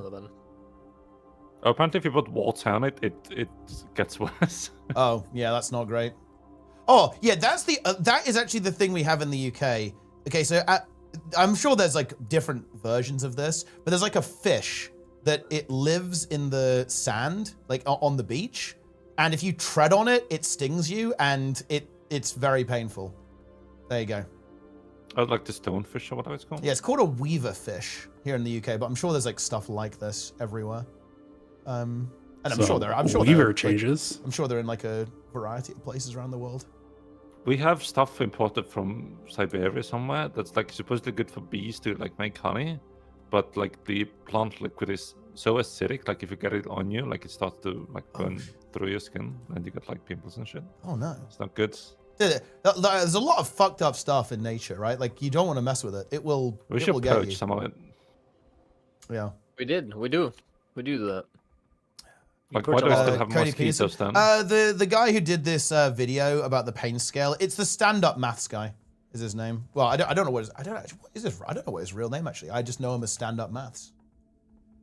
Oh, this guy. Wait, has he had an appendix out? Because I think that's the worst pain I've ever felt.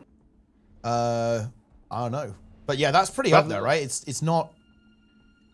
Yeah. So wait. So do your appendix ruptured or whatever? Like, or the appendicitis kind of thing? It only got inflamed. It didn't even rupture. It only got inflamed. Yeah.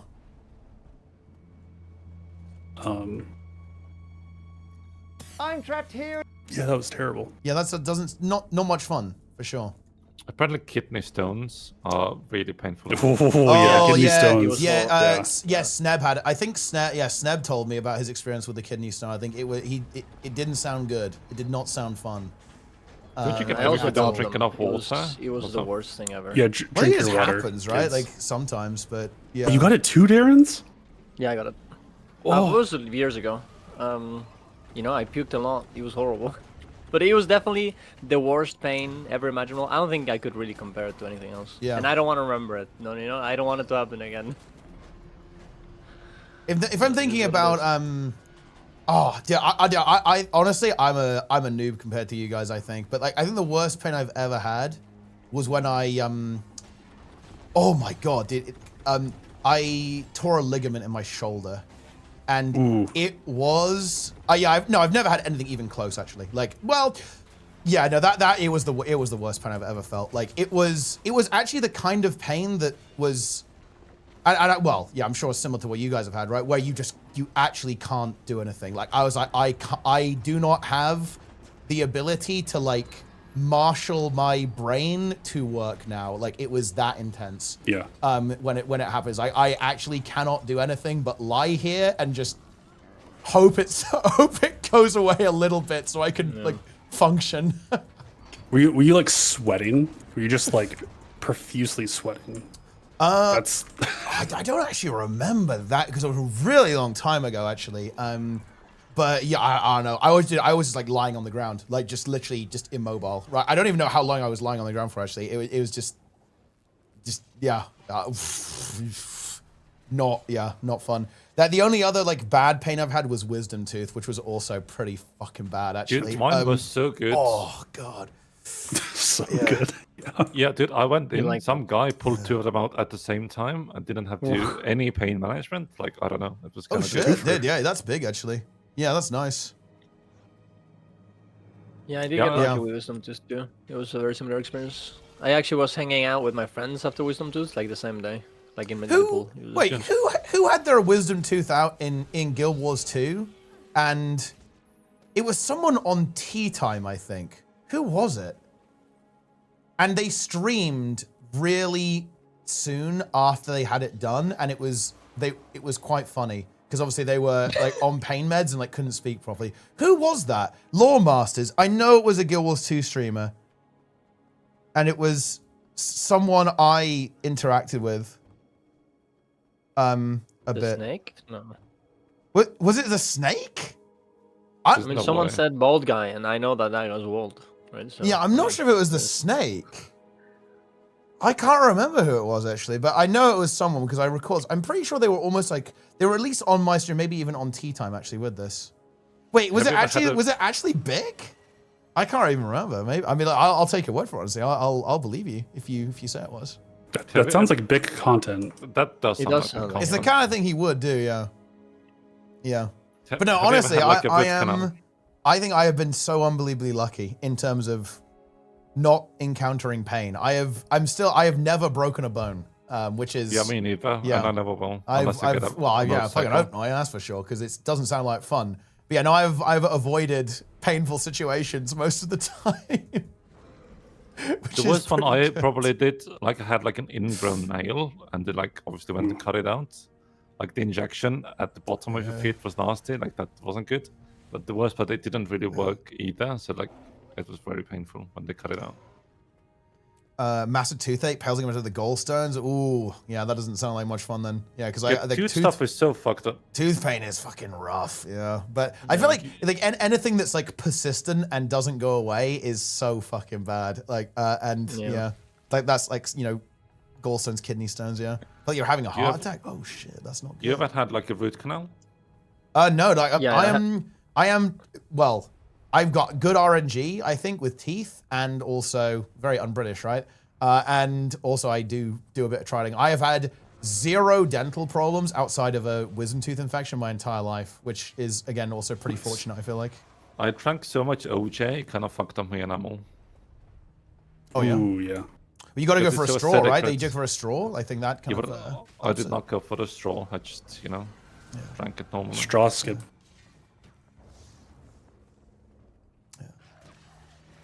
I did not get the good tooth orangey. Yeah, I've got some... I've got good tooth orangey, I think, overall. I'm just gonna have to get rich so I can get veneers and I can like shave my teeth down. Okay. Based. Yeah. That's kind of fucked up though, because you have to stay rich. Because don't you have to replace them every 10 years or something? Oh. And they like shave your teeth as well. So if you don't replace them, you're fucked, right? And don't they like shave down your? What do your teeth look like underneath veneers? Ugh. I think they're like triangles facing or something. Ugh. Jester, let's react to my New World 2020 review. Fuck you. Why do you talk about New World, bro? Like, why would you? Let's react to it. Let's react New to World it. was Let's the react. only MMO where there was good PvP. Let's react. Let's actually fully react to it. Eve has good PvP. With Eve is unplayable. You need you need a maths like doctorate to play Eve. Bro, you just get your little stealth ship and you go wormholing, and it's like it's I so lost chill. to the it's- UI. Awesomeness. I lost to the UI. I was like, what the fuck am I doing here? The UI can win.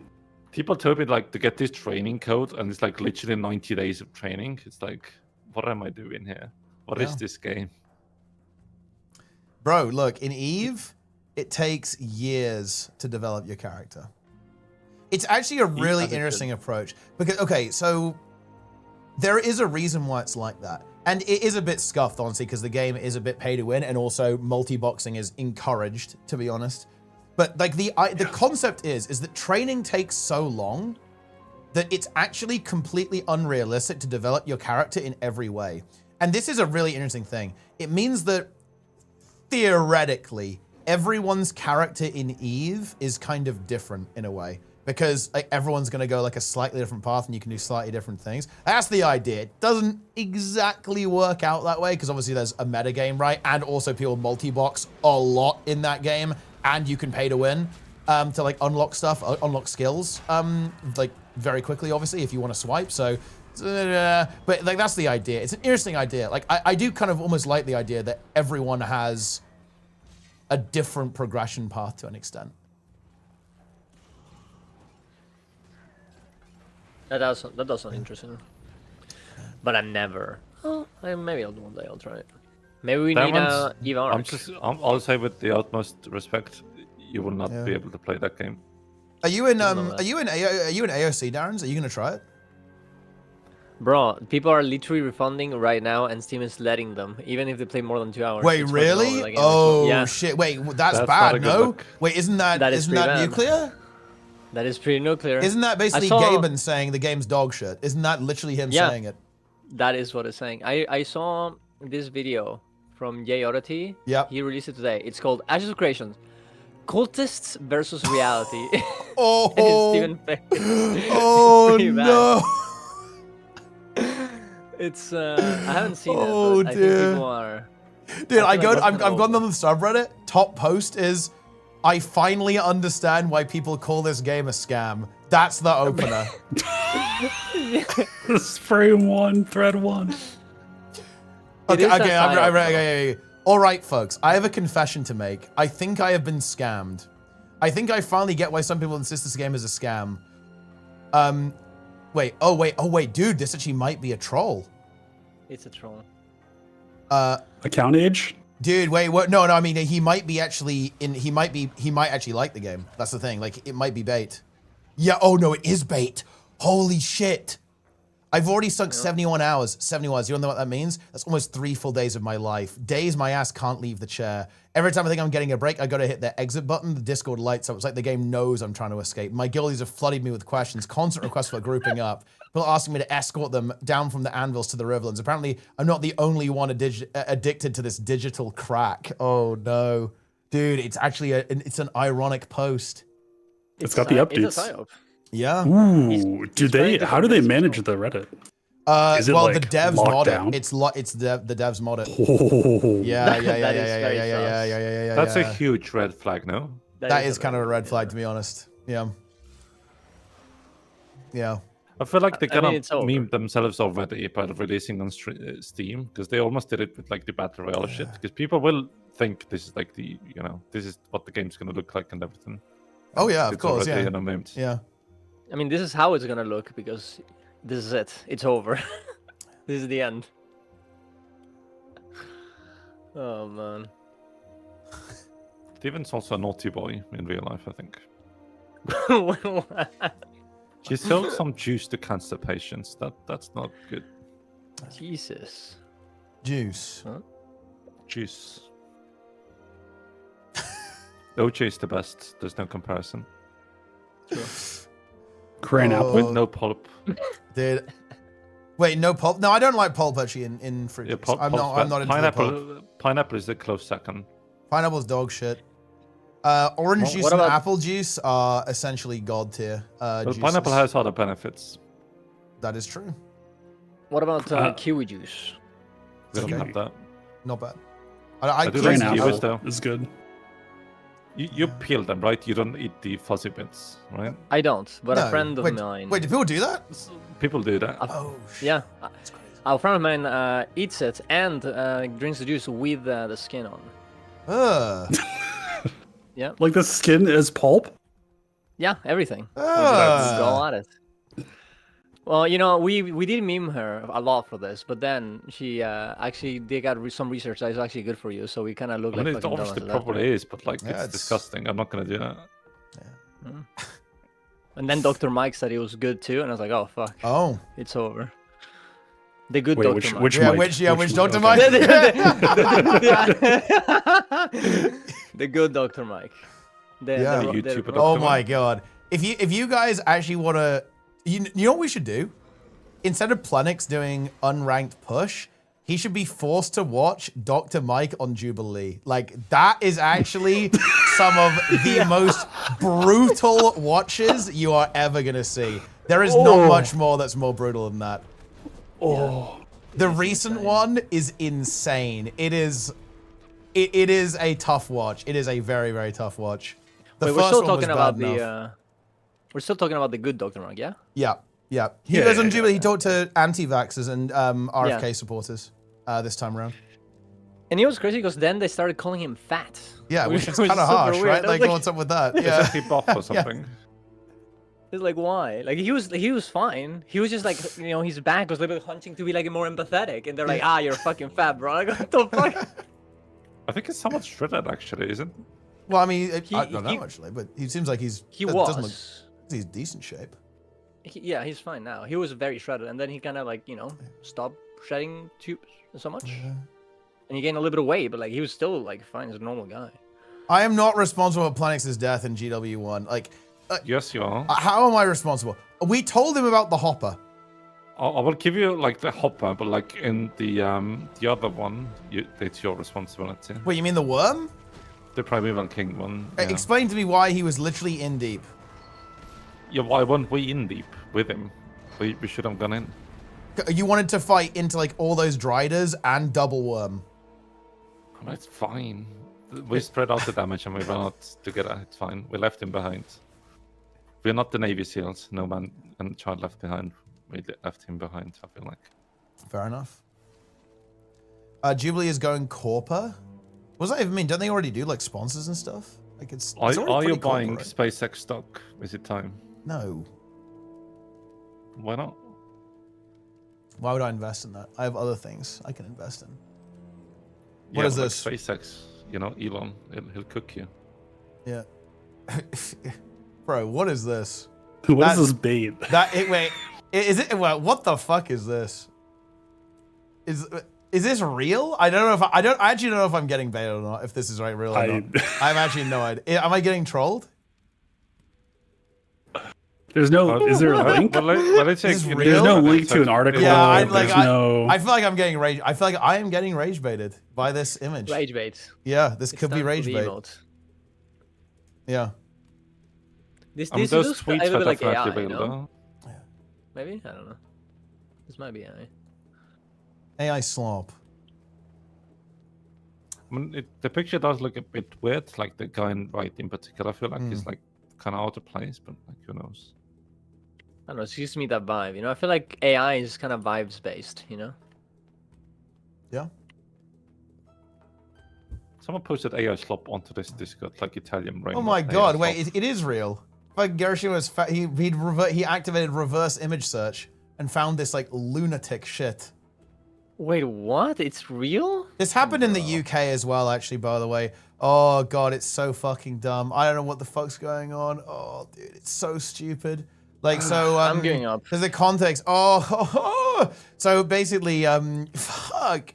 I'd have to find the article, but, yeah, just, like, an extremely tall cis woman got, like, thrown out. Because, like, yeah, you're too tall. Like, you know, you're clearly trans. It's obviously not the case. It's, oh god, it's so fucking cooked. What happened? Oh my god. Ah!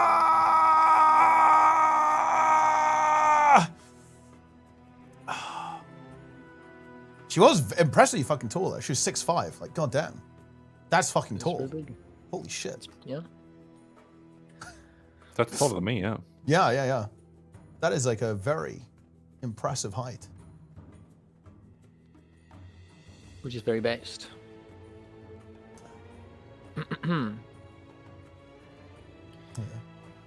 Is this channel LGBTQ friendly? Very much so. We're all woke. We are. This is actually. I'm gonna drop this right now. The people that hang around on this stream. This might be the wokest Guild Wars 2 channel. It's up there. Honestly, one of the wokest Guild Wars 2 channels. It may be one of the most woke MMORPG channels of this. Yeah, dude. You know? Look, dude. True. After the game. Look, I'm gonna be honest. After the Game Awards, I'm a little bit blackpilled. Actually, I actually got blackpilled because, dude, there are some people in the chat who were being fucking weird. I didn't like it. And dude, I was like, I will full confession. I did have other channels open, and it's like, bro, what am I watching? This is weird. These people aren't joking. Ugh. I actually really I thought I was like, okay, everyone here is pretty normal. We can do like some ironic like counter memes, but ooh, maybe not actually. Ooh, the chat was not good. I still need to rewatch when Todd presented an award to see if the chat was pogging. Ooh. Yeah, they were pogging because they thought he was going to reveal Elder Scrolls 6. Yeah, exactly. Yeah. I mean, no, they like Todd. Everyone likes Todd. And then they revealed that there was no more reveals. It's true. I mean, dude, I feel like they did waste Todd though, no? They did waste him. Yes, why do you get Todd on? Surely you make him drop something. Like, he drops like a fat bomb, but that just didn't really... I mean, just think Todd enough is good. Yeah, like nothing happened. The Mega Man reveal was like... Gaben. Yeah. I don't know, man. My whole that's crazy. Yeah. As soon as Todd appeared, everyone in my chat was like, Lamau, Todd. Who cares, Lamau? So I don't know. I mean, your chat I think is some people good. don't like Dawn. You're part of my chat, Jester. Yeah. You're one of us. I'm nice happy, yes. It's the subs, by the way, gamers. Oh yeah, Kojima. Yeah, where was Kojima? Like he was there, but not utilized at all, right? And they didn't even announce anything, right? Did they? From him. Well, he was just there to look at feet. Oh. Oh, thank you very much, Bulldog, by the way, for the sub, and from Drestio. Thank you very much, gamers. I think he's like Tarantino, like weirdly into feet. Oh, I mean, fair enough. We don't judge. Tarantino casting himself to be the guy who like sucked on a toe is that was crazy. That's a Tarantino moment for sure. Yeah. That's weird. Yeah, just gotta say it. Yeah. No, I agree. It was actually really unfortunate. Like it was really cut. It's why I kind of stopped. I stopped with like the ironic stuff like halfway because I was like, oh no, like I don't know. Like to be honest, I should have just been paying more attention at chat and just like nuked people really. Because I feel a bit stubborn here. Like I do not want to be denied the enjoyment of ironic humor. I actually think it is funny. I think it is funny to make fun of reactionaries who are like, oh yeah, look, woman character, woke, right? I think that is funny to make fun of people who do that, but you have to be so careful while doing it. The execution was maybe not quite there actually, because yeah, there were some people who just like didn't realize that well, they were not joking, right? Like almost everyone in from our community obviously was, but some people like wandered into it. Like people wandered into it and they were like, oh wait, dude, this is just like that other streamer's chat. Like I love this. That was very unfortunate. Yeah. Did it actually reveal anything good at the Game Awards? Divinity, obviously. Divinity. They did Tomb Raider, new Warhammer. Control 2. Control 2. Next Control. There were some good ones, right? There's some good ones. I mean, I'm interested in the Star Wars one, like this single The old, yeah, Fall of the Empire. Yeah, Star Wars, yeah. There was some good stuff, I would say. I think, you know, people are always expecting like a massive like turbo meme, right? I feel like Diablo 4's trailer wasn't like, it was good, but like it wasn't like amazing, right? It was Paladin, so it was kind of hype. Yeah, I don't. It was like pretty decent, but there wasn't anything like earth-shattering, right? I guess Divinity was the closest thing. They've actually confirmed it's turn-based, by the way. I think there was a dev interview, which is interesting. Yeah. Oh, so that's pretty cool. So yeah, it's going to be a turn-based kind of operation. So yeah, I think we can't really complain. Yeah, the Divinity trailer was insane. Like I had like fucking shell shock after it was over. It's like, whoa, what the hell did I just watch? That was crazy. Surely, if it's like co-op, surely we'll play that, right? Oh yeah, for sure. Yeah, yeah, definitely. Like we're definitely playing. It has to be co-op, sure. Yeah. It must be co-op. Yeah. I still need to finish BG3. I haven't finished BG3. I'm like over 100 hours deep, I think. Yeah, I don't think it's funny. It's ironic at the bottom. Yeah, honestly, I definitely know what you're saying. I can understand it being very, very tiresome.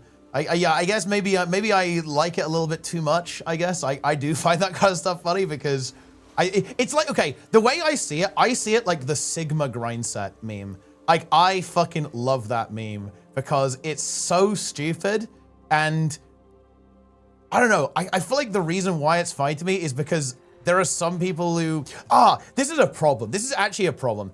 I find that funny because some people actually think that way, right? And that's kind of like a dangerous line to skirt, I guess, with this, because it's not going to be immediately obvious to an onlooker, like which one of those you are. But I will admit, I do think that's funny. Like, you know, like the octillionaire mindset or whatever. Oh man, I can't help it, guys. It does tickle me. Like, even though obviously it's ultimately making fun. Like the reason why it's funny is because it's making fun of kind of like the alpha male stuff, like that kind of culture online, like the dude bro culture, which I think is very, very funny to make fun of. But also, yeah, the problem is that it's like, it has like the same shape as what these people actually think, which is weird. Well, and people tend to miss the point a lot, right?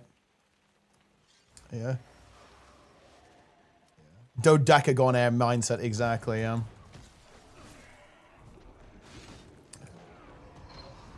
And yeah, I do agree, actually. Like, to be honest, when I look at gaming culture, it's like, oh, dude, I do live in a little bit of a bubble. Like, we're so much less cringe than,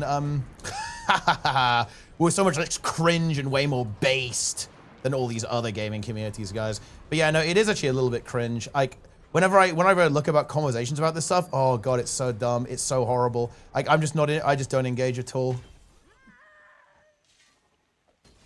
Yeah. The DuPont approach videos, yes, they are amazing. I fucking love the DuPont approach videos. Oh, this is not looking good. I'm dead. What are those videos? Oh,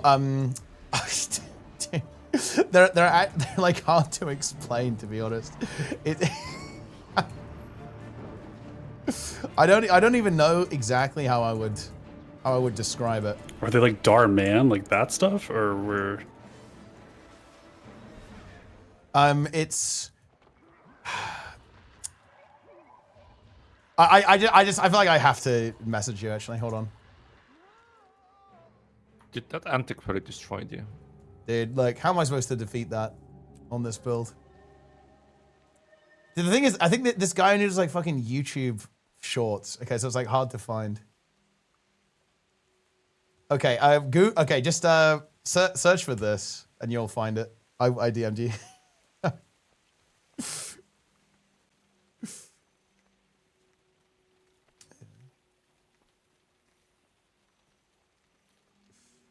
You're 31, Mr. Sparkles. Yeah, yeah.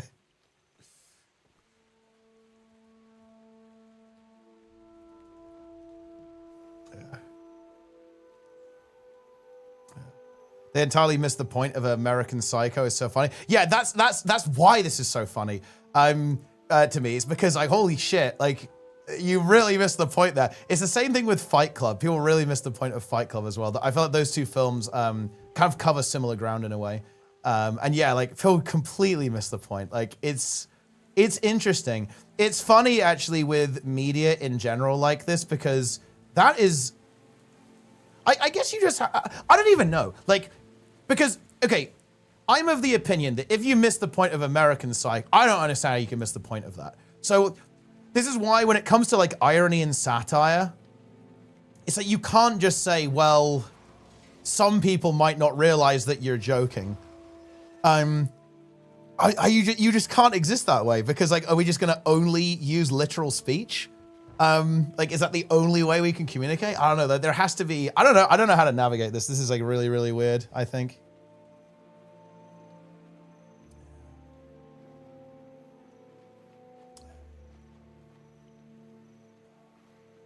Many people did not enjoy finding out The Boys is political. It's true, yeah, it is true.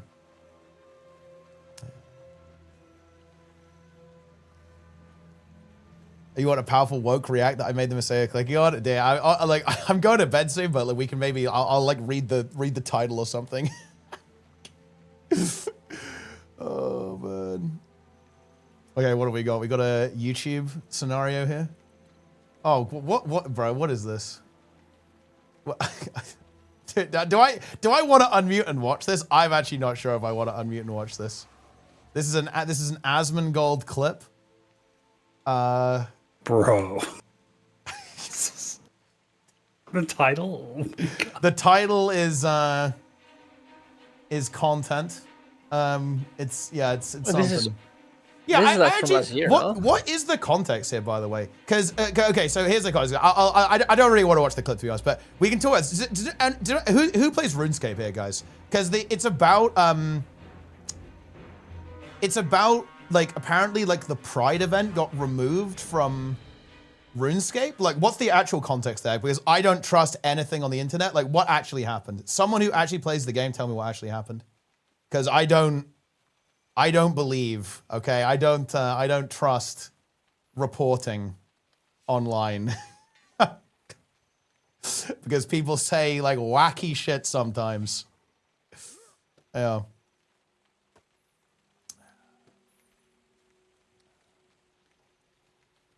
It's every anti-hero? It is, yeah. It's, oh man, the other one is Drive. Like, dude, it's every Ryan Gosling film, dude. It's every single one of them. Like, to be honest, he's literally me. He is me. Yeah, he is me. I am him. I am literally him, to be honest. I am literally him. But yeah, Drive, 100%. Obviously, Blade Runner as well. I am literally Ryan Gosling from Blade Runner 2049. True, actually. Place Beyond the Pines. Yeah. I am Ryan Gosling from Barbie. Yeah. You're all of them. Like every single one. Joker. Yeah, I mean, yeah. Dude, Joker was also like, oh. Yeah, people really did. They didn't get that one. And that's why we had to do Joker 2. And kind of make a shit film, but it really got the point across. Seen that.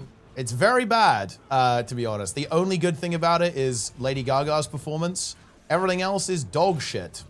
But I'll tell you what, it's pretty unambiguous. And apparently that was like a big part of the motivator for it. Actually, like the director was very frustrated with the fact that people didn't get it in Joker 1. So he made it very, very clear in Joker 2. Speaking of bad movies, I still haven't seen Morbius or whatever it's called. Yeah. Yeah. The CEO was afraid of backlash from conservatives. They canceled the Pride event that was already finished being developed. Because it is dangerous in the current climate. It wouldn't let mods finish, even if it was very close. I don't know if it ever provided any credible threats. That's interesting. Like, that's... That... I don't know. I'm not sure that's a good response. That feels a little bit spineless to me, but I guess I understand like the reasoning there. Like, to me, the answer is, well, I don't know, hire moderators, no? Like, come on. Like, if they're worried about, like, people, like, griefing it or, like, being degenerate in game, then, I don't know, like, have mods.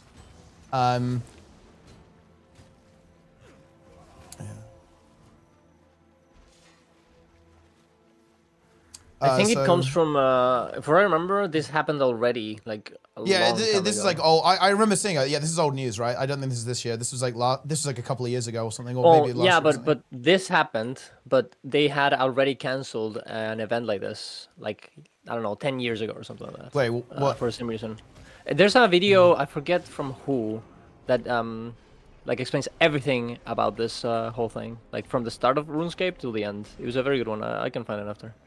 Yeah. Let me just. The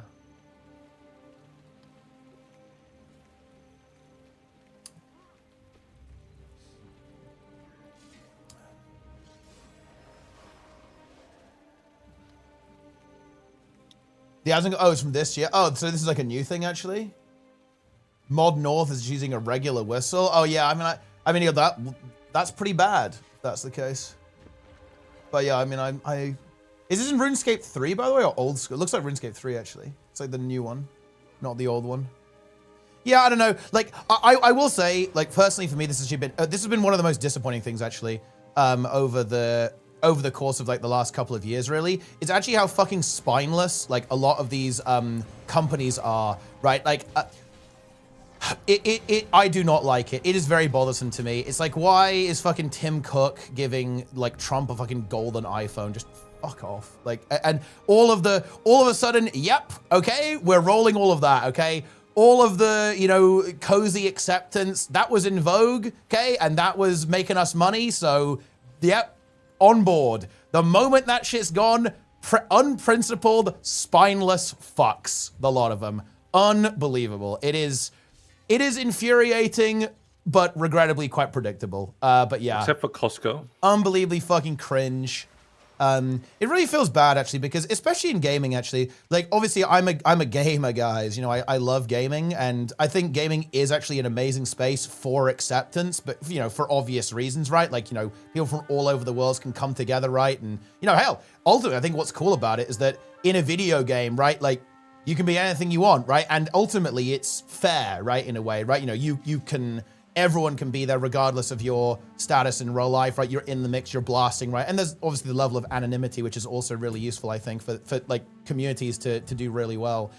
And I think there's been amazing progress made, with a lot of things with inclusivity and acceptance and honestly culture. Like, gaming is not perfect, and I did get a little bit black-pilled on TGA actually, but regardless of that, it's come a long way, but it feels like we fucking fell back, man. I don't know. Like, it's been a lot of regression over the past couple of years, and it's very disheartening to see, unfortunately. Oh, dude, look, bro, you are actually gonna fucking trigger me. If we start talking about the Venezuela shit, I'm actually gonna get fucking mad. Like, what, dude, what the fuck are you guys doing over there, okay? Like, what is this, okay? Stop it. Wait, how do we get to Venezuela? What? But dude, someone just dropped it. This guy just dropped it in the chat. Like, he just dropped Someone it in the just chat. said the V word. Yeah, Just like, said Venezuela. what are we doing here? Okay, dude, I can't even say this without fucking laughing, but all of, like, the Franklin memes that are being tweeted out, it's like, bro, just, I don't know, fucking, Minecraft, right? Like, holy shit. This is unbelievable. Just get me out. Get me out, dude. Holy shit. Get me out of here. Here's how the original OSRS Pride event was received. Yeah, okay, let's see what the context is here. Small whole day event. Some users are not happy. An ongoing riot in bro, are we serious? Dude, these are all imager links. I can't even fucking see these. That's crazy. Oh.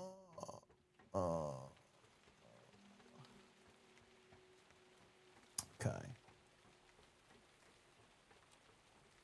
I guess canceling it is kind of just implicitly acknowledging that your community is wacky. It Right? is, yeah. It basically is. It's saying that, yeah, we know people who play this game are wacky, right? That's pretty much this is. Oh yeah, these are not good comments, guys. Ooh, these are not good actually. These are not good. Ooh. I'm reading them now, guys. This is not good. He's dooming right now on stream. Yeah. This isn't good. I'm clicking Wait, through the top them. comment is. They're bad. They're fucking bad, dude. Yeah, he's reading No, it. no. The top comment. The top comment in the Reddit thread is actually. So... Yeah. Wait. The subreddit drama thread or the OSRS one? The subreddit drama thread. Yeah. Wait, hold on. Let me read it again.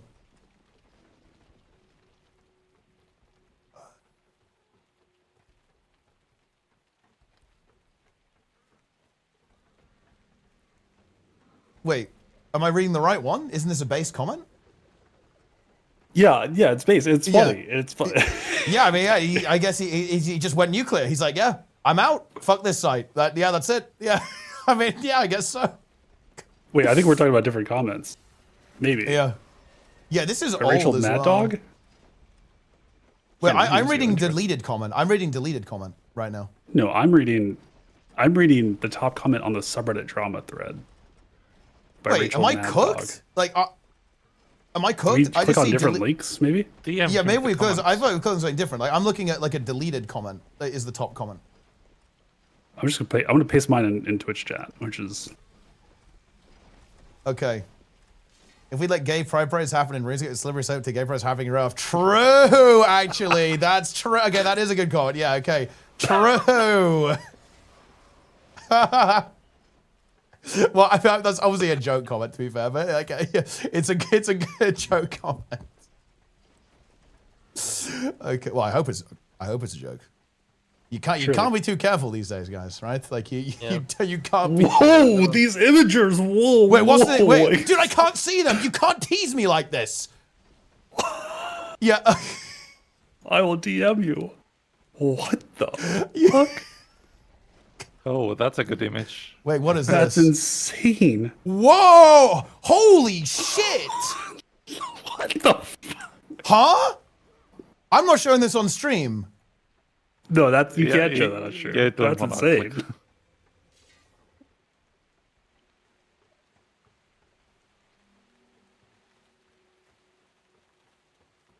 Wait, was this event happening annually? Yeah. And 9 years ago, it was crazy, apparently. And then in Yeah. 2017, Whoa. They brought back. no wait, did it happen like There's- last year? And like, It happened. Well, they canceled it again this year. I think it was this year. Because, well, allegedly for this reason, right? Oh yeah, this is actually looking. I'm not gonna lie, guys. This is looking pretty bad, actually. I've only like vaguely heard about it. But This is not looking good. Wait, is this Mod North? Is this guy cooked? Like what? Like what? Is it's this guy not cooked? annual. He's CEO. Oh, this guy's CEO of Jagex. There's, like, Okay, not so there's really going to be information one. about it. There's one in 2017. There's one in 2022, and then 23, and then 24. And Yeah. then this year it was canceled. Yeah.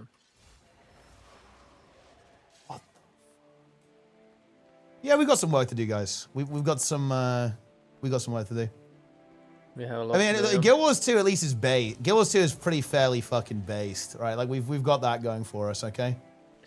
Yeah, I wonder how that's gonna, you know, when more people come in, how are we gonna find Dude, those people? Or like, what's gonna happen then? You, know, You that's- do see some fucking weird shit in PvP chat sometimes, like in Heart of the Mist. It's pretty Dude, weird. and my YouTube comments are very weird sometimes as well. Dude, I'm not yeah, sure what the fuck is YouTube going on. comments are a bit wacky.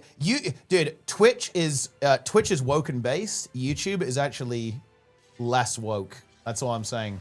Okay, I do get some Maybe wacky the opposite. YouTube comments sometimes. It's not They're Rumble, always but it's unprompted too. They just start saying stuff. Yeah. It's just weird. I don't really understand. But I think ArenaNet is very based. They will always like, you know, Well, yeah, they won't, dude, you know? ArenaNet actually have principles falter. because they are based. Very They are nice. based. That is what we like to see. We're in So these business. people here. are gonna have to, they're gonna have to play a WoW game, and they're gonna enjoy it. And there you go. There it is. Oh, dude, look, I'm not gonna lie. I should dedicate more of my time to like fighting with these people. Like, unironically, like we all should. Like, this is I this agree. is dog shit. I don't know. I don't know how. I guess is the issue. Well, dude, you just have to look. Just mention the fucking hero point, bro, and then away you go. Yeah, maybe that's good enough. Yeah, dude. Honestly, they should add more. They should add more gay hero points. Yes, that's what I want. In fact, I'm actually gonna make it. Look, I'm gonna make a fucking forum thread saying we need more of this. Okay, boom, get it in the game.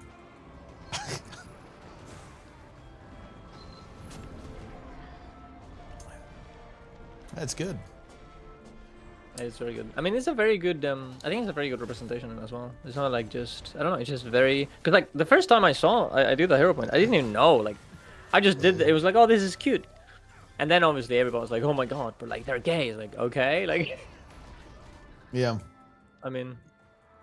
The hero, yeah. Right? What was the, yeah, there was, dude, I had like a 6-hour debate, Nanny, about the hero point. I want to know. It was actually unhinged. It was like a full 6-hour debate. It was good though. It was good content.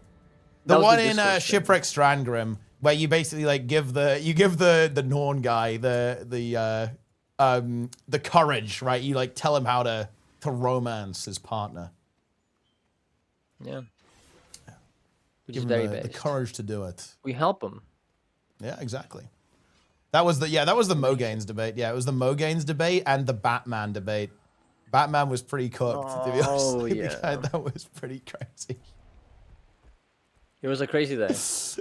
It was wild, yeah. Man, that's actually really disappointing. I actually would not have expected that from OSRS. Like, but maybe I should have done, because obviously you had like Ice Poseidon there, right? And like that was something. It's crazy that it was annual since 2022. Yeah, yeah. And then to drop it after 3 years, that's so bizarre. Yeah. Yeah. I'll send you a video actually, where the whole story of this. It's a very interesting. Okay. Yeah, that's an interesting story actually. Yeah. I'll send it to you also, Mister. There you go. Yeah, I know. I'll take a look at this so I can understand the full context. Dude, this is a thing though. Like, I honestly feel like, man, I need to be way more plugged in. Like, I should know about this, right? Like, I need to actually know what's going on here. I think I do. Yeah, I honestly do feel like I do want to do something. To be honest, like we have to be. Maybe I just have to like get into variety a little bit more and like actually do some like fucking React content sometimes. I think I would feel, especially if I could prepare, I would be pretty good. I think I could argue with these people, guys. Okay, I could do it. We can get in there. We can do some fucking screaming matches. I'm down for that. Get the Jubilee in. Yeah, I'm going on Jubilee, guys. I'm gonna be on Jubilee.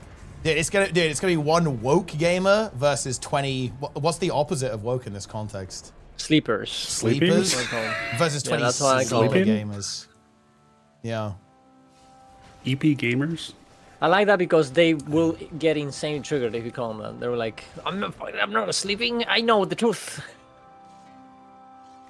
I will never break. You guys have no idea how stubborn I am. Okay, you have no fucking idea. I will never back down. Okay.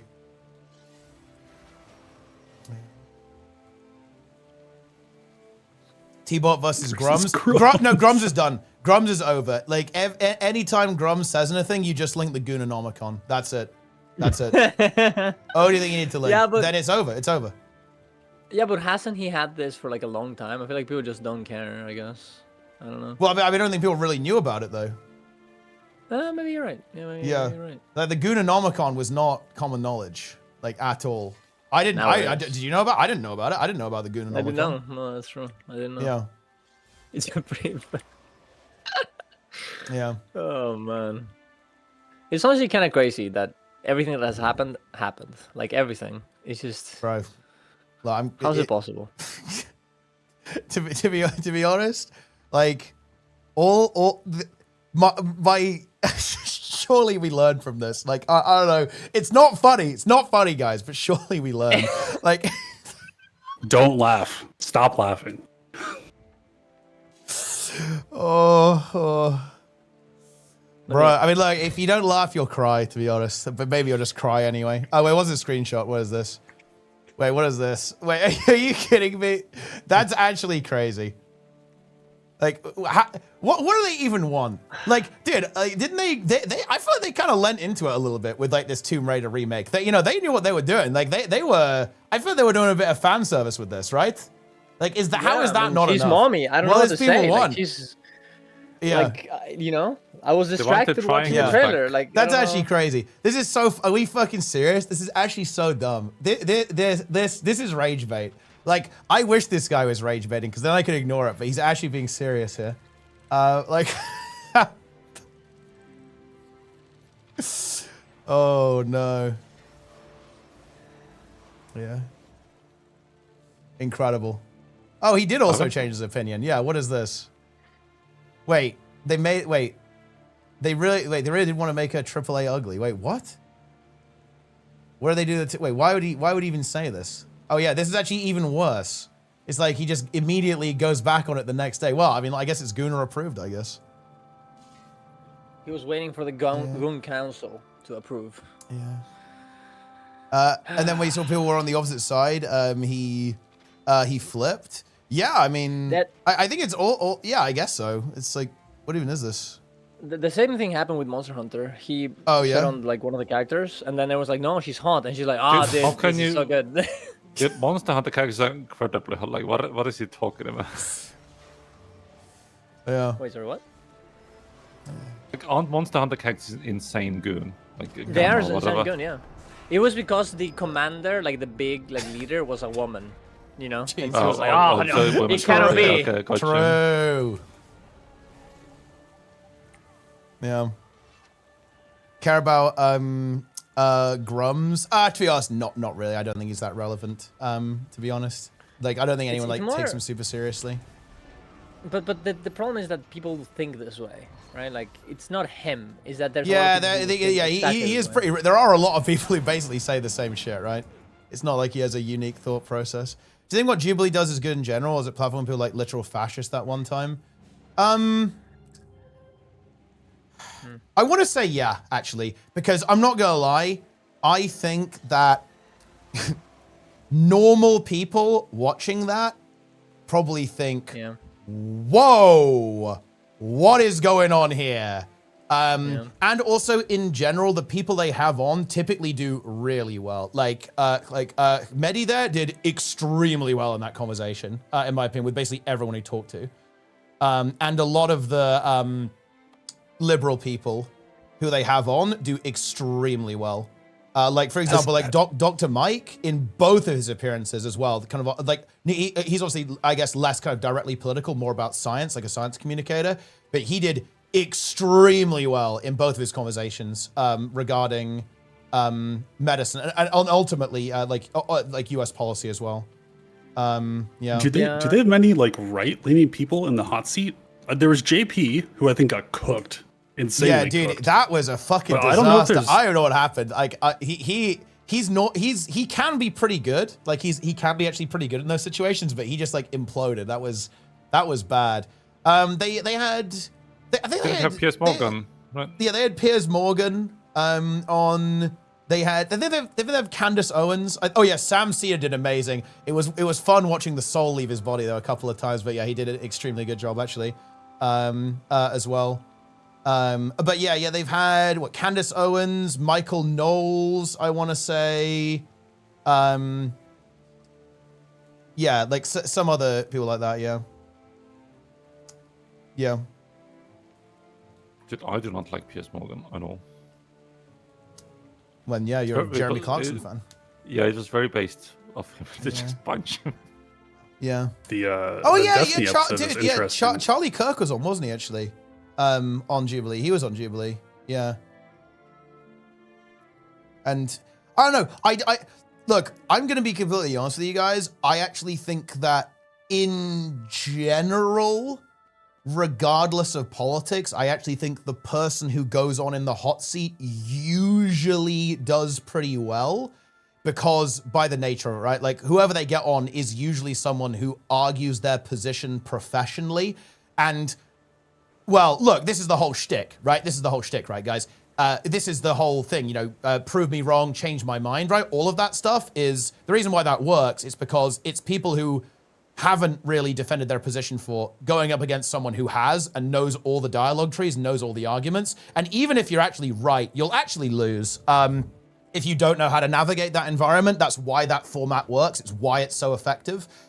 Which, funnily enough, I actually think this is why, it's one of the reasons why because right now we're not arguing. Right now we're arguing.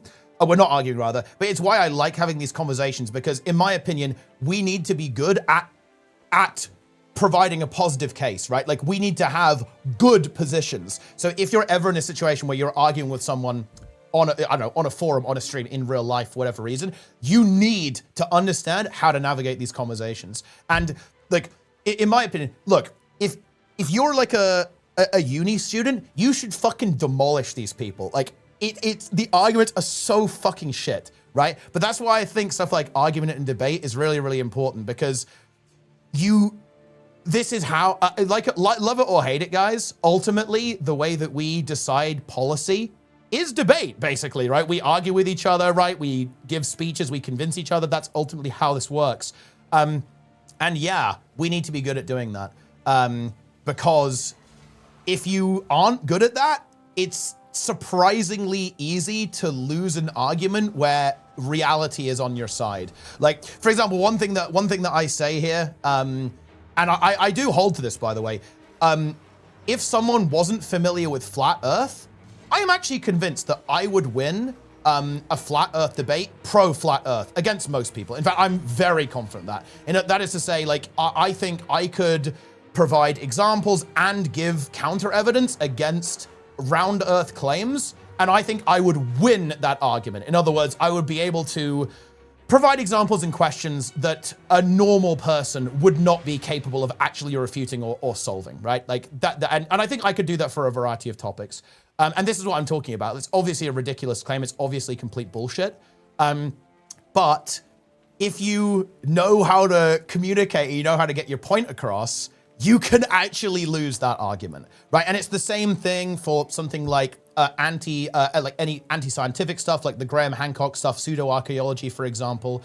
Obviously, pseudoscience when it comes to medicine, right? Like vaccine stuff. If you don't know how this works, and you don't know how to navigate that conversation, you don't have the arguments, you don't understand, and more importantly, you need to understand your opponent's argument as well. Like, you need to know what they're gonna say and why they think what they think as well. Otherwise, you will actually get eaten alive, to be honest. Oh shit, dude, this guy just got ganked.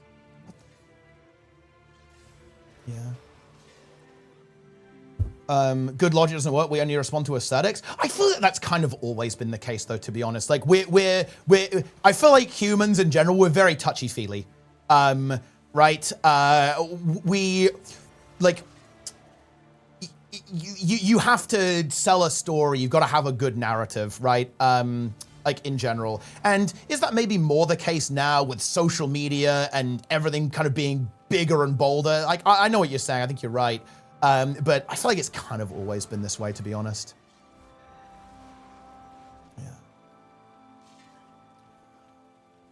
Yeah.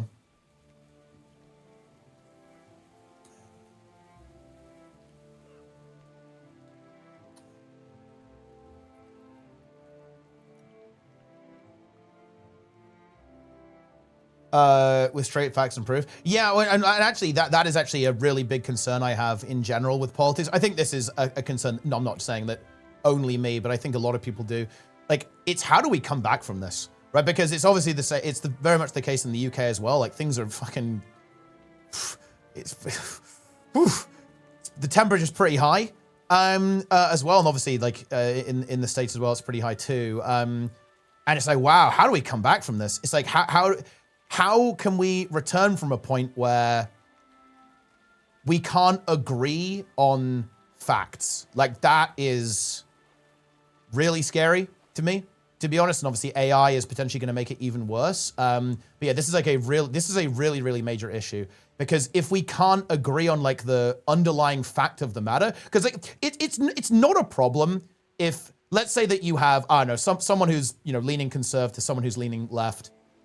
If you kind of agree on the fact, but you have, let's say you have a different perspective on how to solve the problem, right? Like different policy, for example, like that's fine. Like, you know, you can deal with that. Like, even if the policy is like potentially toxic or bad, like as long as you have you're both living in the same universe, okay, good. Democracy is working correctly, right? Like we win, we lose, whatever.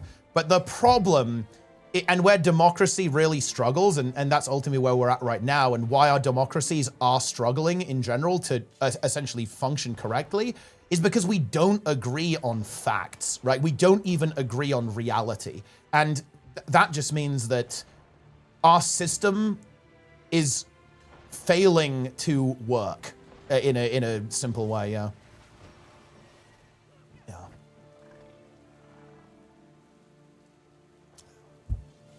I very much agree, Nike. Yeah, absolutely. Like there has to be some kind of compromise. There has to be some kind of push and pull, and like the tension that's built from that push and pull is like where you find government, basically.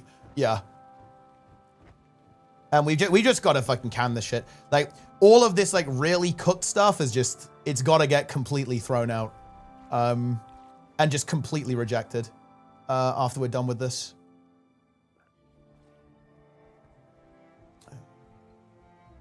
Oversaw the importance of convincing people in debate and undersell into. I completely agree. I think you're absolutely right. Yeah.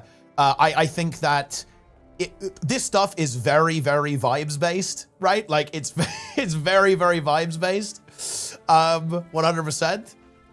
And yeah, it's not just about like listing off facts. It's not just about, you know, having the most sound logical argument. It's about being entertaining. It's about being relatable. It's about being liked, being likable. Like being likable is hugely fucking OP.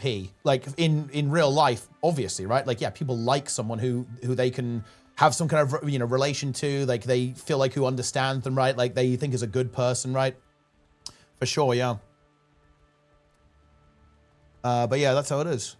Oh yeah, I know what you're saying, Nike. Yeah, I believe, I haven't seen the full episode actually, but I believe there was a new Democratic candidate actually from Texas, if I'm not mistaken, and I think he actually employed this rhetoric extremely effectively in his recent Jubilee episode.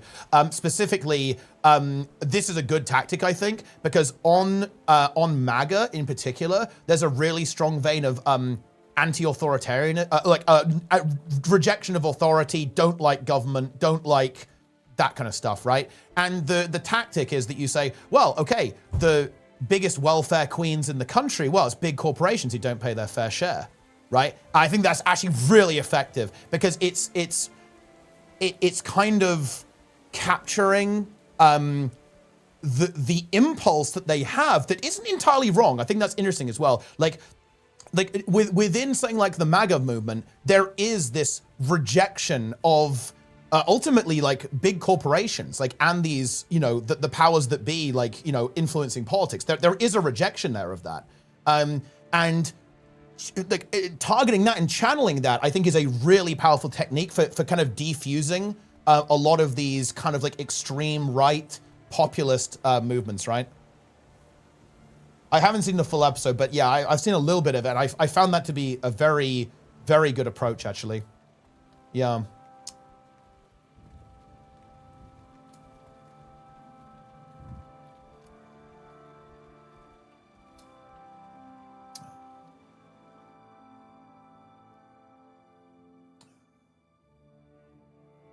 Actually, Rich, exactly, yeah. There's a lot of that brewing, right? I mean, hell, look at the, I mean, I think a really good example of this is of course, like the support for Luigi, right? Right, that's a powerful vibe, right? That's a powerful feeling that's going on right now. People are fucking sick of this shit, right? Very much so, I think. Yeah, for sure.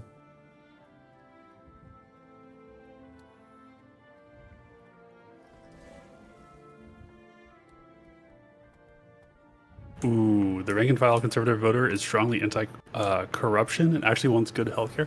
Imagine if Trump just copy-pasted Obamacare and just called it Trump Care. Yeah, they'd be into it.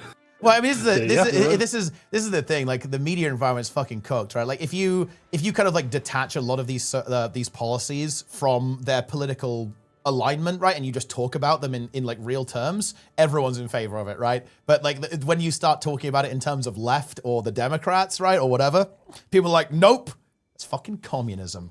Okay, that's what that is. Keep me away from it.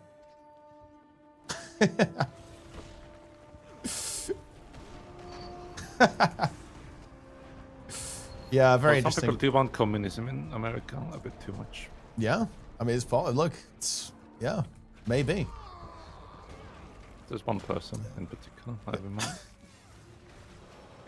Okay.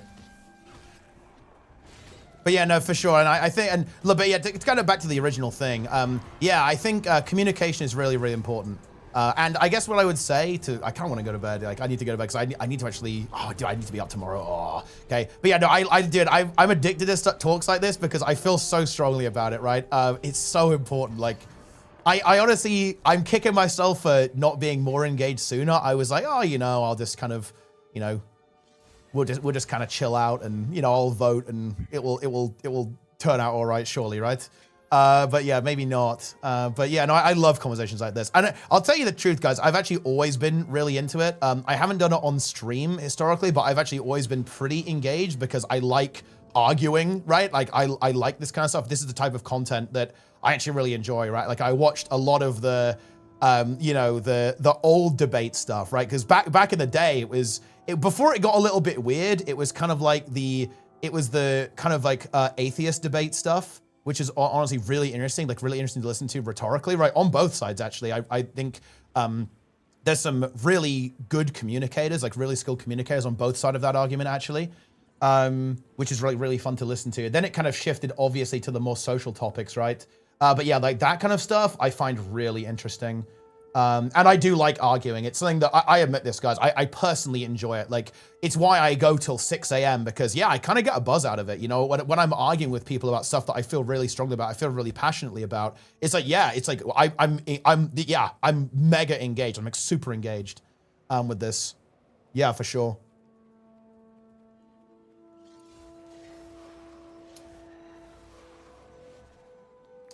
I am a discourse coded streamer, guys. I will admit that. Oh, Mud of the Silence. Thanks for the tier 1 and the gifted subs. Very kind of you.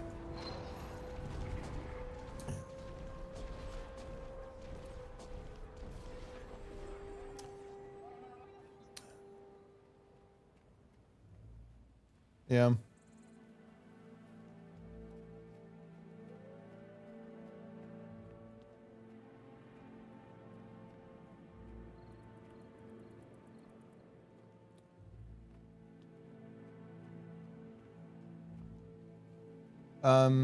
How do you combat corporate propaganda of threatening job cuts? I mean, to be honest, this is honestly a better question for Nike, in my opinion. But I imagine it would just be, look, I'll give you the boilerplate answer. It's like workers' rights, workers' protections. Yeah. But I think Nike would have a better answer.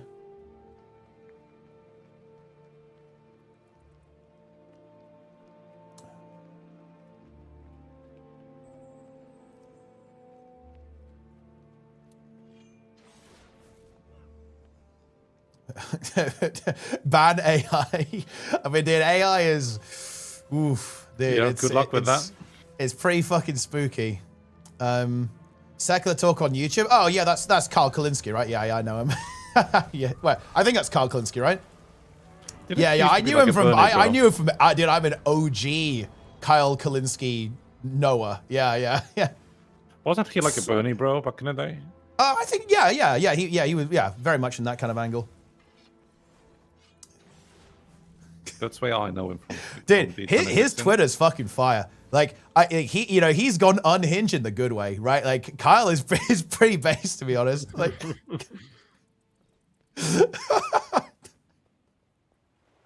I haven't looked at Twitter in such a long time. Yeah, I honestly don't even use it. I don't even use it. Dude, yeah, that's a lot of beans tweet is kind of legendary, right? Like, that is a pretty legendary tweet. Like, it's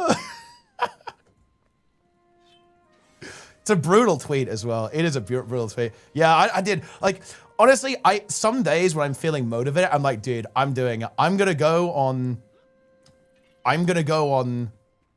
Twitter, I'm gonna, it's time. Like, it's time. I'm like gonna go on Twitter. I'm just gonna start fights with people. Like, fucking log in. But then I'm like, dude, I fucking hate this site. I don't give a shit. But dude, that's actually the loser mentality.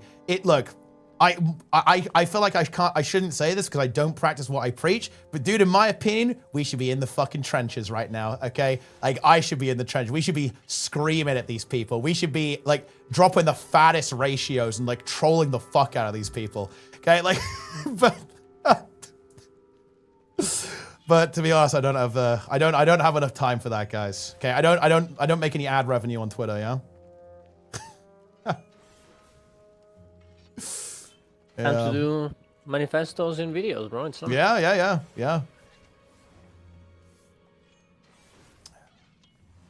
How do you feel about term limits? I think good in general. Yeah.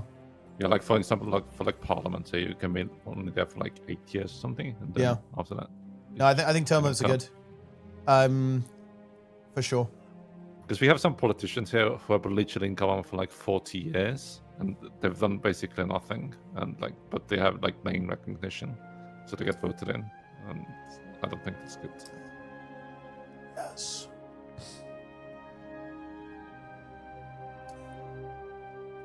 No new wars? Wait, is this? Wait, no. Oh my god, this is 3 minutes ago, dude. What? I just don't. What are we doing? This is. I'm ordering a total and complete blockade of all sanctioned oil tankers going in and out of Venezuela. Stealing US assets. I mean, yeah, the oil is an US asset, obviously.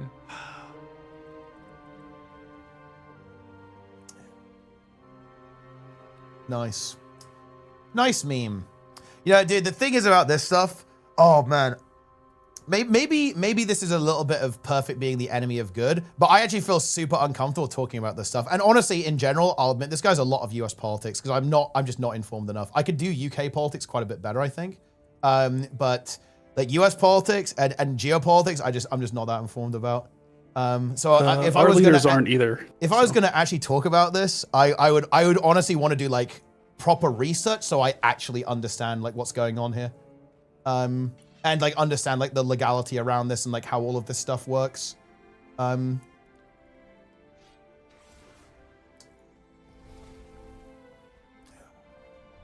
this is not good. I don't understand. Oh, dude, why can't we just leave it alone?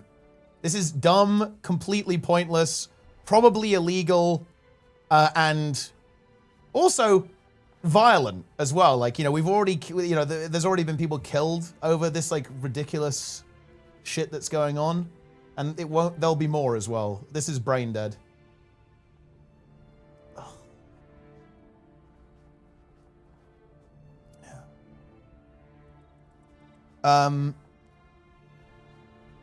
Very close trying to go to war with Venezuela for something with nothing to do with it. Isn't the Epstein files either? Has something to do with the alien energy act plans to invoke for mass mutations of Latin America is disgusting. Ugh, yeah. That does not sound good. Yeah, that is, yeah, I guess unsurprising. But also fucking dog shit and vile behavior. Yeah.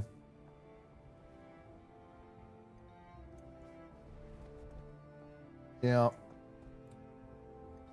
Is the no social new wars, media... by the way. No new wars, by the way, Jester. Okay. Okay, it's like the social media thing, real or not? Like if you entered the US, they want 5 years of social media history. Oh, that AI slap? I think that I think there was some truth to that, yeah. Which is well, actually, I don't know. Because I'm probably going to go to Canada. I mean, Canada's different. That's not a problem, right? Yeah, it's sure, not. Yeah, yeah. I think I can go there directly, so I don't need to go to the States. So it's like not an issue.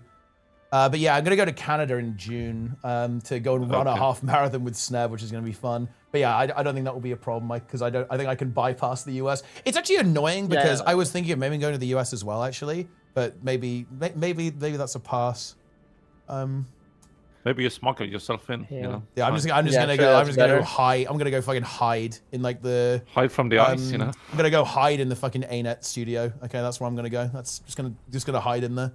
Gonna get locked in. I mean, you're British. They probably let you in easy, right? Through land is a bit easier. I think it's planes that you kind of get memed, and especially if you go for like just for a few days, I don't think they're gonna know you. Yeah, I guess I don't. Well, unless they watch the VOD. Like if they watch the VOD, they're like, nah, There's this guy's a woke cuck. He's not getting in.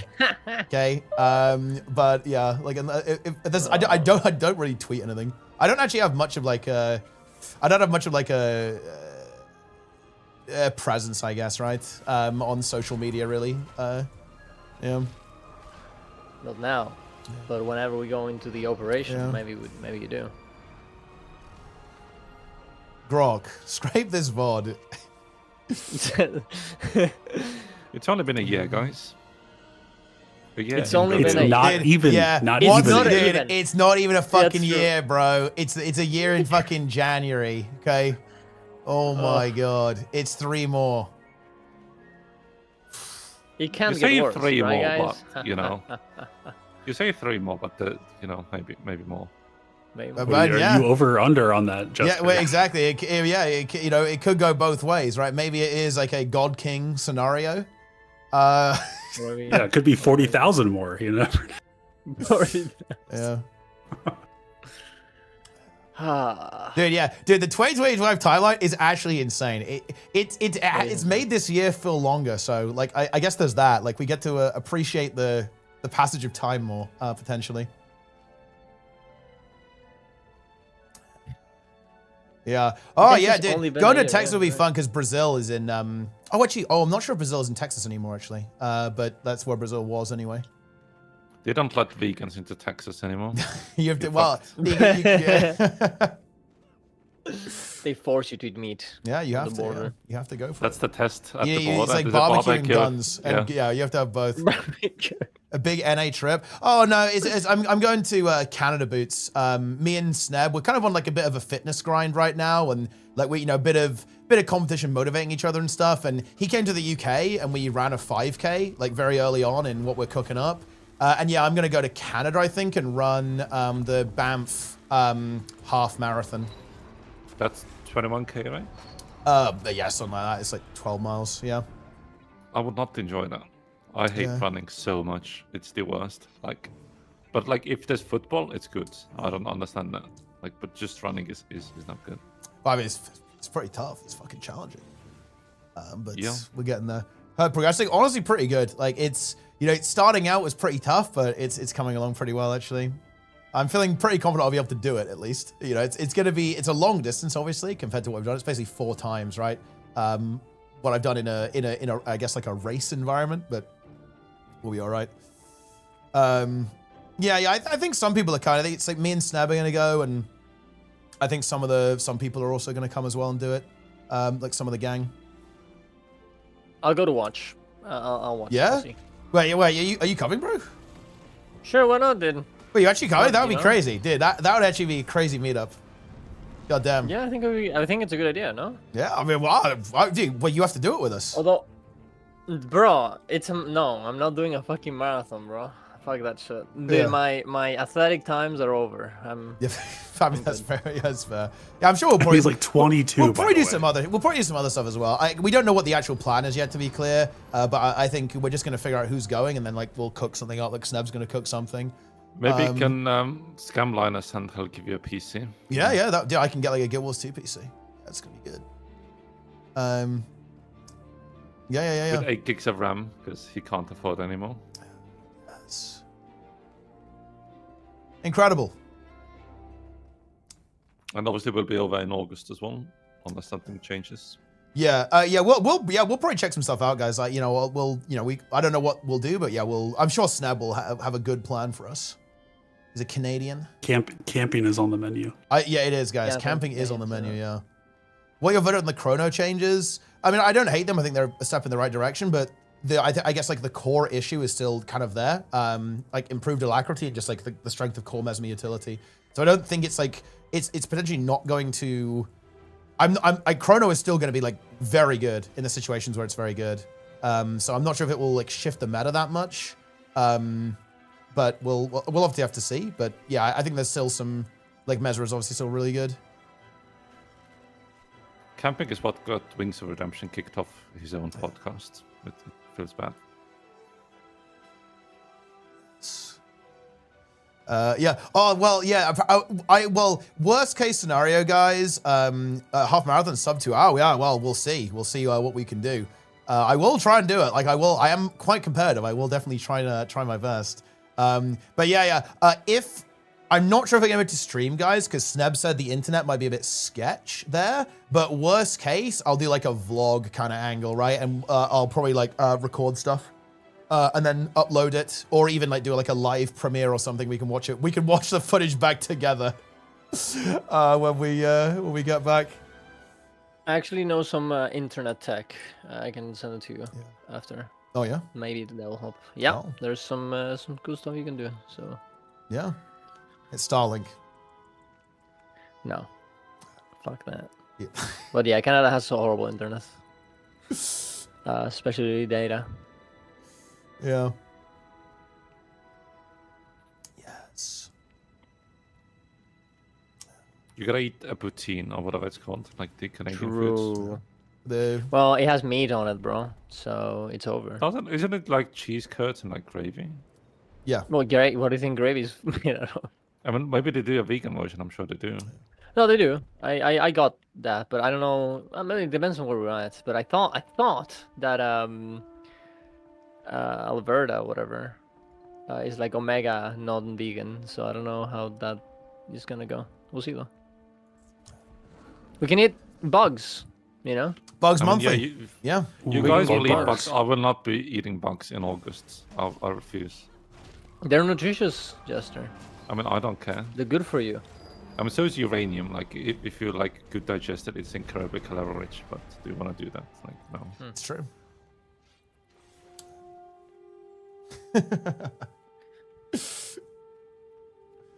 I will not be eating any bugs ever. If there's ever a situation where bugs are on the menu, like I'm out. So okay, wait. I mean, okay. wait, Let's say you're in a Fallout scenario, right? It's Fallout and it's bugs or like starvation. Like, what are you going for? Yeah, I'm out.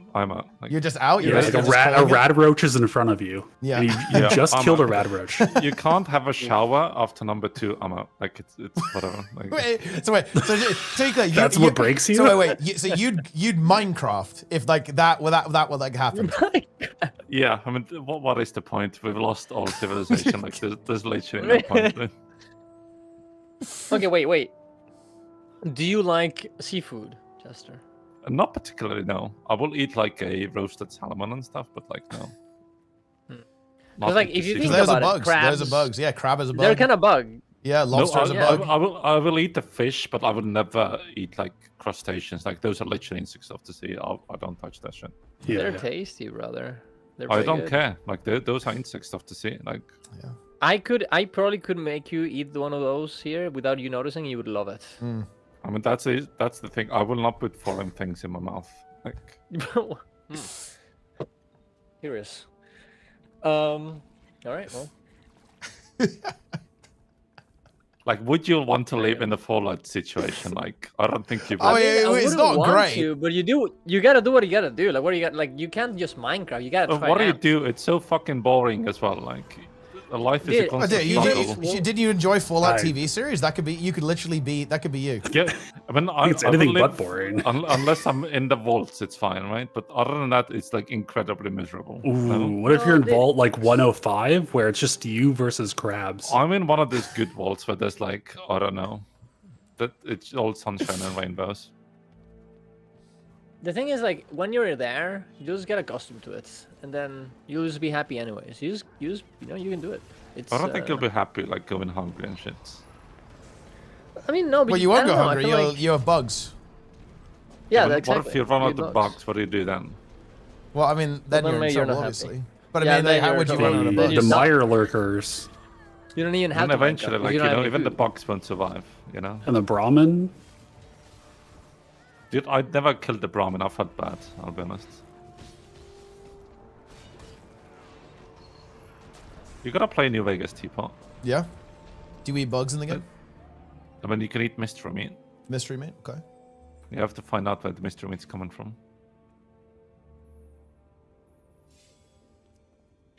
Where do you think it's coming from? Well, I don't know. Good question. It's HDP. What's that? Human-derived protein. That could be. Hmm.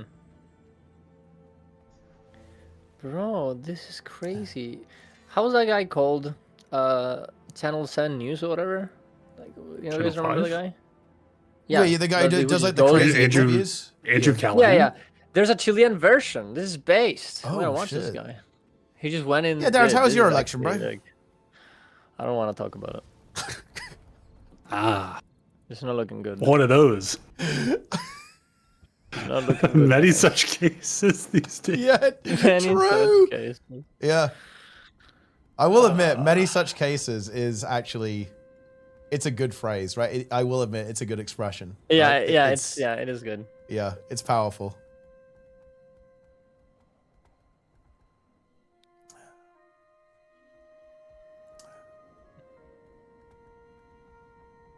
Incredible. Absolutely incredible. You know what I'm actually surprised about? You know what's crazy, guys?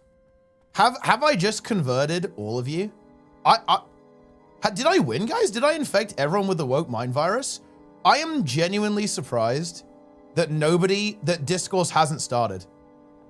Yeah, I've been taking breaks. I've been leaving and coming back, and I've been like looking at the chat, and I've been like, I'm surprised that chatter hasn't been, named. Yeah, nobody's activated. And, called out. Like there's like zero activation.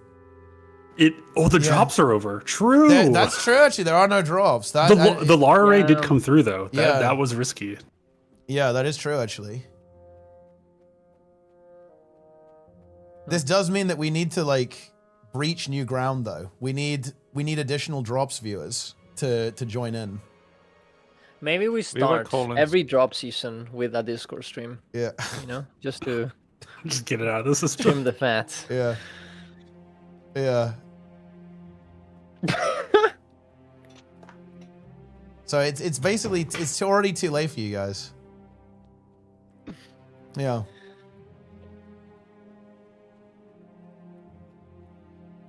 I want to just give a couple of years, Teapot. That is true, actually, Kay. That's a good point. Yeah, we didn't start the discourse early enough. I think even Toa posted discourse. I will admit, I did really want a break after the last one. The last one was like really intense and really long, and it fucked me up big time, to be honest. Like it sounds like you lost that debate. Dude, I annihilated in that debate. I annihilated. Would you say you've never lost a debate? It was a fucking demolition. It was a bloodbath. Okay. Ha ha ha ha. Dude, this would be so fucking good. Imagine the scenario with Teapot. New World is just releasing. We play on the NA server. Yep. There's bro, global stop chat. talking about New World, bro. New World, bro. Darren's right I honestly love. No, Darren's is actually just experiencing what me and Jester like experienced on launch. Because basically, me and Jester, we've already gone through like, dude, this guy. Okay, this is base. This guy just hard cast Signet of Undeath, no target, not in combat. That's actually crazy. Wait, that is insane. I like that. But anyway. Yeah, because me and Jester, we had like the unending agony of New World launch, but like Darren's wasn't in on it so much, but he got like mega coped up on the Darkhaven expansion, and now it literally, the expansion drops, the game is shut down, like the game's fucking dead. Like that is brutal. That is absolutely brutal. And it was so good. Yeah. I was actually making so much content for it too, dude. People were subscribing. They're like, "Oh, dude, let's go New World, bro!" And then we're making builds. It's so fucked. It's so. I almost bought. Dude, that's crazy. That's actually crazy. It's actually such a shame. It is such a shame. What was the debate topic? Oh, it was just kind of the usual. It was like general social issues. That one in particular, look, honestly. Saying this is actually inherently funny, but the previous debate I had was like very heavily centered around, I shit you not, the woke hero point in Shipwreck Strand that like takes 10 seconds of gameplay. Basically context, there is a there is a hero point where you basically, how do you describe it? You give a bit of a pep talk, right, to this Norn who's kind of dejected, like, and you know he's not feeling confident to basically go and like confess to his you know, to his crush, basically, is what's going on. And all of the discourse like stem from that. Like, oh no, I'm joking. And by the way, it's not like you have to kiss him, okay, or anything. You basically give him the courage to go and confess to his you know, potential boyfriend, basically. It's like, and that hero point, that guys, look, that was too far, apparently. Like, that was like over the line, okay? Like, we can't have that in Guild Wars 2. But I don't know to tell you, it went on for a long time. It was a lengthy argument.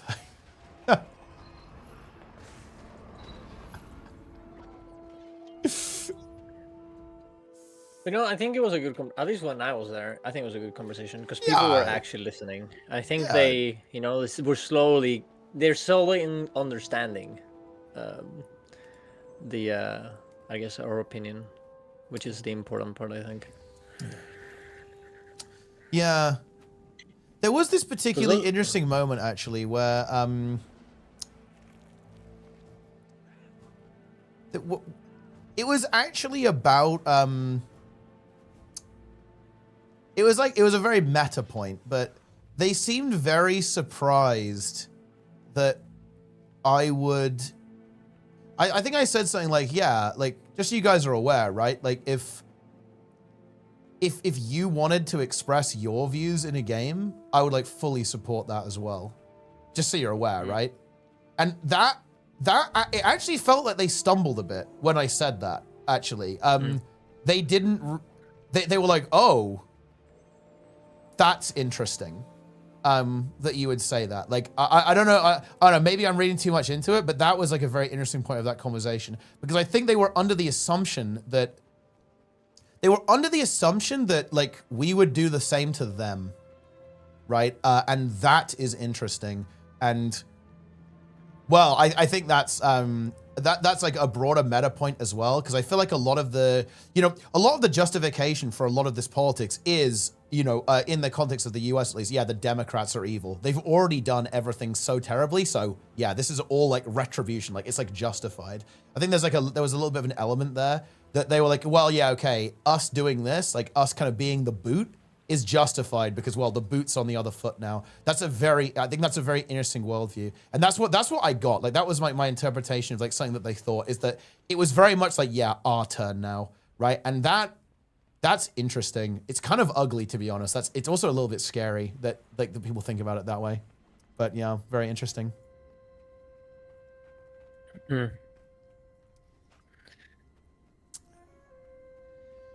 Yeah, I think those kind of moments are very important because people just have a lot of assumptions about the other side that prevent them from like understanding what we are actually saying, and like finding those places and addressing them. Without that, it's over. Like, you just can't have a conversation with them ever. Yeah. And honestly, this is why I like these conversations, guys. Because look, okay, you guys are all woke and based, yeah. And you're gonna think this is ridiculous, so that I'm trolling. But people really have never heard any objection to their position.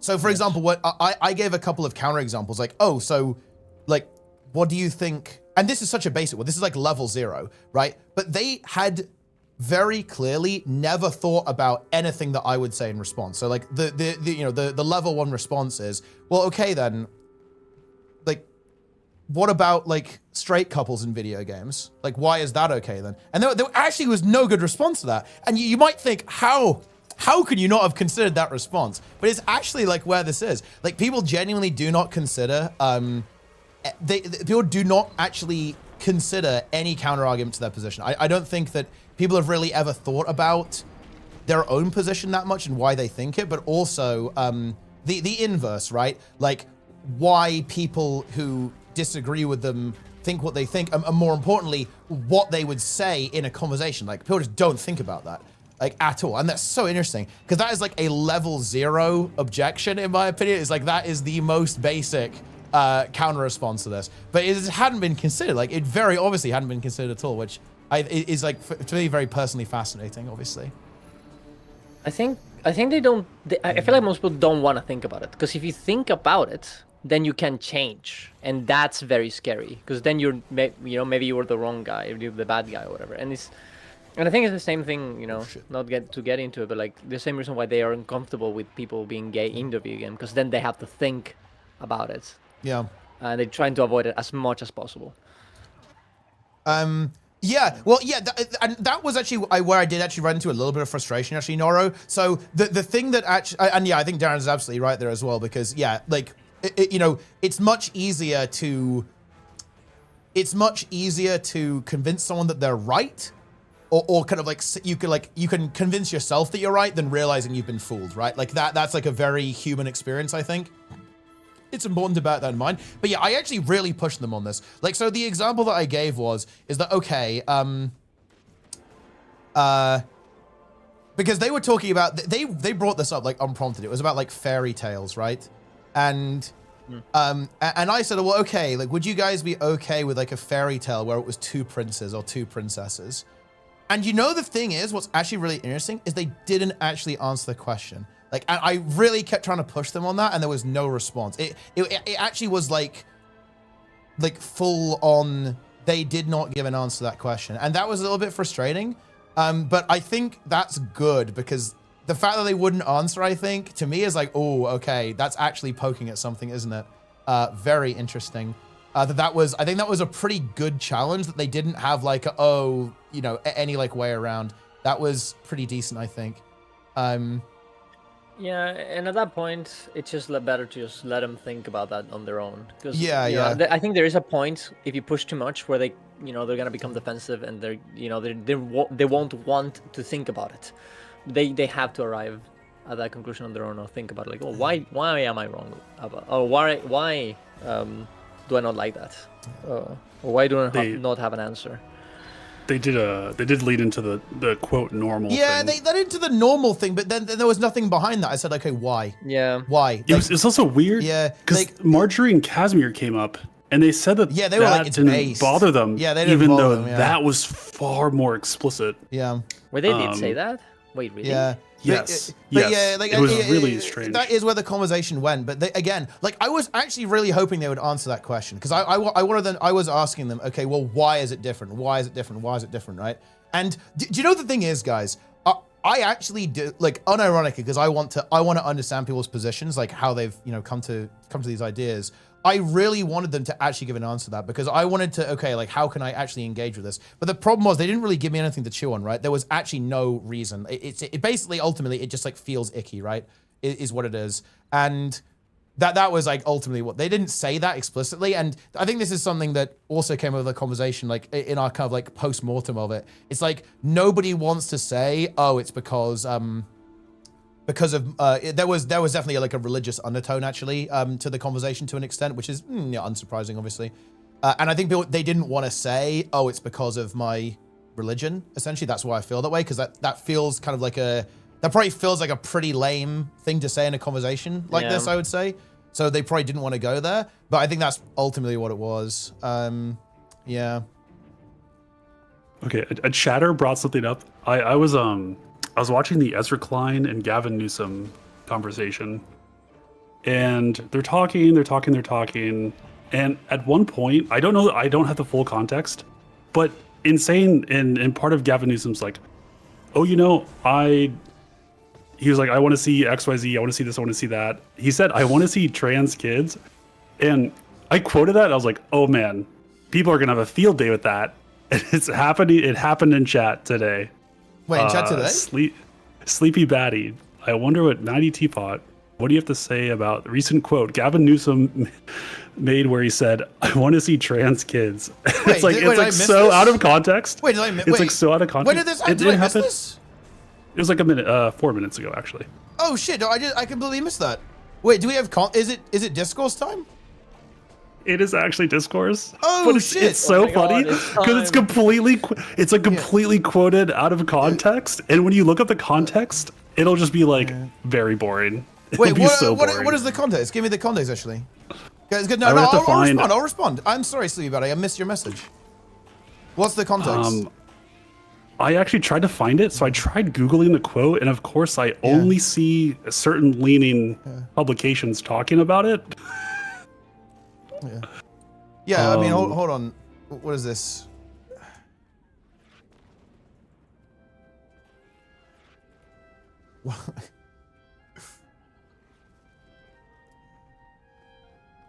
This one might be.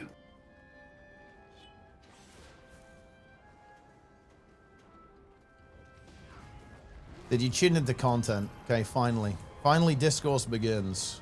Discourse. I love discourse. 6 a.m. discourse. We don't sleep.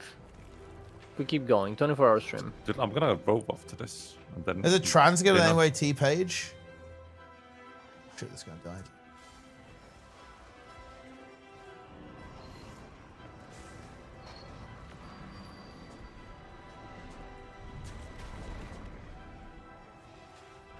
Oh, wait. We're not doing like fat discourse, guys. Like I actually do need to go to bed. I can't I can do like 10 minutes, guys. I'm not gonna lie. I got like That's 10. I got like fucking 10 minutes of like fucking memes here. Wait, we got a link here or what? What is this? We didn't get into trans sports. That's an issue no one wants to hear about because 80% of the people listening disagree with my position on this.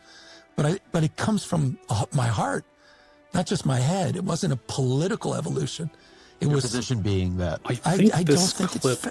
I want to see trans kids. I'm a trans godson. There's no governor that's signed more pro-trans legislation than I have, and no one has been a stronger advocate for the I don't know about LGBTQ this publication, but I community. think the clip is unedited.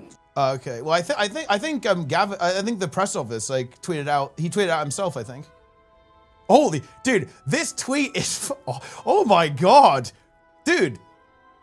That is a fucking banger. Holy shit. I have not seen this tweet. Like. Oh my god. Dude, he chose fucking violence today. Like the press office is not fucking around. Jesus. Okay. Oh yeah, that's the same clip. It's interesting because people say like the context doesn't matter. It's very interesting. Yeah.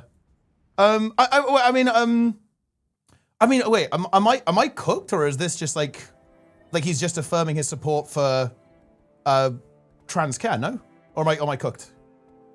That's pretty much it. It's pretty like that's pretty much it. It's like fairly fairly. He has a trans grandson. Yeah, so... he's like personal connection, like something that he feels personally about, right? From his own experiences. Yeah. So I mean, sure. So maybe like out of context, he's like, oh yeah, I want to trans all the kids or whatever. Like, that will be a clip, guys, for example, right? Like I guess out of context, they could look a little bit weird, but I mean, like in context, like he's just talking about, like his personal experiences and like, his like motivation and kind of like feeling behind the policy, right? Also, that guy just wanted his fucking daily cap and you nuked him. Yeah, he's dead.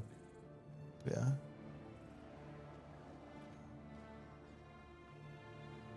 Bro, this is actually, dude, the Elon response is, wait, oh, what the fuck? 336 likes. Listen, guys, we're outnumbered here. It's all fucking bots anyway, probably. It's fine.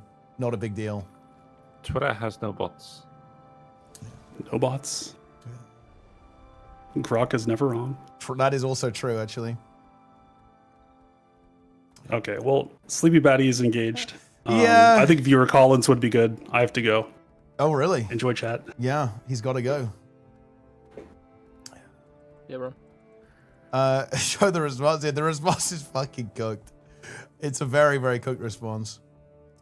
Well, I guess, look, to be honest, I don't have I guess what I would say about it, I don't have a personal issue with the quote, but I think like the issue that you've got here is more around like the actual issue itself rather than the quote, right? Okay, look, I'm not going to try and put words in your mouth or anything, but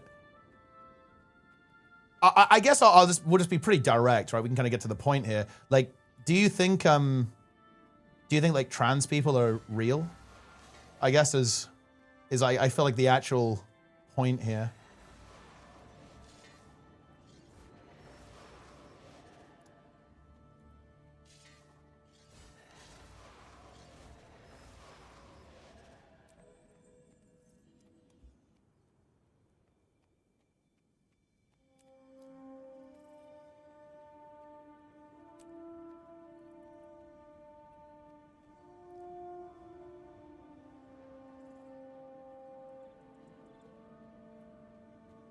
Because like that's ultimately what we're kind of what we're getting at.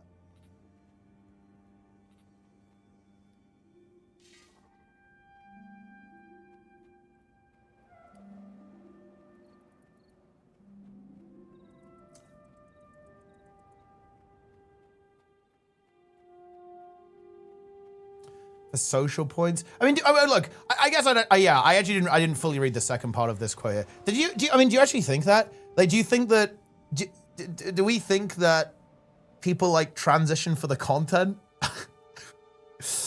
I'm not sure about that one. I just don't think that. This is actually like a really weird meme. This is a really weird meme, but maybe this works. I'm actually gonna try it. Let's actually fucking YOLO this. I'm actually YOLOing this shit. Have you ever talked to someone who's trans? I actually think that might be an interesting experience for you, because I think what's potentially going wrong here is that you think it's like a stylistic choice essentially, but that's like really not the case, right? That's not how any of this works really. It's not for the style points, right? It's like it's not. And to be honest, like I get it, right? Like if it's obviously a pretty, it's probably pretty different from your own experience. So it's like, wow, that's crazy. That's hard to imagine. But I think that's where like actually interacting with people, like I think actually interacting with people is like really interesting, like might be really useful for you and like really interesting to kind of get an understanding of like other people's personal experiences, right?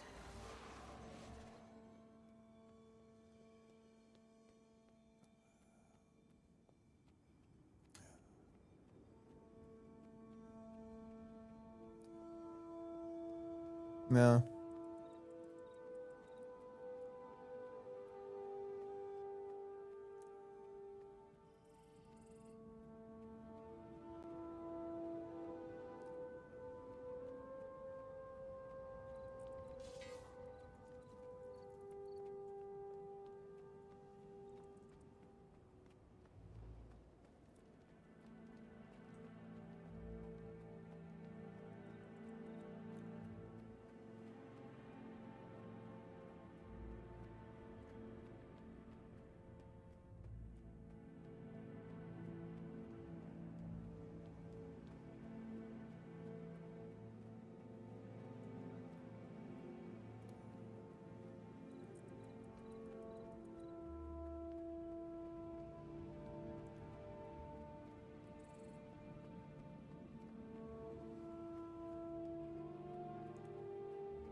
Jazz Jennings? I'm not familiar with this case. I don't really want to talk about stuff that I'm not familiar about, but I mean, like, I think a good thing to think about this is actually like is kind of like the reverse, to be honest. Like, we figure out stuff about ourselves pretty young, in my opinion. Like, I mean, a good example, I'm going to assume that you're straight, right? But I imagine you kind of, well, even if you didn't know what that meant, you probably, in a sense, like knew that, right? Like early, right? You know, it's not all, dude, it's all the fucking like, you know, all the cliches, right? You see some fucking cartoon character, right? The neuron activates, right? All that kind of stuff. So like, I guess maybe like consider the counter example, the counter here, because like, you know, I think it's easy to assume that, oh, like, how would you know that about yourself when you're very young? But I feel like you, like, the inverse, right? Like, is actually the case, no? I think, you know, we do actually know stuff about ourselves pretty, you know, like, very early on. And I think the science supports that as well, by the way. Because obviously this is an area of scientific interest.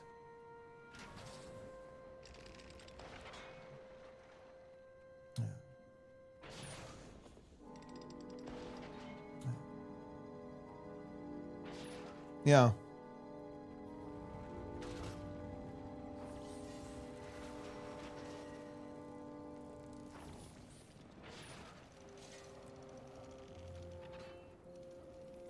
We're gonna have to do call-ins eventually, because I do personally think it's fundamentally unfair to talk while someone else is typing. I'm actually really tempted to do it now, but it's actually way too late.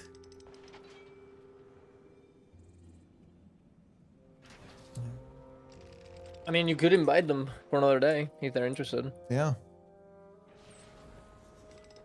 Collins? Collins might break, yeah. I would never break. It's also like, it's easier to understand their points and to be like, yeah, through text. There's a bit of despersonalization. I don't know how to say it. Like it's way elaborate as well because it's very difficult. Yes.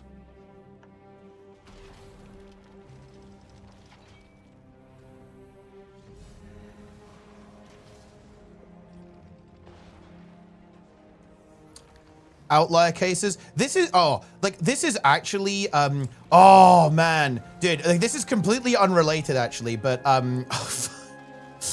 but this is why being informed is so fucking base. Okay, context. So Piers Morgan talked to Nick Fuentes, right? And he was saying a bunch of like really misogynistic shit. Who could have seen that one coming? And one of the things that he brought up was like, oh well, you know, 61% of women have like rape fantasies. So blah blah blah blah. You know, you can probably fill in the blank, right? And like, I was like, okay, let's actually look up the statistic. And I think what's really interesting is that, guess what, guys? You can probably see where I'm going with this. You know what's really interesting about that stat is that it turns out that number's actually pretty close to the number of men who also have similar fantasies about being forced to have sex. Turns out that's just kind of a common thing, right? That's kind of a common thing, as it turns out. Yeah, for those who are interested, I think it's like about 54% for men, and I think it is actually. I think there was like a study 61% for women or something. But the thing is, he made that sound like that was like a really exceptional thing that speaks to like the nature of women or whatever. But it's exactly the opposite. And this, by the way, guys, is why being informed is so good, because you should know that's a talking point, and you should know that number, and you should know that that stat says the opposite of what he was using it to imply. That is interesting. That is so unbelievably interesting. With that stuff. Yeah. Oh man, that was a fascinating conversation. It was a fucking psychotic conversation, but it was so interesting. Wait, the classic cop. Wait, what are we doing? Oh, I feel like I've lost the conversation.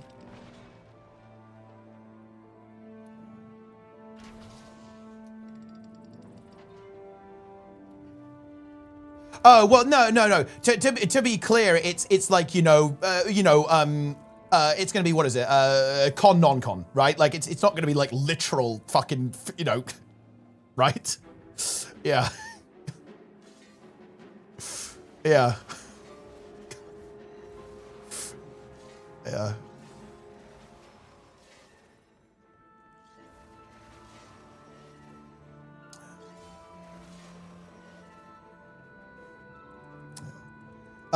By asking the person, yeah, for sure, yeah, no, absolutely right. What is the task? Yeah, exactly. Yeah, you can like pry away at that because he should know, and he should know the answer, but it's always just like a buzzwords, right? Yeah, that's also another good point as well, Kidder. Yeah, exactly.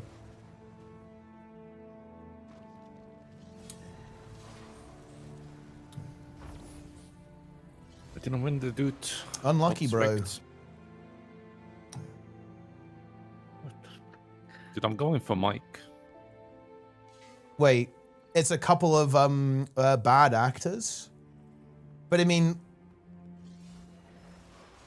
where are the bad actors? I guess.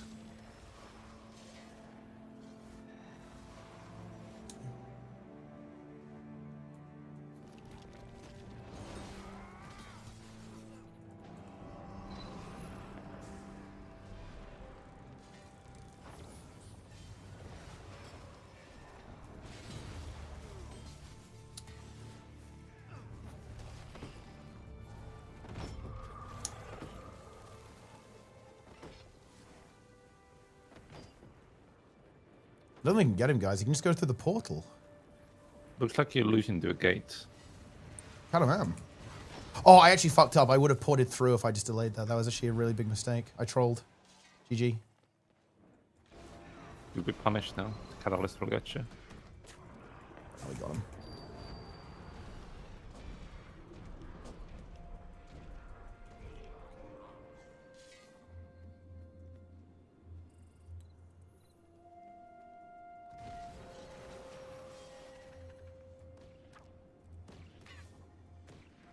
I should go read my books. I have a big brain. Nice. Dude, I love reading is good. Having a big brain is also big. It's also good. We love it.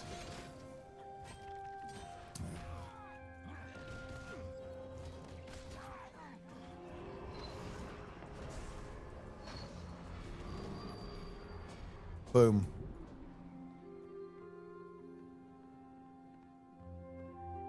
But I mean, I do kind of want to push you a little bit on the Sleepy Baddie because I want to get to the core of the issue. Like, do you think that like trans people exist? Because I feel like that ultimately is the question here.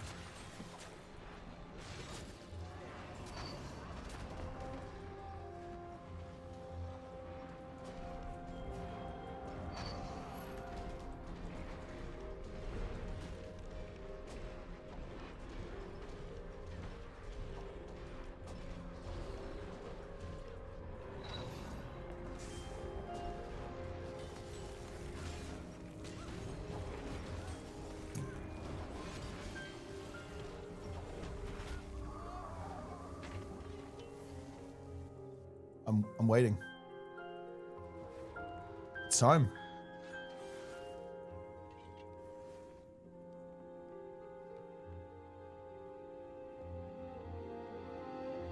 Yeah, this is actually a pause champ moment.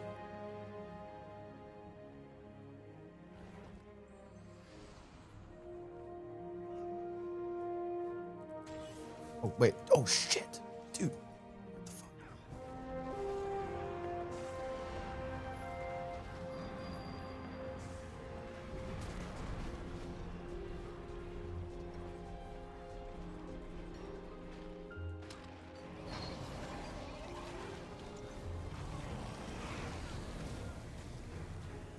That isn't good.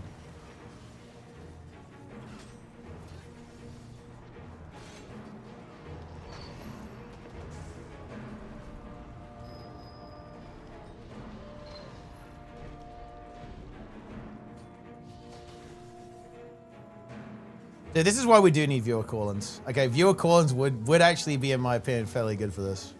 Maybe I should have done it, guys. Mostly a social contagion, but there's something else I'm missing. See, that is an interesting position to have because that just doesn't appear to be the case, right? Like that's the problem here. So like I kind of sniffed this a little bit, but I feel like the actual concern here is like a bit of a fact of the matter. Actually, like okay, so. Out of curiosity, I kind of want to talk about this here. Like, so let's entertain the hypothetical, right? Oh, fuck, dude, it's too fucking late. What was I going to say? Okay, so will you grant me that if trans people are real, are we good with what Gavin said? Are we good then? Or still no. Like, even if we say, okay, this is a real thing, do we still have a problem with it? Or do we still have with an issue with this happening, right? Yo, DAOC, what's up? There are no... Oh yeah, for sure. I mean, it's a complete smokescreen. Yeah, like the entire issue is a complete.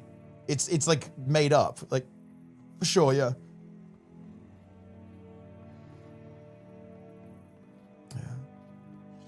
People are being brainwashed into being trans. Yeah, but it just doesn't work that way. I think maybe another like interesting counterexample. Here is okay. Do you think that do you think you could be converted, Sleepy Baddie? Do you think you could be converted? And if not, why not? Because like my position here, because we don't have to dig through research. I think honestly that's maybe not really the type of conversation that is even super useful here. But like, do you think you could be converted yourself?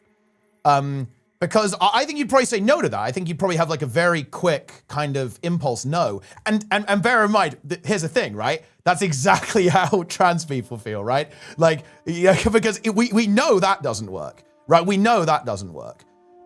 Because very regrettably, we have tried that. And it doesn't work. Right?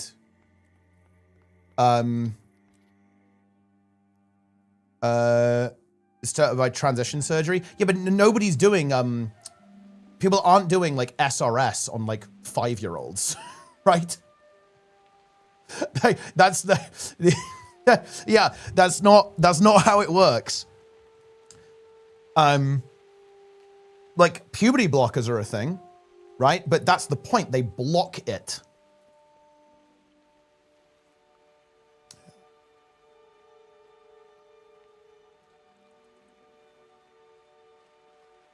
And okay, interesting. Okay, wait. That's okay. Really interesting thing that you said there as well.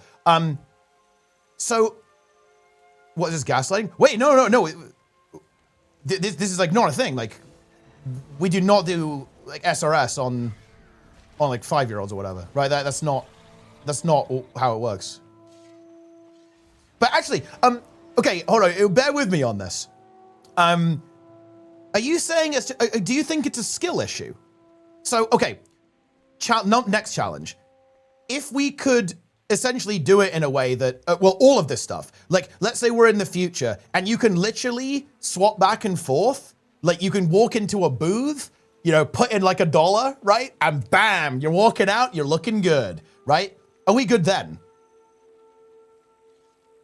Right?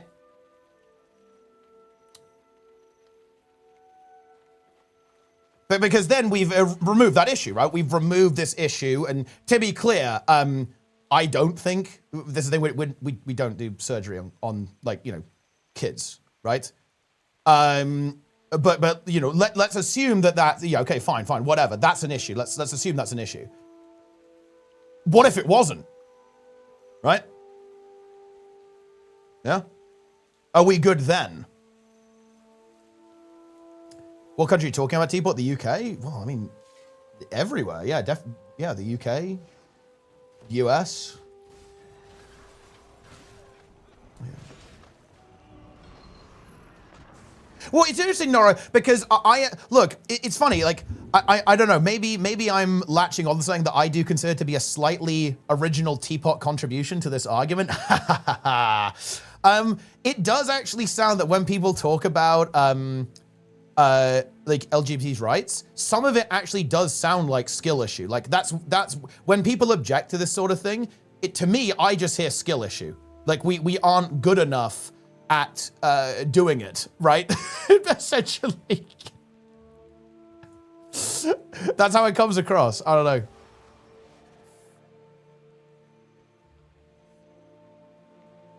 Yeah.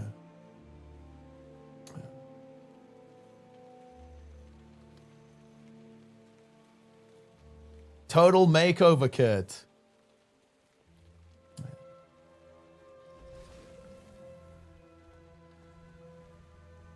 I started seeing stories of that happening in the US. And okay, actually, okay, let's actually be empathetic, guys. You might well have done. But it was almost certainly bullshit. In fact, no, it was bullshit. And this sucks. There are unfortunately a lot of people, miscreants, right, who are saying things to upset you. They are saying things to engage, you know, to engage you and make you angry and like and upset you, right? Like that is regrettably like a really big currency on the internet. And if you've seen stuff like that, which I totally believe that you have, right? Yeah, like I'm very confident that it was someone who made it up in order to make people angry, and to, you know, piss people off. Yeah, it's rage bait. Yeah, yeah.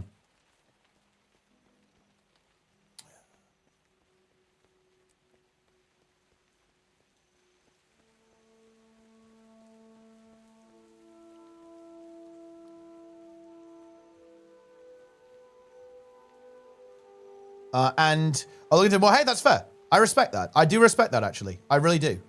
Again, yeah, I would 100%, like, when you're looking at stuff online, when you're looking at information, when you're looking at all of this stuff, kind of follow it through, right? Like, is this a reputable source, right? Like, is this an academic journal? Is this an academic paper? Like, where is this coming from? Like, follow the trail of the data as well. Don't just take something, for granted, right? Don't assume that someone who says something on the internet is telling you the truth. Yeah.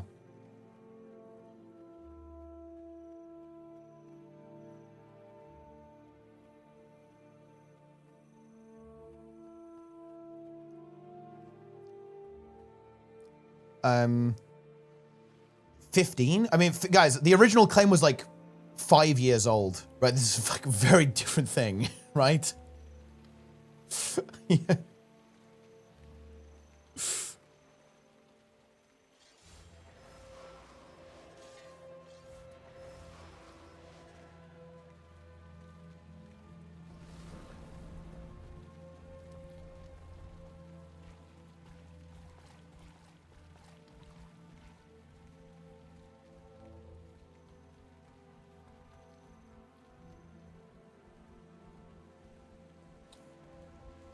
Where are they posting it from? Why are they posting it? True. Actually true.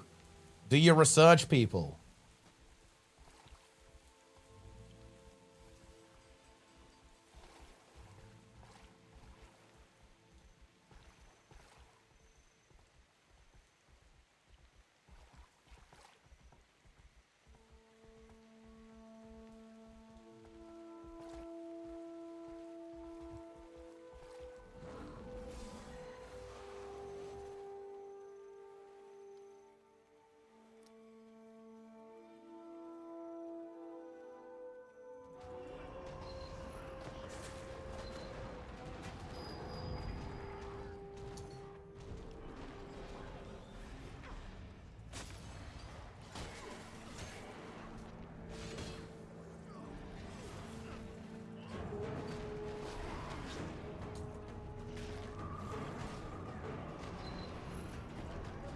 Okay.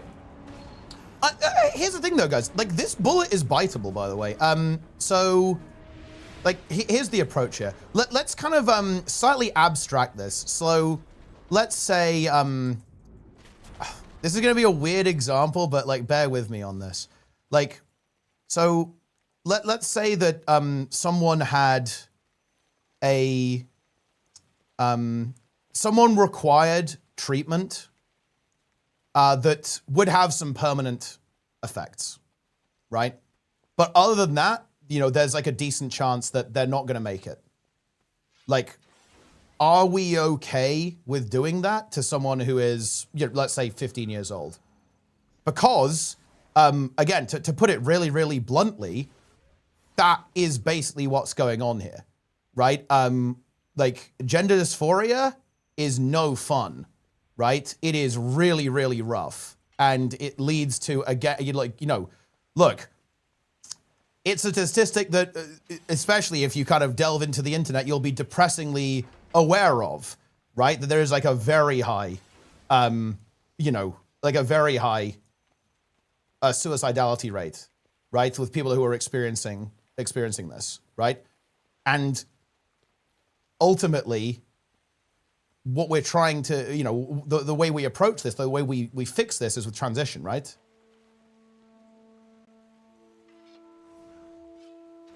Yeah, and the regret rate is actually very low for these types of procedures as well. And yeah, I think that's actually a great example. Is that, yeah, let's say that you have like some kind of cancer that is going to require some treatment that is going to have some, you know, like physical consequence. But like, I mean, I don't know. Like we in general, we want to, you know, help people, right? And increase their probability of living, I guess. Yeah.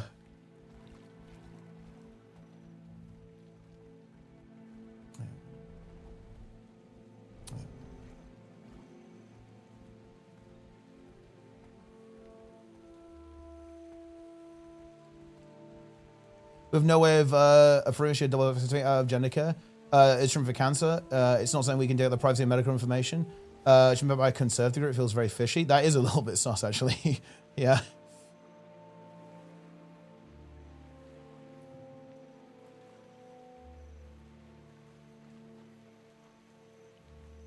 Medical cause. I mean, honestly, like, this stuff is just, like, very complicated. Like, stuff to do with, you know, the brain and identity is, like, unbelievably complex, right? Like, there's so many things we don't understand about how people work and how brains work.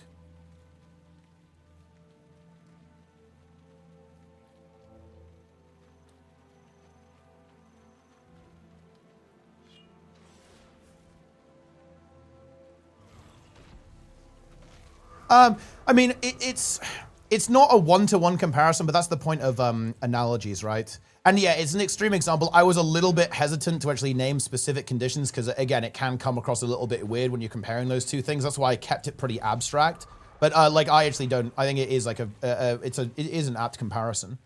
Like, mental health is, look, like, here's the stat, right? Like, and this probably goes for most people here in this room, but guys, the most likely thing to kill me, I think, before I'm 40 or 45 is me, right? To be clear, right? So yeah, mental health, right now, guys, mental health is actually a much bigger threat to me than anything else, right? Than any disease, injury, right? It's me. Like, I am the biggest threat to myself, right?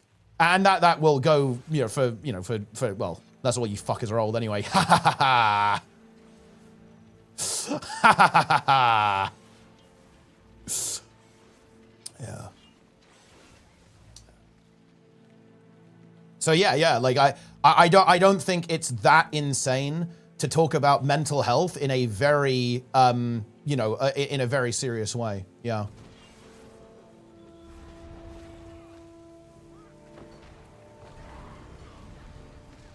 Because it's serious. Yeah, that's actually a really good nuance. I should have mentioned that. You're right, Kidder. Yeah, that's a very good nuance, exactly. Regarding the outcome of the surgery versus the actual surgery itself, yeah.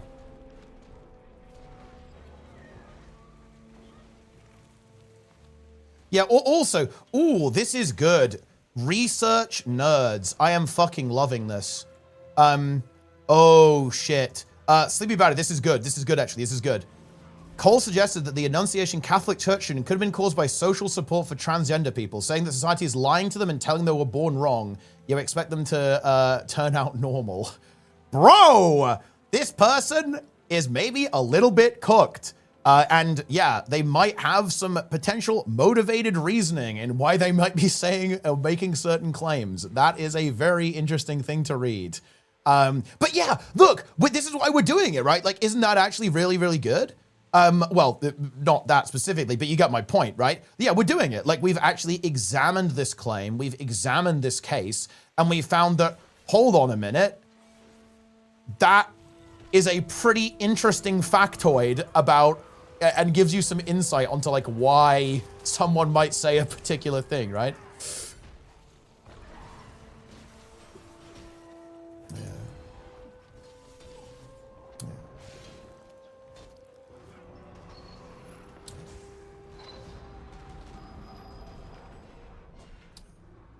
That's actually, yeah, it is important to draw that distinction as well, exactly, yeah.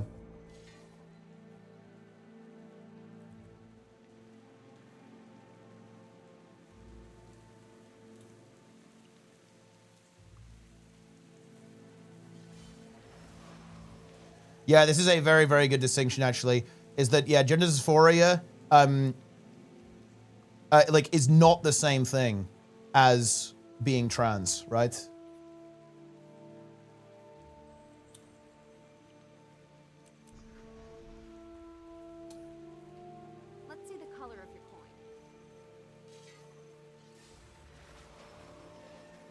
Yeah, it's the clinical definition for the distinction between one's internal perception of your gender and the outward presentation, yeah.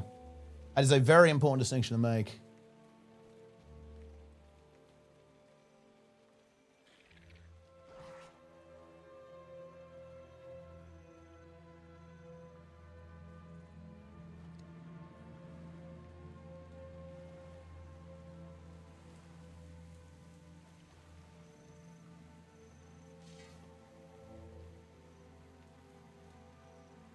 But I don't know. Like, maybe there's some content here.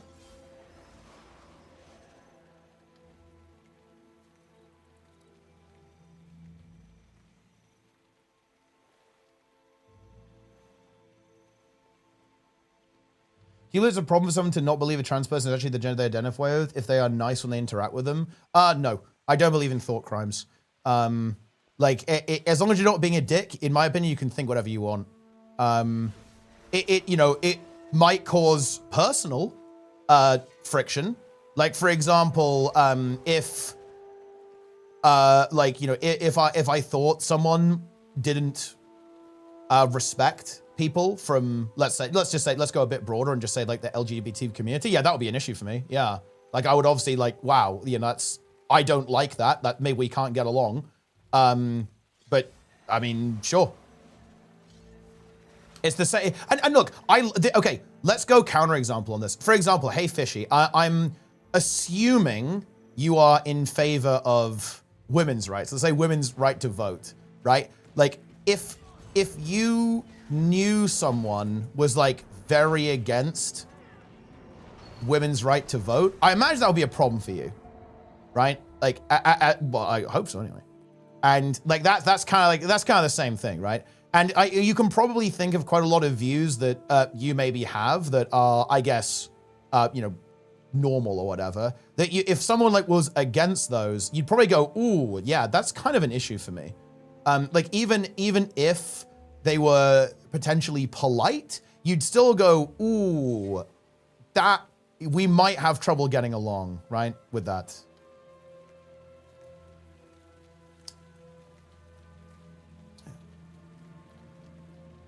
And it's kind of, it's the same thing. So, you know, if I would like, yeah, I would have difficulty. I'd have difficulty like being friends with someone who had like negative views towards dude, it really is fucking late, fuck me. LGBT people.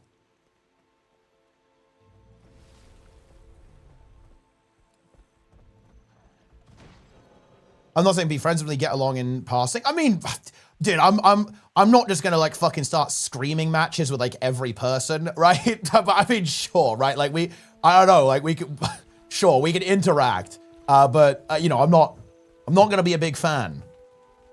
Like, yeah.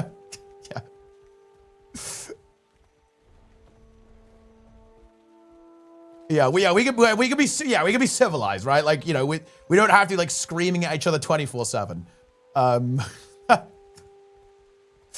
Yeah.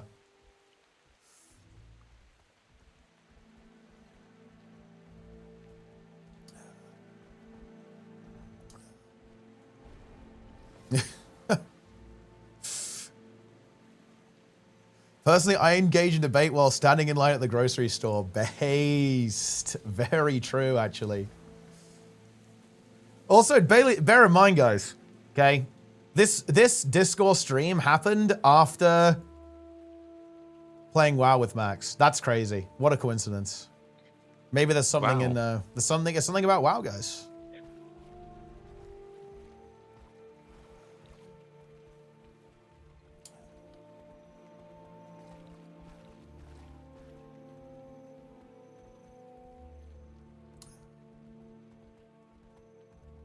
$10 hours? Oh, it has been 10. Whoa, it has been 10 hours. Oof.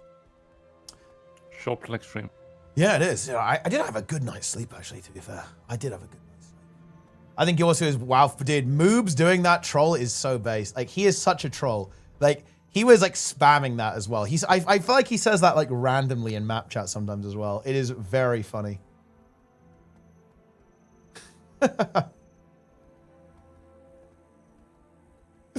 Absolute menace. He is such a... Dude, Moobs is a complete menace, though. He is a bit diabolical. I will... there's no question about that. The man is diabolical. WoW removed portraits and replaced it with fruit. That's true, yeah. The game went woke.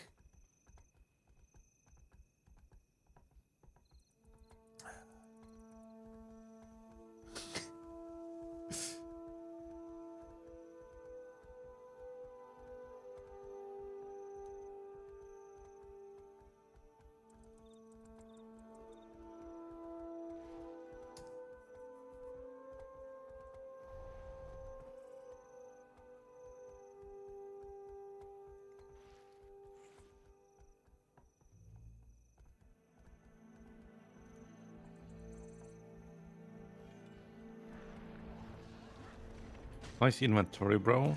Dude, it's getting worse.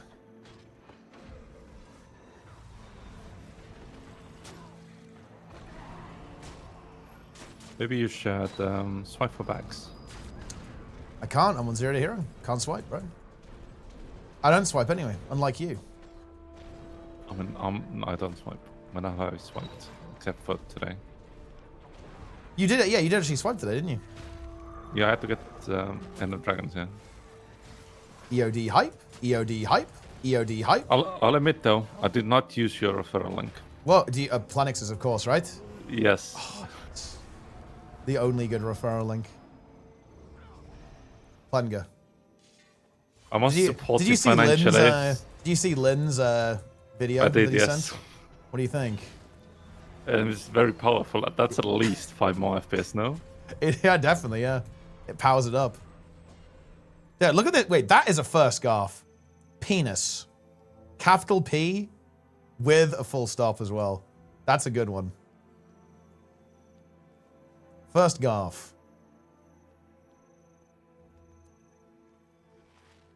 Do you think Planix makes it? Wait, makes what? 80. PvP rank 80. Oh, I have my doubts. He'll be fine. Like, you think he breaks? There's no way he breaks. He could break. I think he can't be broken. Like, I don't think so. I think he is actually completely indestructible. I actually don't think it's a silly question at all, Hey Fishy. I think it's a good question to answer because a lot of the time, well, one, I think it's a pretty interesting answer to give, but because I think there's like really good, oh yeah, I can see why you think that. Like, you know, that's why I kind of like to throw like a, I really hate to say this because I don't, it makes me a little bit upset that stuff like this is quote unquote controversial, but the way I always respond to a question like that is I'll say, okay, how would you feel if someone completely disagreed with this very basic like societal norm that we have that everyone's on board with, right? I think that's a good, I like saying that because it's like, oh, okay, yeah, I can see where you're coming from here. But yeah, it's a good question to ask because yeah, things also do get like really, really heated online. Things like really do get really, really crazy sometimes. So I think it is good. I think it's good to have some level of, I guess, normalcy, right? And say, like, oh yeah, you know, we could, even if we disagree, even if we don't even like each other, like we can still get along, right?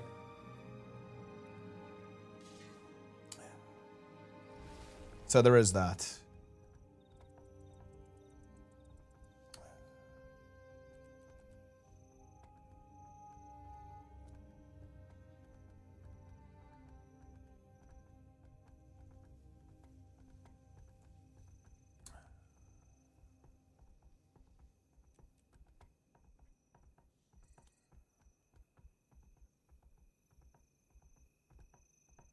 Yeah, I think that's also a good point as well. Yeah, and it is just, to be frank, harrowing, right? That like, you know, you're having essentially like the entire concept of yourself like being consistently used as like the political football, and often almost all the time in insanely bad faith as well. Fun times.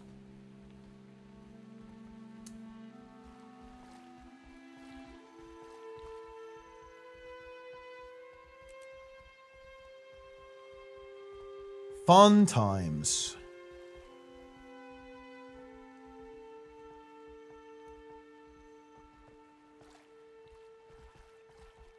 But I mean, honestly, look, I think we can kind of wrap things up now, guys. I think this actually was a very productive one, though, actually. This is decent discourse because the example we got, we learned. We learned about the example, guys.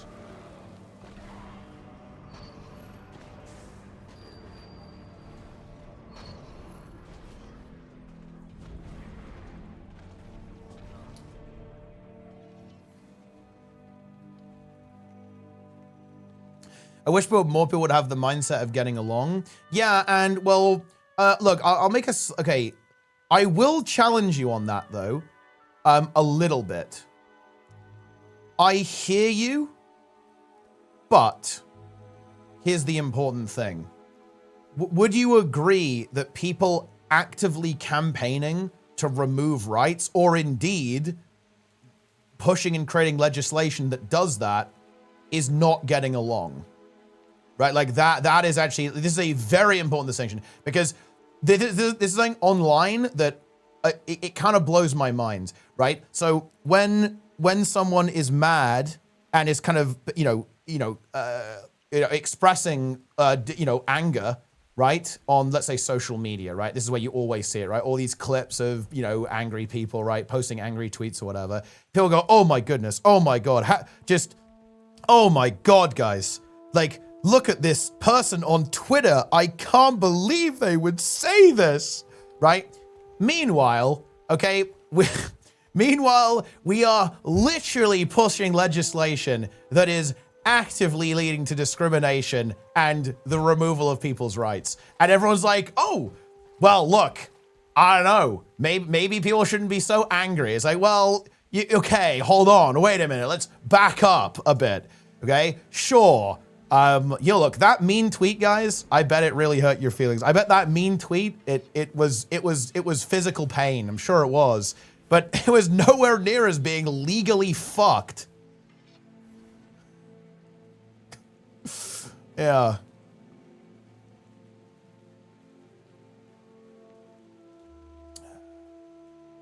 Debating the Max guy? Nah, Max is based.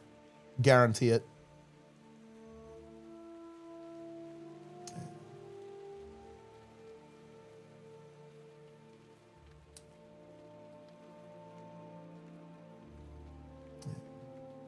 I'd lose against a very well put together flat earther, mate. Yeah, well, okay, look, okay, hold on though, hold on, whoa. No, I actually want to, do you know why I use that example a lot?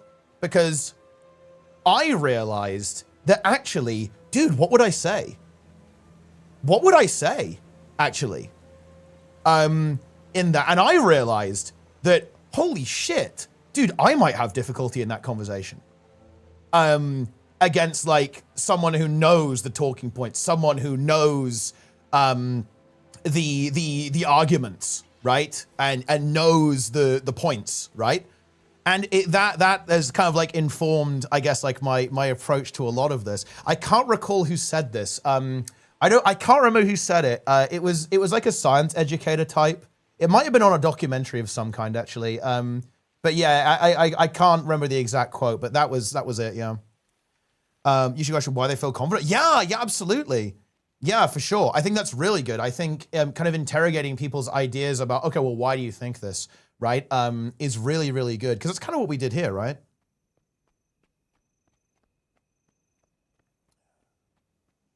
For Flat Earth, it comes back to religion. I think some of it does, and I think there's definitely some overlap, but I think it's not necessarily that. I think a lot of it is actually very much anti-authority, right? Like anti-authority kind of thought process. Play Guild Wars 2, an award-winning online role-playing game with fast-paced action combat, a rich universe of immersive stories, awe-inspiring landscapes, deep character customization, and PvP modes, all with no sub-fees.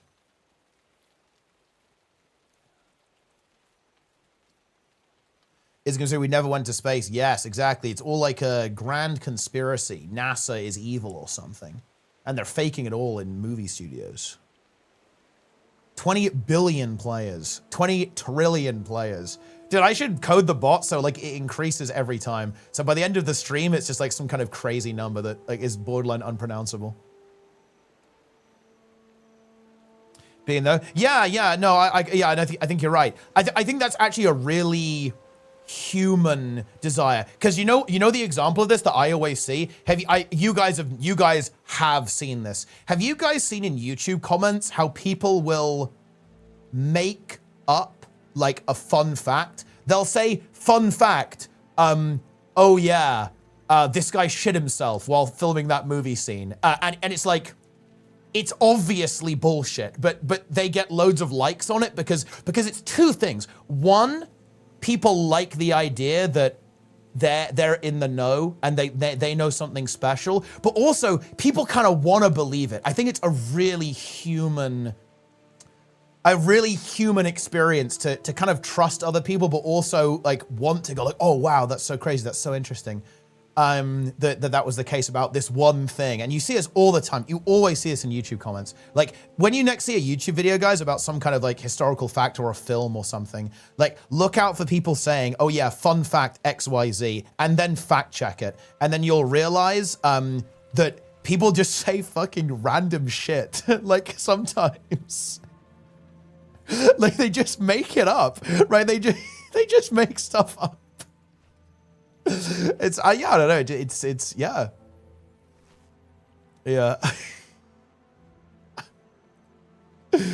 Oh, it's funny. It's funny. Yeah.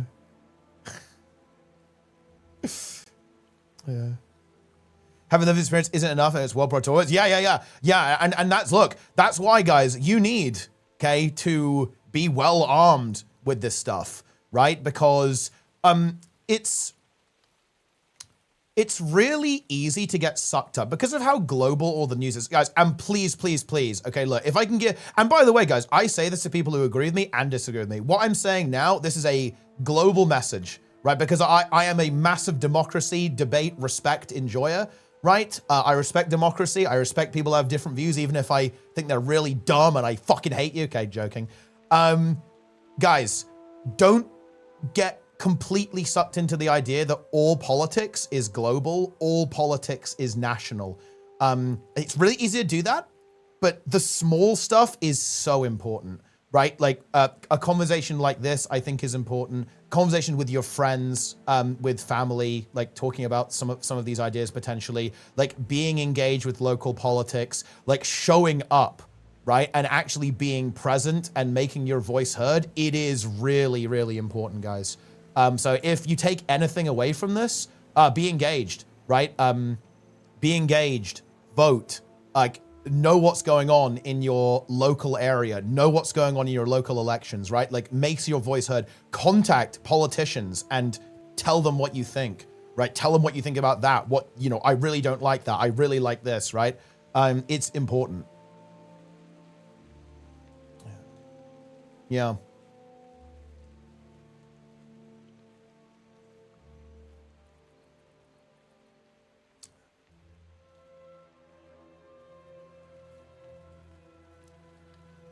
A Teapot confirmed Charlie Kirk enjoyer. Like, dude, obviously, like that particular topic is a little bit frisky.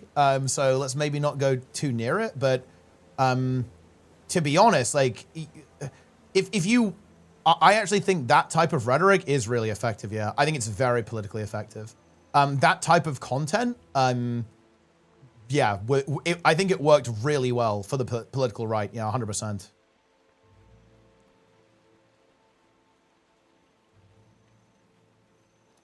I think there's no question about that. Like, you know, despite the fact that like I think there's like a lot of the, you know, the change my mind, prove me wrong guys. I don't think we really agree on anything, but yeah, it was effective.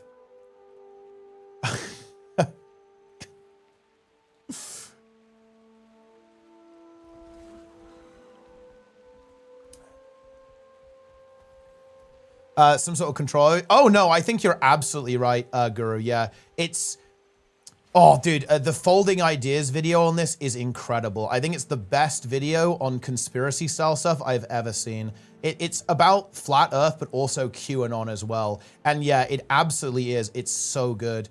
It just really, I can't take credit for it because I'm just basically paraphrasing and regurgitating in a crude way what he says in the video. It's called In Search of a Flat Earth.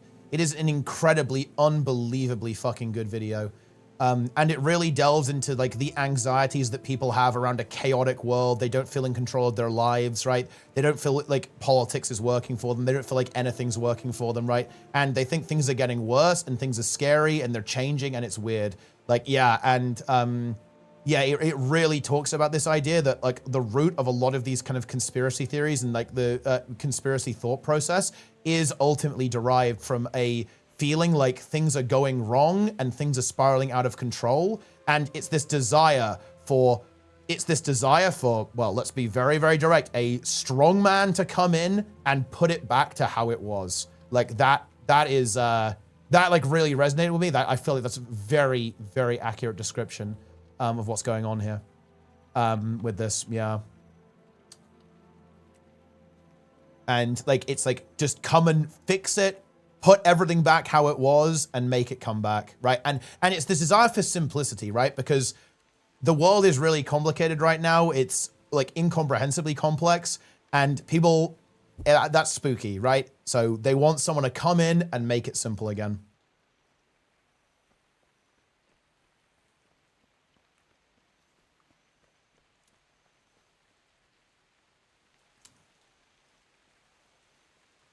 So yeah, no, 100%. I think you're absolutely right, Guru, with that.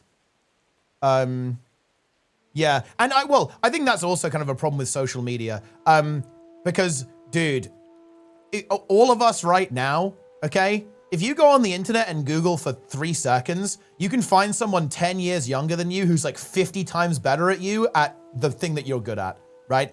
And that's actually really intense. But funnily enough, you know, like, and again, I do think this is like a really, really difficult thing to deal with. But the way that we solve this is again, not by like going fucking crazy. We just need to be better at, you know, kind of like accepting ourselves and just kind of, you know, having a good time in gaming, right? Like, it's not worth worrying about, you know, the fact that, you know, some fucking kid is like literally you, but 10 times better, right? Like, I don't know what to tell you. That's just the way it is. Yeah, I don't know. That's true, actually, Graham. That is true. Yeah, we picked a good game for that.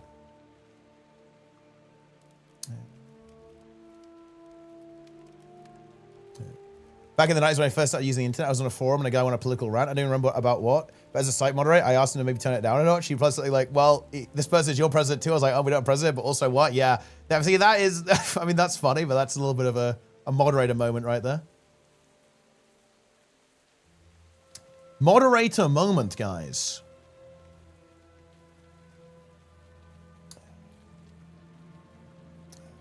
Yeah, and there is also like there was a really powerful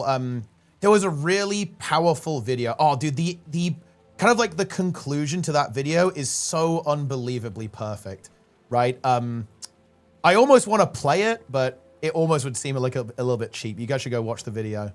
But I can't remember the exact quote, but it ends on like, they are trying to build a flat Earth. In other words, like the concept of like the conspiracy itself, if it was true, it would justify all of their other beliefs, right? And that's why they are trying to build a flat Earth. Yeah, super interesting.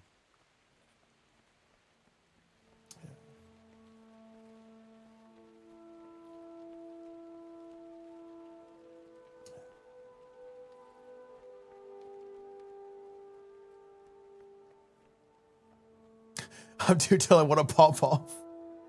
Well, yeah, maybe next time, right? I think I don't know guys, I gotta wrap things up as well. I'm getting out of here. I will see you guys tomorrow. I will stream at some point. It's gonna be good. Who are we raiding? Let's raid. Yeah, I think it's another Kunai's raid, man. It's Frog raid, dude. I'm not doing another. No, guys, stop fucking baiting me. Also, nice try. Like, I hope you guys enjoyed your fill of discourse, okay? Like, have you enjoyed your fill, guys? Brother, may I have some discourse? Right? But look, that's it for a while, okay? Wait, who successfully baited this time? Who was it? It was you, wasn't it? It was fucking Garishima. He actually got me. He successfully got me with the fucking OSRS post. It was too juicy. It was too intense. Actually, it was a team effort. It was a team effort, actually.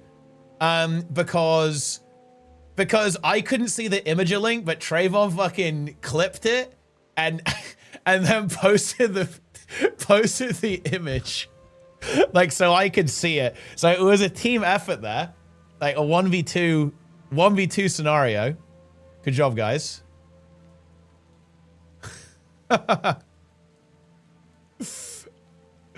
All right, okay. I'm ready, kid. I'll see you guys tomorrow. Yeah.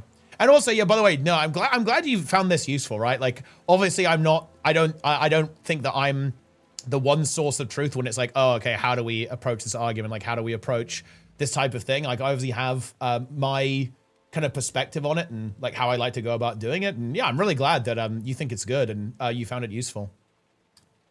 For sure, yeah. I hope you guys find it interesting at the very least, right?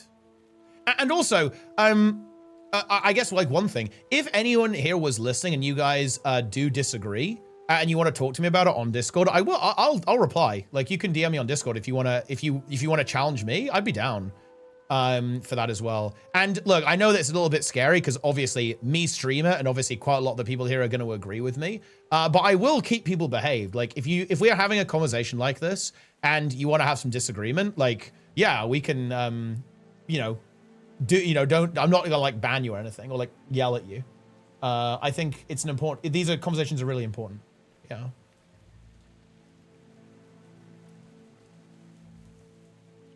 Oh God, what is this fucking meme?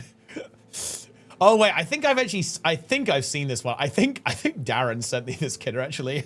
Okay. All right. I'll see you guys. I think I'll see you guys tomorrow. Say out of kudos, guys. Take it easy, right? And I will see you next time. I'm out of here.